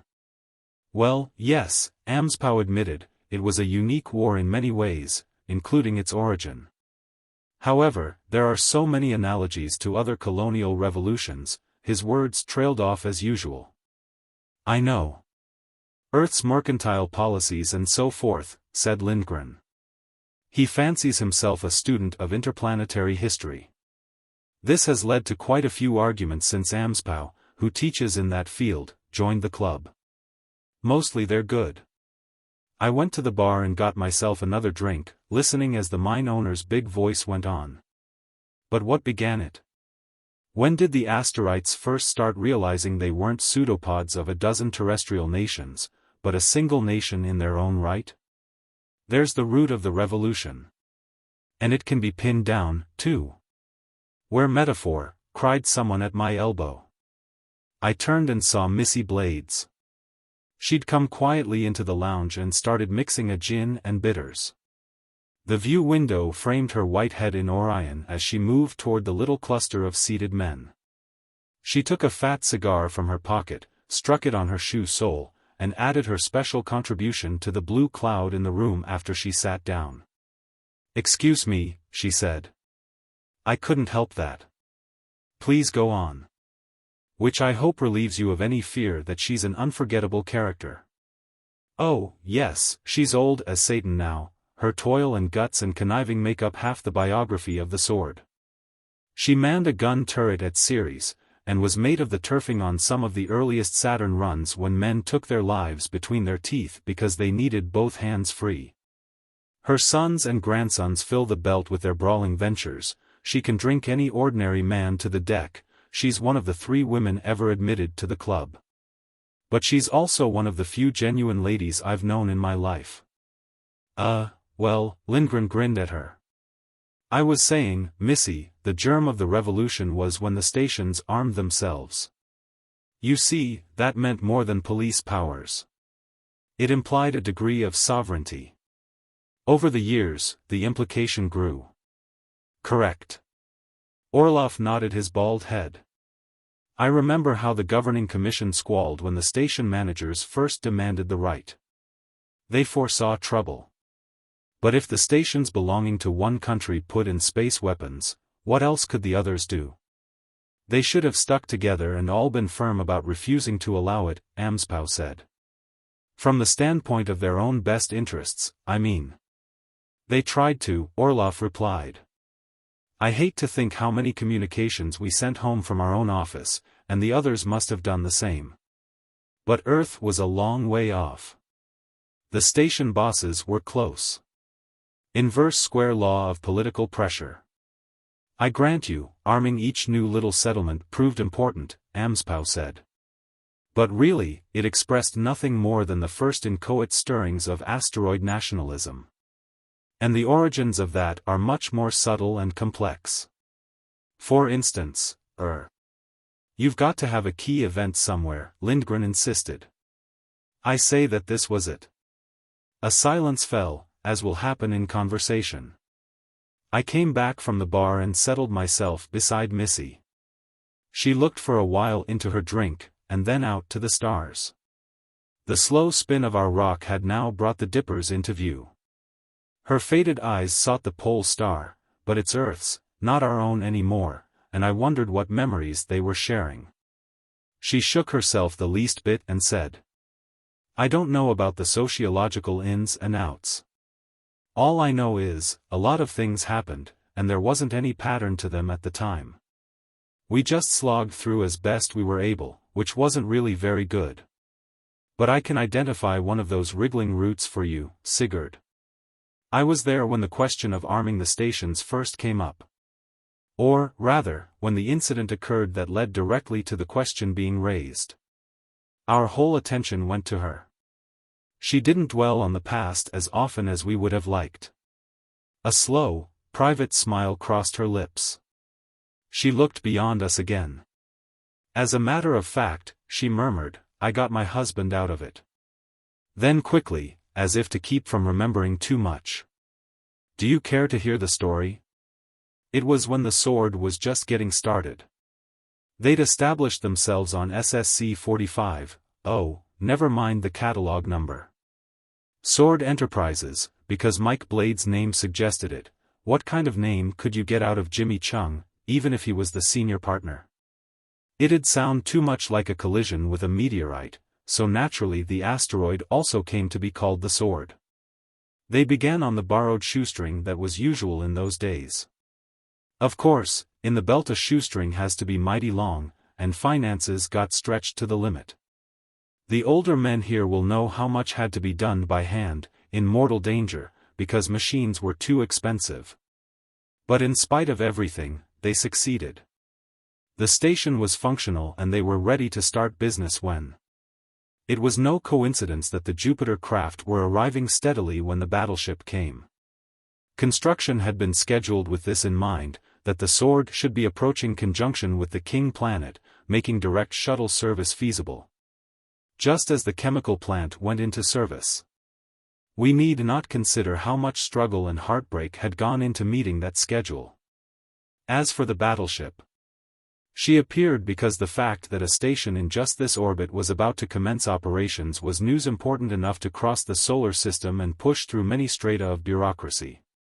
The heads of the recently elected North American government became suddenly, fully aware of what had been going on.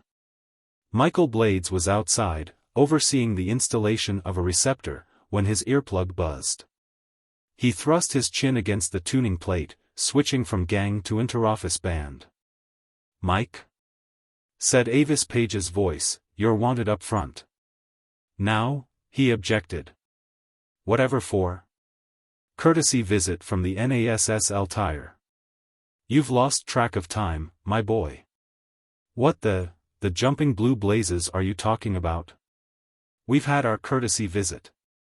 Jimmy and I both went over to pay our respects, and we had Rear Admiral Hulse here to dinner. What more do they expect, for Harry's sake? Don't you remember? Since there wasn't room to entertain his officers, you promised to take them on a personal guided tour later. I made the appointment the very next watch. Now's the hour. Oh, yes, it comes back to me. Yeah.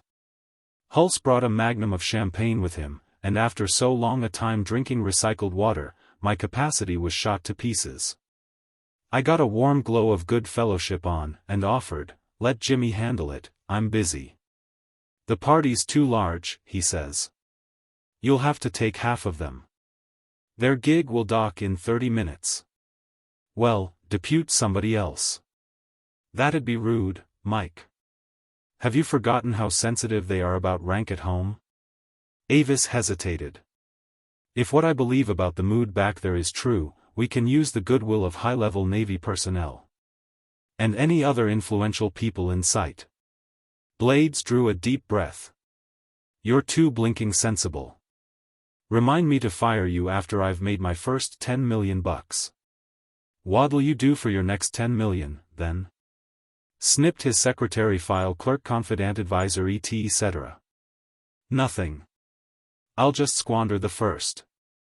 "Goody. Can I help?" I'll be right along." Blade switched off. His ears felt hot, as often of late when he tangled with Avis, and he unlimbered only a few choice oaths. "Troubles?" asked Carlos O'Donoghue. Blades stood a moment, looking around, before he answered. He was on the wide end of the sword, which was shaped roughly like a truncated pyramid. Beyond him and his half-dozen men stretched a vista of pitted rock, jutting crags, gulf-black shadows, under the glare of flood lamps. A few kilometers away, the farthest horizon ended, chopped off like a cliff. Beyond lay the stars, crowding that night which never ends. It grew very still while the gang waited for his word.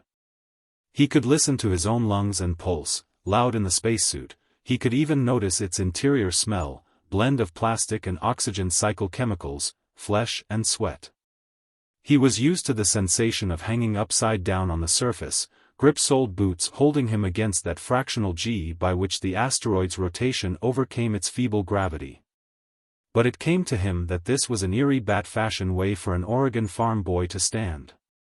Oregon was long behind him, though, not only the food factory where he grew up but the coasts where he had fished and the woods where he had tramped.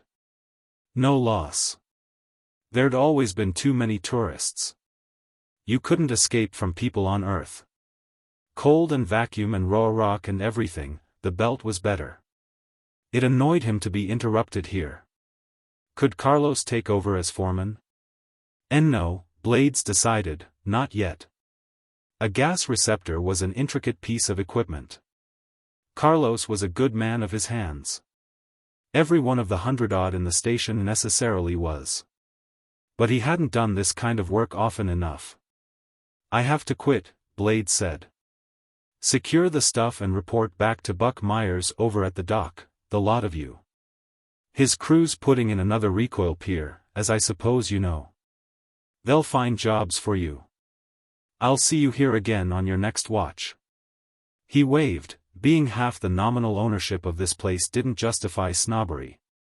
When everyone must work together or die, and stepped off toward the nearest entry lock with that flowing spaceman's pace which always keeps one foot on the ground.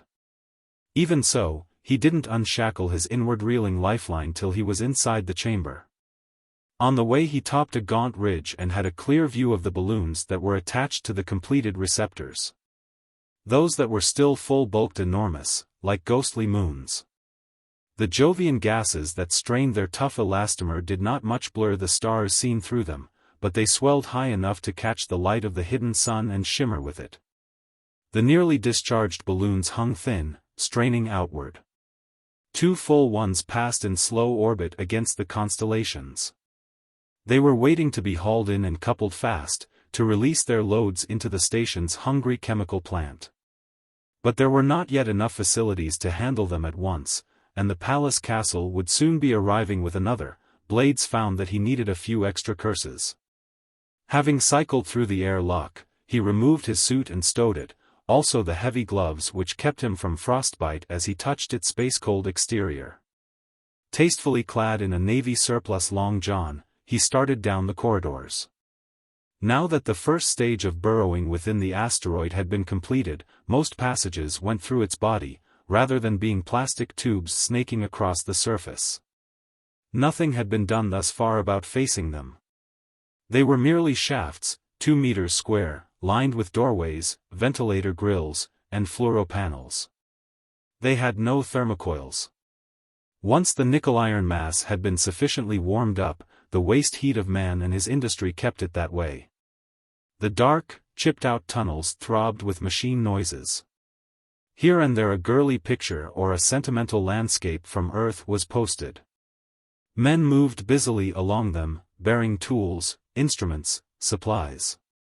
They were from numerous countries, those men, though mostly North Americans, but they had acquired a likeness, a rangy leathery look and a free-swinging stride that went beyond their colorful coveralls. "Hi, Mike. How's she spinning?" "Hey, Mike, you heard the latest story about the Martian and the Bishop? Can you spare me a minute? We got troubles in the separator manifolds."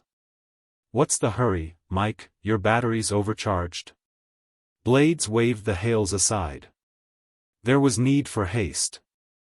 You could move fast indoors, under the low weight which became lower as you approached the axis of rotation, with no fear of tumbling off.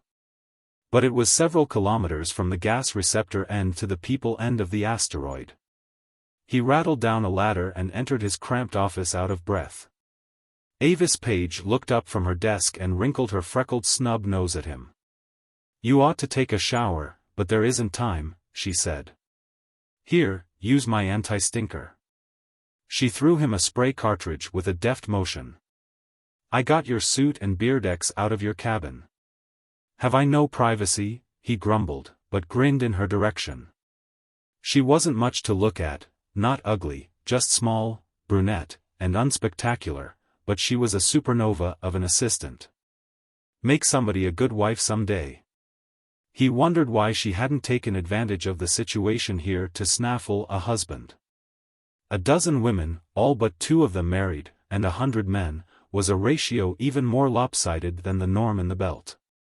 Of course, with so much work to do, and with everybody conscious of the need to maintain cordial relations, sex didn't get much chance to rear its lovely head. Still, she smiled back with the gentleness that he found disturbing when he noticed it. "Shoo," she said. "Your guests will be here any minute. You're to meet them in Jimmy's office." Blades ducked into the tiny washroom. He wasn't any 3V star himself, he decided as he smeared cream over his face, big, homely, red-haired. But not something you'd be scared to meet in a dark alley, either, he added smugly. In fact, there had been an alley in Arisopolis. Things were expected to be going so smoothly by the time they approached conjunction with Mars that he could run over to that sinful ginful city for a vacation. Long overdue, ho. He wiped off his whiskers, shucked the zip skin, and climbed into the white pants and high-collared blue tunic that must serve as formal garb. Emerging, he stopped again at Avis' desk. "Any message from the palace?" he asked. "No," the girl said. "But she ought to be here in another 2 watches, right on sked." "You worry too much, Mike. Somebody has to, and I haven't got Jimmy's Buddhist ride-with-the-punches attitude. You should cultivate it." She grew curious. The brown eyes lingered on him. "Worry's contagious. You make me fret about you. Nothing's going to give me an ulcer but the shortage of booze on this rock. If Bilmbolo should call about those catalysts while I'm gone, Elhim," he ran off a string of instructions and headed for the door. Chung's hangout was halfway around the asteroid, so that one chief or the other could be a little nearer the scene of any emergency. Not that they spent much time at their desks. Short-handed and under-mechanized, they were forever having to help out in the actual construction. Once in a while Blades found himself harking wistfully back to his days as an engineer with solar metals, good pay, interesting if hazardous work on flying mountains where men had never trod before. And no further responsibilities. But most Asterites had the dream of becoming their own bosses. When he arrived, the Altair officers were already there, a score of correct young men in white dress uniforms. Short, squat, and placid-looking, Jimmy Chung stood making polite conversation. "Ah, there," he said, "Lieutenant Ziska and gentlemen, my partner, Michael Blades. Mike, may I present?" Blades' attention stopped at Lieutenant Ziska. He heard vaguely that she was the head quartermaster officer. But mainly she was tall and blonde and blue-eyed, with a bewitching dimple when she smiled, and filled her gown the way a Cellini Venus doubtless filled its casting mold.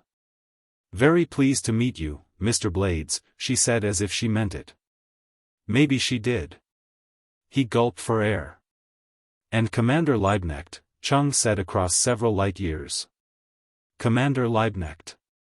Commander Liebknecht. Oh. Sure. 'Scuse." Blades dropped Lieutenant Ziska's hand in reluctant haste. "Hardjotto, Commander Liebfrommelch." Somehow the introductions were gotten through. "I'm sorry we have to be so inhospitable," Chung said, "but you'll see how crowded we are. About all we can do is show you around, if you're interested." "Of course you're interested," said Blades to Lieutenant Ziska. "I'll show you some gimmicks I thought up myself." Chung scowled at him. "We'd best divide the party and proceed along alternate routes," he said. "We'll meet again in the mess for coffee. Lieutenant Ziska, would you like to come with me?" "Certainly," Blades said. Chung's glance became downright murderous. "I thought," he began. "Sure." Blades nodded vigorously. "You being the senior partner, you'll take the highest ranking of these gentlemen, and I'll be in Scotland before you. Come on, let's get started." "May I?" He offered the quartermistress his arm. She smiled and took it. He supposed that 8 or 10 of her fellows trailed them. The first disturbing note was sounded on the veranda. They had glanced at the cave-like dormitories where most of the personnel lived, at the recreation dome topside which made the life tolerable, at kitchen, sick bay, and the other service facilities. At the hydroponic tanks and yeast vats which supplied much of the station's food, at the tiny cabins scooped out for the top engineers and the married couples. Before leaving this end of the asteroid, Blades took his group to the veranda. It was a clear dome jutting from the surface, softly lighted, furnished as a primitive officer's lounge, open to a view of half the sky. "Ouch," murmured Ellen Ziska. Unconsciously she moved closer to Blades. Young Lieutenant Commander Gilbertson gave her a somewhat jaundiced look. "You've seen deep space often enough before," he said. "Through a port or a helmet." Her eyes glimmered enormous in the dusk. "Never like this." The stars crowded close in their wintry myriads. The galactic belt glistened, diamond against infinite darkness. Vision toppled endlessly outward, toward the far mysterious shimmer of the Andromeda Nebula. Silence was not a mere absence of noise, but a majestic presence, the seething of suns. "What about the observation terrace at Leyburg?" Gilbertson challenged. "That was different," Ellen Ziska said. "Everything was safe and civilized. This is like being on the edge of creation." Blades could see why Goddard House had so long resisted the inclusion of female officers on ships of the line, despite political pressure at home and the Russian example abroad. He was glad they'd finally given in. Now if only he could build himself up as a dashing, romantic type. But how long would the Altair stay? Her stopover seemed quite extended already, for a casual visit in the course of a routine patrol cruise. He'd have to work fast. "Yes, we are pretty isolated," he said. "The Jupiter ships just unload their balloons, pick up the empties, and head right back for another cargo. I don't understand how you can found an industry here, when your raw materials only arrive at conjunction," Ellen said. "Things will be different once we're in full operation," Blades assured her. "Then we'll be doing enough business to pay for a steady input, transshipped from whatever depot is nearest Jupiter at any given time." "You've actually built this simply to process gas?" Gilbertson interposed.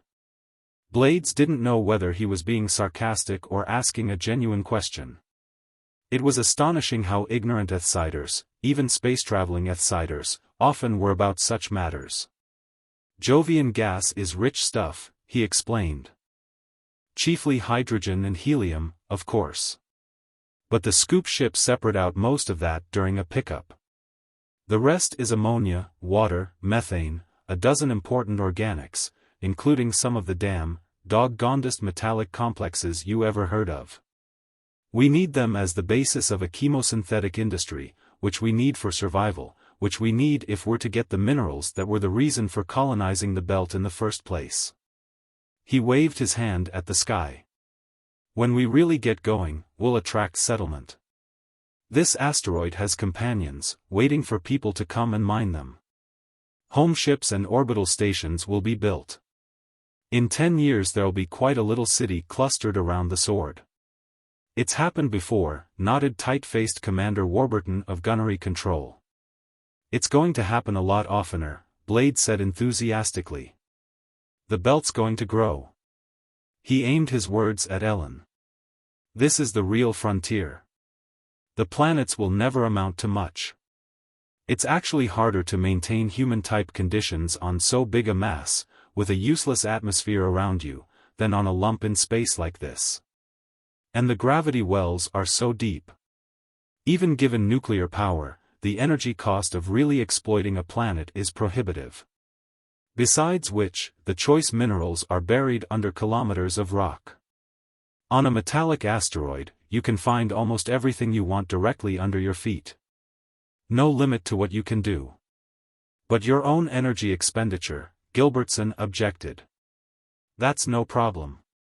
As if on cue, the worldlet's spin brought the sun into sight.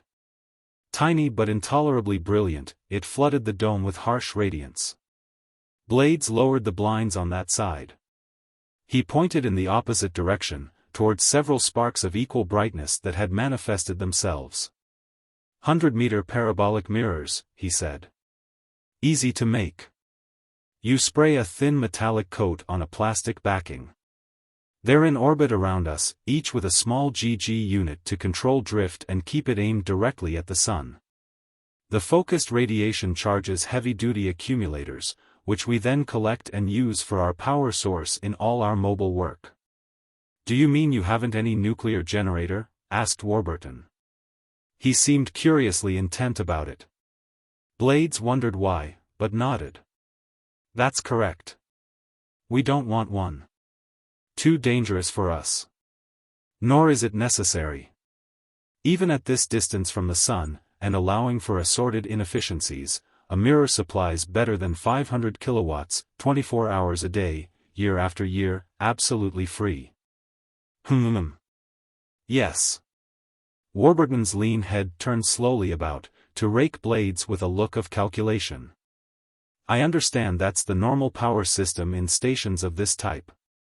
But we didn't know if it was used in your case, too. Why should you care? Blades thought. He shoved aside his faint unease and urged Ellen toward the dome railing. Maybe we can spot your ship, Lieutenant, Miss Siska. Here's a telescope.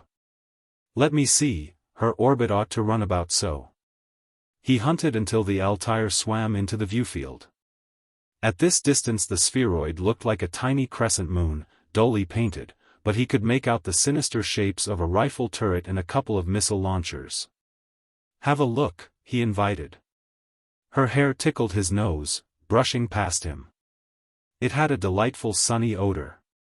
How small she seems, the girl said, with the same note of wonder as before. And how huge when you're aboard. Big, all right, Blades knew, and loaded to the hatches with nuclear hellfire. But not massive. A civilian spaceship carried meteor plating, but since that was about as useful as wet cardboard against modern weapons, Warcraft sacrificed it for the sake of mobility. The self-sealing hull was thin magnesium, the outer shell periodically renewed as cosmic sand eroded it. I'm not surprised we orbited, instead of docking, Ellen remarked. We'd have butted against your radar and bellied into your control tower. Well, actually, no, said Blades. Even half-finished, our dock's big enough to accommodate you, as you'll see today. Don't forget, we anticipate a lot of traffic in the future. I'm puzzled why you didn't accept our invitation to use it. Doctrine. Warburton clipped. The sun came past the blind and touched the officers' faces with incandescence. Did some look startled? One or two opened their mouths as if to protest and then snapped them shut again at a warning look. Blade's spine tingled. I never heard of any such doctrine, he thought, least of all when a North American ship drops in on a North American station. Is there some international crisis brewing? He inquired. Why, no. Ellen straightened from the telescope. I'd say relations have seldom been as good as they are now. What makes you ask? Well, the reason your captain didn't. Never mind, Warburton said. We'd better continue the tour, if you please. Blades filed his misgivings for later reference. He might have fretted immediately, but Ellen Ziska's presence forbade that. A sort of Pauli-exclusion principle. One can't have two spins simultaneously, can one? He gave her his arm again. Let's go on to Central Control, he proposed. That's right behind the people section. You know, I can't get over it, she told him softly. This miracle you've wrought. I've never been more proud of being human. Is this your first long space trip? Yes, I was stationed at Port Colorado before the new administration reshuffled armed service assignments. They did? How come? I don't know. Well, that is, during the election campaign the Social Justice Party did talk a lot about old-line officers who were too hidebound to carry out modern policies effectively. But it sounded rather silly to me. Warburton compressed his lips. I do not believe it is proper for service officers to discuss political issues publicly, he said like a machine gun. Ellen flushed. Sorry, Commander. Blades felt a helpless anger on her account. He wasn't sure why. What was she to him? He'd probably never see her again. A hell of an attractive target, to be sure, and after so much celibacy he was highly vulnerable, but did she really matter? He turned his back on Warburton and his eyes on her, a 5,000% improvement, and diverted her from her embarrassment by asking, Are you from Colorado, then, Miss Ziska? Oh, no. Toronto. How'd you happen to join the Navy, if I may make so bold? Gosh, that's hard to say. But I guess mostly I felt so crowded at home. So, pigeonholed. The world seemed to be nothing but neat little pigeonholes. Same here. I was also a square pigeon in a round hole. She laughed. Luckily, he added, space is too big for compartments. Her agreement lacked vigor. The Navy must have been a disappointment to her. But she couldn't very well say so in front of her shipmates. If she could be gotten away from them, how long will you be here? He inquired. His pulse thuttered. We haven't been told, she said. Some work must be done on the missile launchers, Warburton said. That's best carried out here, where extra facilities are available if we need them. Not that I expect we will. He paused. I hope we won't interfere with your own operations. Far from it. Blades beamed at Ellen. Or, more accurately, this kind of interference I don't mind in the least. She blushed and her eyelids fluttered. Not that she was a fluffhead, he realized. But to avoid incidents, Navy regulations enforced an inhuman correctness between personnel of opposite sexes.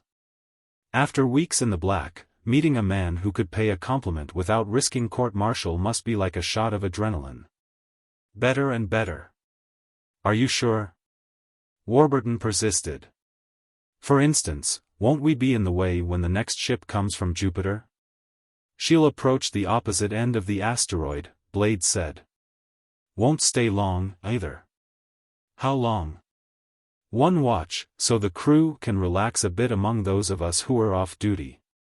It'd be a trifle longer if we didn't happen to have an empty bag at the moment. But never very long. Even running under thrust the whole distance, Jupe's a good ways off. They've no time to waste. When is the next ship due? The palace castle is expected in the second watch from now. Second watch. I see. Warburton stalked on with a brooding expression on his Puritan face. Blades might have speculated about that, but someone asked him why the station depended on spin for weight. Why not put in an internal field generator, like a ship? Blades explained patiently that an emmet large enough to produce uniform pull through a volume as big as the sword was rather expensive. Eventually, when we're a few megabucks ahead of the game. Do you really expect to become rich? Ellen asked. Her tone was odd. No outsider had that chance anymore, except for the great corporations. Individually rich? We can't fail to. I tell you, this is a frontier like nothing since the conquistadores. We could very easily have been wiped out in the first couple of years, financially or physically, by any of 1,000 accidents. But now we're too far along for that. We've got it made, Jimmy and I. What will you do with your wealth? Live like an old-time sultan, Blades grinned. Then, because it was true as well as because he wanted to shine in her eyes, mostly, though, we'll go on to new things. There's so much that needs to be done. Not simply more asteroid mines. We need farms, timber, parks, passenger and cargo liners, every sort of machine. I'd like to try getting at some of that water frozen in the Saturnian system. Altogether, I see no end to the jobs. It's no good our depending on Earth for anything. Too expensive, too chancy. The belt has to be made completely self-sufficient. With a nice rake-off for sword enterprises, Gilbertson scoffed. Why, sure. Aren't we entitled to some return? Yes. But not so out of proportion as the belt companies seem to expect. They're only using natural resources that rightly belong to the people, and the accumulated skills and wealth of an entire society. Huh. The people didn't do anything with the sword. Jimmy and I and our boys did. No society was around here grubbing nickel iron and riding out gravel storms, we were. Let's leave politics alone, Warburton snapped. But it was mostly Ellen's look of distress which shut Blades up. To everybody's relief, they reached central control about then. It was a complex of domes and rooms, crammed with more equipment than Blades could put a name to. Computers were in Chung's line, not his. He wasn't able to answer all of Warburton's disconcertingly sharp questions. But in a general way he could. Whirling through vacuum with a load of frail humans and intricate artifacts, the sword must be at once machine, ecology, and unified organism. Everything had to mesh. A failure in the thermodynamic balance, a miscalculation in supply inventory, a few mirrors perturbed out of proper orbit, might spell Ragnarok. The chemical plant's purifications and syntheses were already a network too large for the human mind to grasp as a whole, and it was still growing. Even where men could have taken charge, automation was cheaper, more reliable, less risky of lives. The computer system housed in central control was not only the brain, but the nerves and heart of the sword. Entirely cryotronic, Warburton commented. That seems to be the usual practice at the stations. Why? The least expensive type for us, Blades answered. There's no problem in maintaining liquid helium here. Warburton's gaze was peculiarly intense. Cryotronic systems are vulnerable to magnetic and radiation disturbances. That's one reason we don't have a nuclear power plant. This far from the sun, we don't get enough emission to worry about. The asteroid's mass screens out what little may arrive. I know the TIM system is used on ships. But if nothing else, the initial cost is more than we want to pay. What's TIM? Inquired the Altaire's chaplain. Thermally integrated microminiaturized, Ellen said crisply. Essentially, ultra-miniaturized ceramic-to-metal seal vacuum tubes running off thermionic generators. They're immune to gamma-ray and magnetic pulses, easily shielded against particule radiation, and economical of power. She grinned. Don't tell me there's nothing about them in Leviticus, Padre. Very fine for a ship's autopilot, Blades agreed. But as I said, we needn't worry about rad or mag units here, we don't mind sprawling a bit, and as for thermal efficiency, we want to waste some heat. It goes to maintain internal temperature. In other words, efficiency depends on what you need to effish, Ellen bantered. She grew grave once more and studied him for a while before she mused, the same person who swung a pick, a couple of years ago, now deals with something as marvelous as this. He forgot about worrying. But he remembered later, when the gig had left and Chung called him to his office.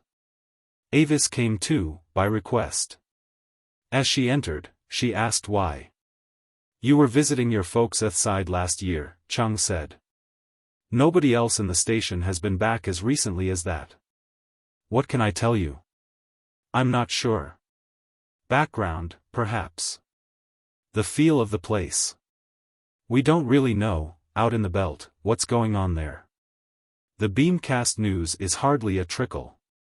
Besides, you have more common sense in your left little toe than that big Mick yonder has on his entire copperplate head. They seated themselves in the cobwebby low-G chairs around Chung's desk. Blades took out his pipe and filled the bowl with his tobacco ration for today. Wouldn't it be great, he thought dreamily, if this old briar turned out to be an Aladdin's lamp, and the smoke condensed into a blonde she-Canadian? Wake up, will you? Chung barked. Huh? Blades started. Oh. Sure. What's the matter? You look like a fish on Friday. Maybe with reason. Did you notice anything unusual with that party you were escorting? Yes, indeed. What? About 175 centimeters tall, yellow hair, blue eyes, and some of the smoothest fourth-order curves I ever. Mike, stop that. Avis sounded appalled. This is serious. I agree. She'll be leaving in a few more watches. The girl bit her lip. You're too old for that mooncalf rot and you know it. Agreed again. I feel more like a bull. Blades made pawing motions on the desktop. There's a lady present, Chung said. Blades saw that Avis had gone quite pale. I'm sorry, he blurted. I never thought. I mean, you've always seemed like one of the boys, she finished for him in a brittle tone. Sure. Forget it. What's the problem, Jimmy? Chung folded his hands and stared at them. I can't quite define that, he answered, word by careful word. Perhaps I've simply gone space dizzy. But when we called on Admiral Hulse, and later when he called on us, didn't you get the impression of, well, wariness? Didn't he seem to be watching and probing, every minute we were together? I wouldn't call him a cheerful sort, Blades nodded. Stiff as molasses on Pluto. But I supposed he's just naturally that way. Chung shook his head. It wasn't a normal standoffishness. You've heard me reminisce about the time I was on Vesta with the North American technical representative, when the convention was negotiated. Yes, I've heard that story a few times, said Avis dryly. Remember, that was right after the Europa incident. We'd come close to a space war, undeclared, but it would have been nasty. We were still close. Every delegate went to that conference cocked and primed. Hulse had the same manner. A silence fell. Blade said at length, well, come to think of it, he did ask some rather odd questions. He seemed to twist the conversation now and then, so he could find things out like our exact layout, emergency doctrine, and so forth. It didn't strike me as significant, though. Nor me, Chung admitted. Taken in isolation, it meant nothing. But these visitors today, sure, most of them obviously didn't suspect anything untoward. But that Liebknecht, now. Why was he so interested in central control? Nothing new or secret there. Yet he kept asking for details like the shielding factor of the walls. So did Commander Warburton, Blades remembered. Also, He wanted to know exactly when the palace is due, how long she'll stay, yes, whether we have any radio linkage with the outside. Like to Ceres or even the nearest commission base. Did you tell him that we don't? Avis asked sharply. Yes. Shouldn't I have? It scarcely makes any difference, Chung said in a resigned voice. As thoroughly as they went over the ground, they'd have seen what we do and do not have installed so far. He leaned forward. Why are they hanging around? He asked. I was handed some story about overhauling the missile system. Me, too, Blade said. But you don't consider a job complete till it's been tested. And you don't fire a test shot, even a dummy, this close to a station. Besides, what could have gone wrong? I can't see a ship departing Earth orbit for a long cruise without everything being in order. And they didn't mention any meteorites, any kind of trouble, en route. Furthermore, why do the work here? The Navy yards at Ceres. We can't spare them any decent amount of materials or tools or help. Blades frowned. His own half-formulated doubts shouldered to the fore, which was doubly unpleasant after he'd been considering Ellen Ziska. They tell me the international situation at home is okay, he offered. Avis nodded. What news faxes we get in the mail indicate as much, she said. So why this hanky-panky? After a moment, in a changed voice, Jimmy, you begin to scare me a little. I scare myself, Chung said. Every morning when you debeard, Blade said, but his heart wasn't in it. He shook himself and protested, damnation, they're our own countrymen. We're engaged in a lawful business. Why should they do anything to us? Maybe Avis can throw some light on that, Chung suggested. The girl twisted her fingers together. Not me, she said. I'm no politician. But you were home not so long ago. You talked with people, read the news, watched the 3V. Can't you at least give an impression? And no, well, of course the preliminary guns of the election campaign were already being fired. The Social Justice Party was talking a lot about, it seemed so ridiculous that I didn't pay much attention. They talked about how the government had been pouring billions and billions of dollars into space, while overpopulation produced crying needs in America's backyard, Chung said. We know that much, even in the belt. We know the appropriations are due to be cut, now the SJs are in. So what? We don't need a subsidy any longer, Blades remarked. It'd help a lot, but we can get along without if we have to, and personally, I prefer that. Less government money means less government control. Sure, Avis said. There was more than that involved, however. The SJs were complaining about the small return on the investment. Not enough minerals coming back to Earth. Well, for Jupiter's sake, Blades exclaimed, what do they expect? We have to build up our capabilities first. They even said, some of them, that enough reward never would be gotten. That under existing financial policies, the belt would go in for its own expansion, use nearly everything it produced for itself and export only a trickle to America. I had to explain to several of my parents' friends that I wasn't really a socially irresponsible capitalist. Is that all the information you have? Chung asked when she fell silent. I suppose so. Everything was so vague. No dramatic events. More of an atmosphere than a concrete thing. Still, you confirm my own impression, Chung said. Blades jerked his undisciplined imagination back from the idea of a thing, with bug eyes and tentacles, cast in reinforced concrete. And listened as his partner summed up. The popular feeling at home has turned against private enterprise.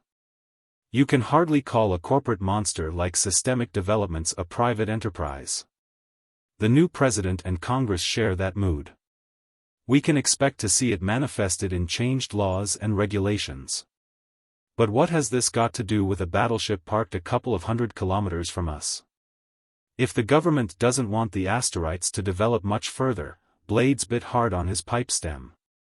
They must know we have a caviar mine here. We'll be the only city in this entire sector. But we're still a baby, Avis said. We won't be important for years to come. Who'd have it in for a baby?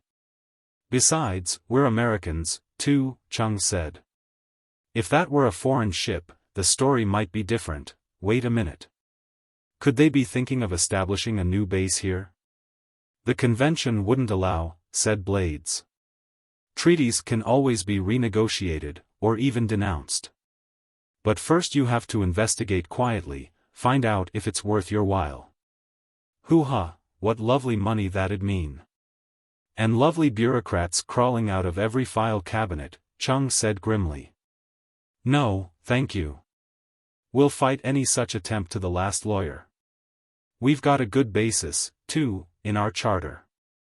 If the suit is tried on series, as I believe it has to be, we'll get a sympathetic court as well. Unless they ring in an Earthside judge, Avis warned. Yeah, that's possible. Also, they could spring proceedings on us without notice. We've got to find out in advance, so we can prepare. Any chance of pumping some of those officers? Fraid not, Avis said. The few who'd be in the know are safely back on shipboard. We could invite M here individually, said Blades. As a matter of fact, I already have a date with Lieutenant Ziska. What? Avis' mouth fell open. Yep, Blades said complacently. End of the next watch, so she can observe the palace arriving. I'm to fetch her on a scooter. He blew a fat smoke ring. Look, Jimmy, can you keep everybody off the porch for a while then? Starlight, privacy, soft music on the piccolo, who knows what I might find out? You won't get anything from her, Avis spat.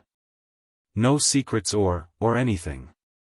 Still, I look forward to making the attempt. Come on, pal, pass the word.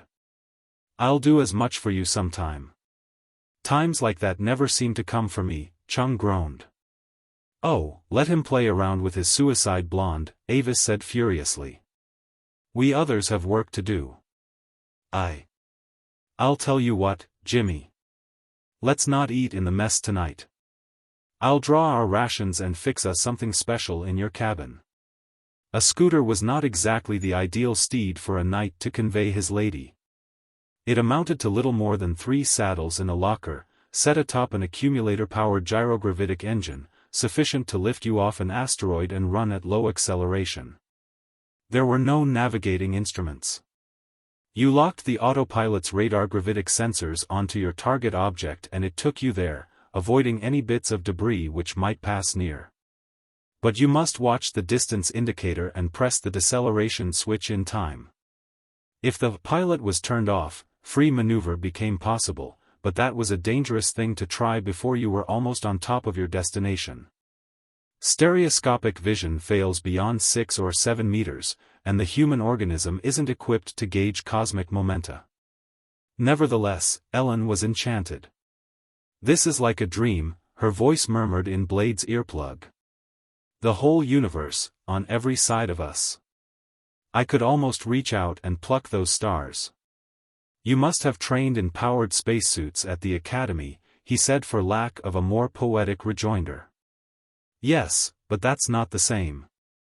We had to stay near Luna's night side, to be safe from solar particles, and it bit a great chunk out of the sky.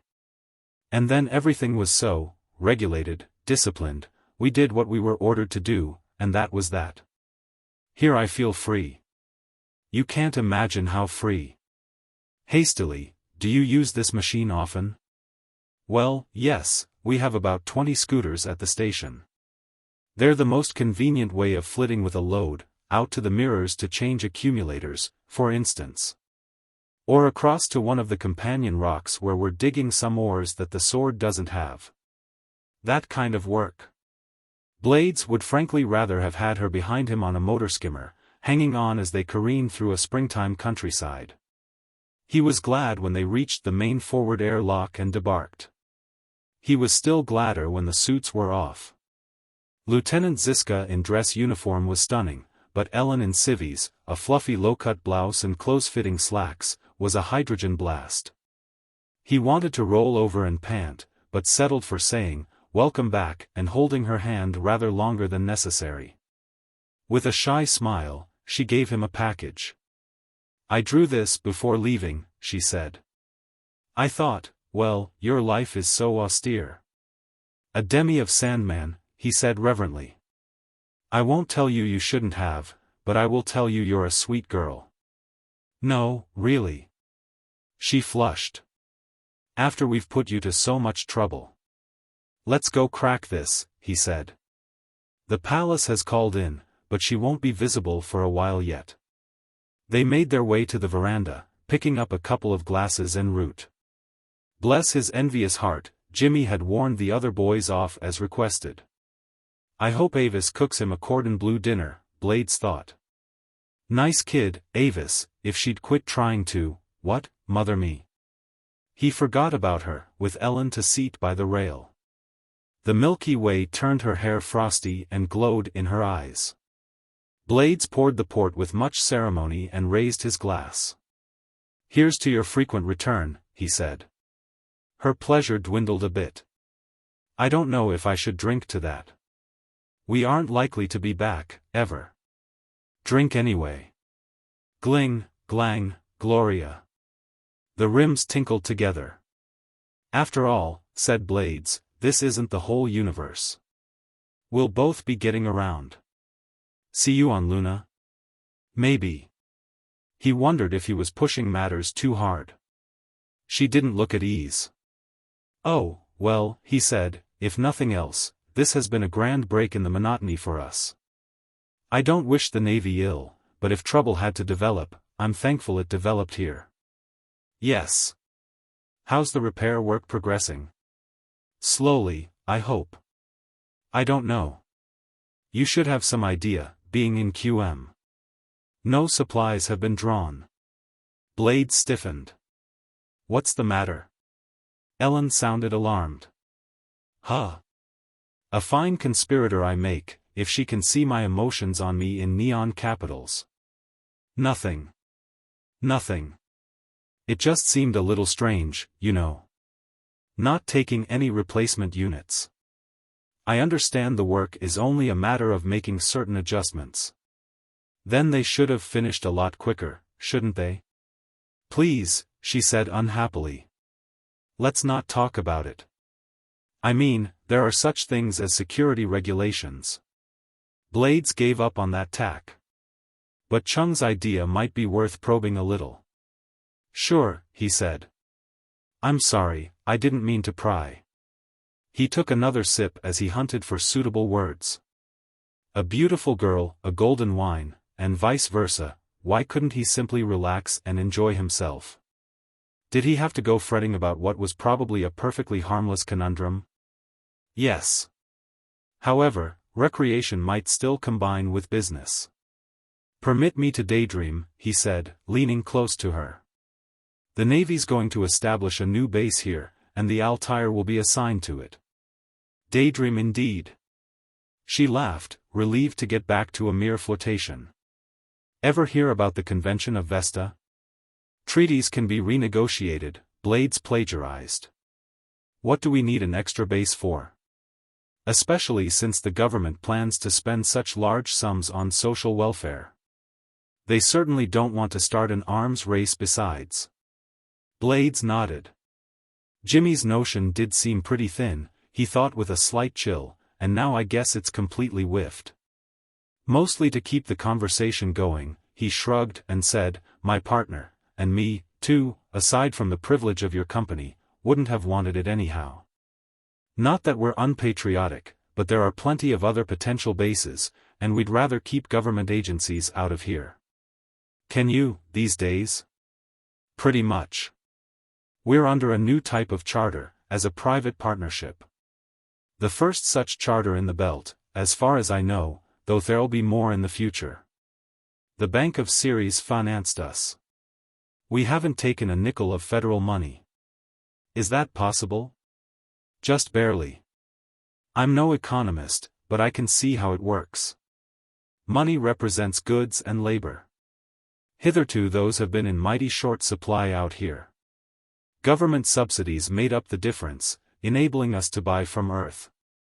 But now the asteroids have built up enough population and industry that they have some capital surplus of their own, to invest in projects like this. Even so, frankly, I'm surprised that 2 men by themselves could get such a loan. It must be huge. Wouldn't the bank rather have lent the money to some corporation? To tell the truth, we have friends who pulled wires for us. Also, it was done partly on ideological grounds. A lot of asteroids would like to see more strictly homegrown enterprises, not committed to anyone on Earth. That's the only way we can grow. Otherwise our profits, our net production, that is, will continue to be siphoned off for the mother country's benefit. Well, Ellen said with some indignation, that was the whole reason for planting asteroid colonies. You can't expect us to set you up in business, at enormous cost to ourselves, things we might have done at home, and get nothing but ta in return. Never fear, we'll repay you with interest, Blade said. But whatever we make from our own work, over and above that, ought to stay here with us. She grew angrier. Your kind of attitude is what provoked the voters to elect social justice candidates. Nice name, that, mused Blades. Who can be against social justice? But you know, I think I'll go into politics myself. I'll organize the North American Motherhood Party. You wouldn't be so flippant if you'd go see how people have to live back there. As bad as here? Phew. Nonsense. You know that isn't true. But bad enough. And you aren't going to stick in these conditions. Only a few hours ago, you were bragging about the millions you intend to make. Millions and millions, if my strength holds out, leered Blades, thinking of the alley in Aristopolis. But he decided that that was then and Ellen was now, and what had started as a promising little party was turning into a dismal argument about politics. Let's not fight, he said. We've got different orientations, and we'd only make each other mad. Let's discuss our next bottle instead, at the Coq d'Or in Paris, shall we say? Or Moraine's in New York. She calmed down, but her look remained troubled. You're right, we are different, she said low. Isolated, living and working under conditions we can hardly imagine on Earth, and you can't really imagine our problems. Yes, you're becoming another people. I hope it will never go so far that, no. I don't want to think about it. She drained her glass and held it out for a refill, smiling. Very well, sir, when do you next plan to be in Paris? An exceedingly enjoyable while later, the time came to go watch the Palace Castle maneuver in. In fact, it had somehow gotten past that time, and they were late. But they didn't hurry their walk aft. Blades took Ellen's hand, and she raised no objection. Schoolboyish, no doubt, however, he had reached the reluctant conclusion that for all his dishonorable intentions, this affair wasn't likely to go beyond the schoolboy stage. Not that he wouldn't keep trying. As they glided through the refining and synthesizing section, which filled the broad half of the asteroid, the noise of pumps and regulators rose until it throbbed in their bones. Ellen gestured at one of the pipes which crossed the corridor overhead. Do you really handle that big a volume at a time? She asked above the racket. No, he said. Didn't I explain before?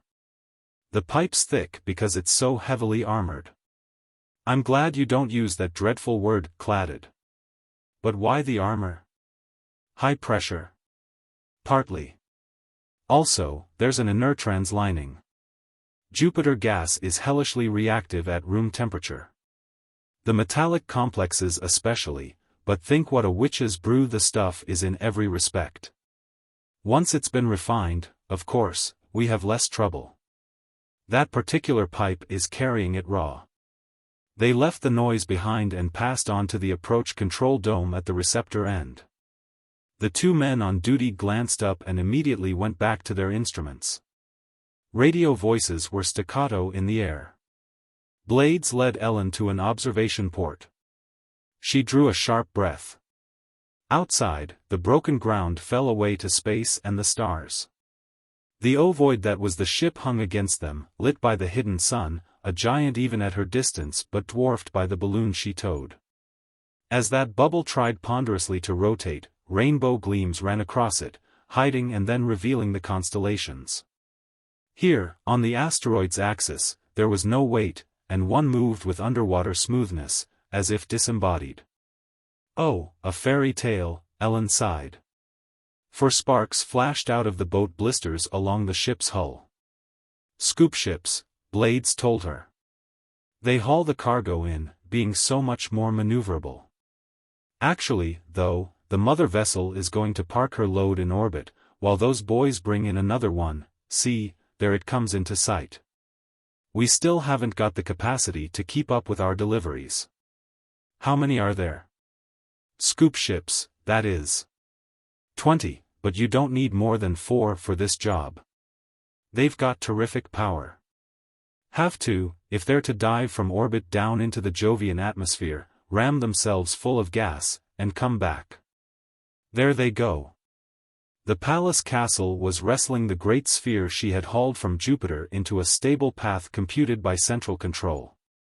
Meanwhile the scoop ships, small only by comparison with her, locked onto the other balloon as it drifted close. Energy poured into their drive fields. Spiraling downward, transparent globe and 4 laboring spacecraft vanished behind the horizon. The Pallas completed her own task, disengaged her tow bars, and dropped from view, headed for the dock. The second balloon rose again, like a huge glass moon on the opposite side of the sword. Still it grew in Ellen's eyes, kilometer by kilometer of approach. So much mass wasn't easily handled, but the braking curve looked disdainfully smooth. Presently she could make out the scoop ships in detail, elongated teardrops with the intake gates yawning in the blunt forward end, cockpit canopies raised very slightly above. Instructions rattled from the men in the dome. The balloon veered clumsily toward the one free receptor. A derrick-like structure released one end of a cable, which streamed skyward. Things that Ellen couldn't quite follow in this tricky light were done by the 4 tugs, mechanisms of their own extended to make their tow fast to the cable.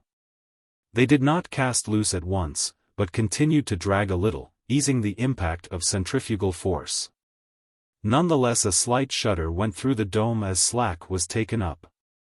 Then the job was over. The scoop ships let go and flitted off to join their mother vessel. The balloon was winched inward. Spacesuit men moved close, preparing to couple valves together. And eventually, Blade said into the abrupt quietness, that cargo will become food, fabric, vitriol, plastiboard, reagents, fuels, 100 different things. That's what we're here for. I've never seen anything so wonderful, Ellen said raptly. He laid an arm around her waist. The intercom chose that precise moment to blare, "Attention. Emergency. All hands to emergency stations. Blades, get to Chung's office on the double. All hands to emergency stations." Blades was running before the siren had begun to howl. Rear Admiral Barclay Hulse had come in person. He stood as if on parade, towering over Chung. The asteroid was red with fury. Avis Page crouched in a corner, her eyes terrified. Blades barreled through the doorway and stopped hardly short of a collision. "What's the matter?" he puffed. "Plenty." Chung snarled. "These incredible thumble-fummed oafs," his voice broke. "When he gets mad, it means something." Hulse nailed Blades with a glance. "Good day, sir," he clipped. "I have had to report a regrettable accident which will require you to evacuate the station. Temporarily, I hope." "Huh." "As I told Mr. Chung and Miss Page, a nuclear missile has escaped us. If it explodes, the radiation will be lethal, even in the heart of the asteroid." What, Blades could only gobble at him. "Fortunately, the Palace Castle is here. She can take your whole complement aboard and move to a safe distance while we search for the object." "How the devil?" Hulse allowed himself a look of exasperation. Evidently I'll have to repeat myself to you. Very well. You know we have had to make some adjustments on our launchers. What you did not know was the reason. Under the circumstances, I think it's permissible to tell you that several of them have a new and secret, experimental control system. One of our missions on this cruise was to carry out field tests. Well, it turned out that the system is still full of, bugs. Gunnery Command has had endless trouble with it, has had to keep tinkering the whole way from Earth. Half an hour ago, while Commander Warburton was completing a reassembly, lower ranks aren't allowed in the test turrets, something happened. I can't tell you my guess as to what, but if you want to imagine that a relay got stuck, that will do for practical purposes. A missile was released under power. Not a dummy, the real thing. And release automatically arms the warhead. The news was like a hammer blow. Blades spoke an obscenity. Sweat sprang forth under his arms and trickled down his ribs. No such thing was expected, Hulse went on. It's an utter disaster, and the designers of the system aren't likely to get any more contracts. But as matters were, no radar fix was gotten on it, and it was soon too far away for gyrogravitic pulse detection. The thrust vector is unknown. It could be almost anywhere now. Well, naval missiles are programmed to reverse acceleration if they haven't made a target within a given time. This one should be back in less than 6 hours. If it first detects our ship, everything is all right. It has optical recognition circuits that identify any North American warcraft by type, disarm the warhead, and steer it home. But, if it first comes within 50 kilometers of some other mass, like this asteroid or one of the companion rocks, it will detonate. We'll make every effort to intercept, but space is big. You'll have to take your people to a safe distance. They can come back even after a blast, of course. There's no concussion in vacuum, and the fireball won't reach here. It's principally an antipersonnel weapon. But you must not be within the lethal radius of radiation. The hell we can come back. Avis cried. I beg your pardon? Hulse said. You imbecile. Don't you know central control here is cryotronic? Hulse did not flicker an eyelid. So it is, he said expressionlessly. I had forgotten. Blades mastered his own shock enough to grate, well, we sure haven't. If that thing goes off, the gamma burst will kick up so many minority carriers in the transistors that the p-type crystals will act n-type, and the n-type act p-type. For a whole couple of microseconds. Every one of them will flip simultaneously. The computer's memory and program data systems will be scrambled beyond hope of reorganization. Magnetic pulse, too, Chung said.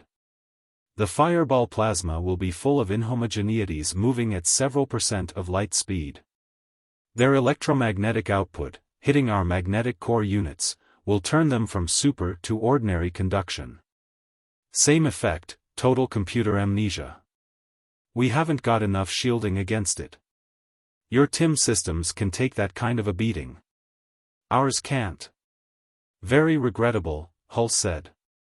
You'd have to reprogram everything. Reprogram what? Avis retorted. Tears started forth in her eyes. We've told you what sort of stuff our chemical plant is handling. We can't shut it down on that short notice. It'll run wild. There'll be sodium explosions, hydrogen and organic combustion, and nothing left here but wreckage. Hulse didn't unbend a centimeter. I offer my most sincere apologies. If actual harm does occur, I'm sure the government will indemnify you. And, of course, my command will furnish what supplies may be needed for the palace castle to transport you to the nearest commission base. At the moment, though, you can do nothing but evacuate and hope we will be able to intercept the missile. Blades knotted his fists. A sudden comprehension rushed up in him and he bellowed, there isn't going to be an interception. This wasn't an accident. Hulse backed a step and drew himself even straighter. Don't get overwrought, he advised. You louse-bitten, egg-sucking, bloated faggot porter. How stupid do you think we are? As stupid as your SJ bosses? By heaven, we're staying. Then see if you have the nerve to murder 100 people. Mike. Mike, Avis caught his arm. Hulse turned to Chung. I'll overlook that unseemly outburst, he said. But in light of my responsibilities and under the provisions of the Constitution, I am hereby putting this asteroid under martial law. You will have all personnel aboard the Palace Castle and at a minimum distance of 1,000 kilometers within 4 hours of this moment, or be subject to arrest and trial. Now I have to get back and commence operations. The Altair will maintain radio contact with you. Good day. He bowed curtly, spun on his heel, and clacked from the room. Blade started to charge after him. Chung caught his free arm. Together he and Avis dragged him to a stop. He stood cursing the air ultraviolet until Ellen entered. I couldn't keep up with you, she panted. What's happened, Mike? The strength drained from Blade's. He slumped into a chair and covered his face. Chung explained in a few harsh words. Oh, Ellen gasped. She went to Blades and laid her hands on his shoulders. My poor Mike. After a moment she looked at the others. I should report back, of course, she said, but I won't be able to before the ship accelerates. So I'll have to stay with you till afterward. Miss Page, we left about half a bottle of wine on the veranda. I think it would be a good idea if you went and got it. Avis bridled. And why not you? This is no time for personalities, Chung said. Go on, Avis. You can be thinking what records and other paper we should take, while you're on your way. I've got to organize the evacuation.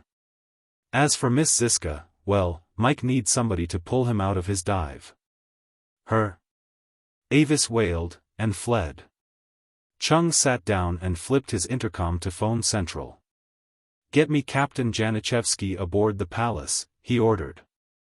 Hello, Adam. About that general alarm. Blades raised a haggard countenance toward Ellen's. You better clear out, along with the women and any men who don't want to stay, he said. But I think most of them will take the chance. They're on a profit-sharing scheme, they stand to lose too much if the place is ruined. What do you mean? It's a gamble, but I don't believe Hulse's sealed orders extend to murder. If enough of us stay put, he'll have to catch that thing. He jolly well knows its exact trajectory. You forget we're under martial law, Chung said, aside to him. If we don't go freely, he'll land some PPs and march us off at gunpoint. There isn't any choice. We've had the course. I don't understand, Ellen said shakily. Chung went back to his intercom. Blades fumbled out his pipe and rolled it empty between his hands. That missile was shot off on purpose, he said. What? No, you must be sick, that's impossible. I realize you didn't know about it. Only 3 or 4 officers have been told. The job had to be done very, very secretly, or there'd be a scandal, maybe an impeachment. But it's still sabotage. She shrank from him. You're not making sense. Their own story doesn't make sense. It's ridiculous. A new missile system wouldn't be sent on a field trial clear to the belt before it had had enough tests closer to home to get the worst bugs out. A warhead missile wouldn't be stashed anywhere near something so unreliable, let alone be put under its control. The testing ship wouldn't hang around a civilian station while her gunnery chief tinkered. And Hulse, Warburton, Liebknecht, they were asking in such detail about how radiation-proof we are. I can't believe it. Nobody will. Not back home. Communication with Earth is so sparse and garbled. The public will only know there was an accident, who'll give a hoot about the details? We couldn't even prove anything in an asteroid court. The Navy would say, classified information, and that'd stop the proceedings cold. Sure, there'll be a board of inquiry, composed of naval officers. probably honorable men, too. But what are they going to believe, the sworn word of their Goddard House colleague, or the rantings of an asterite bum? Mike, I know this is terrible for you, but you've let it go to your head. Ellen laid a hand over his. Suppose the worst happens. You'll be compensated for your loss. Yeah. To the extent of our personal investment. The Bank of Ceres still has nearly all the money that was put in. We didn't figure to have them paid off for another 10 years. They, or their insurance carrier, will get the indemnity. And after our fiasco, they won't make us a new loan. They were just barely talked into it, the first time around. I dare say systemic developments will make them a nice juicy offer to take this job over. Ellen colored. She stamped her foot. You're talking like a paranoiac. Do you really believe the government of North America would send a battleship clear out here to do you dirt? Not the whole government. A few men in the right positions is all that's necessary. I don't know if Hulse was bribed or talked into this. But probably he agreed as a duty. He's the prim type. A duty, to destroy a North American business? Chung finished at the intercom in time to answer, not permanent physical destruction, Miss Siska. As Mike suggested, some corporation will doubtless inherit the sword and repair the damage. But a private, purely asterite business, yes, I'm afraid Mike's right. We are the target. In mercy's name, why? From the highest motives, of course, Chung sneered bitterly. You know what the Social Justice Party thinks of private capitalism. What's more important, though, is that the sword is the first belt undertaking not tied to Mother Earth's apron strings. We have no commitments to anybody back there. We can sell our output wherever we like. It's notorious that the Asterites are itching to build up their own self-sufficient industries. Quite apart from sentiment, we can make bigger profits in the belt than back home, especially when you figure the cost of sending stuff in and out of Earth's gravitational well. So certainly we'd be doing most of our business out here. Our charter can't simply be revoked. First, a good many laws would have to be revised, and that's politically impossible. There is still a lot of individualist sentiment in North America, as witness the fact that businesses do get launched and that the SJs did have a hard campaign to get elected. What the new government wants is something like the 18th century English policy toward America. Keep the colonies as a source of raw materials and as a market for manufactured goods, but don't let them develop a domestic industry. You can't come right out and say that, but you can let the situation develop naturally. Only, here the sword is obviously bound to grow rich and expand in every direction. If we're allowed to develop, to reinvest our profits, we'll become the nucleus of independent asterite enterprise. If, on the other hand, we're wiped out by an unfortunate accident, there's no nucleus, and a small change in the banking laws is all that's needed to prevent others from getting started. QED. I dare say Hulse does think he's doing his patriotic duty, said Blades. He wants to guarantee North America our natural resources, in the long run, maybe, our allegiance. If he has to commit sabotage, too bad, but it won't cost him any sleep. No. Ellen almost screamed. Chung sagged in his chair.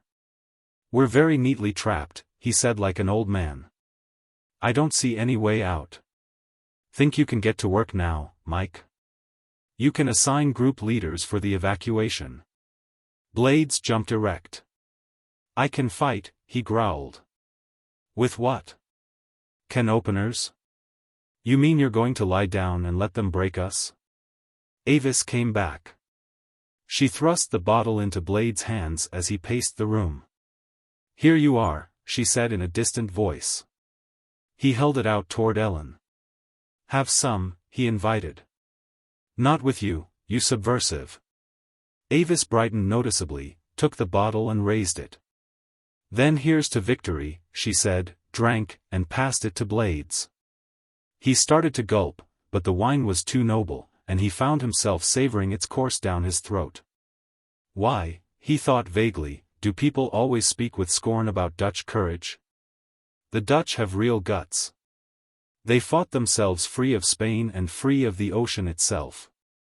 When the French or Germans came, they made the enemy see their ally. The bottle fell from his grasp. In the weak acceleration, it hadn't hit the floor when Avis rescued it. "Gimme that, you big butterfingers," she exclaimed. Her free hand clasped his arm.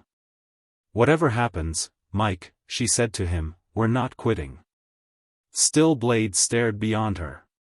His fists clenched and unclenched. The noise of his breathing filled the room. Chung looked around in bewilderment, Ellen watched with waxing horror, Avis' eyes kindled. "Holy smoking Seegers," Blades whispered at last. "I really think we can swing it." Captain Janiszewski recoiled. "You're out of your skull." "Probably," said Blades. "Fun, huh? You can't do this." "We can try." "Do you know what you're talking about?" "Insurrection, that's what." "Quite likely piracy. Even if your scheme worked, you'd spend the next 10 years in rehab, at least. Maybe, provided the matter ever came to trial. But it won't." "That's what you think." "You're asking me to compound the felony, and misappropriate the property of my owners to boot." Janiszewski shook his head. "Sorry, Mike. I'm sorry as hell about this mess. But I won't be party to making it worse." "In other words," Blades replied, "you'd rather be party to sabotage." "I'm proposing an act of legitimate self-defense. If there actually is a conspiracy to destroy the station." "Adam, you're a spaceman. You know how the Navy operates. Can you swallow that story about a missile getting loose by accident?" Janiszewski bit his lip. The sounds from outside filled the captain's cabin, voices, footfalls, whir of machines and clash of doors, as the palace castle readied for departure. Blades waited. "You may be right," said Janiszewski at length, wretchedly. "Though why Hulse should jeopardize his career? He's not. There's a scapegoat groomed back home, you can be sure. Like some company that'll be debarred from military contracts for a while, and get nice fat orders in other fields. I've kicked around the system enough to know how that works. If you're wrong, though, if this is an honest blunder, then you risk committing treason." "Yeah. I'll take the chance." "Not I, no. I've got a family to support," Janiszewski said. Blades regarded him bleakly. "If the SJs get away with this stunt, what kind of life will your family be leading, 10 years from now? It's not simply that we'll be high-class peons in the belt. But tied hand and foot to a short-sighted government, how much progress will we be able to make? Other countries have colonies out here too, remember, and some of them are already giving their people a freer hand than we've got. Do you want the Asians, or the Russians, or even the Europeans, to take over the asteroids? I can't make policy. In other words, Mama knows best. Believe, obey, anything put out by some bureaucrat who never set foot beyond Luna. Is that your idea of citizenship? You're putting a mighty fine gloss on bailing yourself out." Janiszewski flared. "Sure, I'm no idealist. But neither am I a slave," Blades hesitated. "We've been friends too long, Adam, for me to try bribing you. But if worst comes to worst, we'll cover for you, somehow, and if contrariwise we win, then we'll soon be hiring captains for our own ships and you'll get the best offer any spaceman ever got." "No.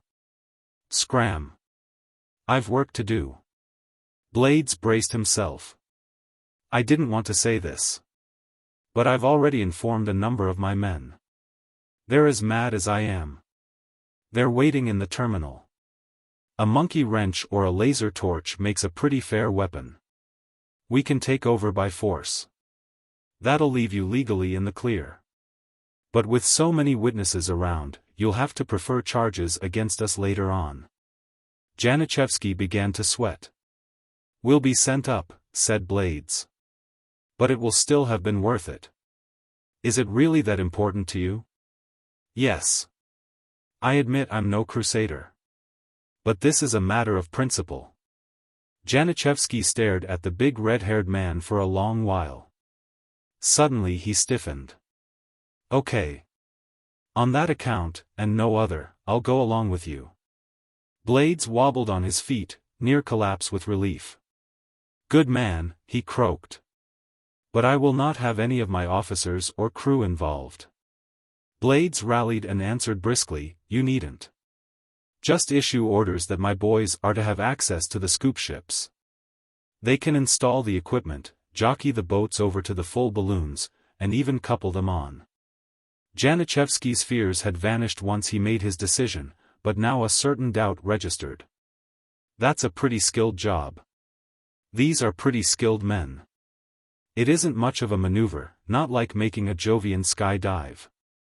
Well, okay, I'll take your word for their ability. But suppose the Altair spots those boats moving around? She's already several hundred kilometers off, and getting farther away, running a search curve which I'm betting my liberty, and my honor. I certainly don't want to hurt my own country's navy. I'm betting that search curve is guaranteed not to find the missile in time. They'll spot the palace as you depart. Oh, yes, our people will be aboard as per orders, but no finer detail will show in so casual an observation.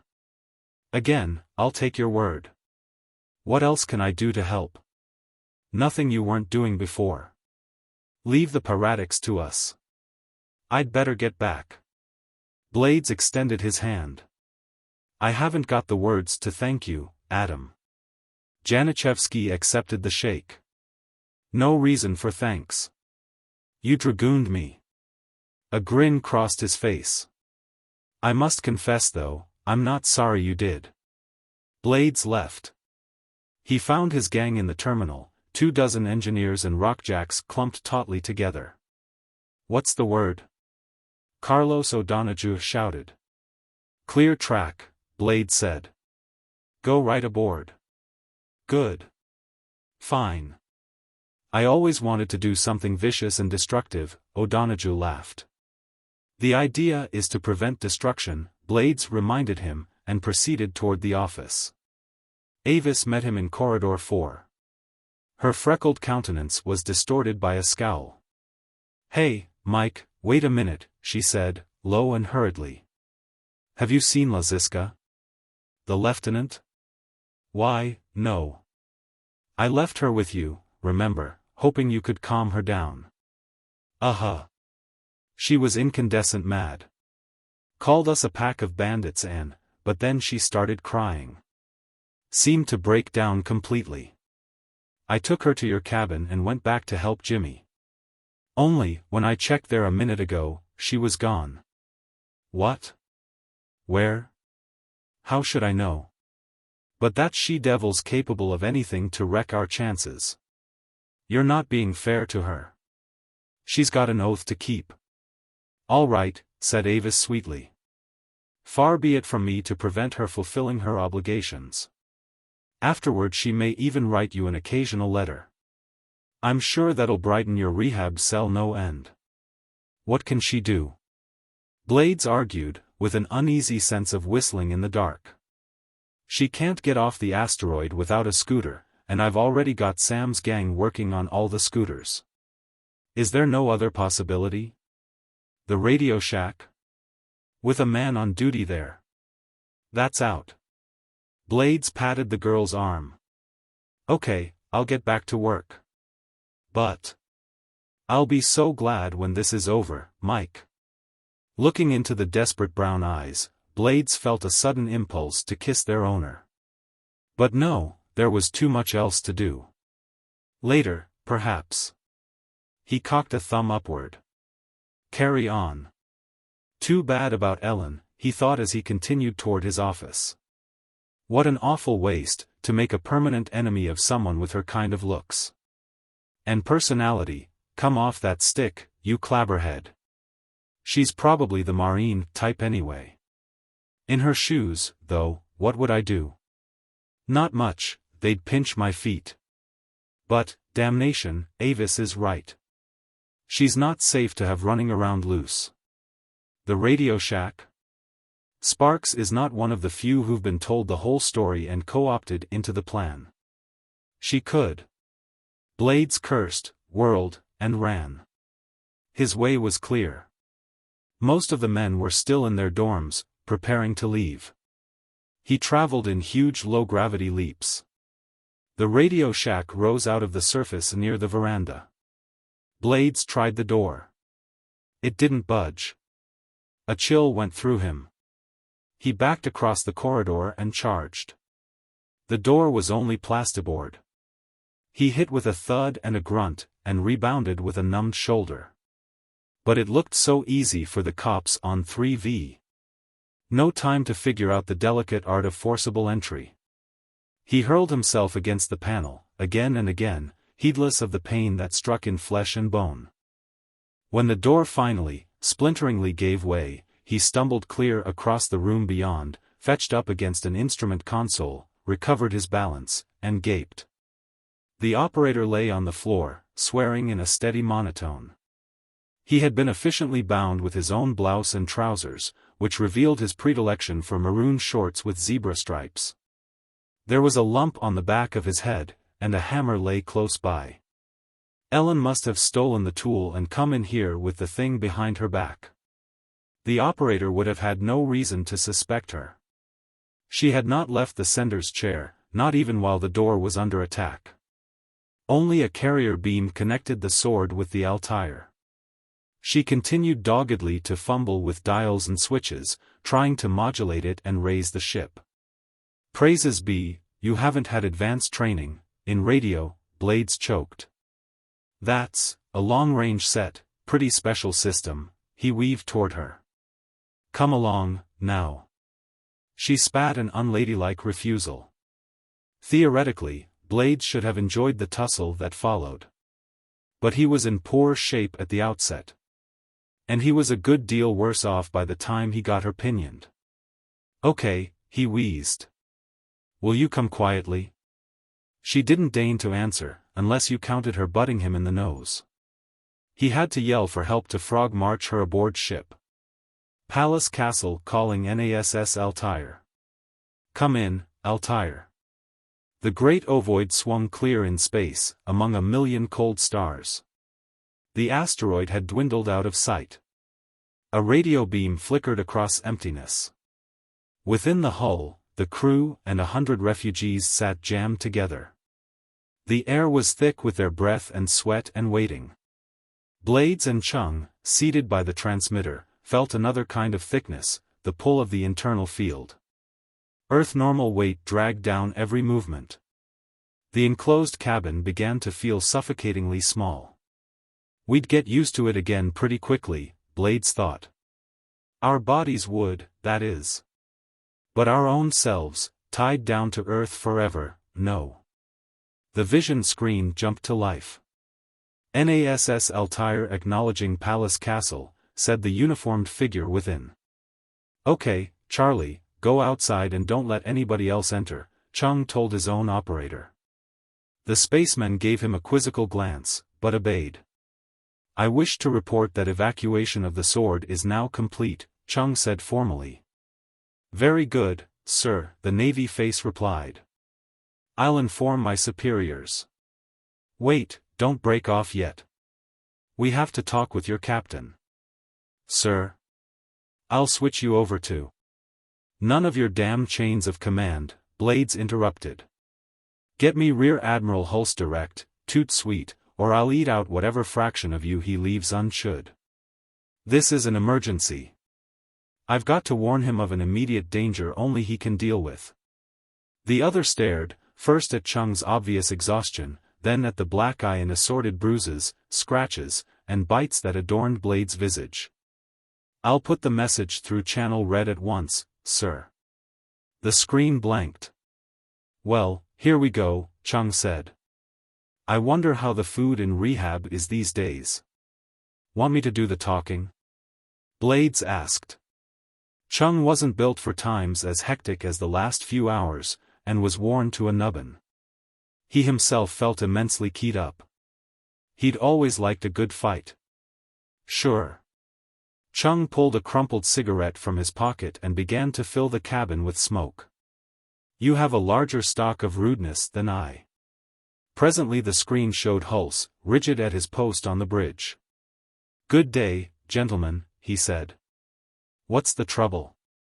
Plenty, Blades answered. Clear everybody else out of there. Let your ship orbit free a while. And seal your circuit. Hulse reddened. Who do you think you are? Well, my birth certificate says Michael Joseph Blades. I've got some news for you concerning that top-secret gadget you told us about. You wouldn't want unauthorized personnel listening in.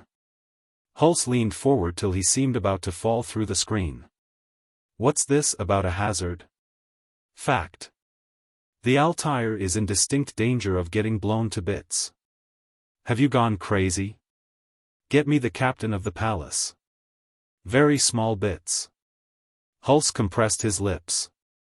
All right, I'll listen to you for a short time. You had better make it worth my while. He spoke orders. Blade scratched his back while he waited for the bridge to be emptied and wondered if there was any chance of a hot shower in the near future. Done, said Hulse. Give me your report. Blades glanced at the telltale. You haven't sealed your circuit, Admiral. Hulse said angry words, but complied. Now will you talk? Sure. This secrecy is for your own protection. You risk court-martial otherwise. Hulse suppressed a retort. Okay, here's the word. Blades met the transmitted glare with an almost palpable crash of eyeballs. We decided, Mr. Chung and I, that any missile rig as haywire as yours represents a menace to navigation and public safety. If you can't control your own nuclear weapons, you shouldn't be at large. Our charter gives us local authority as peace officers. By virtue thereof and so on and so forth, we ordered certain precautionary steps taken. As a result, if that warhead goes off, I'm sorry to say that NASS Altair will be destroyed. Have you, Hulse congealed. In spite of everything, he was a competent officer, Blades decided. Please explain yourself, he said without tone. Sure, Blades obliged.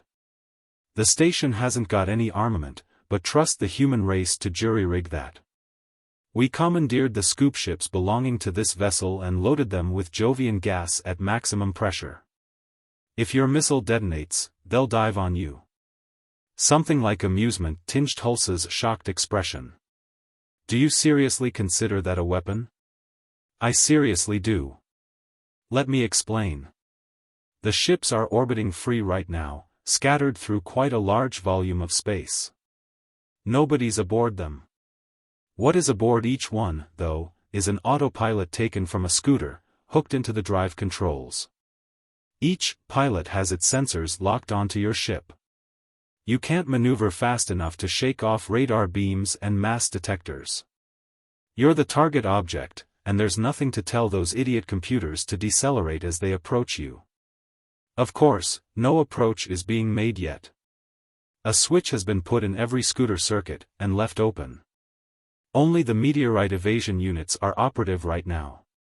That is, if anyone tried to lay alongside one of those scoop ships, he'd be detected and the ship would skitter away. Remember, a scoop ship hasn't much mass, and she does have engines designed for diving in and out of Jupe's gravitational well. She can out-accelerate either of our vessels, or any boat of yours, and out-dodge any of your missiles. You can't catch her. Hulse snorted. What's the significance of this farce? I said the autopilots were switched off at the moment, as far as heading for the target is concerned. But each of those switches is coupled to two other units. One is simply the sensor box. If you withdraw beyond a certain distance, the switches will close. That is, the pilots will be turned on if you try to go beyond range of the beams now locked onto you. The other unit we've installed in every boat is an ordinary 2 for $1 radiation meter. If a nuclear weapon goes off, anywhere within a couple of thousand kilometers, the switches will also close. In either of those cases, the scoop ships will dive on you. You might knock out a few with missiles, before they strike. Undoubtedly you can punch holes in them with laser guns. But that won't do any good, except when you're lucky enough to hit a vital part. Nobody's aboard to be killed. Not even much gas will be lost, in so short a time. So to summarize, chum, if that rogue missile explodes, your ship will be struck by 10 to 20 scoop ships, each crammed full of concentrated Jovian air. They'll pierce that thin hull of yours, but since they're already pumped full beyond the margin of safety, the impact will split them open and the gas will whoosh out. Do you know what Jovian air does to substances like magnesium? You can probably save your crew, take to the boats and reach a commission base. But your nice battleship will be ganz kaput. Is your game worth that candle? You're totally insane. Releasing such a thing. Oh, not permanently. There's one more switch on each boat, connected to the meteorite evasion unit and controlled by a small battery. When those batteries run down, in about 20 hours, the pilots will be turned off completely. Then we can spot the scoop ships by radar and pick them up. And you'll be free to leave. Do you think for one instant that your fantastic claim of acting legally will stand up in court? No, probably not. But it won't have to. Obviously you can't make anybody swallow your yarn if a second missile gets loose. And as for the first one, since it's failed in its purpose, your bosses aren't going to want the matter publicized. It'd embarrass them to no end, and serve no purpose except revenge on Jimmy and me, which there's no point in taking, since the sword would still be privately owned. You check with Earth, Admiral, before shooting off your mouth. They'll tell you that both parties to this quarrel had better forget about legal action. Both would lose. So I'm afraid your only choice is to find that missile before it goes off. And yours? What are your alternatives? Hulse had gone gray in the face, but he still spoke stoutly. Blades grinned at him. None whatsoever. We've burned our bridges. We can't do anything about those scoop ships now, so it's no use trying to scare us or arrest us or whatever else may occur to you. What we've done is establish an automatic deterrent. Against an attempt at sabotage that only exists in your imagination. Blades shrugged. That argument isn't relevant any longer. I do believe the missile was released deliberately. We wouldn't have done what we did otherwise. But there's no longer any point in making charges and denials. You'd just better retrieve the thing. Hulse squared his shoulders. How do I know you're telling the truth? Well, you can send a man to the station. He'll find the scooters lying gutted. Send another man over here to the palace. He'll find the scoop ships gone. I also took a few photographs of the autopilots being installed and the ships being cast adrift. Go right ahead. However, may I remind you that the fewer people who have an inkling of this little intrigue, the better for all concerned. Hulse opened his mouth, shut it again, stared from side to side, and finally slumped the barest bit. Very well, he said, biting off the words syllable by syllable. I can't risk a ship of the line. Of course, since the rogue is still farther away than your deterrent allows the Altair to go, we shall have to wait in space a while. I don't mind. I shall report the full story to my superiors at home, but unofficially. Good. I'd like them to know that we Asterites have teeth. Signing off, then. Chung stirred. Wait a bit, he said. We have one of your people aboard, Lieutenant Ziska. Can you send a gig for her? She didn't collaborate with us, Blades added. You can see the evidence of her loyalty, all over my mug. Good girl. Hulse exclaimed savagely. Yes, I'll send a boat. Signing off. The screen blanked. Chung and Blades let out a long, ragged breath.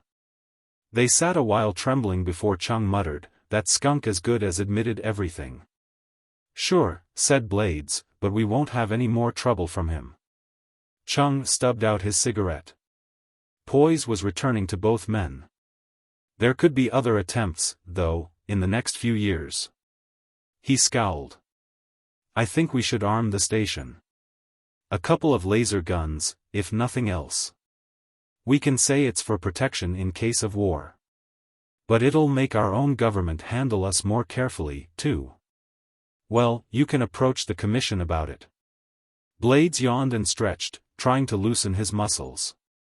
Better get a lot of other owners and supervisors to sign your petition, though. The next order of business came to his mind. He rose. Why don't you go tell Adam the good news? Where are you bound? To let Ellen know the fight is over. Is it, as far as she's concerned? That's what I'm about to find out.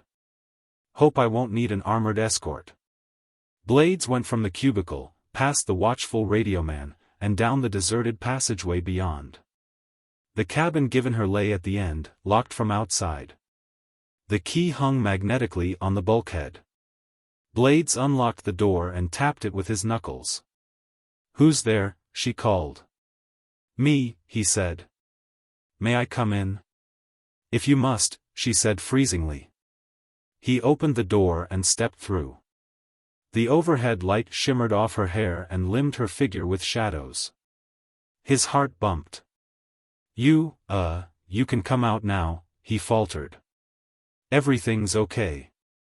She said nothing, only regarded him from glacier-blue eyes. No harm's been done, except to me and Sparks, and we're not mad, he groped. Shall we forget the whole episode? If you wish. Ellen, he pleaded, I had to do what seemed right to me. So did I. He couldn't find any more words. I assume that I'll be returned to my own ship, she said. He nodded. Then, if you will excuse me, I had best make myself as presentable as I can. Good day, Mr. Blades. What's good about it? He snarled, and slammed the door on his way out. Avis stood outside the jam-packed saloon. She saw him coming and ran to meet him. He made swabo with his fingers and joy blazed from her. Mike, she cried, I'm so happy. The only gentlemanly thing to do was hug her. His spirits lifted a bit as he did. She made a nice armful. Not bad looking, either. Well, said Amspow. So that's the inside story. How very interesting. I never heard it before. No, obviously it never got into any official record, Missy said. The only announcement made was that there'd been a near accident, that the station tried to make countermissiles out of scoop ships. But that the quick action of NASS Altair was what saved the situation. Her captain was commended. I don't believe he ever got a further promotion, though. Why didn't you publicize the facts afterwards? Lindgren wondered. When the revolution began, that is. It would have made good propaganda. Nonsense, Missy said. Too much else had happened since then. Besides, neither Mike nor Jimmy nor I wanted to do any cheap emotion fanning. We knew the Asterites weren't any little pink-bottomed angels, nor the people back sunward a crew of devils. There were rights and wrongs on both sides. We did what we could in the war, and hated every minute of it, and when it was over we broke out 2 cases of champagne and invited as many ciders as we could get to the party. They had a lot of love to carry home for us. A stillness fell. She took a long swallow from her glass and sat looking out at the stars. Yes, Lindgren said finally, I guess that was the worst, fighting against our own kin. Well, I was better off in that respect than some, Missy conceded. I'd made my commitment so long before the trouble that my ties were nearly all out here. 20 years is time enough to grow new roots. Really? Orloff was surprised. I haven't met you often before, Mrs. Blades, so evidently I've had a false impression. I thought you were a more recent immigrant than that. Shucks, no, she laughed. I only needed 6 months after the Altair incident to think things out, resign my commission and catch the next belt-bound ship. You don't think I'd have let a man like Mike get away, do you?